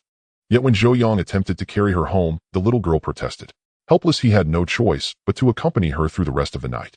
As the second film, Raid on the White Tiger Regiment, began to screen, the little girl finally succumbed to exhaustion and fell into a deep sleep in Zhou Yang's embrace. Li Yue, witnessing this, whispered, take a break, it'll let me hold her. Zhou Yang shook his head and replied, I'd better take Bauer home. There are too many mosquitoes here, she'll wake up covered in bites. That works too. Get some rest early, don't wait for me. Alright, have Big Brother escort you back. Don't walk alone. Also, don't forget there's fruit tea in the flask. Got it. After instructing Li Yue, Zhou Yang greeted his elder brother-in-law Li Jiangwo before carrying Bauer home. However, no sooner had he left the elementary school than a dark figure came running from the opposite direction. As the person drew near, Zhou Yang recognized her as Liang Yu from the educated youth camp. She seemed in a sorry state, wiping tears as she ran. Passing by Zhou Yang, she didn't greet him, merely casting a panicked glance before hurrying toward the screening ground. What was this woman doing out so late and crying at that? Wasn't she about to marry that scoundrel Chen Gang? Who would dare bully her? As Zhou Yang pondered in confusion, he saw another figure approaching. In the faint moonlight, he instantly recognized the man walking toward him as Chen Gang. So Liang Yu had been secretly meeting Chen Gang. But judging by her state, they seemed to have quarreled. Still, it was normal for young couples to squabble. They'd make up in a day or two. Chen Gang, surprised to encounter Zhou Yang here, flashed a hint of resentment. As he passed, he sneered coldly, Comrade Zhou is quite bold walking alone at night. Zhou Yang replied indifferently, a clear conscience fears no midnight knocking. What's there to fear? Then glancing at Chen Gang, he added with a smirk, if anyone shouldn't walk alone at night, it's you, Chen Gang. What do you mean by that? Chen Gang snapped angrily. Nothing much. Just worried that Ho San's spirit might come looking for you in the dead of night. At these words, Chen Gang's face turned ashen. He barked, You're talking nonsense. Ho San deserved to die. I acted in self-defense. What's wrong with that? Has self-defense or silencing a witness? You know damn well which it was, Zhou Yang said coldly. I don't know what you're talking about. With that, Chen Gang dared not meet Zhou Yang's gaze and scurried away. Watching the man's flustered retreat, Zhou Yang grew more certain of his suspicions. This scoundrel was guilty. Hosan's death was likely a murder to cover up the truth. Though he regretted not uncovering the truth earlier and bringing the bastard to justice, it didn't matter. Soon the Qin family would face a reckoning, and he would crush them all completely. Returning home, Zhou Yang laid Bauer on the Kong and covered her with a small quilt. He then poured himself a glass of homemade iced fruit tea and by the dim lamplight, began translating the English textbook. Time slipped by unnoticed until voices drifted in from outside the yard. Zhou Yang stepped out to investigate. He found Li Yue holding 2 stools about to open the gate, while a tall figure, recognizable as his brother-in-law Li Jianguo, walked away into the distance. Seeing Zhou Yang, Li Yue said with a hint of concern, "It's so late. Why aren't you asleep? Didn't I tell you not to wait for me?" Zhou Yang smiled and replied, "I couldn't sleep, so I did some writing." Li Yue knew he meant the translation work. She advised, "You shouldn't write so late, it strains your eyes." "All right, let's go inside." Once indoors, Li Yue climbed onto the Kong to prepare the bedding. Zhou Yang, however, brought over a wash basin and said, "It's too late for a bath, do just wash your feet." Touched by her husband's thoughtfulness, Li Yue felt a surge of warmth. In these times it was rare for a man to dote on his wife like this, preparing foot baths, making snacks, and brewing drinks. "I can manage myself. You've been busy all day with the baby and cooking, you must be exhausted." Zhou Yang said nothing, simply pouring some hot water from the thermos into the basin and mixing in cold water before returning to his desk to tidy up his manuscripts. After making the bed, Li Yue got down to wash her feet. When she finished, she found Zhou Yang already lying down. She disposed of the water, barred the door with a wooden stick, and climbed onto the Kong to lie beside him. With no mischievous daughter to interrupt tonight, Zhou Yang felt a stirring desire. He reached out and pulled his wife into his arms. Though a little shy, Li Yue yielded willingly. Over these days she had grown accustomed to her husband's affectionate gestures and his relentless advances in bed. Sometimes she felt Zhou Yang was excessive in this regard, like a lustful demon, insatiable, often going on for hours without end. Yet she found herself not disliking it, even taking pleasure in the act. She also realized she adored this assertive, almost eager version of Zhou Yang. He was even more remarkable and captivating now than when she first met him years ago. After their exertion, Zhou Yang, panting, tried to get up to clean his wife, but Li Yue stopped him. "Never mind, I'll wash tomorrow." Though the sticky feeling was uncomfortable, she cherished her husband more. Zhou Yang, indeed feeling weary, didn't insist when she said that. And so they clung tightly to each other, savoring the tranquility after passion. After a long while, Li Yue suddenly said, "Let's have another child." Zhou Yang smiled and asked, "What brought this on?" I've wanted it for a long time, but you kept refusing." Li Yue said, a hint of grievance in her voice. Li Yue had been fixated on having a second child. For one, Bauer was already 3 years old, for by rural reckoning, making the age gap ideal. For another, Bauer was a girl, and Li Yue, steeped in traditional values of carrying on the family line, longed to give the Zhou family a son. "You want a son?" "Yes. The Zhou family must have an heir," she nodded. In her subconscious, bearing a son would not only secure her legacy, but also solidify her standing in Zhou Yang's heart. She had always suspected that her husband's past indifference toward her was tied to their firstborn being a daughter. "What if it's another girl?" Zhou Yang asked teasingly. "Then we'll keep trying," Li Yue said firmly. Zhou Yang said with concern, "Childbirth is hard. 10 months of pregnancy brings so much suffering, and raising a child is no easier. I don't want you to go through that." Hearing that her husband's reluctance stemmed from worry for her well-being, Li Yue was deeply moved once again. "I'm not afraid, and I love children." Zhou Yang thought for a moment and said, "All right, but let's agree. Whether the second child is a boy or a girl, we stop there. Let's have the second one first, and then we'll see." Zhou Yang knew she had her own convictions on this matter and wouldn't easily yield. He could only shake his head in resignation. After a restful night's sleep, Zhou Yang rose early the next morning before the work whistle even sounded. Seeing Li Yue still fast asleep, he chose not to wake her. She had been exhausted the previous night, so he let her sleep in. After washing up, Zhou Yang went to the kitchen, where he simmered a simple pot of millet porridge and steamed a bowl of egg custard for her and their daughter. Just as breakfast was ready, the work whistle blew. From the inner room came Li Yue's startled cry, followed by the rustling sound of her hurriedly dressing. Li Yue usually woke promptly at 6:30, but today she had slept until 7:30. Realizing she was about to be late for work, anxiety crept into her heart. Just then Zhou Yang entered from the kitchen and said, "Don't rush. Take your time getting up. They'll ask for leave for you today." A blush crept across Li Yue's face as she quickly replied, "Asking for leave after that? Aren't you afraid people will laugh?" Zhou Yang chuckled. "What are you thinking? I mean to take you and Bauer to the county town today, so I'm asking for leave. It has nothing to do with that." "What for?" Li Yue asked while pulling on her clothes. "I plan to take some photos in town and send them to my parents." Hearing this, Li Yue paused mid-motion. Then I suppose I need to wear something nice. And my wife looks beautiful in anything, Zhou Yang said with a smile. Li Yuai's face flushed again. You go register the tasks at the team first. We'll leave after that. Let's return before the work ends, so you won't need to ask for leave. Fine. The food is in the pot. Remember to eat. With that, Zhou Yang grabbed his workpoint booklet and headed out. When he arrived at the brigade office, most of the members were already there. Chen Jianying and Zhang Jinwang were giving a motivational talk. Seeing Zhou Yang approach, the two quickly assigned the day's tasks according to the production schedule. Since it was the slack season, the tasks were simple and were allocated in no time. After registering the members' tasks, Zhou Yang said to Chen Jianying, Captain Chen, my wife, and I plan to go to town this morning. I'd like to request leave. Though Zhou Yang disliked Chen Jianying and wished to exchange as few words as possible, he and Li Yue were under the 4th production team. Asking for leave required dealing with him, an unavoidable matter. Chen Jianying took a few puffs from his dry tobacco pipe, squinting as he said, It's not that I, as your captain, want to criticize you, but what's the meaning of running off to the county town all the time? Shirking work is unacceptable. Chen Jianying held no goodwill toward Zhou Yang, an outsider sent down to the countryside.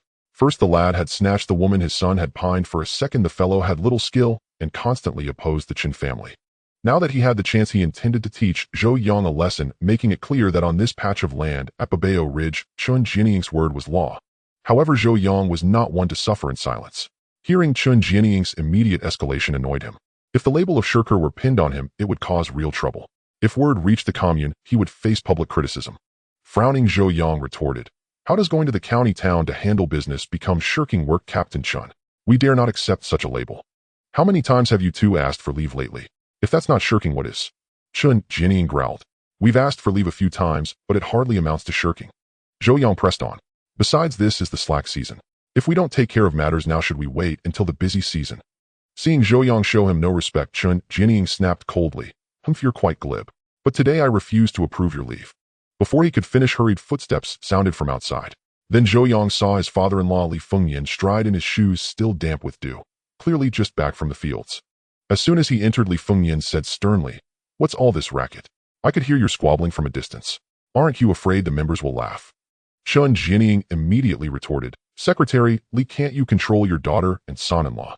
Asking for leave every other day. Aren't you worried people will accuse them of shirking? Li Fengyan frowned and looked at Zhou Yang.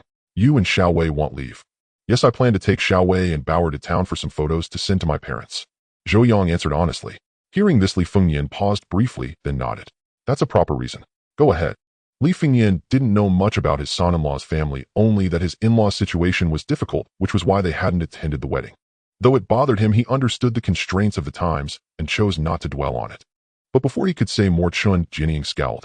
Secretary Li, you're being foolish. You're encouraging them to make mistakes. Li Fengyan glanced at him coolly.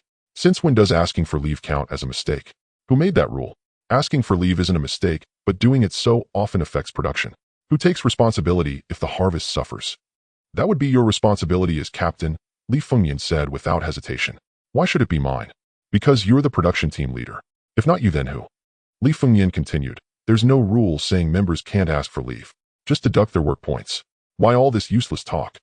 Zhou Yang chimed in. If you're going to approve the leave, just do it. Why all the blabber? It's us who want get grain in autumn, not you. Meddling in others' affairs.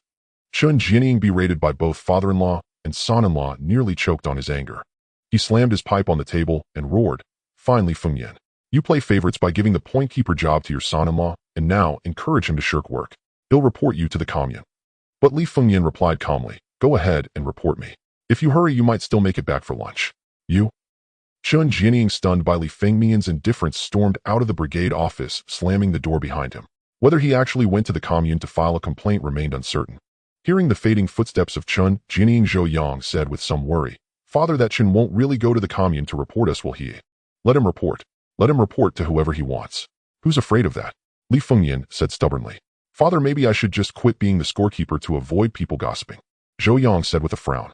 Li Fengyan took 2 deep drags on his pipe, then said, Do you know how you got that scorekeeper position? Didn't you arrange it? Zhou Yang said immediately. Yes and no. Father, what do you mean by that? Zhou Yang asked, puzzled. Actually, that scorekeeper job was exchanged for Xiao Wei's own job. Li Fengyan said, stunning him. Exchanged? Back when I was in the army, I once received a first-class merit. According to regulations, upon returning to the county, I could arrange for one of my children to work in the town.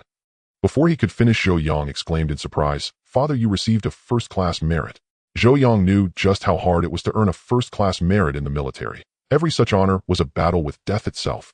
Therefore, first-class merits were often awarded posthumously. It was extremely rare for a living person to receive one. Li Fengnian sighed and said, "This first-class merit of mine was earned with the lives of my comrades. Let's not talk about it."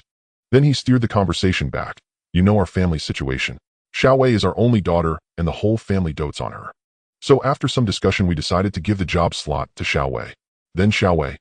Li Fengnian knew what Zhou Yang wanted to ask, and said, "Actually, shortly after Xiaowei graduated from high school, she received a notice from the county to work as a teacher at the town's middle school.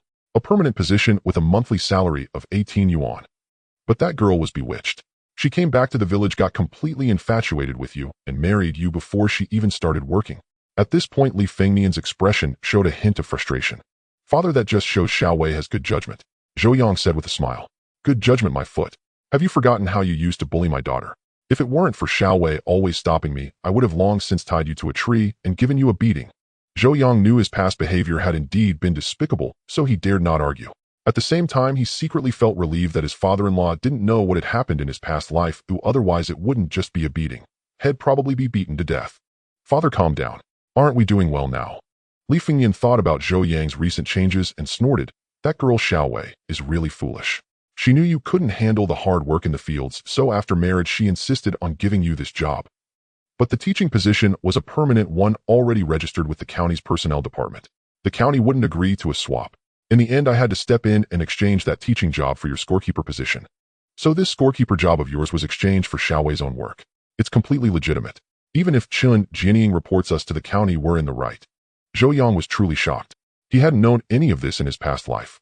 At this moment, he was deeply shaken. Zhou Yang had always known that Li Yue loved him deeply, but he never imagined that silly girl had made such a huge sacrifice for him without ever saying a single word about it. He knew just how valuable a permanent job was these days, especially as a middle school teacher in town, a true iron rice bowl. Yet just to make things easier for him, that girl had exchanged such a good job for a measly scorekeeper position. He owed her so much more than he could ever repay in a lifetime. "Father, I'm sorry. I really didn't know about this. If I had..." Li Fengnian interrupted him, "Say that to Xiaowei. She willingly made the exchange for you. It's her who's been suffering in the fields all these years. Father, please rest assured. I will treat Xiaowei well and make her the happiest woman in the world." Zhou Yang said solemnly. "Emma, I hope you mean what you say." "I will." Seeing Zhou Yang's earnest expression, Li Fengnian felt a sense of relief. His son-in-law had finally come to appreciate his daughter's goodness. It wasn't in vain that the silly girl was so devoted to him. When Zhou Yang returned from the brigade office, Li Yue had already tidied up the house and had put on new clothes for herself and Bauer. Both mother and daughter looked exceptionally beautiful today. Li Yue wore a yellow floral dress that perfectly showcased her slender figure. Bauer was dressed in a brand new, pure-colored little dress, paired with white sandals, looking like a little princess who had escaped from Disney. Seeing Zhou Yang enter, Li Yue pointed to a set of clothes on the Kong and said, "I've laid out your new clothes. Change into them."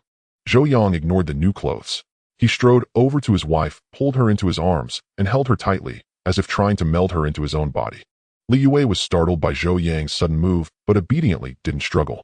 She could feel his agitation. Though she didn't know what had happened during his trip out, she knew what she should do. After a long while, sensing that Zhou Yang's emotions had calmed slightly, Li Yue asked softly, "What's wrong? Did something happen?" Zhou Yang gently released her, then cupped her pretty face and said, "How can you be so foolish?" "Foolish?" Li Yue was confused by his question. Why was he calling her foolish all of a sudden? "Why didn't you tell me that the scorekeeper position was exchanged for your middle school teaching job?" Li Yue blushed and said sheepishly, I was afraid you wouldn't agree." "Of course I wouldn't agree. A lousy scorekeeper job is nothing compared to a permanent teaching position. Your sacrifice is too great," Zhou Yang said. "Not really. Exchanging the teaching job for the scorekeeper one wasn't just for you. I also considered myself," Li Yue said softly. "Considered what? Considered spending 5 years working the land, or considered?" Before Zhou Yang could finish, Li Yue hurriedly said, "I really did consider myself. I wanted to be close to you. I didn't want to be apart from you." This time it was Zhou Yang's turn to be dumbfounded. Li Yue then explained, "You know the town is over 20 kilometers from our village. If I worked there, I'd have to live on campus. That would mean I could only come back on weekends. The rest of the time I wouldn't see you. I want to be with you every day, so I begged father to swap the jobs." Hearing such heartfelt words from the little girl, what more could Zhou Yang say? Besides kissing her with deep emotion, he didn't know how else to express what he felt at that moment. On the gravel road leading to the county town, Zhou Yang pedaled his bicycle with Bauer perched on the crossbar and Li Yue seated on the back. The family of three chatted and laughed, leaving a trail of cheerful echoes along the rural path. It was Bauer's first trip to the county town, so she was brimming with excitement, constantly asking questions from her spot up front. Zhou Yang patiently answered his daughter's whimsical queries one after another. Li Yue sat behind, listening to the lively exchange between father and daughter, occasionally chiming in, her heart overflowing with contentment. With two passengers, Zhou Yang pedaled slowly, covering the 20-kilometer journey in over 2 hours. Upon entering the town, Bauer was instantly captivated by the bustling streets and the flowing crowds. The little girl had always been bold and unafraid of strangers, her big eyes darting left and right, filled with curiosity. Zhou Yang knew the location of the photography studio. It was near the supply and marketing cooperative.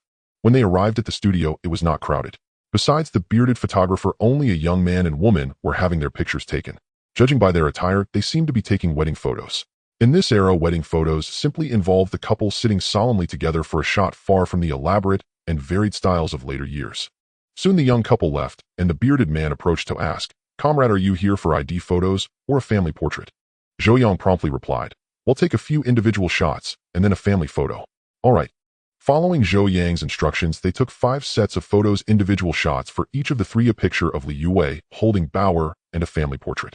Then Zhou Yang asked the photographer to develop 3 copies of each set. It was undeniable that only the wealthy could afford such photography in this era. A mere dozen or so photos cost Zhou Yang a hefty 10 yuan. This sum equaled nearly half a month's wages for an average factory worker, and even Zhou Yang felt a pang of reluctance as he paid. Li Yue's expression was even more pained, her furrowed brow revealing her distress. Since the photos wouldn't be ready immediately, Zhou Yang decided to take Li Yue and Bauer for a stroll around town, enjoy a good meal, and then return home after picking up the pictures in the afternoon. Leaving the studio, Zhou Yang pushed his bicycle, while Li Yue held Bauer, and the family of three wandered through the county town streets. The streets were not paved with asphalt, but with blue flagstones exuding a vintage charm. On the wide, smooth stone road, there were no motor vehicles. Only bicycles and pedestrians filled the view. Not a single tall building could be seen in the entire town. All were uniform low-rise houses. The locals dressed simply and plainly in shades of black, gray, blue, or olive green. As a result, Li Yue's yellow floral dress became a striking spectacle on the street, drawing frequent glances and high turn rates. Feeling uneasy under so much attention, Li Yue murmured, "Maybe we should find a shady spot to rest." Zhou Yang scanned the street and said, "How about I take you to browse a bookstore?" He had looked through Li Yue's high school textbooks and found the knowledge quite superficial. Even mastering them might not suffice for the college entrance exam 2 years later.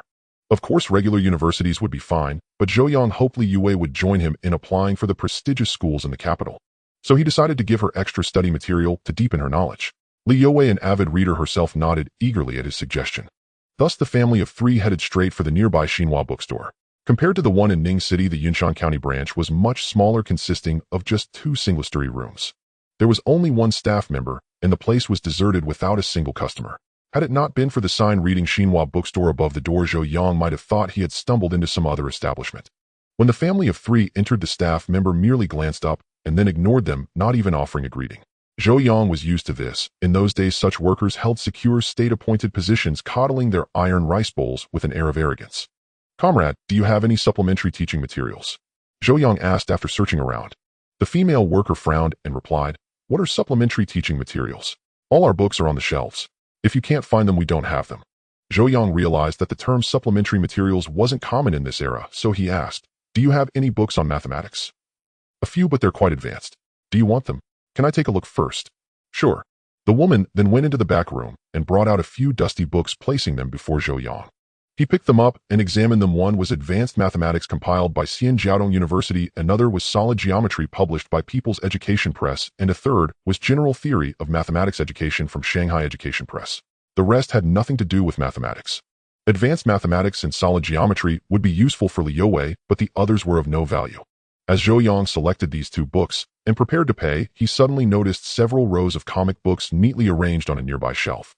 Comic books were the fondest memory of Zhou Yang's childhood, and he wanted to share that joy with Bauer. So he walked over to the shelf and picked out a few suitable for her. After leaving the bookstore, Li Yue complained with a pained expression, "This bookstore is so overpriced. Just a few books cost us over 5 yuan. Zhou Yang chuckled and said, "This money is well spent. How is it worth it? Don't see it as an expense, think of it as an investment. One day you'll realize how worthwhile this little sum was today." You and your twisted logic. Zhou Yang glanced at the sun and said, "It's almost noon, let's go eat." Eat? You're not thinking of going to the state-run restaurant, are you? Li Yue asked in surprise. Yes, I've never taken you out for a meal. Today I'll treat you to something special, Zhou Yang said with a smile. Let's forget it. I've heard it's terribly expensive there. If you're hungry, we can buy some pastries or biscuits from the supply cooperative to tide us over, Li Yue suggested. Zhou Yang didn't respond, but turned to his daughter and said, Bauer, would you like Daddy to take you to eat some meat today? The little girl's eyes lit up at the mention of meat, and she said happily, Daddy Bauer wants that red, fragrant meat. Zhou Yang knew she meant braised pork belly. Ever since he had made that dish for mother and daughter, the little girl had fallen in love with it. All right, Daddy will take you there now. With that, ignoring whether Li Yue agreed, he loaded them onto the bike and pedaled straight toward the state-run restaurant at the street corner. At the state-run restaurant, it was her first time dining at such a place, and Li Yue appeared somewhat nervous, remaining silent upon entering. In contrast, Bauer was a bit excited, sitting on a wooden stool and curiously observing the other patrons around them. Everyone responded warmly to the little girl who resembled a porcelain doll. Some even teased her from across the tables. Before any staff could approach them, Li Yue spotted the menu and price list posted on the wall. When she saw that a simple plate of stir-fried greens cost 2 jiao, an ominous feeling arose in her heart. She immediately scanned the wall for the braised pork Bauer had been craving. Braised pork 1, 2 yuan. This price was truly hard for Li Yue to accept. At the supply cooperative, a jin of premium pork cost only 7 jiao. A serving of braised pork clearly weighed less than a jin, yet it cost 1 yuan and 2 jiao. An extravagance she deemed utterly unjustifiable. It's too expensive. Maybe we should just leave. Zhou Yang chuckled and said, It is a bit pricey, but we won't come every day. Think of it as treating ourselves. Then let's just order one vegetable dish. Meat dishes are better bought home and cooked ourselves. Much more economical. Zhou Yang said nothing but called out to a nearby staff member, Comrade, would like to order. A female attendant approached and asked, Comrades, what would you like to eat?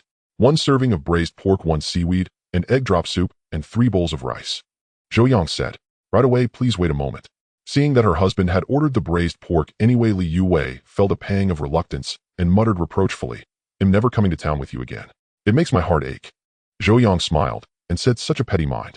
Do you know how many manuscripts I've translated in the past few days? How many? About 60,000 characters.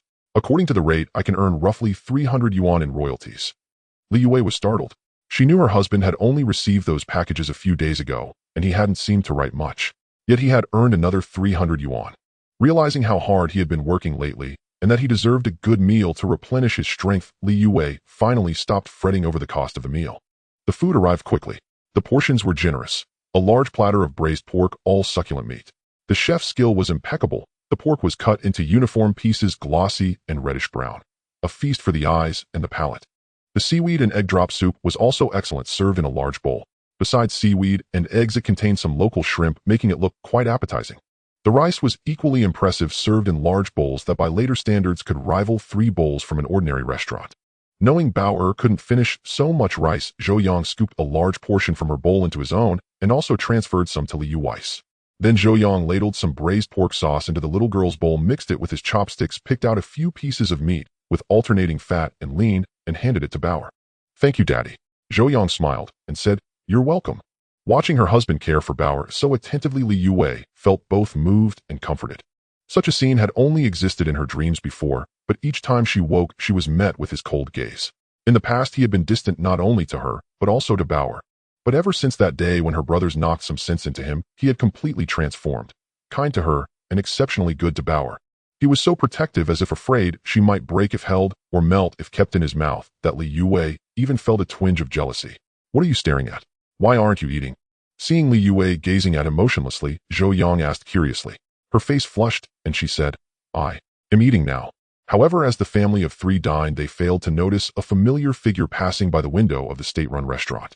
When he saw the people at the table and the dishes before them, his fists clenched tightly. Chen Gang had also come to the county town today at his father's behest to purchase items for his grandfather's birthday celebration.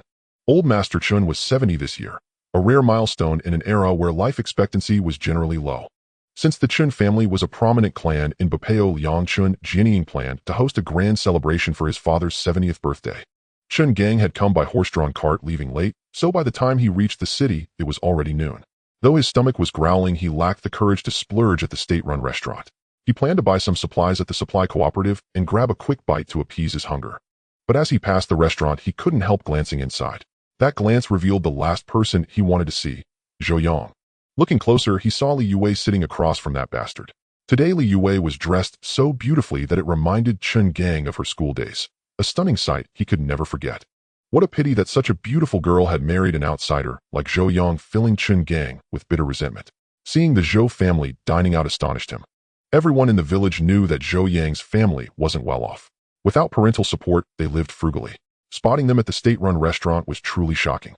However, when he saw the large platter of glistening fatty braised pork on the table, his shock turned into intense envy. Why should a freeloading outsider like him sit in the state-run restaurant eating braised pork while he, the son of the production brigade captain, could only watch from outside? Burning jealousy darkened Chen Gang's face, and his glare at Zhou Yang grew even more venomous. Inside the restaurant, Zhou Yang sensed someone watching them and looked up toward the window. But Chen Gang had already moved away, so Zhou Yang saw nothing. Assuming it was just his imagination, Zhou Yang dismissed it and continued eating. After a hearty meal and a half-hour rest in the restaurant, Zhou Yang led his wife and daughter out of the state-run restaurant. Then the family of three returned to the photo studio. By then the photographer had already developed the photos. Though black and white, they were clear, especially Bauer's joyful smile. Overall, Zhou Yang was very satisfied. With the photos in hand, he rode his bicycle carrying his wife and daughter straight to the post office. He placed the already written letter and the freshly developed photos into an envelope, wrote the address, affixed a stamp, and thus completed today's town errands successfully. Seeing Bauer drowsy, Zhou Yang felt a pang of concern and decided to head back to the village immediately. But as the bicycle passed the supply cooperative, Zhou Yang stopped. He planned to buy a few things before returning, as making the long trip to town was no small effort. When Zhou Yang entered the supply cooperative, Chen Gang was still shopping. A birthday banquet required many items. Both noticed each other, but exchanged no greeting like strangers. Zhou Yang didn't buy much this time, just 5 jean of meat and a bottle of ink, then left. What Zhou Yang didn't see was that as his figure receded, Chen Gang's face took on a peculiar expression, puzzled yet sinister. It was already 4:30 in the afternoon when he returned to the village. After settling, Li Yue and Bauer and Zhou Yang mounted his father-in-law's old bicycle and pedaled straight to the brigade headquarters. After all, it was the off-season for farming, and with a movie to be shown that evening, many had turned in their tasks early. Thus, when Zhou Yang arrived at the brigade headquarters, quite a few commune members were already waiting for him. Seeing Zhou Yang approach, the crowd immediately gathered around him. The tasks over the past few days had been relatively light, either tending livestock or gathering pigweed. Zhou Yang gave them only a cursory check before approving them all. By 5 o'clock, all the commune members and educated youths had submitted their tasks. Just as Zhou Yang was packing up to head home, he noticed Shen Chenlu standing outside the brigade headquarters, her expression anxious and conflicted. Zhou Yang could tell she was there to see him, and he didn't avoid her. However, he didn't invite her inside either. Instead, he took the initiative to walk out. He had no choice. Given their past relationship and the various rumors floating around, it truly wasn't suitable for them to be alone under the same roof. If someone saw them, even innocent actions could be misconstrued. Zhou Yang wasn't afraid of gossip. Having lived 2 lives aside from his wife and daughter, nothing could disturb his peace of mind. However, he had to consider Li Yue's feelings. "Why are you here?" Zhou Yang asked, one hand resting on the handlebar of his bicycle. I have something I want to ask you, but I'm not sure if I should say it," Shen Chenlu said with a troubled expression. "Have you run into some trouble?" "It's not me, it's Liang Yu." "Liang Yu? Isn't she about to get married? What could be the matter?" Zhou Yang said with a frown. To be honest, Zhou Yang held not a shred of goodwill towards Liang Yu. Previously, it was because Liang Yu had been constantly pestering him. Afterwards, she ceaselessly spoke ill of him behind his back, even going so far as to shamelessly spread rumors like a mad dog that wouldn't let go of its bite. Moreover, Zhou Yang had figured it out over these past few days. If his guess was correct, she was likely involved in Shen Chenla's kidnapping that day. Liang Yu was the informant within the educated youth group. As for her injury, it was merely a self-orchestrated act of playing the martyr. However, with Ho San dead and no evidence to prove it, Zhou Yang could do nothing about her for now. Shen Chenlu knew that Zhou Yang and Liang Yu didn't get along, so she paid no mind to the disgust in his tone and said, "These past few days Xiaoya has been crying for no reason. Sometimes she even wakes up crying from her sleep, and what?" Zhou Yang asked with a furrowed brow. "And she has nightmares every night, often waking up screaming. The others suffer along with her, and none of them can get a good rest." A cold sneer curled on Zhou Yang's lips. It served her right to have nightmares. After doing so many despicable things, how could her conscience not be troubled? "So why come to me? I'm not a doctor." Shen Chenlu said awkwardly. "Xiaoya is in a very bad state right now, and her family isn't around. I don't know how to help her, and you're the only one I trust and can talk to." Zhou Yang glanced at her and said, "You want to help her, but she might not appreciate the gesture. I don't need her gratitude. She's my only friend in the Babao Liang Brigade, and I truly don't want anything bad to happen to her. You treat her like a true sister, but do you know?" The words caught in his throat, and Zhou Yang swallowed them back. He really wanted to warn Xin Chenlu that Liang Yu was no pure innocent flower but a black-heart little lotus. But he knew that Xin Chenlu, like Li Youwei, was a woman too well protected by her family, utterly unaware of the world's treachery. To put it bluntly, they were both a bit naive. If he said anything, she would think he was trying to sow discord in their revolutionary friendship. Moreover, Xin Chenlu was about to leave soon, as saying these things now would be pointless. Can you help Xiaoya?" As she spoke, a hint of pleading flickered across Xin Chenlu's face. Zhou Yang originally had no intention of wading into this muddy water, but thinking of his conjecture, he said, "All right, when the movie starts tonight, bring Liang Yu out. They'll have a private word with her." Thank you. All right, I'm heading back now. Bauer is waiting for me to have dinner." With that, Zhou Yang mounted his bicycle and rode away from the brigade headquarters without looking back. Watching Zhou Yang's receding figure, Xin Chenlu's face was filled with bitterness. Was he in such a hurry just because Bauer was waiting for him? When Zhou Yang got home, Bauer was still asleep. The little one had been truly exhausted today. This nap was indeed a long one. Meanwhile, Li Youwei had already prepared dinner and was waiting for him to eat. Perhaps because they had indulged in meat at lunch, the evening meal was relatively simple: millet porridge with potatoes and a small bowl of cold mixed greens. It was a typical farmhouse meal, though lacking in oil and fat. Zhou Yang didn't mind it. In his view, this kind of food suited his palate quite well. It was healthy. What he truly found difficult to swallow were those coarse bran buns mixed with wheat husk. They were simply harsh on the throat. During the meal, Li Youwei noticed that Zhou Yang seemed a bit down and asked, "What's wrong? Why aren't you happy after going to the brigade headquarters?" Zhou Yang didn't hide it and said, "Xin Chenlu came to see me just now." At the mention of Xin Chenlu's name, Li Youwei was taken aback for a moment, then said, "What is Comrade Xin leaving?" "No, she came to see me about Liang Yu." "Comrade Liang, what happened to her?" Xin Chenlu said she's not in a good state and wanted me to help her. Zhou Yang answered truthfully. He knew that the most important foundation of a marriage was mutual trust. Sometimes speaking things out was better than keeping them hidden.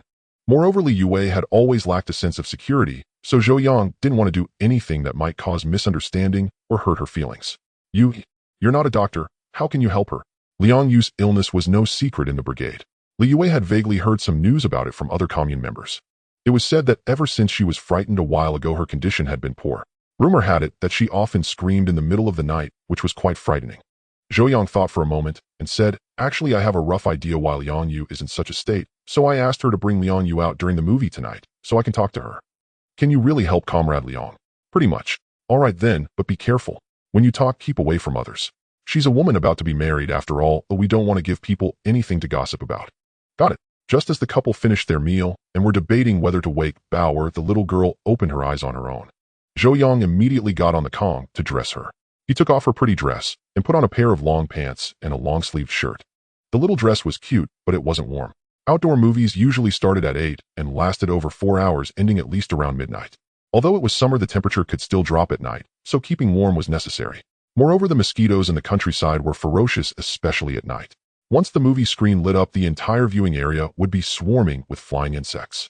If the little girl were still in her dress, she would likely be covered in bites by the next day. Zhou Yang didn't want his precious daughter to suffer that. Seeing how thoughtful Zhou Yang was, Li Youwei was happy to take it easy. She sat there watching him take care of their daughter, a blissful smile occasionally gracing her face. An open-air film could only be screened at night, as the screen could not display a clear image during the day. Seeing that there was still time, Zhou Yang decided to work for a while first. Li Youwei, noticing Zhou Yang taking out paper and pen, knew that her man was about to earn money. To avoid disturbing him, she immediately picked up their daughter and left the house. Today, they had developed 3 copies of the photos. They sent one to her parents-in-law, and Li Youwei planned to keep one for themselves and deliver the other to the old family home. When Li Youwei arrived at the old house, the entire family was having dinner. Seeing her daughter and granddaughter, Zhang Guing immediately asked, "Have you eaten? If not, get some bowls and chopsticks." Li Youwei smiled and said, "I've already eaten." Then she took out several photos wrapped tightly and said, "Mother, these are the pictures we took in town today. I had an extra set developed for the family. Please keep them." Zhang Guing wiped her hands on her apron and took the craft paper containing the photos. She carefully opened it and began to look at the pictures one by one.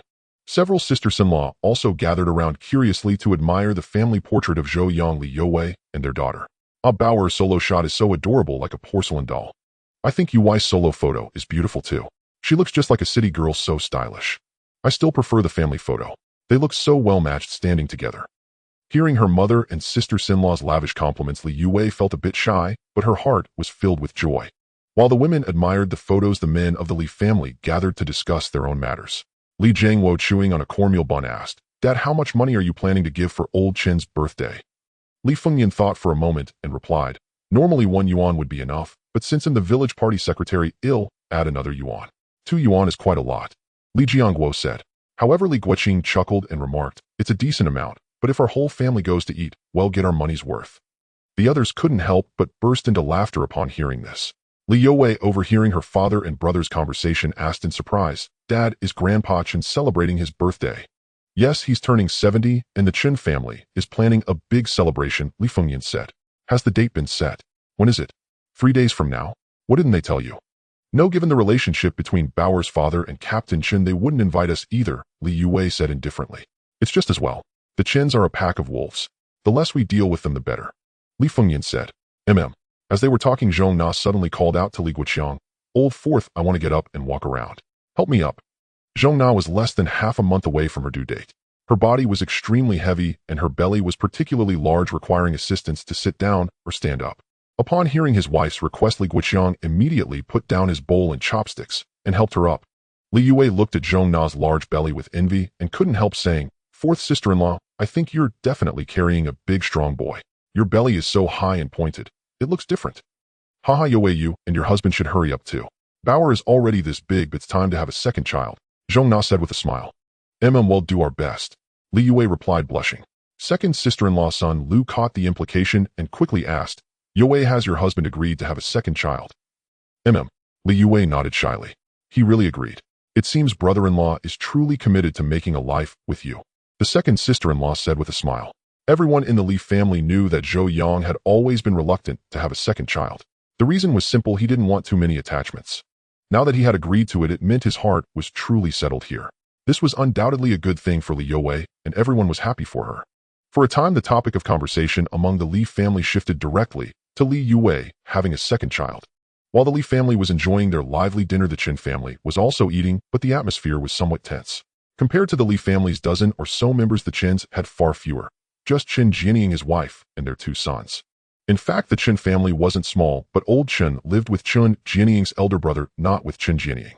And Chen Jianying's eldest son, Chen Jin, worked at the grain depot in town and was rarely home, which made the house feel somewhat desolate.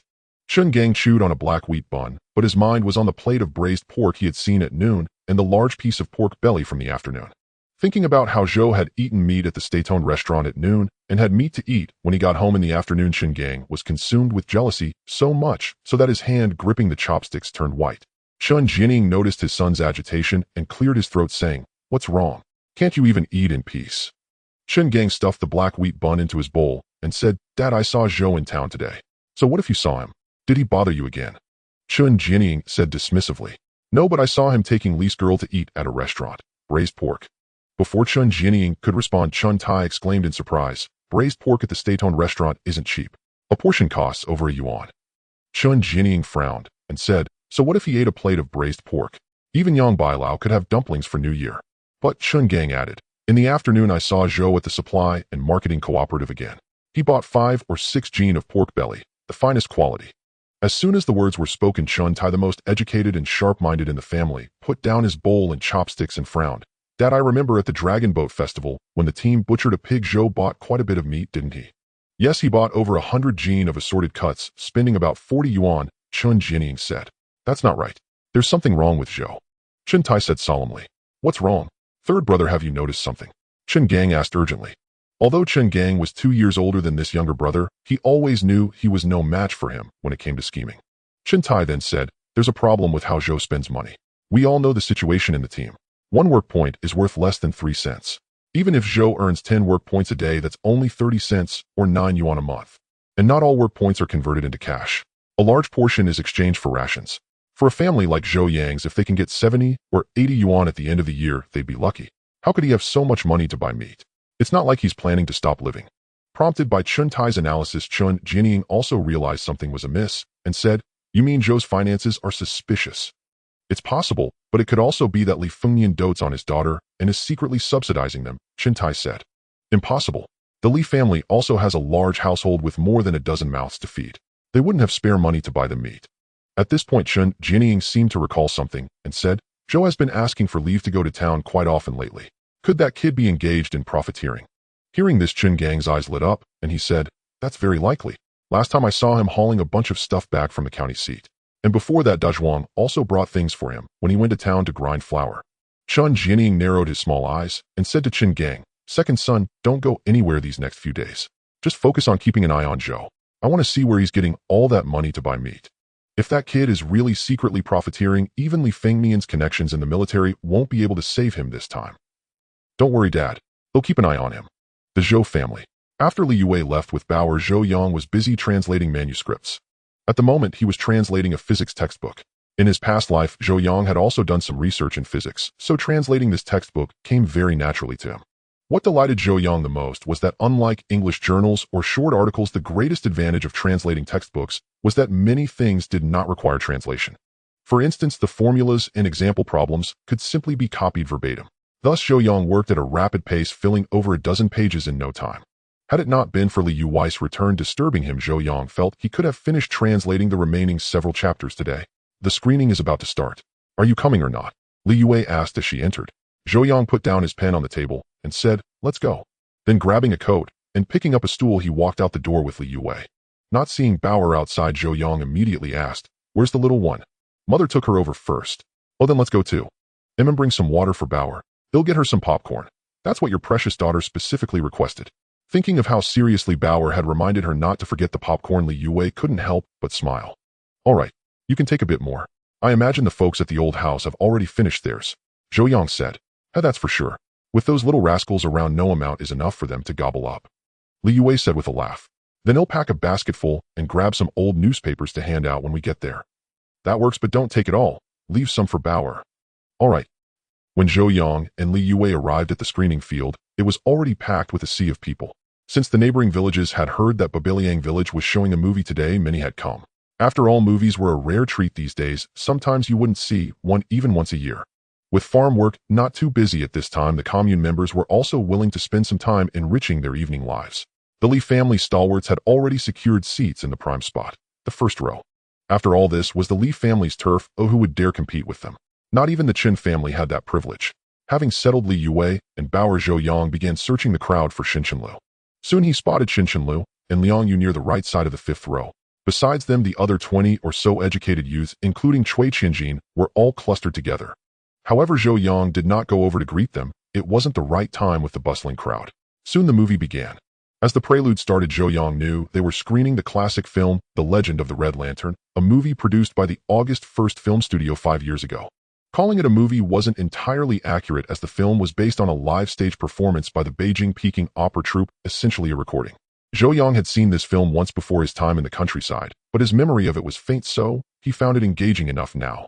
The story was deeply moving, telling the heroic tale of 3 generations of the Li family, underground Communist Party workers during the War of Resistance against Japan, who fought unyieldingly against the Japanese invaders to relay a secret code to the guerrilla forces. The actors' performances were also excellent and highly evocative.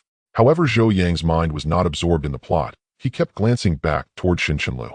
About 10 minutes into the movie, Zhou Yang noticed Xin Qianlu move, pulling Liang Yu by the hand as they headed outside. Zhou Yang did not follow immediately to avoid drawing attention.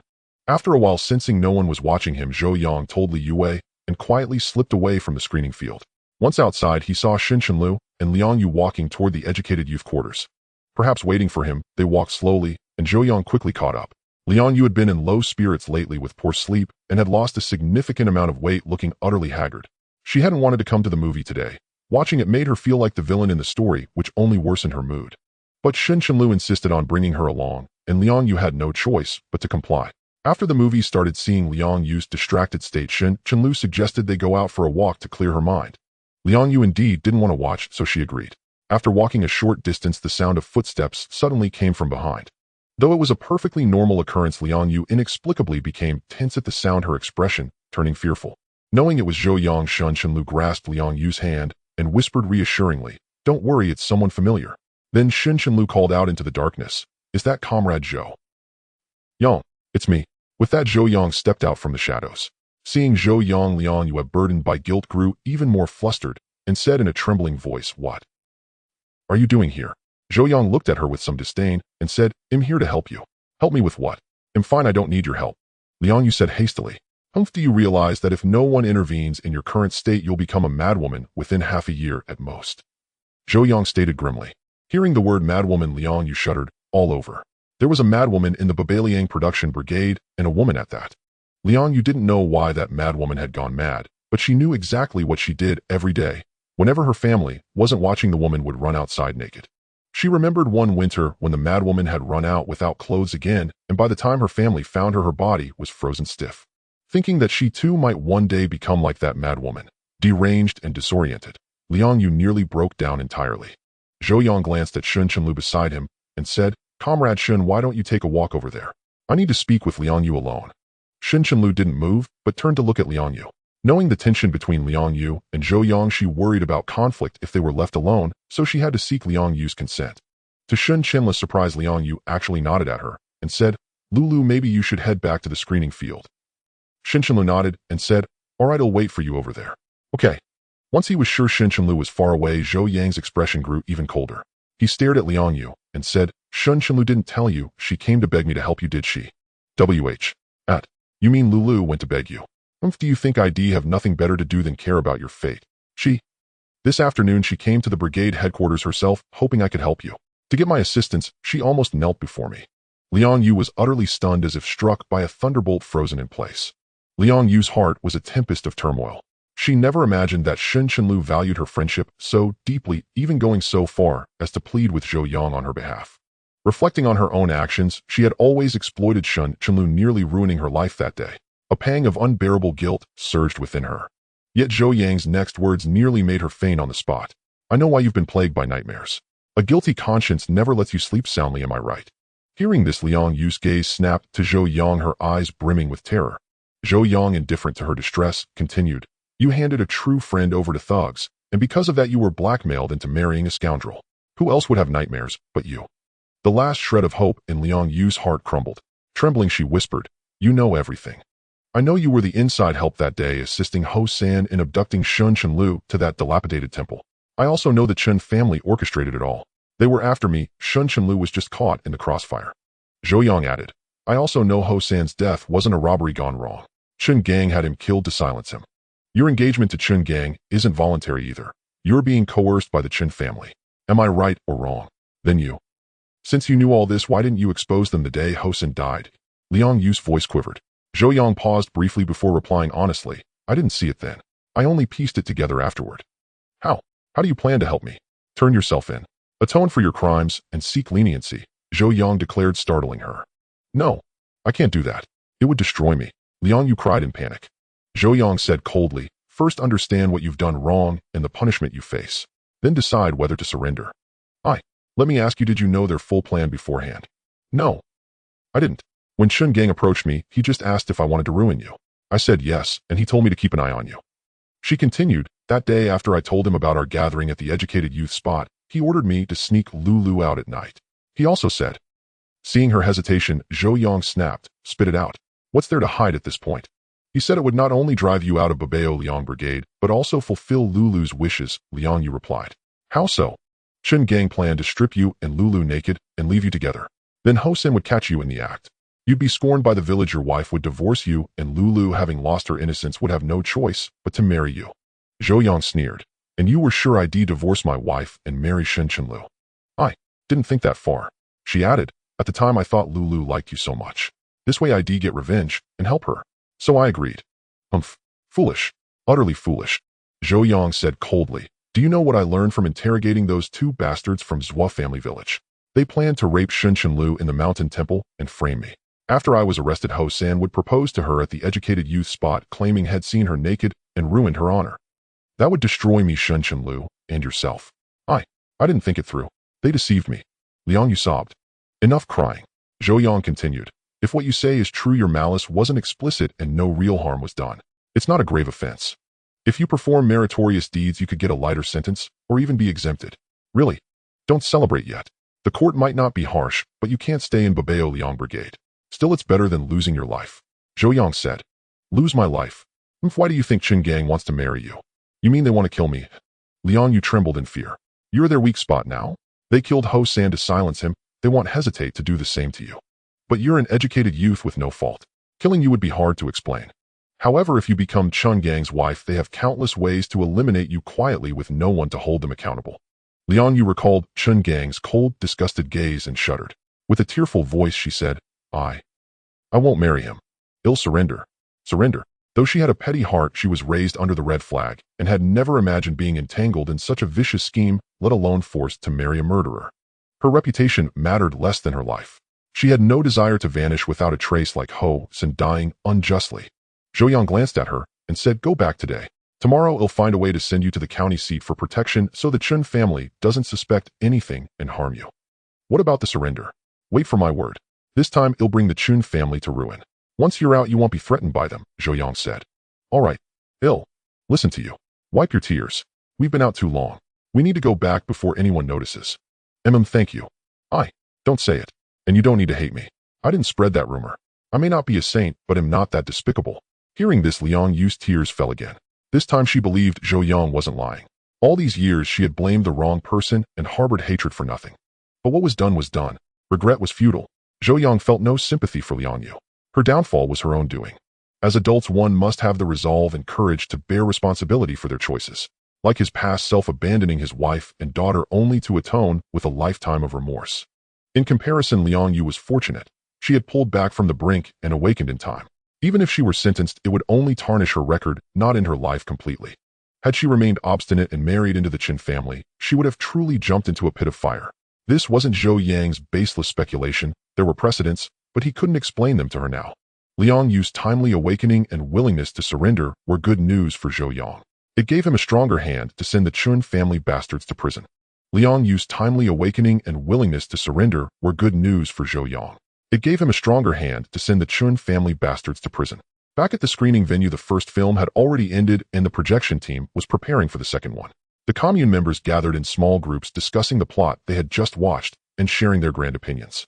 Whenever something amusing was mentioned, it would often trigger peals of laughter. The atmosphere at the venue was lively and everyone was in high spirits. Seeing Zhou Yang return safe and sound, Li Yue finally breathed a sigh of relief. However, as a clever woman, she asked nothing. She trusted her man. If there was something he could tell her, he wouldn't hide it. If he chose not to speak, it meant the matter wasn't hers to know, so she remained quiet and uncomplaining. Perhaps it was precisely her gentle, yielding nature and silent devotion that made Zhou Yang, after making a wrong choice in his past life, yearn for her for the rest of his days. At midnight, the open-air movie finally ended. After seeing Li Yue and her daughter home, Zhou Yang didn't rest, but headed to the old house instead. Seeing Zhou Yang arrive so late, Li Fengyan and his wife were somewhat surprised. Could it be that their son-in-law had quarreled with their daughter? Li Fengyan ushered Zhou Yang in and immediately asked, "Is there something urgent that brings you here so late?" Zhou Yang didn't speak, but turned to his mother-in-law and said, "Mother, I have something to discuss with father. Could you please step into fourth brother's room for a moment?" Although Zhang Guiying was a bit displeased that her son-in-law wanted to speak privately, without her seeing the grave look on Zhou Yang's face, she nodded. Once his mother-in-law had left, Zhou Yang immediately said, "Father, I talked with Liang Yu tonight. There was indeed more to what happened that day." Then Zhou Yang recounted how Liang Yu had been deceived by Chun Gang, how she had handed Shun Chenlu over to Ho San, and how she herself had been coerced by the Qin father and son. As soon as Zhou Yang finished, Li Fengyan said angrily, "Those beasts are utterly lawless." "Father, don't be angry. In a big forest there are all kinds of birds," Zhou Yang said. Li Fengyan asked in a low voice, "Is educated youth Liang really willing to turn herself in at the county?" "Yes, or else she'd have to marry Chun Gang and suffer the torment of her conscience." Then Zhou Yang continued, "Of course that's secondary. Mostly if she marries Chun Gang, her fate might not be much better than Ho San's." Li Fengyan looked up sharply and said in surprise, "You mean the Chun family might kill Liang Yu to silence her?" "Why not? Remember, only the dead can't leak secrets," Zhou Yang said. After a long silence, Li Fengyan spoke again. Liang Yu's testimony alone might not be enough to convict Chun Gang, right? After all, Ho San did run to the Chun house himself, and the money found on him was indeed from the Chun family. While this could ruin Chun Gang's reputation and even get him locked up for a while, you'll have made enemies of the entire Chun family. Afterward, you'll inevitably face their whole clan's retaliation. Thinking of the Chun family's extensive influence in Babao Liang Brigade and even the entire Tuanjie commune, even Li Fengyan wasn't sure he could protect Zhou Yang. But Zhou Yang said in a deep voice, "Father, since they've stooped to such despicable tactics as framing, do you think there's any room for reconciliation between me and the Qin family? Besides, can't you see? Chun Gang's target has always been Xiaowei. Unless I voluntarily step back and leave Xiaowei with Bauer, that bastard will keep watching us like a venomous snake. Given the chance, they'll surely kill me. If I don't fight back, I'm just waiting for death. Li Fengyan thought for a moment and said, you have a point. Then let's fight the bastards. I've long been sick of that Chen family. With their bunch of good for nothings, they dare to covet my children. Shameless. Li Fengyan had been a top combat hero in the army back in the day, so he naturally despised a bully and opportunist like Chen Jianying. But living in the same village, he hadn't wanted to burn bridges. Now that the Chen family had set their sights on his daughter and son-in-law, he wouldn't back down. Father, don't worry. I'm confident I can wipe out that nest of snakes, the Chen family. Zhou Yang said startlingly. What do you mean by wipe them all out? Chen Jianying, Chen Jin, Chen Gang. All four of those father and sons. None of them will escape. They're all going to prison. Zhou Yang said. How is that possible? Li Fengyan exclaimed in astonishment. Rape, domestic violence, embezzlement, speculation, and misappropriation of collective property. Are these charges enough? Are you saying the Chen family did all that? Li Fengyan clearly found it hard to believe. Zhou Yang then asked, Father, do you remember Lin Wanwan? Lin Wanwan? You mean educated youth Lin? Yes, sir. Didn't she marry Chen Jin? What about her? Zhou Yang sighed and said, Lin Wanwan didn't marry Chen Jin willingly. He raped her, and under the Chen family's threats, she had no choice but to submit. You? Are you telling the truth? Yes. Lin Wanwan and I arrived at Babao Liang Brigade at the same time. Since the educated youth dormitory wasn't built, yet we had to stay with the villagers. Lin Wanwan was placed with the Chen family. Li Fengyan said with dawning realization. So you mean that's when Chen Jin? Yes. After what Chen Jin did, the Chen family, fearing exposure, threatened her into marrying him. Then why didn't she speak out? Li Fengyan slammed the table. She was just a teenage girl far from her parents in a strange place. How could she dare? In the end, she had to yield. Zhou Yang continued, but it didn't end there. After marriage, Lin Wanwan was never treated well by the Chens. She suffered domestic violence and abuse, even miscarried several times, and was tormented beyond recognition. Alas, what a sin, Li Fengyan said with anguish.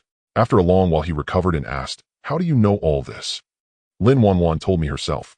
I happened to run into her in town a while ago, and she told me everything. Zhou Yang said. Then what do you plan to do? Zhou Yang immediately said, I plan to talk to Lin Wanwan first. If she agrees to come forward and accuse Chen Jin, then the perpetrator Chen Jin and his accomplice Chen Jianying will be detained by the authorities. Then we have Liang Yu turn herself in. Chen Gang's case will naturally get attention. With 2 cases breaking, the whole Chen family will fall. And according to Lin Wanwan, Chen Jianying, using Chen Jin's position at the grain depot, has been embezzling large amounts of grain and money during the public grain delivery and brigade grain distribution. The amount is enough for them to face the firing squad. Won't going to town to meet educated youth Lin attract the Chen family's attention? Li Fengyan said in a low voice. Father, I won't go to town. Chen Gang's grandfather is about to celebrate his birthday, so Lin Wanwan, as the grandson's wife, will surely come back. We'll find a chance to talk to her. Zhou Yang said. Then what about Liang Yu? I plan to find an excuse to send her to the county for protection first. After we've settled things with Lin Wanwan, she can turn herself in and get credit for her cooperation. Zhou Yang said. What excuse? Zhou Yang said. I've already thought of one. What? 4th sister-in-law is about to give birth. We'll say her belly looks unusually big. Maybe twins. So for her safety, we'll send her to the county hospital for delivery. Then we'll have Liang Yu and Shen Shenlu accompany her, saying we need these educated women to help take care of her. That's a reasonable excuse. Then it's settled. Tomorrow we'll send your 4th sister-in-law to the county. Li Fengyan decided. Yes, father. Tomorrow morning you can stop by the educated youth dormitory and announce it in front of everyone, so the Chen family won't get suspicious. All right. After leaving the old residence, Zhou Yang let out a long sigh. His words had been a mixture of truth and falsehood, and his father-in-law, being a former scout with keen insight, made him fear he might slip up. Fortunately, he had always been an upright man, which helped his father-in-law believe his words for now. Moreover, his reason for using 4th sister-in-law's childbirth as a pretext to move Shen Shenlu and Liang Yu to the county town was partly to protect them. But it was also for Zhongna's sake. He knew how perilous her delivery had been, nearly resulting in the loss of both mother and child. Though she was fortunate enough to give birth, her health suffered, and the child did not fare well either. Since he knew this, he could not let the tragedy repeat. As for the matter of Lin Wanwan, that too was a mix of truth and falsehood. It was true that Lin Wanwan was raped and forced to marry Chen Jin, but Zhou Yang's knowledge of these events did not come from her. Rather, he had uncovered them in his past life, while seeking revenge for Li Yuwei. But by then Li Fengyan, Li Yuwei, and even Lin Wanwan herself had all passed away. It was because of this that Zhou Yang had held back, not pressing the matter of Ho San. After all, the Lin Wanwan incident alone was enough to crush the Chen family. Zhou Yang also knew that Lin Wanwan, seemingly fragile and meek, would make a shocking move at Old Man Chen's 70th birthday banquet. This shocking act would jeopardize the Chun family's reputation in the Eight Treasures Liang village. Chun Jianying's hard-earned prestige would be thoroughly ruined, sounding the death knell for the Chun family's downfall. All Zhou Yang had to do now was leverage this incident to send the entire Chen family to prison, where they would face justice, some sentenced, others executed. In short, the wicked must be punished. At the Zhou residence, Li Yue had already coaxed Bauer to sleep, but she herself lay restless, tossing and turning. Hearing footsteps in the courtyard, Li Yue knew her husband had returned. She immediately got up from the Kong to open the door for him. Zhou Yang pushed the door from outside, but it didn't budge, realizing she had secured it from within. "Wife, open the door," he called softly. After confirming it was her husband, Li Yue opened the door. Seeing her in only a thin garment, Zhou Yang said, "Go inside quickly, you'll catch a cold." He then closed the door and secured it with the doorstop. In those days, people often snuck into homes at night to steal, and the doorstop was meant to keep thieves out. When he returned to the inner room, Li Yue was already on the Kong. As he prepared to sleep, she pointed to the floor and said, "There's foot washing water in the basin. I'll wash your feet before sleeping." "All right." He then sat on a small stool, washed his feet, and too lazy to dispose of the water, poured it into the urine bucket before climbing onto the Kong. Once on the Kong, he saw his wife looking at him with her big watery eyes, and he knew she hadn't rested. "Why aren't you asleep?" Li Yue blushed and replied, "I can't sleep." "Something on your mind, Doi?" Am I? "I'm a bit worried about you." "Worried about me?" "My father said the Chins are like wolves that eat people, best not to provoke them. I'm afraid if you push them too far, they'll harm you," she said, her face full of concern. Zhou Yang could feel his wife's unease. He stroked her head and said with a smile, "The Chins may be wolves, but your man is no lamb. Can't we just avoid fighting them? I'm scared something will happen to you. What would Bauer and I do then?" Zhou Yang shook his head. "Wife, it's not about whether I want to fight them. The Chins are trying to destroy me. I was lucky this time to escape, but what about next time or the time after? Will I always be so fortunate?" "Well," Li Yue fell silent. "With the Chins' vengeful and vicious nature, whether I surrender or not, they won't let me go. So I have to fight to the death." He continued, "Besides, it's easier to guard against thieves for 1,000 days than to be a thief for 1,000 days. For those with malicious intent, retreat only leads to self-destruction. Only by fighting back fiercely can we protect our rights. But the Chins are truly formidable. Even father, as village party secretary, has to yield to them," Li Yue said.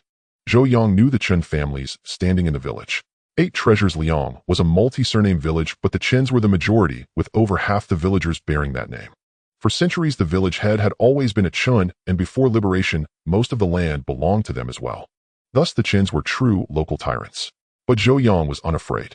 He smiled and said, "Don't worry, I have a way to make them submit." "Really? Have I ever lied to you?" "It'll make Chun Jianying's family pay dearly, and the other Chins in the village won't dare utter a word," Zhou Yang said confidently. "Well, all right then. By the way, I've already arranged with father to send fourth sister-in-law to the county for childbirth tomorrow," Zhou Yang added. "Why go to the county for childbirth all of a sudden?" "Fourth sister-in-law's belly looks quite alarming. If it's a single child, it must weigh at least 7 or 8 gene. Giving birth in the village carries some risk." Li Yue thought about it and agreed that fourth sister-in-law's belly was unusually large. When she was pregnant with Bauer, it wasn't even half that size.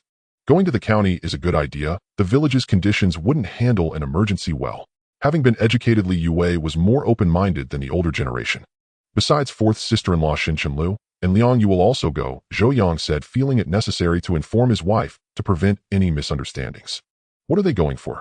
If someone needs to take care of fourth sister-in-law, and more suitable," Li Yue frowned. "On the surface, they're going to help, but in reality, it's to protect them." "Protect? I've persuaded Liang Yu to turn herself in. To avoid the Chins finding out beforehand, we're sending them to the county for a few days." "Since Liang Yu agreed to surrender, why not go straight to the police station?" Li Yue asked, puzzled. "That was my idea. I need to set things up first to ensure the Chins are crushed this time." "All right, but whatever you do, be careful," Li Yue said. "I will."